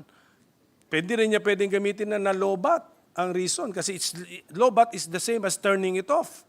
Dapat yung severe yung sanction sa ganyang klaseng, ilagay ko sa quotation marks, negligence. Pero sometimes, alam mo na, baka intentional yun. So I hope that with our full support to the PNP, ang isukli po sa atin ay discipline, better service, more efficient crime solving. Yan po importante. Integrity, Your Honor, likewise. Yes. And ang overall thread yan, making that possible would be their integrity. Thank you, Mr. Chairman. Thank you to the DILG Thank you, Your Honor. family. Thank you, Your Honor. It's been a very productive evening. Yes. I think this is the Secretary's first budget. Yes, yes. Bakit Gob sa provincial budgeting process ba ninyo? Di kayo umabot ng 4 hours? Hindi na, okay. So, maraming salamat po. Baptism of Maraming fire, salamat po. Your Honor, baptism of fire. Thank you. Thank you, Minority Leader, Majority Leader. Yes, we'd like to thank the Minority Leader. Anyway, next to interpellate our sponsor is Senator Oh, there's another interpolator. Your Bongo, Honor. probably just for a quick manifestation. The gentleman from Davao, Senator Christopher Bongo, is recognized. Mr. President, just a short manifestation. Thank you. Express my support for the proposed budget of the Department of Interior and Local Government and its attached agencies. Bilang chairman po ng Committee on Youth, ang NYC po ay under sa kanila at kung ano po mga programang makakatulong sa ating mga kabataan. The DILG plays a vital role in ensuring not just the peace and order in our communities but as well as the country's economic stability. Kaya naman po, mahalaga po na mabigyan sila ng sapat na pondo para masiguro na magagawa nila ang kanilang mandato ng walang balakid. Kasama na po dito ang ating mga law enforcement agencies tulad po ng PNP and of course, bilang principal author po ng Bureau of Fire Modernization, sana po'y madagdagan yung pondo nila at mas ma-implement pa nila ang kanilang modernization. I also congratulate the newly appointed Secretary of the DILG, Sir Secretary John Vic Remulla. Tiwala po tayo sa pamumuno ni Secretary Remulla, who is a dedicated local government official for 3 decades, and we could further empower and assist our LGUs and ensure a stable and secure community for our people.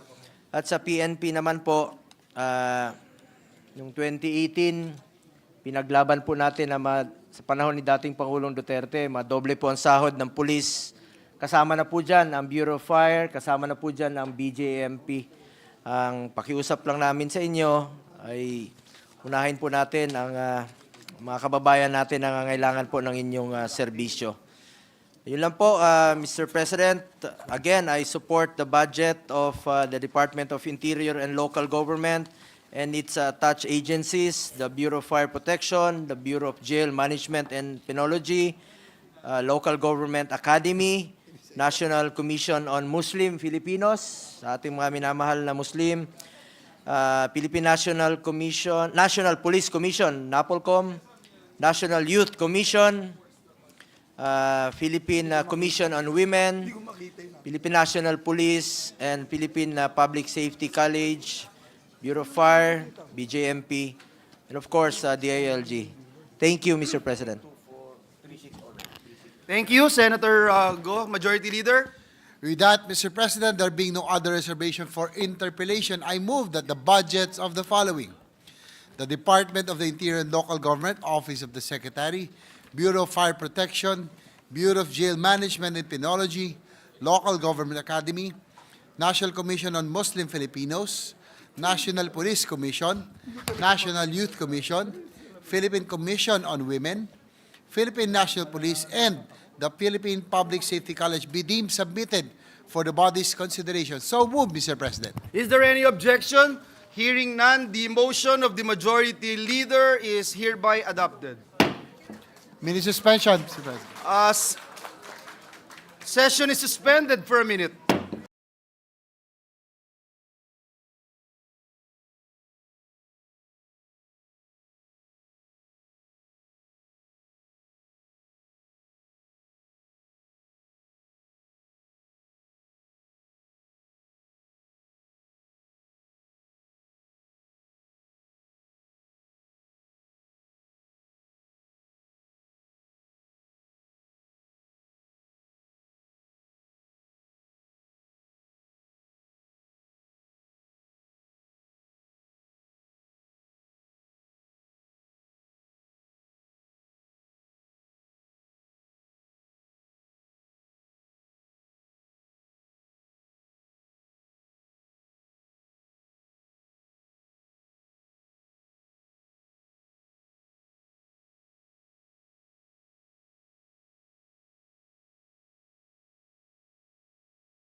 Mr. President, I move that we consider the budgets of the following: Department of Science and Technology, Office of the Secretary, Advanced Science and Technology Institute, Food and Nutrition Research Institute, Forest Products Research and Development Institute, Industrial Technology Development Institute, Metals Industry Research and Development Center, National Academy of Science and Technology, National Research Council of the Philippines, Philippine Atmospheric, Geophysical and Astronomical Services Administration, Philippine Council for Agriculture, Aquatic and Natural Resources Research and Development, Philippine Council for Health Research and Development, Philippine Council for Industry and Energy and Emerging Technology Research and Development, Philippine Institute of Volcanology and Seismology, Philippine Nuclear Research Institute, Philippine Science High School System, Philippine Textile Research Institute, Science Education Institute, Science and Technology Informative Institute, and the Technology Application and Promotions Institute, and recognize the sponsor and chairperson of the Subcommittee K of the Committee on Finance, Senator Juan Miguel Zubiri, for his opening statement, and to interpellate our Minority Leader, Senator Aquilino Cocop-Mintel. Is there any objection? Hearing none, the motion of the Majority Leader is hereby approved.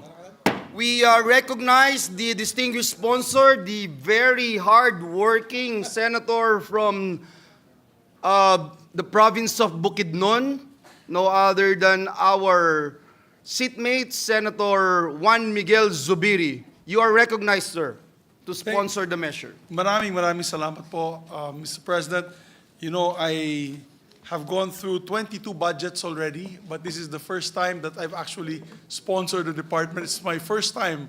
Buena Pano po, and it's one of my favorite agencies. You know, people say, Mr. President, that the soul of a nation lies in its culture and the arts.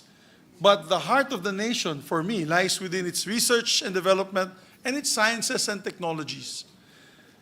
Look at countries such as Israel, Taiwan, South Korea, to name a few, that have become world-class nations and states due to their, of course, science and technology and research and development. Mr. President, tonight we have on deck the budget of the Department of Science and Technology and its attached agencies. We received 28,456,894,000 in new appropriations in the National Expenditure Program and 28,506,894,000 in the General Appropriations Bill. Under our committee, we are proposing to a slight increase that will bring the DOST allocation up to 29,373,075,000, broken down as follows. The Office of the Secretary, 7,644,123. The Advanced Science and Technology Institute, 392,382,000. Food and Nutrition Research Institute, 804,000. Forest Products Research Development Institute, 304,266,000. Industrial Technology Development Institute, 517,656,000. Metals Industry Research and Development Center, 313,255,000. National Academy of Science and Technology, 165,927,000. National Research Council of the Philippines, 245,544,000. And the Philippine Atmospheric, Geophysical and Astronomical Services Administration, or PAG-ASA, 2,081,372,000. And the Philippine Council for Agriculture and Aquatic and Natural Resources Research Development, 1,705,973,000. Philippine Council for Health and Research Development, 883,399,000. Philippine Council for Industry, Energy and Emerging Technology Research and Development, 1,063,326,000. The FIVOX, 921,339,000. The Philippine Nuclear Research Institute, 1,040,986,000. The Philippine Science High School, 3,041,816,000. The Philippine Textile Research Institute, 384,832,000. The Philippine Education Institute, 7,488,000,557,000. Science and Technology Information Institute, the 142,706,000. And the Technology Application Promotion Institute, 250,812,000, totaling to 29,373,075,000. A considerable part of this increase will be going to Pag-asa to help repair our weather stations and replace old and defective weather instruments. This is, of course, crucial to our whole of government efforts to strengthen our disaster risk reduction and management, especially in the light of recent typhoons. A large chunk of the increase will also be going towards establishment of a Philippine Science High School campus. I think our dear colleague from Negros also, Senator JV, whose mother is also from Negros, in the Negros Island region, where he sponsored and I authored to make sure that the STEM, STEM-inclined learners in the region will have access to the best science-centered secondary education the country has to offer. With that, I am now ready to answer questions from our colleagues, Mr. President. Maraming salamat. Thank you very much, Your Honor. That's the longest sponsorship of a budget. But I would it's like my to point first time, out, Mr. President. Yes, Pasensya na lang, yes, I know, naganahan I po know. tayo. I know that you're so excited and considering there's A to S units of government agencies that you're going to sponsor. The majority leader, I think the minority leader, the majority leader is actually doing a gesture in front of me. We'd like to recognize our majority leader, Senator Francis Tolentino, to ask questions to the distinguished sponsor. Yes, I would be very happy to entertain questions, especially the fact that I did not ask any questions in his departments that he DILG. sponsored, but I really would like to hear his questions because Tagaytay is host to one of the most active volcanoes, the Taal volcano. And the gentleman used to sponsor the budget of DOST. Love niya yung department. Yeah. Yes, please, we will be welcome to ask any questions. Senator Tolentino is recognized. Yes, thank you, Mr. President. Just some few friendly questions, reciprocating the friendly gestures of our good chairman sponsor. Would he yield to some questions? Absolutely, to our majority floor leader. Your Honor. I just have 3 or 4. One is just a manifestation of support. I realize since being part of a Science Olympics being initiated by the Department of Science and Technology, that said event is really important because it involves the youth. At a young age, it teaches them how to love science. It teaches them how to be creative and innovative. So I'd like to congratulate the DOST and Your Honor for continuously sponsoring and promoting science and technology amongst the Filipino youth. That's the first. Number 2, Your Honor, I also would like to take the cudgels for our LGU officials and those frequently being battered by typhoons. And I'm not referring just to our frequent visitors coming from the south, the Bicol region. Now it's going to the north, especially after the passage of Marce and now Nika.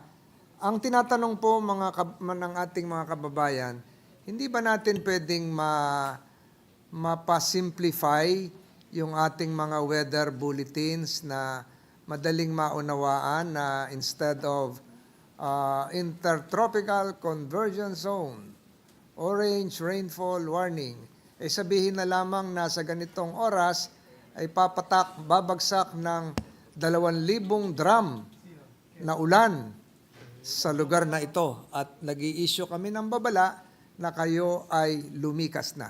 Can't we simplify the weather bulletins? Although I have to admit that these are very timely, relevant, and the consequences would be preparation on the part of our parents, the school children, government offices. Pero ang tanong ko lang po, hindi ba po pwede pa itong, wala po akong pinagbibintangan dito, you're following international standard and protocols. Kasi po, tandang-tanda ko pa nung 1 linggo, kasama po ako dun sa naglibing sa Talisay, Batangas, kabilang po ang 6 o 8 bata. Pinakabata ay 3 buwan lang. Sabay-sabay po namin nilibing dahil dun sa pagkatapos ng bagyong Christine, sila po ay natabunan ng lupa, nalibing ng buhay, 2:00 ng hapon. Lahat sila ay nagulat sa lakas ng ulan. So, wala po akong pinagbibintangan. Gusto ko lang pong malaman, hindi ba ho natin to pwedeng ma-simplify na sa ganitong oras, sa Tugigaraw ay babagsak ang ganitong kalakas na ulan na doble sa dinala ng bagyong Paeng. O kaya po pag bumagyo sa Metro Manila, ganitong oras, mas doble ito sa bagyong Undoy. Para po, at kung pwede, gawin pang Bisaya, Ilocano, Kapampangan, Bicolano. Yun lang po, Your Honor, sa patungkol sa Weather Bureau. But wala po akong pine-personal doon. They're doing a good job, kaya lang mas lalo po sanang maintindihan. No, I totally agree with you, Your Honor. As a matter of fact, I had a briefing with them the other day. Tinanong ko din sa Pag-asa po yan, na pwede natin ba ma-simplify? Kasi hindi siguro nila maintindihan yung red rainfall warning, orange rainfall warning, yellow. Of course, meron po sila sa kanilang methodology, meron naman sila nilalagay na ilang inches of rain, no? Nababagsak pag red, pag yellow, pag orange. So, meron po silang binabanggit. Pero tama po kayo, sana tagalugin na lang po nila, gawin nilang simplified. And I think the problem, and I really asked them about this, is how to disseminate it to the most number of people as possible. Kasi yung kanilang briefings, although it is periodic, minsan hindi na live ng mga news outlets or hindi na take up ng iba't ibang agencies that are supposed to be in charge of that. As a matter of fact, I spoke to the DILG about it, Your Honor, Mr. President, because it is important for the DILG to also, and that's why I'm happy that Governor John Vic is now Secretary John Vic of the Remulla of the DILG. Kasi may bakal na kamay din yan eh. So, ang sabi nga niya, itong last bagyong dumating, yung pumunta sa itong Nika, wala nang namatay kasi talagang ginawa niya sa PNP, they made sure na it is a mandatory evacuation.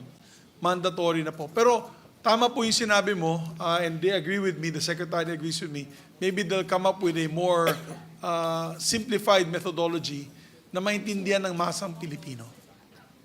Salamat po, Your Honor. Salamat po. Sana po ito ay maipatupad sa lalong madaling panahon, considering that more typhoons would be entering ito na yung term nila, the Philippine Area of Responsibility. Salamat po. Sa pangalawang tanong ko po, ay gusto ko lang pong, malaman yung atin pong Lighthouse program. I've been consistent in supporting the Lighthouse program kasi po ang daming isla ng Pilipinas, lalong-lalo na po yung kapapasalang natin nung Philippine Maritime Zones Law at Archipelagic Sea Lanes. No?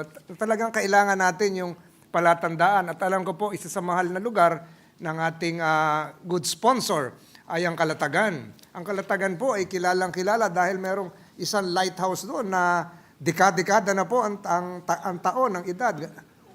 100 years na. Ganun din po sa La Union.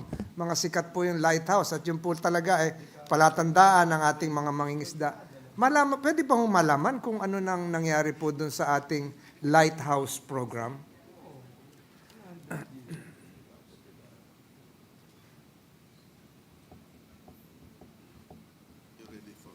according to the Secretary, and by the way, Secretary Solido is with us tonight, and all the undersecretaries, may mga dumaanan na bagyo, but it's ready to be implemented after this typhoon season.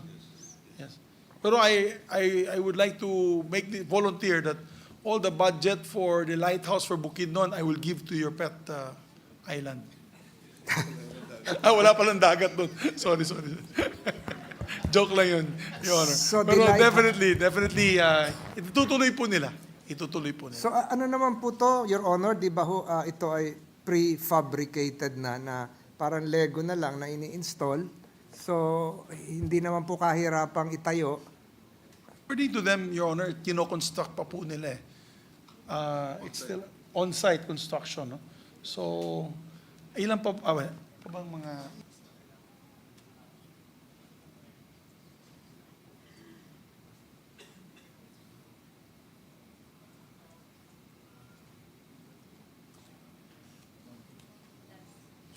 Pero meron na silang igagawa doon sa favorite islam nyo po na Mahulis Island.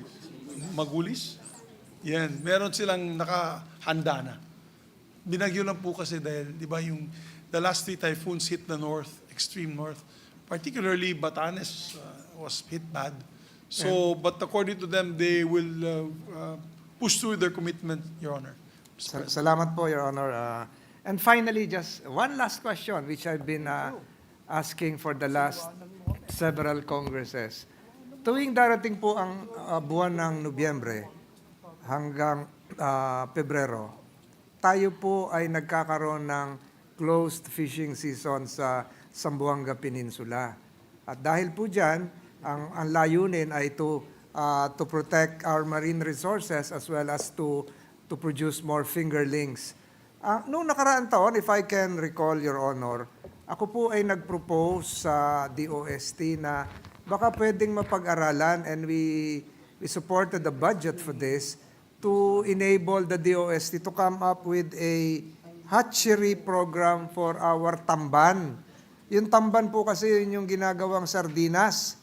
At yung sardinas po, yun yung pagkain ng mga kababayan natin, lalong-lalo na po pag may kalamidad. Yun po yung pinamimigay ng DSWD, yun po yung tinda sa palengke. I don't want to name the brands, I'm not endorsing them, pero ang tawag po dyan ay Ligo, ang tawag po dyan ay 555, ang tawag po dyan ay Omega, at marami pa hong iba.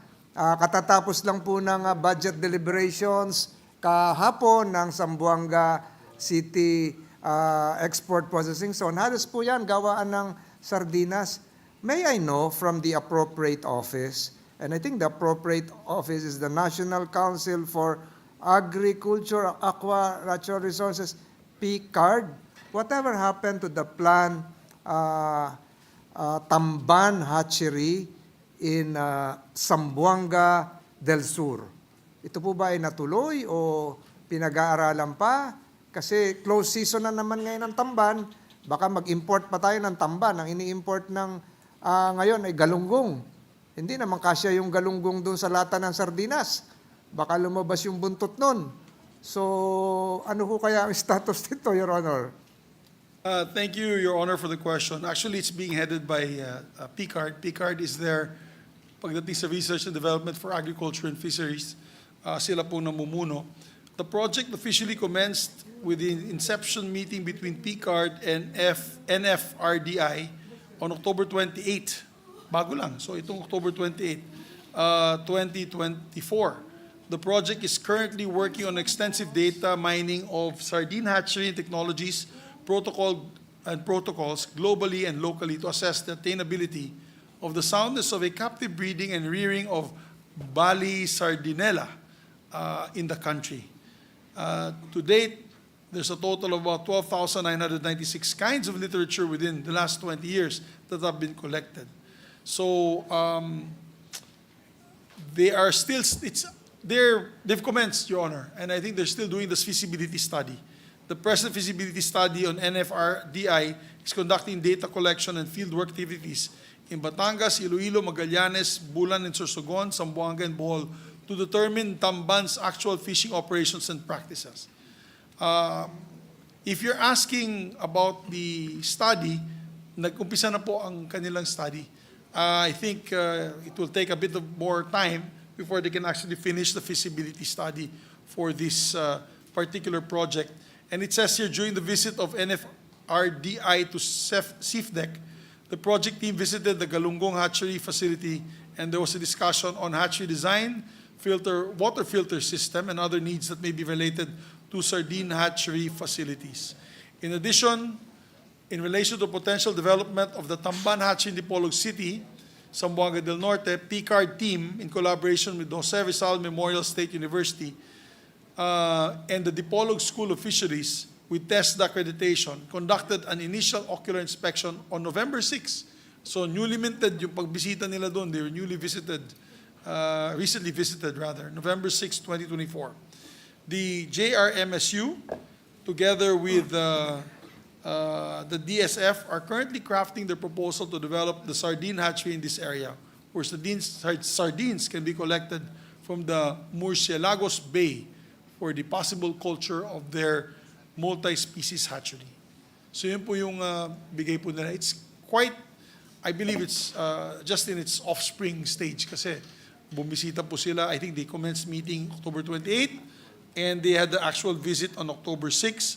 So maybe we can ask them to give you, submit more data as the months go by, Your Honor. But it can be done, Your Honor. It can be done, although this is a pelagic species, it can be done. Kahit po ito ay isda na nanggagaling sa salt water, pagkakaiba po sa bangos ay hindi po salt water, ay kaya pong gawin ito. Kaya po. As a matter of fact, they've already collected initial samples of Sardiniella lemuru stock from the wild in Balayan Bay in June 2024. And these are being reared for more than 120 days at the NFRDI Batangas Hatchery in tanks. Salamat po.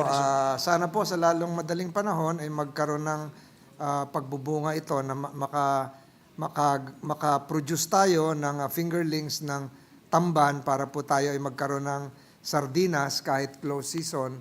Nang sa ganun po, pag may mga pangangailangan ng ating mga kababayan, lalong-lalo na pag may bagyo, ay meron pong mapagkunan ng sardinas. Maraming salamat po, Your Honor.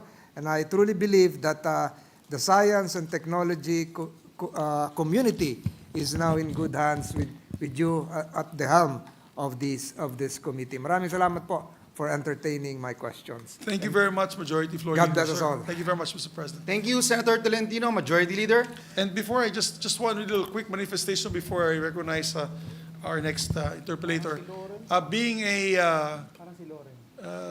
son of or graduate of UP Los Baños, halos lahat ng kasama ko dito, may marami dito taga UPLB, puro kami mga green-minded maroons. And the agency that you mentioned, PCARD, is one of my favorite agencies because when I was a student, I used to visit it to get all my documents I need. For example, to start a cattle fattening project, or if you want to do in vitro fertilization of livestock, you want to grow quails, you want to grow ube, sila po ang go-to. Alam mo, napakasayang na agency yan.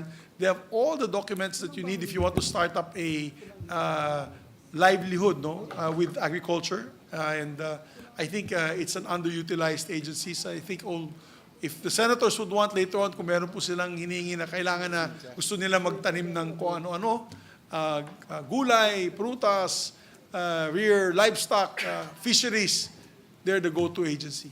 So thank you, Mr. President. I just wanted to say that kasi ganado po ako sa aking trabaho tonight. We love to hear your comments, Your Honor. Thank you, Yes, Mr. Majority Leader. Yes, Thank thank you. you. Thank you, Mr. President. Next, and the last interpellation. Yes. The short interpellation, hopefully. Our minority leader, Senator Aquilino Coco. Our Minority Thank you, Leader thank is recognized. Thank you, but our chairman is still excited, so it's still early, so he can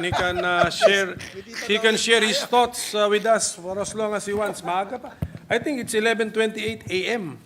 Is that a.m. or p.m.? PM na po pala. PM na. Opo. Sige po, the agencies can choose to answer me in writing sa question na ito. because we have noticed the DOST has 18 attached councils, institutes, and other bodies. So, and I'm sure yung research output niyan, tremendous. I mean, in terms of quantity plus impressive in terms of quality. The question is, are the outputs of the DOST and its attached agencies being utilized by the rest of the government, by the other agencies? Yun po ang sigurong pinaka-practical na tanong. So what would be the short answer and the long answer in writing? Sige. The short answer is yes. Okay. And we can submit in writing. Yes. Your Honor. Yes. No, I can just explain. I'll explain po Yes. if you would An example kung pwede. Kung pwede, yes. Okay. For example, yung research na ginagawa po ng PCARD, ginagamit po ng DA natin yun. So, Okay. for example, research on the ASF vaccines. They are the ones, the DOST's task in charge of this vaccination, the study, no, if these vaccines actually work, and the DA implements. And they actually do the final testing with the DA. Another example is even as we speak now, the military, under the sa metals place. Metals, kasi nagulat ako when I studied their budget. For example, itong metals. Anong number? Number 6, Metals Industry Research and Development Center. They're developing unmanned drones for the military, and they're also doing unmanned sea drones as part of their research and development, and also for ocean mapping, ginagawa din po nila, and many others. So there are, and I forgot also, use of forest. Itong forest products, Your Honor, yung bamboo production nila, yung bamboo development, and I know malapit sa puso din ni Senator Coco ito because tayo both of us unsuccessfully sponsored the Bamboo Industry Development Act. Hindi pa natin na ipapasaya tayo yun. You were chairman of the committee. Because of turf war. Turf war between the DNR and the DA. Sayang po yan, napakagandang bill po yan. We tried, hopefully, but next Congress we can pass it. But itong Forest Products Research Development Institute, they're developing new technologies for bamboo and uses for bamboo. So much so, bamboo now, Your Honor, and I'm proud to say, is become not a multi-use plant product because it is the bamboo now they can use for fiber. So may bamboo barong, bamboo dress. They use it for textiles. Bamboo can be utilized also now for building. Hindi lang for decor kasi dati pang furniture lang, decoration. Ngayon they can use it for buildings, for laminated flooring, columns of buildings. They've been able to come up with a new technology where laminated engineered bamboo is so strong and powerful that it actually can carry tons of weight on its or per square inch of their bamboo column. So, as a matter of fact, part of the request of the bamboo industry is that we amend the building code to allow bamboo now as a structural material for beams in homes, in buildings. As a matter of fact, we're going to use that, sir, sa Bukidnon Airport, a lot of bamboo. And also, I believe it's also going to be utilized in another airport. It escapes my mind which one. Pero marami po uses, and it's all headed by the Forest Products Research Development Institute. We have also yung ating sa fabrics, itong Philippine Textile Research Institute has the mandate even to come up with indigenous textiles from our indigenous plants, Your Honor. So, may real-world application naman po siya, and they help in the government agencies. Siguro in the I'll ask them to submit. written response, yes. Mr. President. And our chairman mentioned the Metals Industry Research and Development Center, MIRDC. Yan, nagbigay kaya ng dalawa o tatlong example. But we have also encountered this news about the hybrid electric trains. Tama po ba yun? In 2019, you turned over a prototype to the PNR, but we didn't hear about it after the turnover. So may we get an update? What happened to this idea or to this project?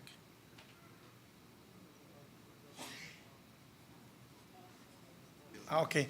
It was used daw, Your Honor, ginamit po nila, but apparently they're building a new rail system. So they're modernizing the rail system. So they're developing another one that will conform with the rail that is being used. But it was used, no? How many? Ilan taon nang ginamit? The old, But 2 years po, it was used. It's used was turned experimental over basis. on an experimental basis. Not on a commercial commercial in the sense that they were really passengers. The daily No, there passenger load were Meron daw po. were using for 2 years.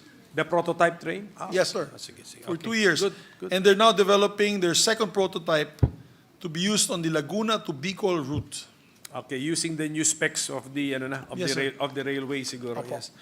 So thank you for that. So pakisama na lang din po dun sa isama na lang Yes, din sir. po sa written response. Can we have that? One concern is the below average or the very low dismal performance in math and science international tests of our students. So any contribution from the DOST on how to help our students improve their proficiency in math and science?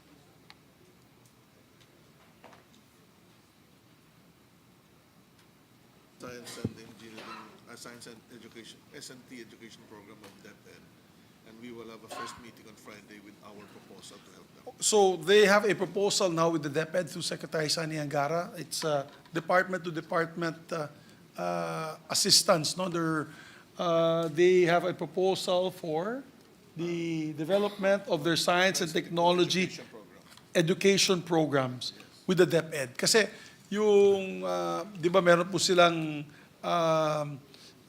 National Science High School, yung mga Philippine Science High School, Science Education Institute. and Science Education Institute. Ito lahat ito mga genius, I know, because it's very difficult to get into the Philippine Science PSI. No? It's very, very difficult. And they're very, very smart kids. But they're now sharing their experience with the DepEd, so that way pwedeng i-spread out ito sa buong Pilipinas. And Senator Angara is going to come up, I think, with a memorandum very soon to work with the department. But when the DepEd establishes this so-called science high schools, is the DOST somehow involved or I participating? think it's not science high schools po. They're going to develop the science program, math for and science that program. for the the different DepEd. For yes, the sir. So if it's Is it in the future tense pa? You're still going to develop it? No, we have already. oh, you already have. Yes. So it's a matter of, if they have, according to the secretary, they already have it, but it's a matter of spreading it out to the different divisions, schools in the country, right? And improving the way teachers teach. And improving the way teachers teach. Science and math. Yes, Okay. opo. So the DOST conducts actual teachers training, math and science teachers training seminars? That is correct, sir. Oh, okay. And they have modules na rin po. And the budget would be found where? In the Under the, is it under? OSEX or anong linya? Maganda yun. Science Education Institute po. It's in The that Science budget, sir. Education Institute? Yes. Under them. The chairman's favorite, sabi niya, is the Picard. Diba? Sabi mo, chairman? Opo. That's your favorite? Opo. Ako naman, favorite ko actually si NSDB. Sino successor entity po na NSDB? DOST. The entire department, it used to be. Yes. But that's a scholarship program. So what is the successor scholarship program of the NSDB? SEI po. The SEI, ito na, which has the budget of 7.48 billion pesos. That's correct, So sir. this amount we really give out as scholarships. Yes, sir.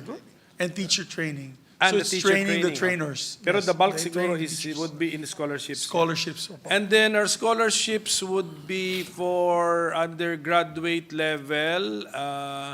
May we know the number of scholars we have in the undergraduate level?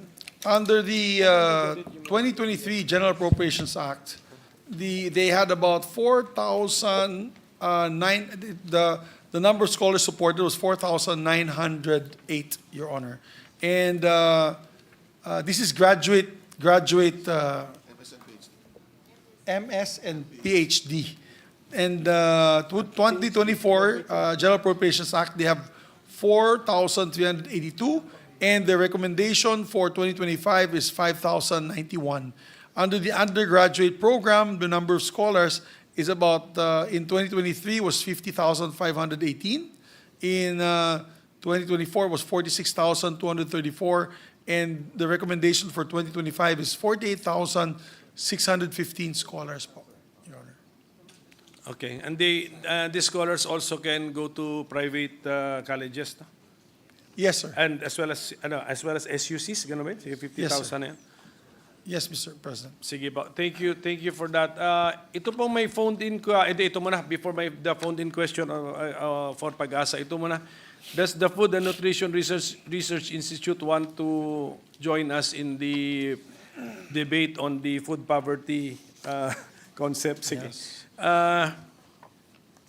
Is the FNRI the source of the figure of NEDA, where when NEDA reached the figure of around 64 pesos per day?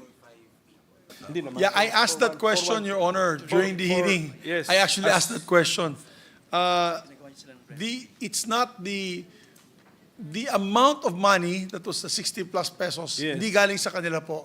They Okay. came up with a formula on the nutritional value of the food products that will give enough nutrition to one person per day. So, hindi po yung amount. Yung amount, PSA nang naglagay po ng amount. Pero yung nutritional formula, sa kanila po. Apa, sige.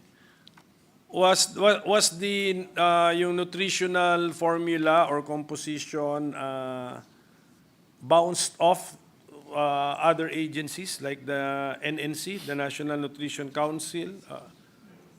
Not as to price, but as to the substance, the content Yes. of the It's of an the meal. affirmative answer, Your Honor. Yes, so Mr. President. may collaboration sila doon. Yes, Okay. sir. Because the NNC gave us the figure Yes, sir. in cost naman. So okay. So FNRI says that pagdating sa what would be the nutritious meals necessary, okay. Yes. They participated. Actually, but may not mga as ano to the sila amount. may Okay, mga sige. meals na pinigay Thank sa you akin. po. Opo. Thank you. So, ito na po sa phone-in question natin, itong Pag-asa, because marami pong parents na disappoint na kasi your alarms, I think, are used by the LGUs. The LGUs are the ones deciding to whether to declare kung may pasok o walang pasok. And of course, some of them siguro are misguided that they believe that if they declare walang pasok, they get more popular. I don't know. Kasi but they're using the Pag-asa rating or alarm system. Tapos tumawag sa akin yung recent ano ba yung recent na no classes Nika. O di maganda ng panahon sa Metro Manila eh. So yung isang father nag-react sa akin na bakit ganun? So how can Pag-asa get it so inaccurately or so wrong? I mean, pero you declared yet as one. Tsaka why are we using colors? I mean, there is no natural,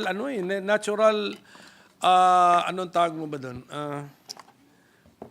Connection? Yes, there's no color which is naturally linked with alarm. But if you use numbers, you can say the degree of the alarm, 1, 2, 3, 4, 5, with 5 being the most alarming situation. But when you say red, yan, wala. It's neutral na mga colors. Eh. So why did we use colors in the first place? Your Honor, you know what? I asked them the same question. Okay. We had the briefing Monday, Your Honor. To be honest, kasi may pasok naman tayo nung Monday. although walang pasok yung mga anak natin. Tinanong ko din yung Pag-asa, dito po si Director sa atin sa Pag-asa. And I said, oh, wala namang ulan. Ba't walang pasok? You are very popular with my children. Sabi ko, all my kids love you, Pag-asa. And I agree na it's quite confusing. Ang sagot po nila sa akin, Your Honor, was, in fairness to them, they did not give any color coding, they did not give a rainfall warning, but they gave the signal number 1 for the wind, yung hangin. Kasi talagang signal number 1 talaga tayo noon. Ang ginawa po ng DepEd, ng government agencies, sila po nag-call na walang pasok. Because I asked, you and I have the same train of thought, and I asked them the same thing. So nangyari, when they raised signal number 1, siguro dahil nakita po nila, siguro nagkaroon na sila ng tawag dyan, yung trauma from the last bagyo, which was the strong one. Christine, I guess, they canceled classes already. Kasi parent ito sending his kids to private school, so nagbabayad siya ng tuition. Ito na po pala, before, Tapos Your Honor, if I may, yes. it became pala a DepEd policy. Yes. Pag may signal number 1, no school na.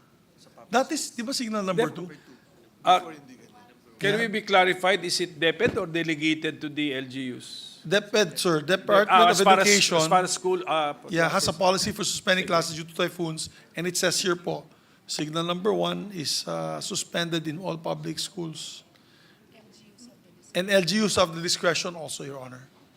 So, kasi dati, alam ko yung 1, siyempre yung elementary, then 2, high school, then 3, up all the way Yes, to that's college. correct, na Your yun. Honor. But ngayon, 1, all levels? opo.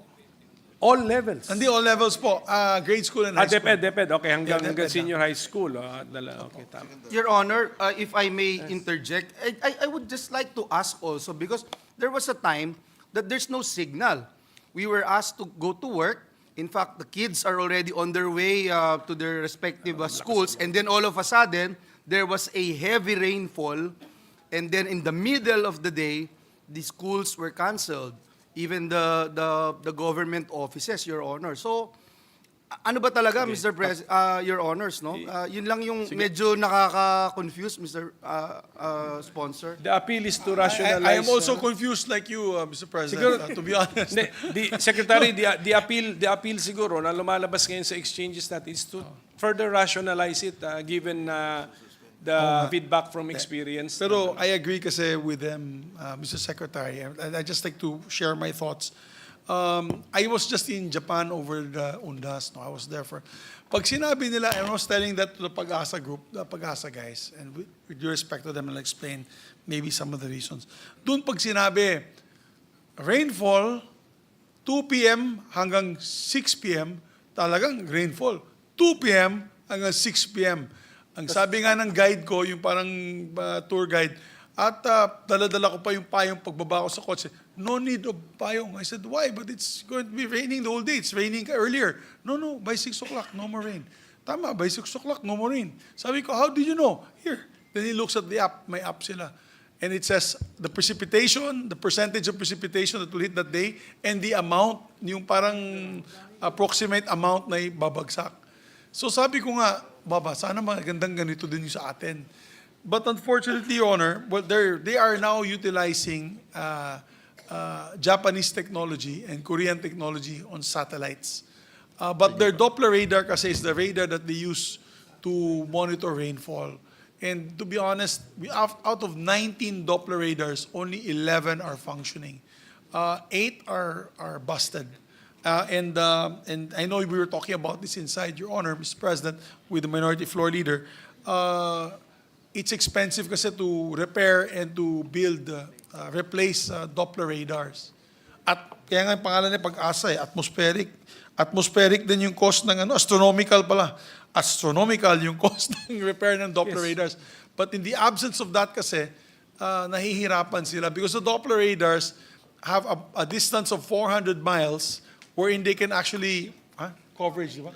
400 kilometers rather, 400 kilometer radius where they can distinguish the amount of rainfall falling. So, alam ko sinisisi po natin ang pag-asa. And minsan sinasabi natin walang pag-asa. Pero they're only as good as the equipment that they have. And I feel sorry also for them. Now that I'm the chairman of their, of course, their agency, nakikita po natin na kulang. This year, they were only given, how much were they given to repair? 250 million for Doppler radar. I think one Doppler radar, Your Honor, is 250 million to build a new one. No? 250 million more or less to build a new one. And they only got 250 million now. So, they got one last year for Iloilo. And 200, and what's the new one for this year naman? It's for Siargao, no? Hinatuan in Surigao. So, Surigao del Sur. So, talagang, kung serious po tayo na gusto natin improve yung weather prediction of our Pag-asa, the agency of Pag-asa, sana naman yung DBM, alam ko hindi naman natin kaya kasi we have very limited fiscal space here. But when the NEP comes out, dagdagan sana nila yung budget for the improvement of the Doppler radars. Mr. Chairman, Your Honor, if I may just put into the records that we're not blaming Pag-asa. We are asking these questions because, for instance, in my case, I am confused. And you yourself, Your Honor, the sponsor is also confused. The minority leader is also confused with the information that we are getting. So I'm not sure if the right question would be, will Pag-asa actually know what is going to happen or how much rainfall will fall in a particular place at a particular time? Do they have the capacity? So am I correct to assume that right now we don't have that capability, Your Honor? Actually, yung sinasabi niyong color warning, when they give a yellow warning, it's moderate to heavy, 50 to 100 millimeters ang bagsak ng ulan. Mr. Chairman, let me cut you. Yun na nga eh, we need to memorize. Diba? Yellow means this one, orange means this one, red means this one. We need to memorize. Pero pag sinabi mong 1, 2, 3, 4, 5, 5 is the most severe, daling intindihin. I agree with you, Your Honor, Mr. President. As a matter of fact, that's why the Secretary is saying, yun yung tanong din kanina ni Tolentino, how can it be more understandable, more comprehensible by the people, makomprehend nila. So they're trying to change the terminology now to tell the people what will happen. Na magkakabaha, dito sa landslide-prone areas, pwede magkaroon ng landslide, ganun po.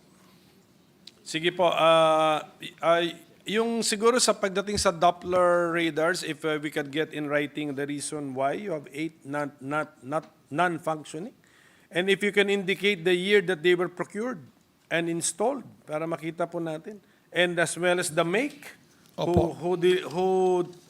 who delivered them, what is the technology, is it Japanese, German, or American, etc., Mr. President? In writing na lang po. Yes, sir. Sige We have the documentation here. We'll give it to you formally in writing. Yes, po. So, last question na lang on the nuclear, kasi not on the debate on whether we will adopt nuclear power or not, but I think last year, PNRI expressed the plans to undertake research on the application of nuclear medicine for cancer treatment. Kasi during the DOH, yung cancer fund yung tinanong ko, yung PhilHealth, tinanong din natin sa cancer programs nila. So this is somehow related to our concern for the rising incidents of cancer and then the corresponding financial burden for those suffering cancer. So, kumusta po ito? Are we having good news, good developments on this front, Mr. President? Yes, Your Honor, Mr. President. Yes, my dear colleague, Minority Leader. They're focusing on the innovating nuclear medicine research and services, development of emerging PET, PET, radiopharmaceuticals for early cancer staging and assessment of biologic functions in cancer cells, establishing the Nuclear Medicine Research Development and Innovation Center as a center of excellence for training in operations of radiopharmaceutical production. So with this facility, the PNR initiates non-FDG, PET, and CT cancer imaging for research and clinical practices. So meron po silang program it's, they have 498 million pesos, Your Honor, for this research and development. So I think that they're going to do is, they are going to build, I think they're going to develop PET scans. Yes, a machine, an actual machine. Machines, yes, sir. That's They're the going to result. build PET scans. Yeah, tapos gagamitin nila dun sa access sites. Di ba access sites yung cancer fund? Yes, so they're building the building now. They also bought the cyclotron, and they're now going to build the PET scans. So, by the PET scans. So, and it aims, Your Honor, to lower the cost of cancer diagnosis significantly. And it says here because 70,000 Filipino deaths to cancer is due to late diagnosis. This is the technology behind the machine. That's what you're studying. But is the goal that the Philippines will now be a manufacturer of the said machines? No po.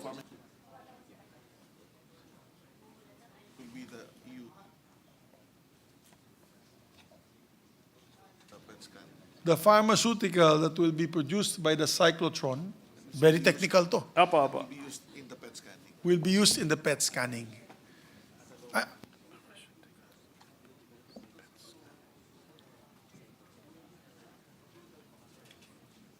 To the cyclotron machine. So they're committed to mass produce this para, as they said nga, the death of many deaths in cancer due to late diagnosis. So they'll make this more available. So pag may mga bukol, may mga makikita kaagad po, Your Honor. Yeah, but hindi dyan pupunta yung pasyente. So that's quite detached pa from the actual patient. So can we just get in writing what's the update of this actual research being done by the PNRI connected with nuclear medicine for cancer treatment, and how this will ultimately, siguro years, ano pa yan? Yes. Years away pa, how this will ultimately help Filipinos who are afflicted with cancer. Apparently, they're working together with the DOH, Your Honor, on this, on how to, as you said, be able to support government's programs on anti-cancer or cancer detection. So I'll have them do it in writing. Very technical po siya. I'll have them do it in writing and submit to you your, of course, the answers. Yesterday, because we asked them about yung cancer fund. We have more than 1 billion pesos sa cancer fund. Yes. Pero may nag-phone in question din sa akin, nag-apply daw siya, hindi naman din siya nakakuha. And the balance is still 500 million. So anyway, tomorrow they will come back. I will have to raise this issue brought to my attention late last night. So with that, Mr. President, we can see that the science community is very active here in the Philippines. We have many researches, studies. Importante, we also have to put most of them to practical use. Hindi naman siguro, some are theoretical naman siguro, but most of them to practical use. And then I'm just happy that ang buhos natin ng funds, I think malaki na po ito, no? Sa history ng support for science, 29.3 billion pesos.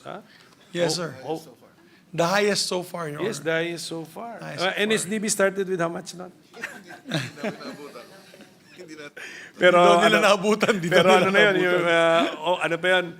Ano pa, old notes pa yun, demonetized notes na nun, yung mga notes doon sa time. So, hopefully, we will, because of our support for the science community, yung aking dream kasi we ultimately develop a culture of science culture in the Philippines. So, dandahan. I'm with you, Your Honor. I'm with you 1,000%. So, congratulations to the DOST and the science family and to our chairman for his first ever Thank you very much, Your Honor. successful defense of the budget of a department with 18 attached agencies. Yes, sir. Thank you very much, Minority Floor Leader. Truly appreciate your support. And just a short manifestation before we finish. When I had the chance as a congressman to visit Kuala Lumpur, I asked them why they grew so fast. And they told me science and technology, research and development. And that's why they even developed their own cars, like the Proton, alala mo? And they even had their own airplanes. So Indonesia is doing the same, Your Honor. Kaya tama, we are going to the right direction. Maraming salamat po, Minority Leader. Thank you very much, Mr. President. Thank you, Your Honor. Majority Leader. Yes, Mr. President, there being no other reservation for interpellation, I move that the budgets of the following: Department of Science and Technology, Office of the Secretary, Advanced Science and Technology Institute, Food and Nutrition Research Institute, Forest Products Research and Development Institute, Industrial Technology Development Institute, Metals Industry Research and Development Center, National Academy of Science and Technology, National Research Council of the Philippines, Philippine Atmospheric, Geophysical and Astronomical Service Administration, Philippine Council for Agriculture, Aquatic and Natural Resource Research and Development, Philippine Council for Health Research and Development, Philippine Council for Industry and Energy and Emerging Technology Research and Development, Philippine Institute of Volcanology and Seismology, Philippine Nuclear Research Institute, Philippine Science High School System, Philippine Textile Research Institute, Science Education Institute, Science and Technology Information Institute, and the Technology Application and Promotion Institute be deemed submitted for the body's consideration. So move, Mr. President. Before I act on the motion of the Majority Leader, may I know if Yusek Kated Gatchalian is present? Thank you. So, is there any objection on the motion of the Majority Leader? Hearing none, the motion is hereby adopted and approved. Congratulations to DOST family. Before we take a break, we'd like to congratulate Senator Zubiri for his very first defense after 18 years of a committee. I think he wants more interpellators, Your Honor. 22 years. Session is suspended for a minute.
Majority Leader.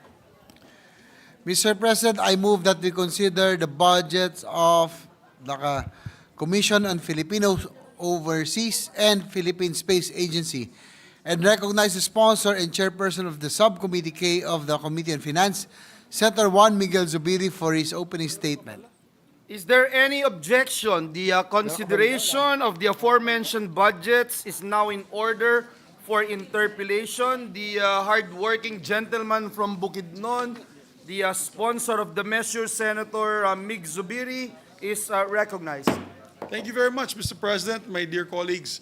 Magandang umaga na po, 12:06 ng umaga. Mr. President, we are now taking up the budget of the Commission on Filipinos Overseas, Commission on Filipinos Overseas, which was given a budget of 234 million in the General Appropriations Bill. In the committee, we are increasing this budget by 10 million, taking it up to 244 million. This is to allow the CFO to put up a satellite office in Cagayan de Oro City in order to reach more of our constituents in Mindanao. The increase will also go towards the creation and rollout of advertisements for a CFO to be aired on airports and seaport television screens to remind concerned citizens that they need to transact with CFO if they have plans to permanently living abroad.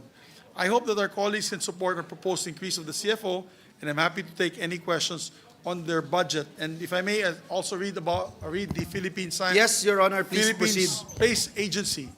The 2025 budget of the Philippine Space Agency in the General Appropriations Bill has been granted the budget of 913,509,000, which the committee is increasing by 78 million for a total of 991.5 million.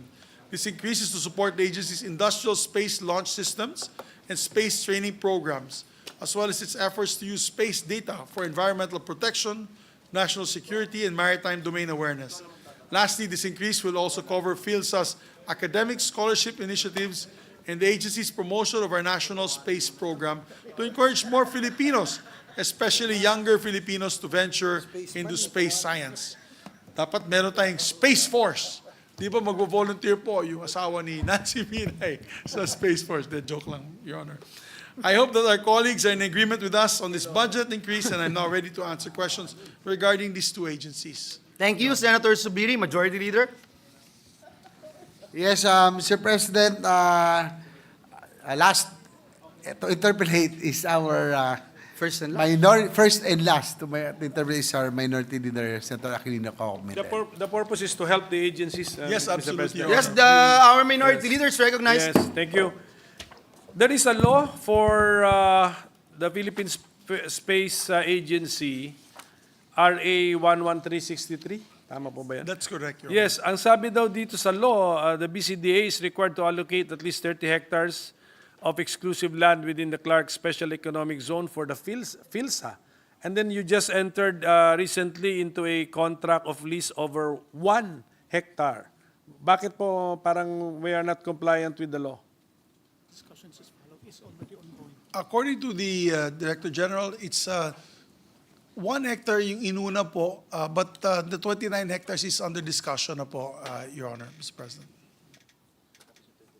At least sa umpisahan, di ba? Yes, sir. Yes, sir. Okay, thank you. And what would be the use of that land? The 1 hectare will be for the headquarters, and the 29 hectares will be for the other facilities that will be needed for the Philippine Space Agency. Yes. Malay mo, mag-launch na kayo doon in the future. Opo. And then, but we've noticed yata that your budget was decreased by a significant amount. So around around 800 million. Tama po ba yan?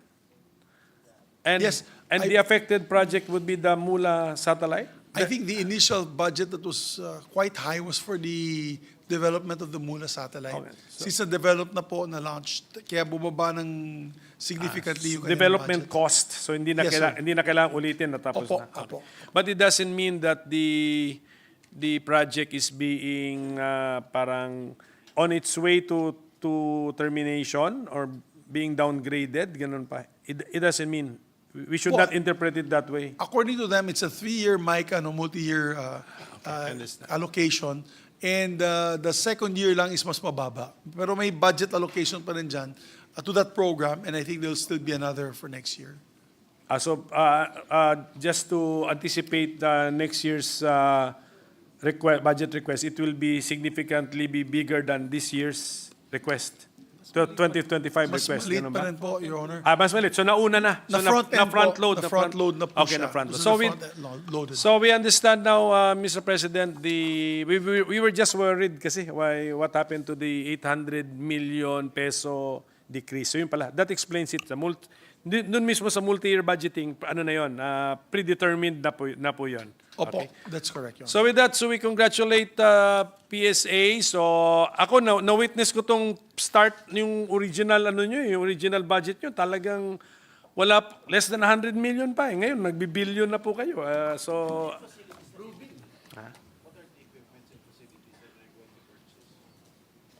May phone-in question po tayo.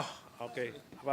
What are the equipment and facilities that the PhilSA is intending to purchase? Right now, I asked them also that, first of all, I asked them the relevance of their agency. Apparently, due to the satellites that they've launched, yung mga satellites na nilaunch na nila, sa dalawa na yatang na-launch nila, and the partnerships that they're doing with other space agencies, they are now doing geomapping of the Philippines for agriculture, for geohazard areas. Napaka-interesting po, Your Honor. When I asked them, very interesting their plans and programs. So the funding that we're going to give them will continue this program, working with the different space agencies on technologies for basically satellite technology, satellite feed, and also that they'll be utilized for environmental protection and monitoring, natural resource management, disaster risk reduction. So napakaganda po. So the budget that we're giving them is to continuously enhance this program, Your Honor. Mr. President, if I may be recognized. Mr. President. Mr. President, if I may be recognized. Yes, the Senate President Pro Tem, Senator Jinggoy Estrada is recognized. Thank you, Mr. President. Mr. Sponsor, how important is this agency to our national government? Well, Your Honor, earlier we discussed the budgets of the DOST. Sabi ko nga, the soul of a country is its culture and its arts. But the heart of a country, if you ask me, is really on the research and development and science and technology. And halos lahat po ng ating mga kapitbahay na katulad ng Indonesia, Malaysia, Singapore, Thailand, they already have space agencies which are tasked to develop satellite technology, astronomical technologies to assist us, particularly our agencies like Pag-asa, FIVOX, even the geohazard mapping areas now are all satellite imagery, radar technology. Ito po yung trabaho po nila. So, kaya napakalaga din po nitong agency na ito, Your Honors. Mr. Sponsor, how can this agency contribute to our national government economically? Is there an economic impact? Yeah, it's the development of space agency, space technology, and development of satellites, as well as, and I mentioned that the satellites that they're utilizing, for example, yung multispectral unit for land assessment, yung MULA satellite, it's being developed by them, Your Honor. It is a 167 kilogram Earth observation satellite. It's developed by PhilSA to generate satellite data to benefit applications in agriculture, environmental protection and monitoring, natural resource management, yung disaster risk reduction, yung geohazard mapping. And MULA will have a 5-meter multispectral imager allowing the satellite to capture 120,000 square kilometers of satellite images per day. Kasi dati po, we would buy it from other countries. Are we still going to buy from other countries? Using this particular satellite, hindi na po, hindi na kailangan. Although, Anyway, we can produce it locally. but we can still, they'll still augment pa daw, Your Honor, with other countries. So, with regard to the land that is going to be purchased by the Philippine Space Agency. Where is it? At Clark? New Clark City, Your Honor. New Clark City? New Clark City, opo. 30 hectares? Yes, sir. Are you going to purchase the land or just going to rent? Rent? I think it's lease ang usapan How nila many po. years on lease? 50-year lease. 50 years. 50 Yes, year sir. lease. Yes, How much? For the 1 hectare po is 1.3 million per year. One For the per- 1 hectare. So if you compute it for 30 hectares, kano yun? 30 million. For the larger area po is less. It's going to be less than 1.2 kasi it's in another developed area. Siguro that's where they're going to do their So testing. what are you going to launching. do with the 29 hectares? In 1 hectare, I understand, it's for the office. Yes, the headquarters will be in the 1 Yung hectare. 29 for the facilities. Ba't napakalaki? Facilities for the integration of satellites, assembly of satellites, co-locator of science and technology startup companies for this purpose, Your Honor. Okay. Thank you, Mr. Sponsor. It's already 12:17. I do not want to belabor the point already. Thank you very much, Mr. President. Thank you, Senator Estrada. Thank you very much, Your Honor, to Senator Estrada.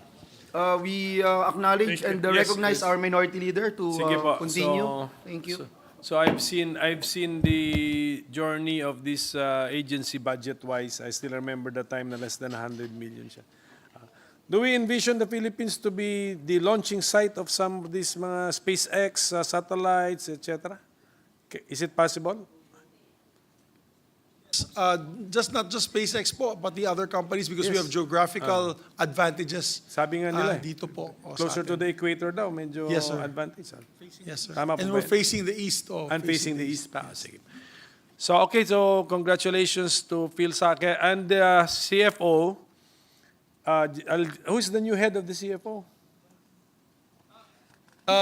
Dante Ang Junior. Junior, yes. The third one. Sige, let's... The second from the- pala, second. Si Sir Dante Ang Click. the second, coming from the book development board. No? Yes, sir. Yes. So I'll just give Mr. Ang some insider information that whenever we talk about right-sizing the government, abolishing some office, somehow your agency or your office is always mentioned. But I don't think anyone has filed any bill calling for the abolition of your office. But it's always being mentioned. So siguro in writing na lang po, if the office of the commission can give us a listing of their most important programs and then as well as their most significant achievements in the last 5 years siguro.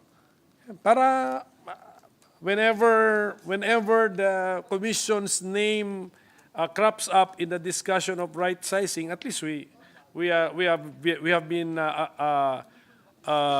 informed of their programs and achievements. So, sige. If I may, Your Honor, I totally agree with the good minority floor leader. At the beginning, I also asked the same question. Sabi ko may DMW na yung Department of Migrant Workers. Then they corrected me. They said that these are for those who are not working abroad. These are for those who are migrating abroad. In other words, kung mag-apply po kayo ng Canada, tapos approve na yung application nyo for residency in Canada, or citizenship, ito po was created under Batas Pambansa 97. So it's, Batas Pambansa 79.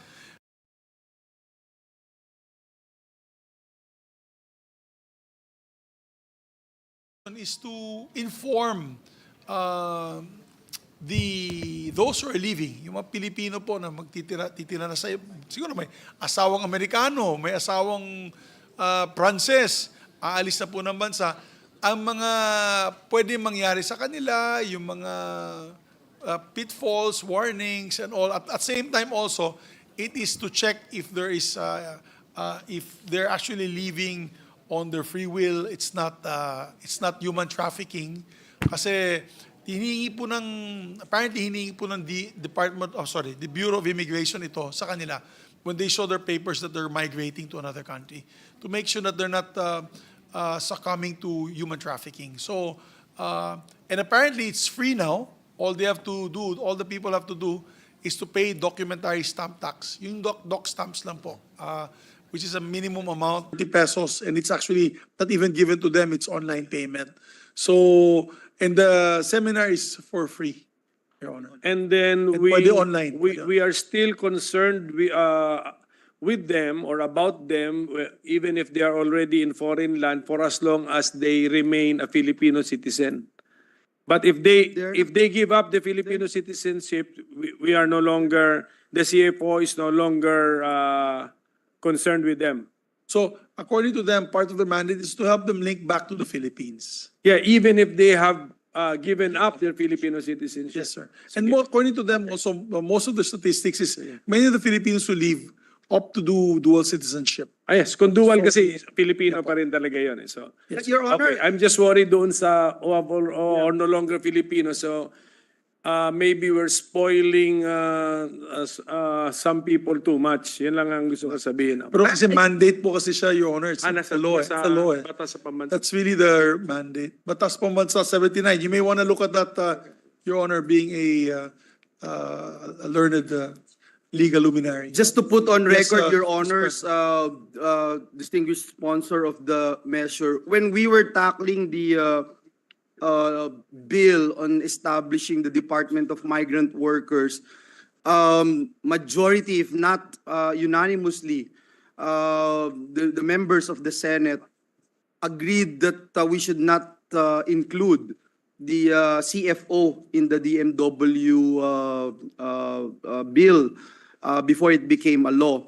Another issue that, and I'm very interested also with the documents that our minority leader is asking for, because I, for one, still, I'd be honest and consistent about my position, even during the time when we were tackling the passage of the Department of Migrant Workers, that we need to see something that is being done by CFO, the relevance of CFO, because even during the time, Your Honors, if you recall, CFO came up with exacting fees without any legal basis, and that was probably about 2 or 3 years ago. And I hope that it's no longer, they're no longer exacting fees because, again, there's no legal basis. Another program that we encountered years back, Your Honors, yung pong programa na anak ng mga mayayaman doon sa Alemanya, doon sa London, i-sponsoran ng CFO para pumunta ng Pilipinas, para ipakilala ang kanilang heritage and culture, at papamasahihan nila at gagastusan nila. So, during those times, Mr. President, I was actually convinced, and with all due respect to our new head of CFO, I just want to put that on record, and that's the main reason why I'm also interested with the documents being asked by our minority leader. Thank you very much, Your Honors, distinguished sponsor. Thank you very much, Your Honor. I instructed them to give the Senate, particularly the two gentlemen, a copy of their accomplishments and what the programs are for the CFO. But just to add that there's no fees anymore, Your Yes. Honor. And pwede na online yung application, yung kanilang pre-departure orientations and seminars. So in the meantime, we wish them all the best and we urge them to do more with what is given to you. I know it's not a large sum, pero I know that the drive and the dedication is there in the commission. At any rate, if ever dumating man tayo sa punto na i-right size or i-abolish, we always take care of those affected. We never we never As just always. leave them out in the cold. Parati pong may accommodation yan in an existing government agency. And there's a continuation of the government service. Yes. So with that, we congratulate the two agencies and our chairman. Thank you. Thank you, minority leader, majority leader. Thank you very much, Minority Leader. Mr. President, maraming salamat. Mr. President, there being no other reservation for interpellation, I move that we approve the budget of the Commission of Filipino Overseas and Philippine Space Agencies be deemed submitted for the body's consideration. So move, Mr. President. Is there any objection? The chair hears none. The motion is approved. Minute suspension, Mr. President. Session suspended for a minute.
Majority Leader?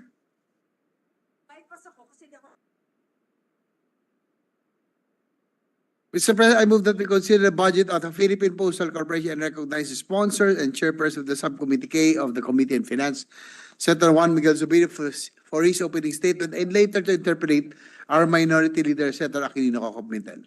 Is there any objection? The consideration of the budget of the Philippine Postal Corporation is now in order for interpellation. The gentleman from Bukidnon is recognized, Senator Zubiri, for his opening statement. Thank you very much, Mr. President. I'll be very quick, very short, because the Philippine Postal Corporation is actually a GOCC, and it operates its own corporate funds and not getting government subsidy. However, they're asking us to subsidize lang, Your Honors, my dear colleagues here, their franking privileges of government. Hindi na po nila kaya na kunin sa kanilang pondo dahil alam niyo naman po natin, slow mail is no longer profitable. Everybody does internet transactions, online emails. So they're requesting lang po, it was given by our former sponsor, Senator Tolentino. Last year, they gave 100 million. And this is utilized for the judiciary mostly. Ito po yung mga pinapadalang sampina, pinapadala ng yung mga iba't ibang notices by the courts, Your Honor. So in line with this, we allotted another 100 million, Your Honor, for this year for franking privileges. And we ask our colleagues to hopefully support this. Kasi mahirap naman po kung wala po tayong ibigay dun. Thank you. maano po sila. Thank you, Mr. President. Yes, we recognize our minority leader to propose his questions. Senator Coco. What happened to this year's 100 million subsidy? Na ubos? 70 million pala last year po. For 2024. There's 70 million for 2024. What's the status of the fund? Ubus na po. Ubos, okay. And then, ang greatest user of the franking privilege is the judiciary. Tama po, Yes. for the record. Total of about 14 agencies, 500. 14 agencies, actually, Your Honor. To be honest, they're requesting 500 million. Pero ang naibigay lang po natin last year was 70. This year po, dinagdagan lang natin po ng another 30 million, naging 100 billion. But including the judiciary, kasama pa pala yung COMELEC. Yes, COMELEC. COMELEC, Your Honor. Lalo na yung voters information sheet siguro kung ano. But inalis na rin natin yan, but siguro. Oo. Siguro magbabalance off na ito. Yung 100 million, hopefully mag-cash yan na. Actually, the total of this year was 6,095,546 mail was sent last year. Imagine 6 million letters, parcels. Yung post office po na nasunog, ito po yung inyong opisina. And what is it?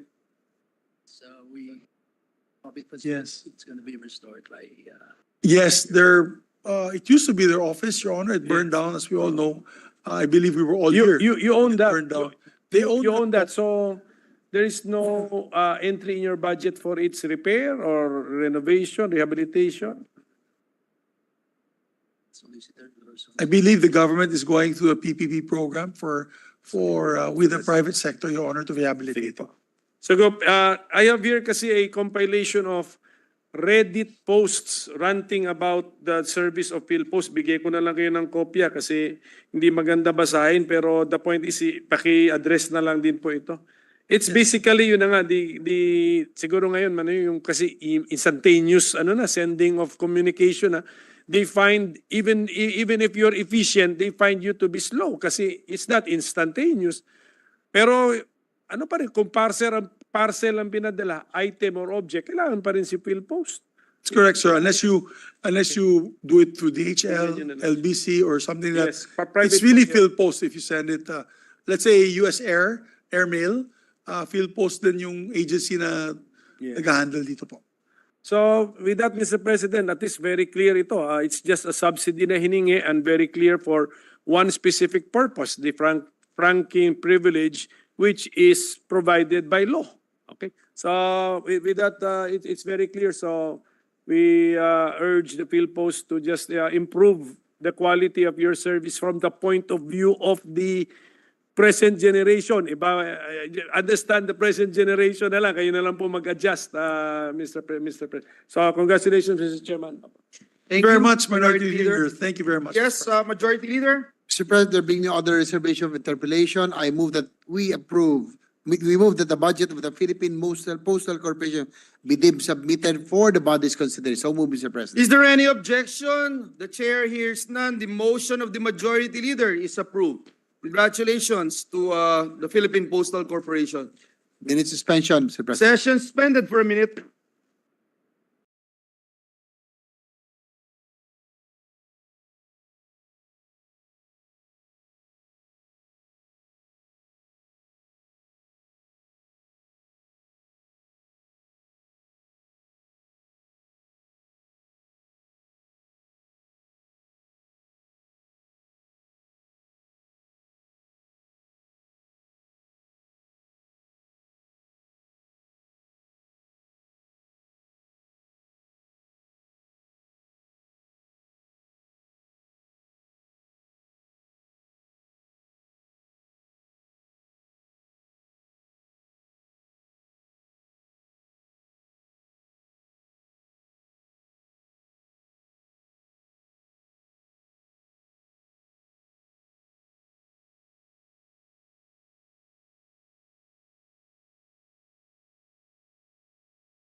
Majority Leader.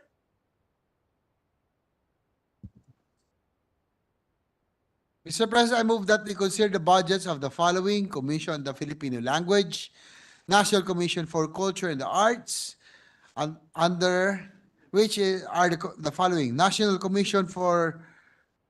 Historical Commission of the Philippines, National Library of the Philippines, National Archives of the Philippines, and the budgetary support to government corporation, particularly the Cultural Center of the Philippines, and recognize the sponsor and chairperson of the Subcommittee G Tatayo ako para di nakapag- of the Committee on Finance, Senator Lauren Legarda, for her brief opening statement, and our Minority Leader, Senator Aquilino Coco Pimentel, for his interpellation.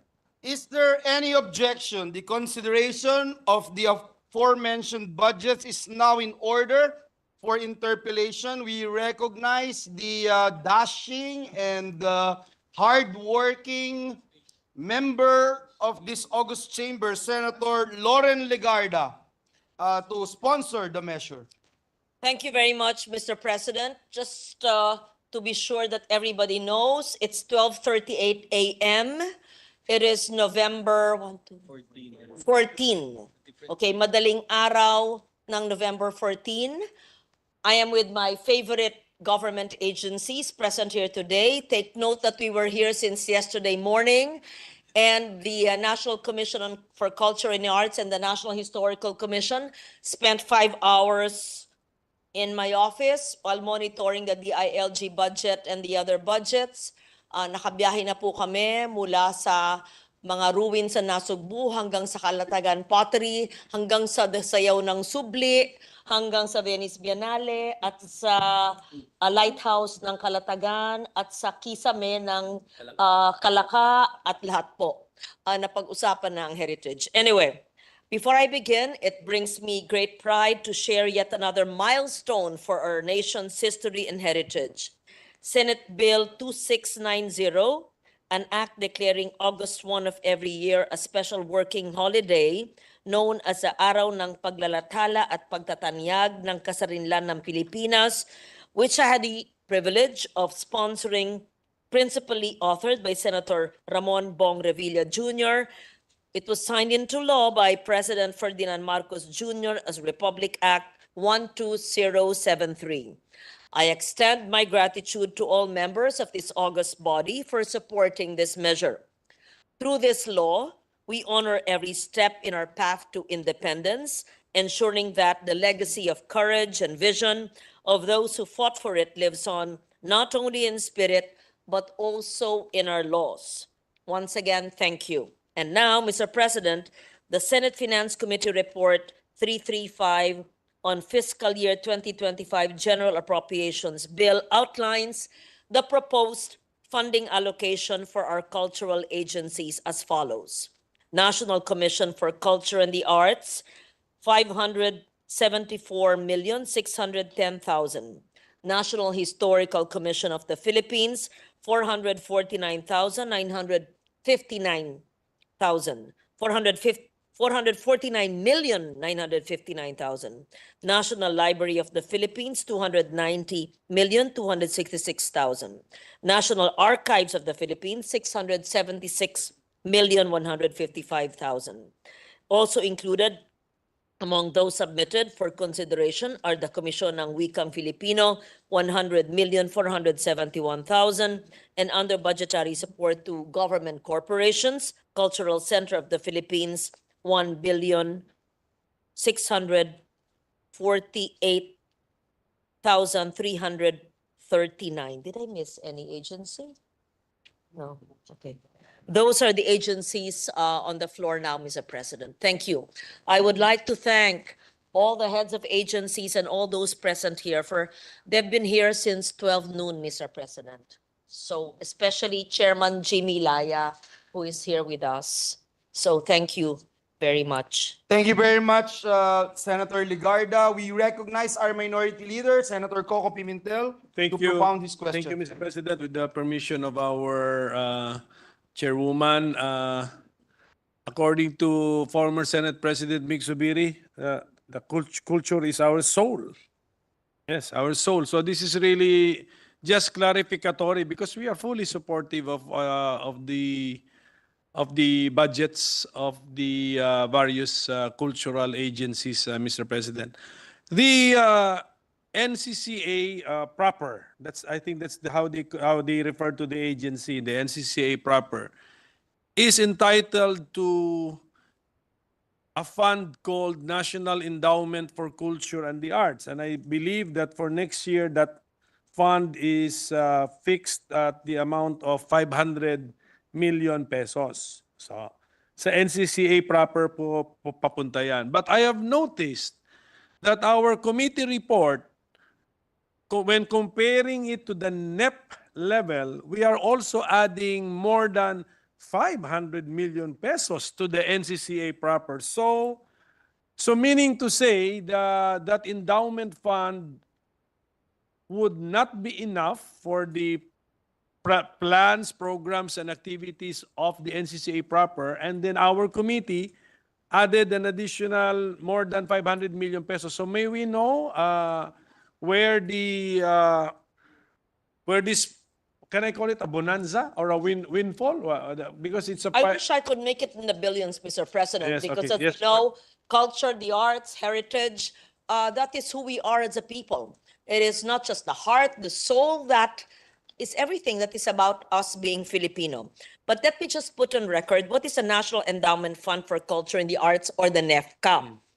The legal basis of this is Republic Act 7356, the law creating the National Commission for Culture and the Arts. And it was established exclusively for Philippine arts and culture programs, projects, and activities all over the country. And per Section 20 of this RA 7356, contributions to the fund are seed capital from PAGCOR, that was 100 million, 10% share on annual travel taxes collected,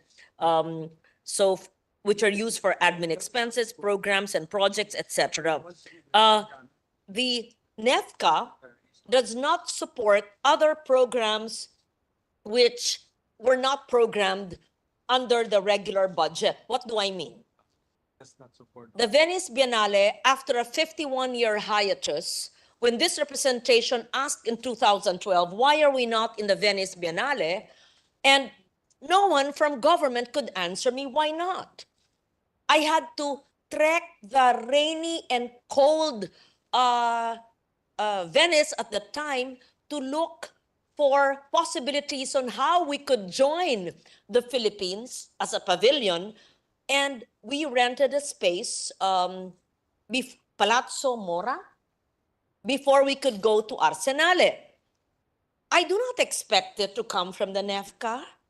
I had to amend the budget so that in 2015, we had returned to the Venice Biennale, albeit in a small floor, in a part of a floor in the Palazzo Mora.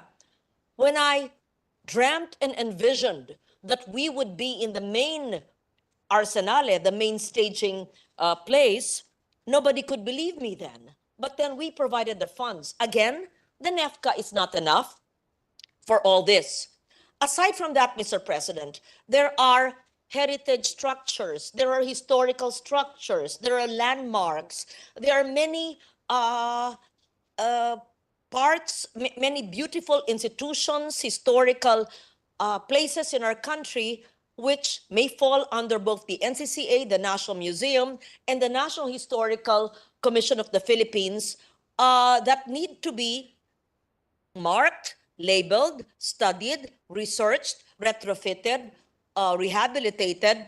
All of these cannot come from the NEFCA alone. Our participation, for example, in Paris, in the UNESCO exhibit for Piña, I wanted to bring the Philippines there because we had recently been recognized, at least the Philippine Piña, as an intangible cultural heritage. Bringing the Philippines in an exhibit in UNESCO in Paris, it would be difficult to touch the NESCAP because it's not a regular program. I mentioned here the other day, Mr. President, when I told you that we, after 10 years of working on it, will finally be the Philippine guest of honor in the Frankfurter Buchmesse.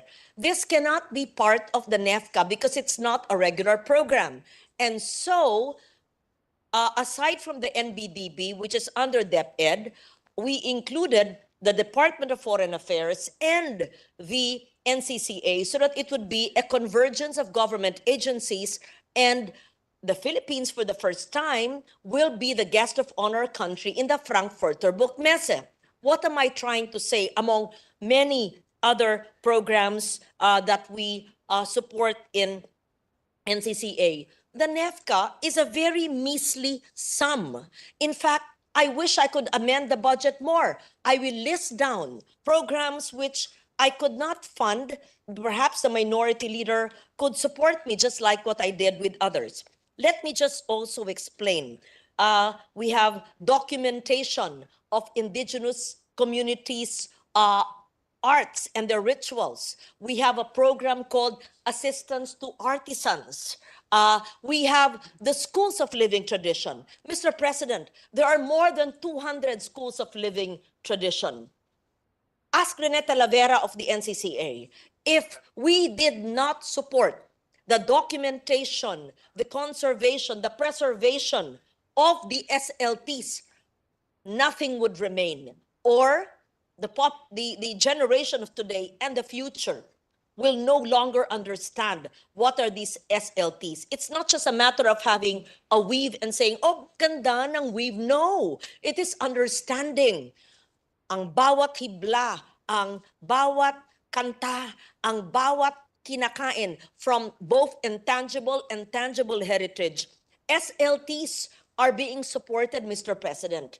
That is aside from assistance to artisans. Our national living treasures, our gamabas, our Manlika ng Bayan awardees.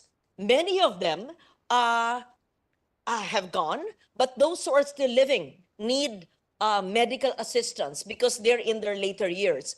We need to promote the arts that they represent, and it needs to be passed on to the next generation. And so we decided to support the building of cultural centers in the Gamaba area. So these are just some of the programs that we have supported.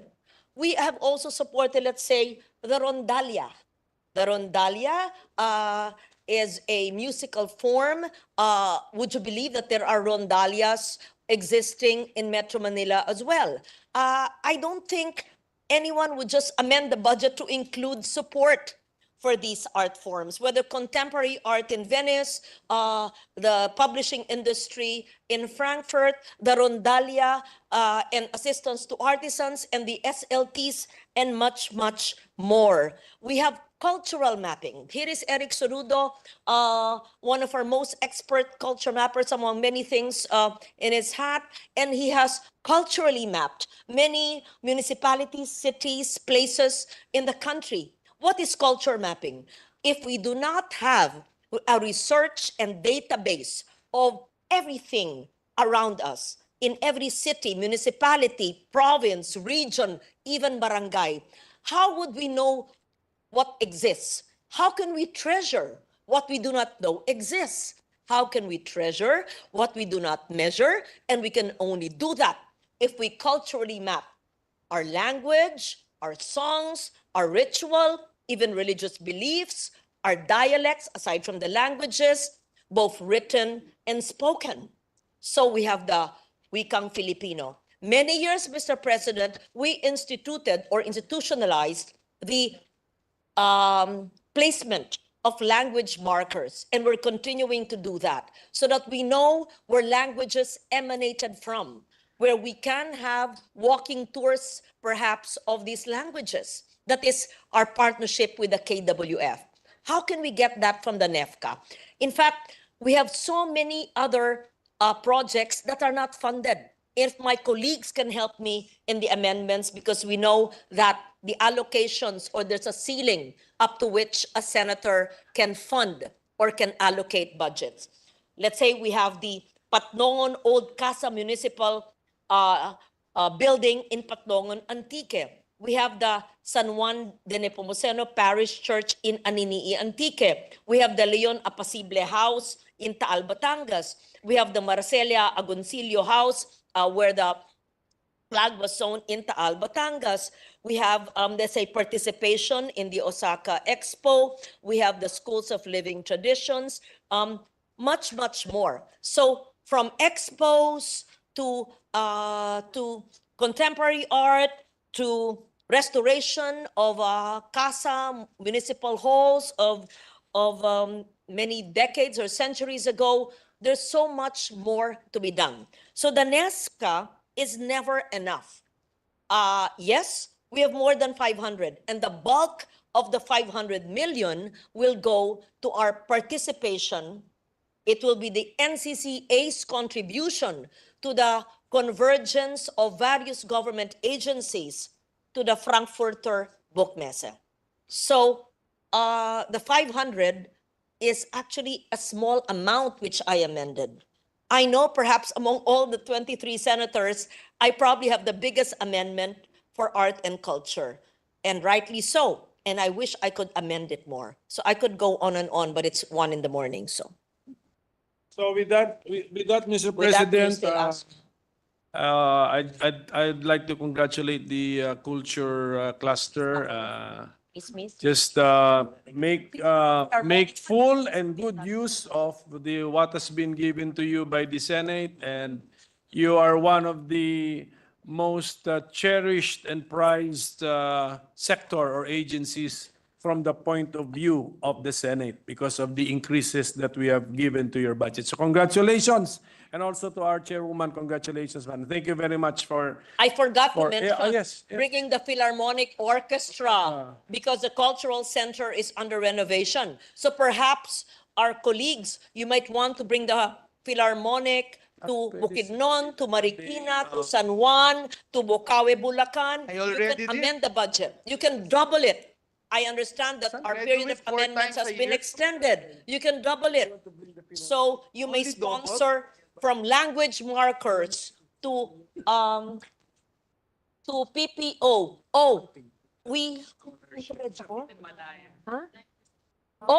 Mr. President, another amendment that I did, which you may want to sponsor, we included allocations for Cinemalaya, for short independent films. I also amended the budget to include the Virgin Lab Fest under the Cultural Center of the Philippines. We also supported Comics Festival. We even are reviving the Comedia in different municipalities around the country. So, Mr. President, alam ko siguro nagtataka kayo ng 1:00 umaga, ito ang mga pinag-uusapan ko po. Ito po ang buhay ko, 30 taon ko na o 40 taon, ginagawa ito hindi lang sa silid ng Senado, kung hindi sa aking pribadong pamamaraan. At ako po'y nagagalak na ako ay naging chair ng budget at magpapasalamat ako kay former Senate President Mig Subiri because the Senate would not have had, you listen, the Senate would not have the Standing Committee on Arts and Culture if Senator Sherwin Gatchalian, Chairman of Education, did not agree. But he heartily agreed because he understands the challenges of the education, basic education sector, and agreed towards the creation of the Arts and Culture Committee under the leadership of then Senate President Mig Subiri. For that, I'm eternally grateful. And I am grateful, just so that everybody knows, at this time, 12:56, we have the presiding officer, Joel Villanueva. We have Acting Majority Leader, JV Ejercito. We have the Minority Leader, Coco Pimentel. You just fired me up, and I'm ready to answer your questions. Your Honor, Mr. President. Before that, I almost forgot. I wrote a letter to the chairperson about the intention of this representation to add additional 35 million for Cultural Center of the Philippines, Philippine Philharmonic Orchestra, and another 15 million for the National Commission for Culture and the Arts. So I just wanted to find out, Your Honor, if this was included in budget that we are deliberating this morning at 12:57 a.m. Are these, Mr. President, are these your individual amendments you're reading? The request of this representation, Your Honor. Yes. If these are part of your individual, it was not part of the subcommittee report, which was reported 2 weeks ago. However, So it was not included yet. not yet, but if you had submitted it as part of your individual amendments, definitely it will be part of the agency's amendments. It is the intention of this representation to make sure that we'll be able to help and ensure that the Cultural Center of the Philippines and the NCCA would get additional funding. I just want to put that on record, Your Honor. Thank you very much, Mr. President. Yes. I hope you have submitted that as part of your individual amendments, which will go into the various committees. Yes. Yes, Mr. President, maybe you Senator Zubiri would like to propound 20 more questions. Yes, No. you're recognized, sir. Not at all. I'm here to support my dear my former Senate President Pro Temp. And I'd just like to say, to second what she said, we're very proud that during our time in their leadership, we were able to come up with a Committee on Culture and Arts for the first time po yan. Kasi usually that's lodged in the Education Committee. And as I've said, it is too important a sector to be just lodged into the Education Committee. And as I mentioned earlier, and our good gentleman here said, when I sponsored the DOST budget, I said in my opening statement that the heart and soul, the soul of a country is the culture and arts of the nation. And it is the heart, which is the science and technology and research and development side. So I really full support with this, all these agencies. And as a matter of fact, Your Honor, I would like to make special mention and thank the National Philharmonic Orchestra. Are they here? I would like to thank you under the CCP. Thank you so much because you visited Bukidnon last April. And the people of Bukidnon was treated to a wonderful show by the Philharmonic Orchestra. They did 2 shows that night, 2 days straight in Malaybalay, and they were enjoyed by everyone. And at first people were, my children were saying, they might be bored because, it's Philharmonic, it's classical music. You know what? We filled up with 30,000 people in the Kaamulan Garden, Kaamulan grounds. And they were all clapping and they were enjoying, all ages, young and old. It was the first time, I think, the biggest audience, according to Philharmonic, it was their biggest audience ever. And we want to bring them again next year. So, Madam Chairperson, we want to put a budget again, additional budget for the Philharmonic. Hopefully, we can invite the Madrigal singers also. Special request din nila yung Madrigal singers, yung UP, it is the Madrigal singers under the CCP. And also, Madam Chair, listen naman to your friend. Madam Chair, maybe you can listen also.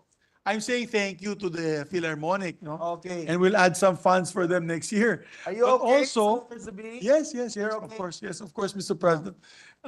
Yung ano lang po, I also inquired to the Deputy Executive Director for Operations. Alam mo, ako ay inggit na inggit sa mga Ed Angara, sa mga Lauren Legarda, sa mga ginawa po ninyo for your museums in Antique and Baler, when Sunny showed me the museums when I visited. So, I spoke to the Deputy Executive Director for the National Commission on Culture and Arts. We built a beautiful museum in Bukidnon. It's built already. We actually turned it over to the provincial government, but our provincial government doesn't know what to do with it.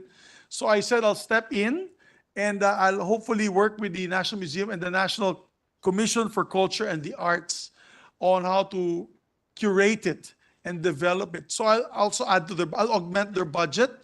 And we'll work with you. We want to make it an ethnological museum. Okay. We have the 7 tribes of Bukidnon, and we want to highlight those I'll give you a tribes there. suggestion. Yes, madam. Yes, I'm You have the structure. No, just a manifestation. That's a manifestation. Okay. Yes. Thank you. Yes. He has a Yes, the sponsors he are has a recognized. structure it may not fall under, the National Museum budget is under Dept, not under the cultural agencies, but you can amend the NM budget under Dept for the curatorial aspect since you have the structure already. But I can ask, the problem kasi, Madam, is I'm limited. I spoke to them, apparently there is a problem because it's not a National Museum structure. It's not an annex of the National Museum. see. So we will work with them to curate, help us curate. Yes. But we'll also work with the National Commission for Culture and Arts You to can be able to help work with the develop. NCCA. We can do Yes. that, yes, sir. So we'll put funding also for that, for Very the good. amendments. You can put under you. NCCA as well. Yes. And if there is a gamaba emanating from Bukidnon, we have a gamaba from Bukidnon. You can have a gamaba corner. You can have the schools of living tradition. You can have Oh, yes, we do have that. the various The seven tribes. Sawai, Datu Sawai group, yes. And so we're excited to work with you with that, Madam Chairperson. Maraming salamat. Again, I said, Yes, the that we soul of have- the country is culture and the arts. Very good. You can have one wing on textiles as well. Absolutely. Yes. We do textiles. The Bukidnon weavers are very, very Very good. good. Thank you very Okay. much. Using piña and bamboo and even rattan. So we'll show you Beautiful. the products they have there. Thank you very much, Madam Thank you very Chairperson. much, Thank you Senator very- Zubin. Thank you very much. Thank you, Your Honors. Majority Leader? With that, Mr. President, there being no other reservation for interpellation, I move that the budgets of the Commission on the Filipino Language, National Commission for Culture and Arts, National Commission for Culture and the Arts proper, National Historical Commission of the Philippines, National Library of the Philippines, National Archives of the Philippines, and the budgetary support to government corporation, particularly the Cultural Center of the Philippines, be deemed submitted for the bodies considered. So move, Mr. President. Is there any objection? Hearing none, the motion of the Majority Leader is hereby approved. Congratulations, Your Honors. Mr. President, I move that we suspend consideration of House Bill number 10800. So move, Mr. President. Is there any objection? The Chair hears none, the motion is carried. Mr. President, I move that we suspend session until later today at 2 o'clock in the afternoon of Thursday, November 14, 2014. Is there any objection? The Chair hears none. The session is suspended until later today at 2 o'clock in the afternoon of Thursday, November 14, 2024. Thank you.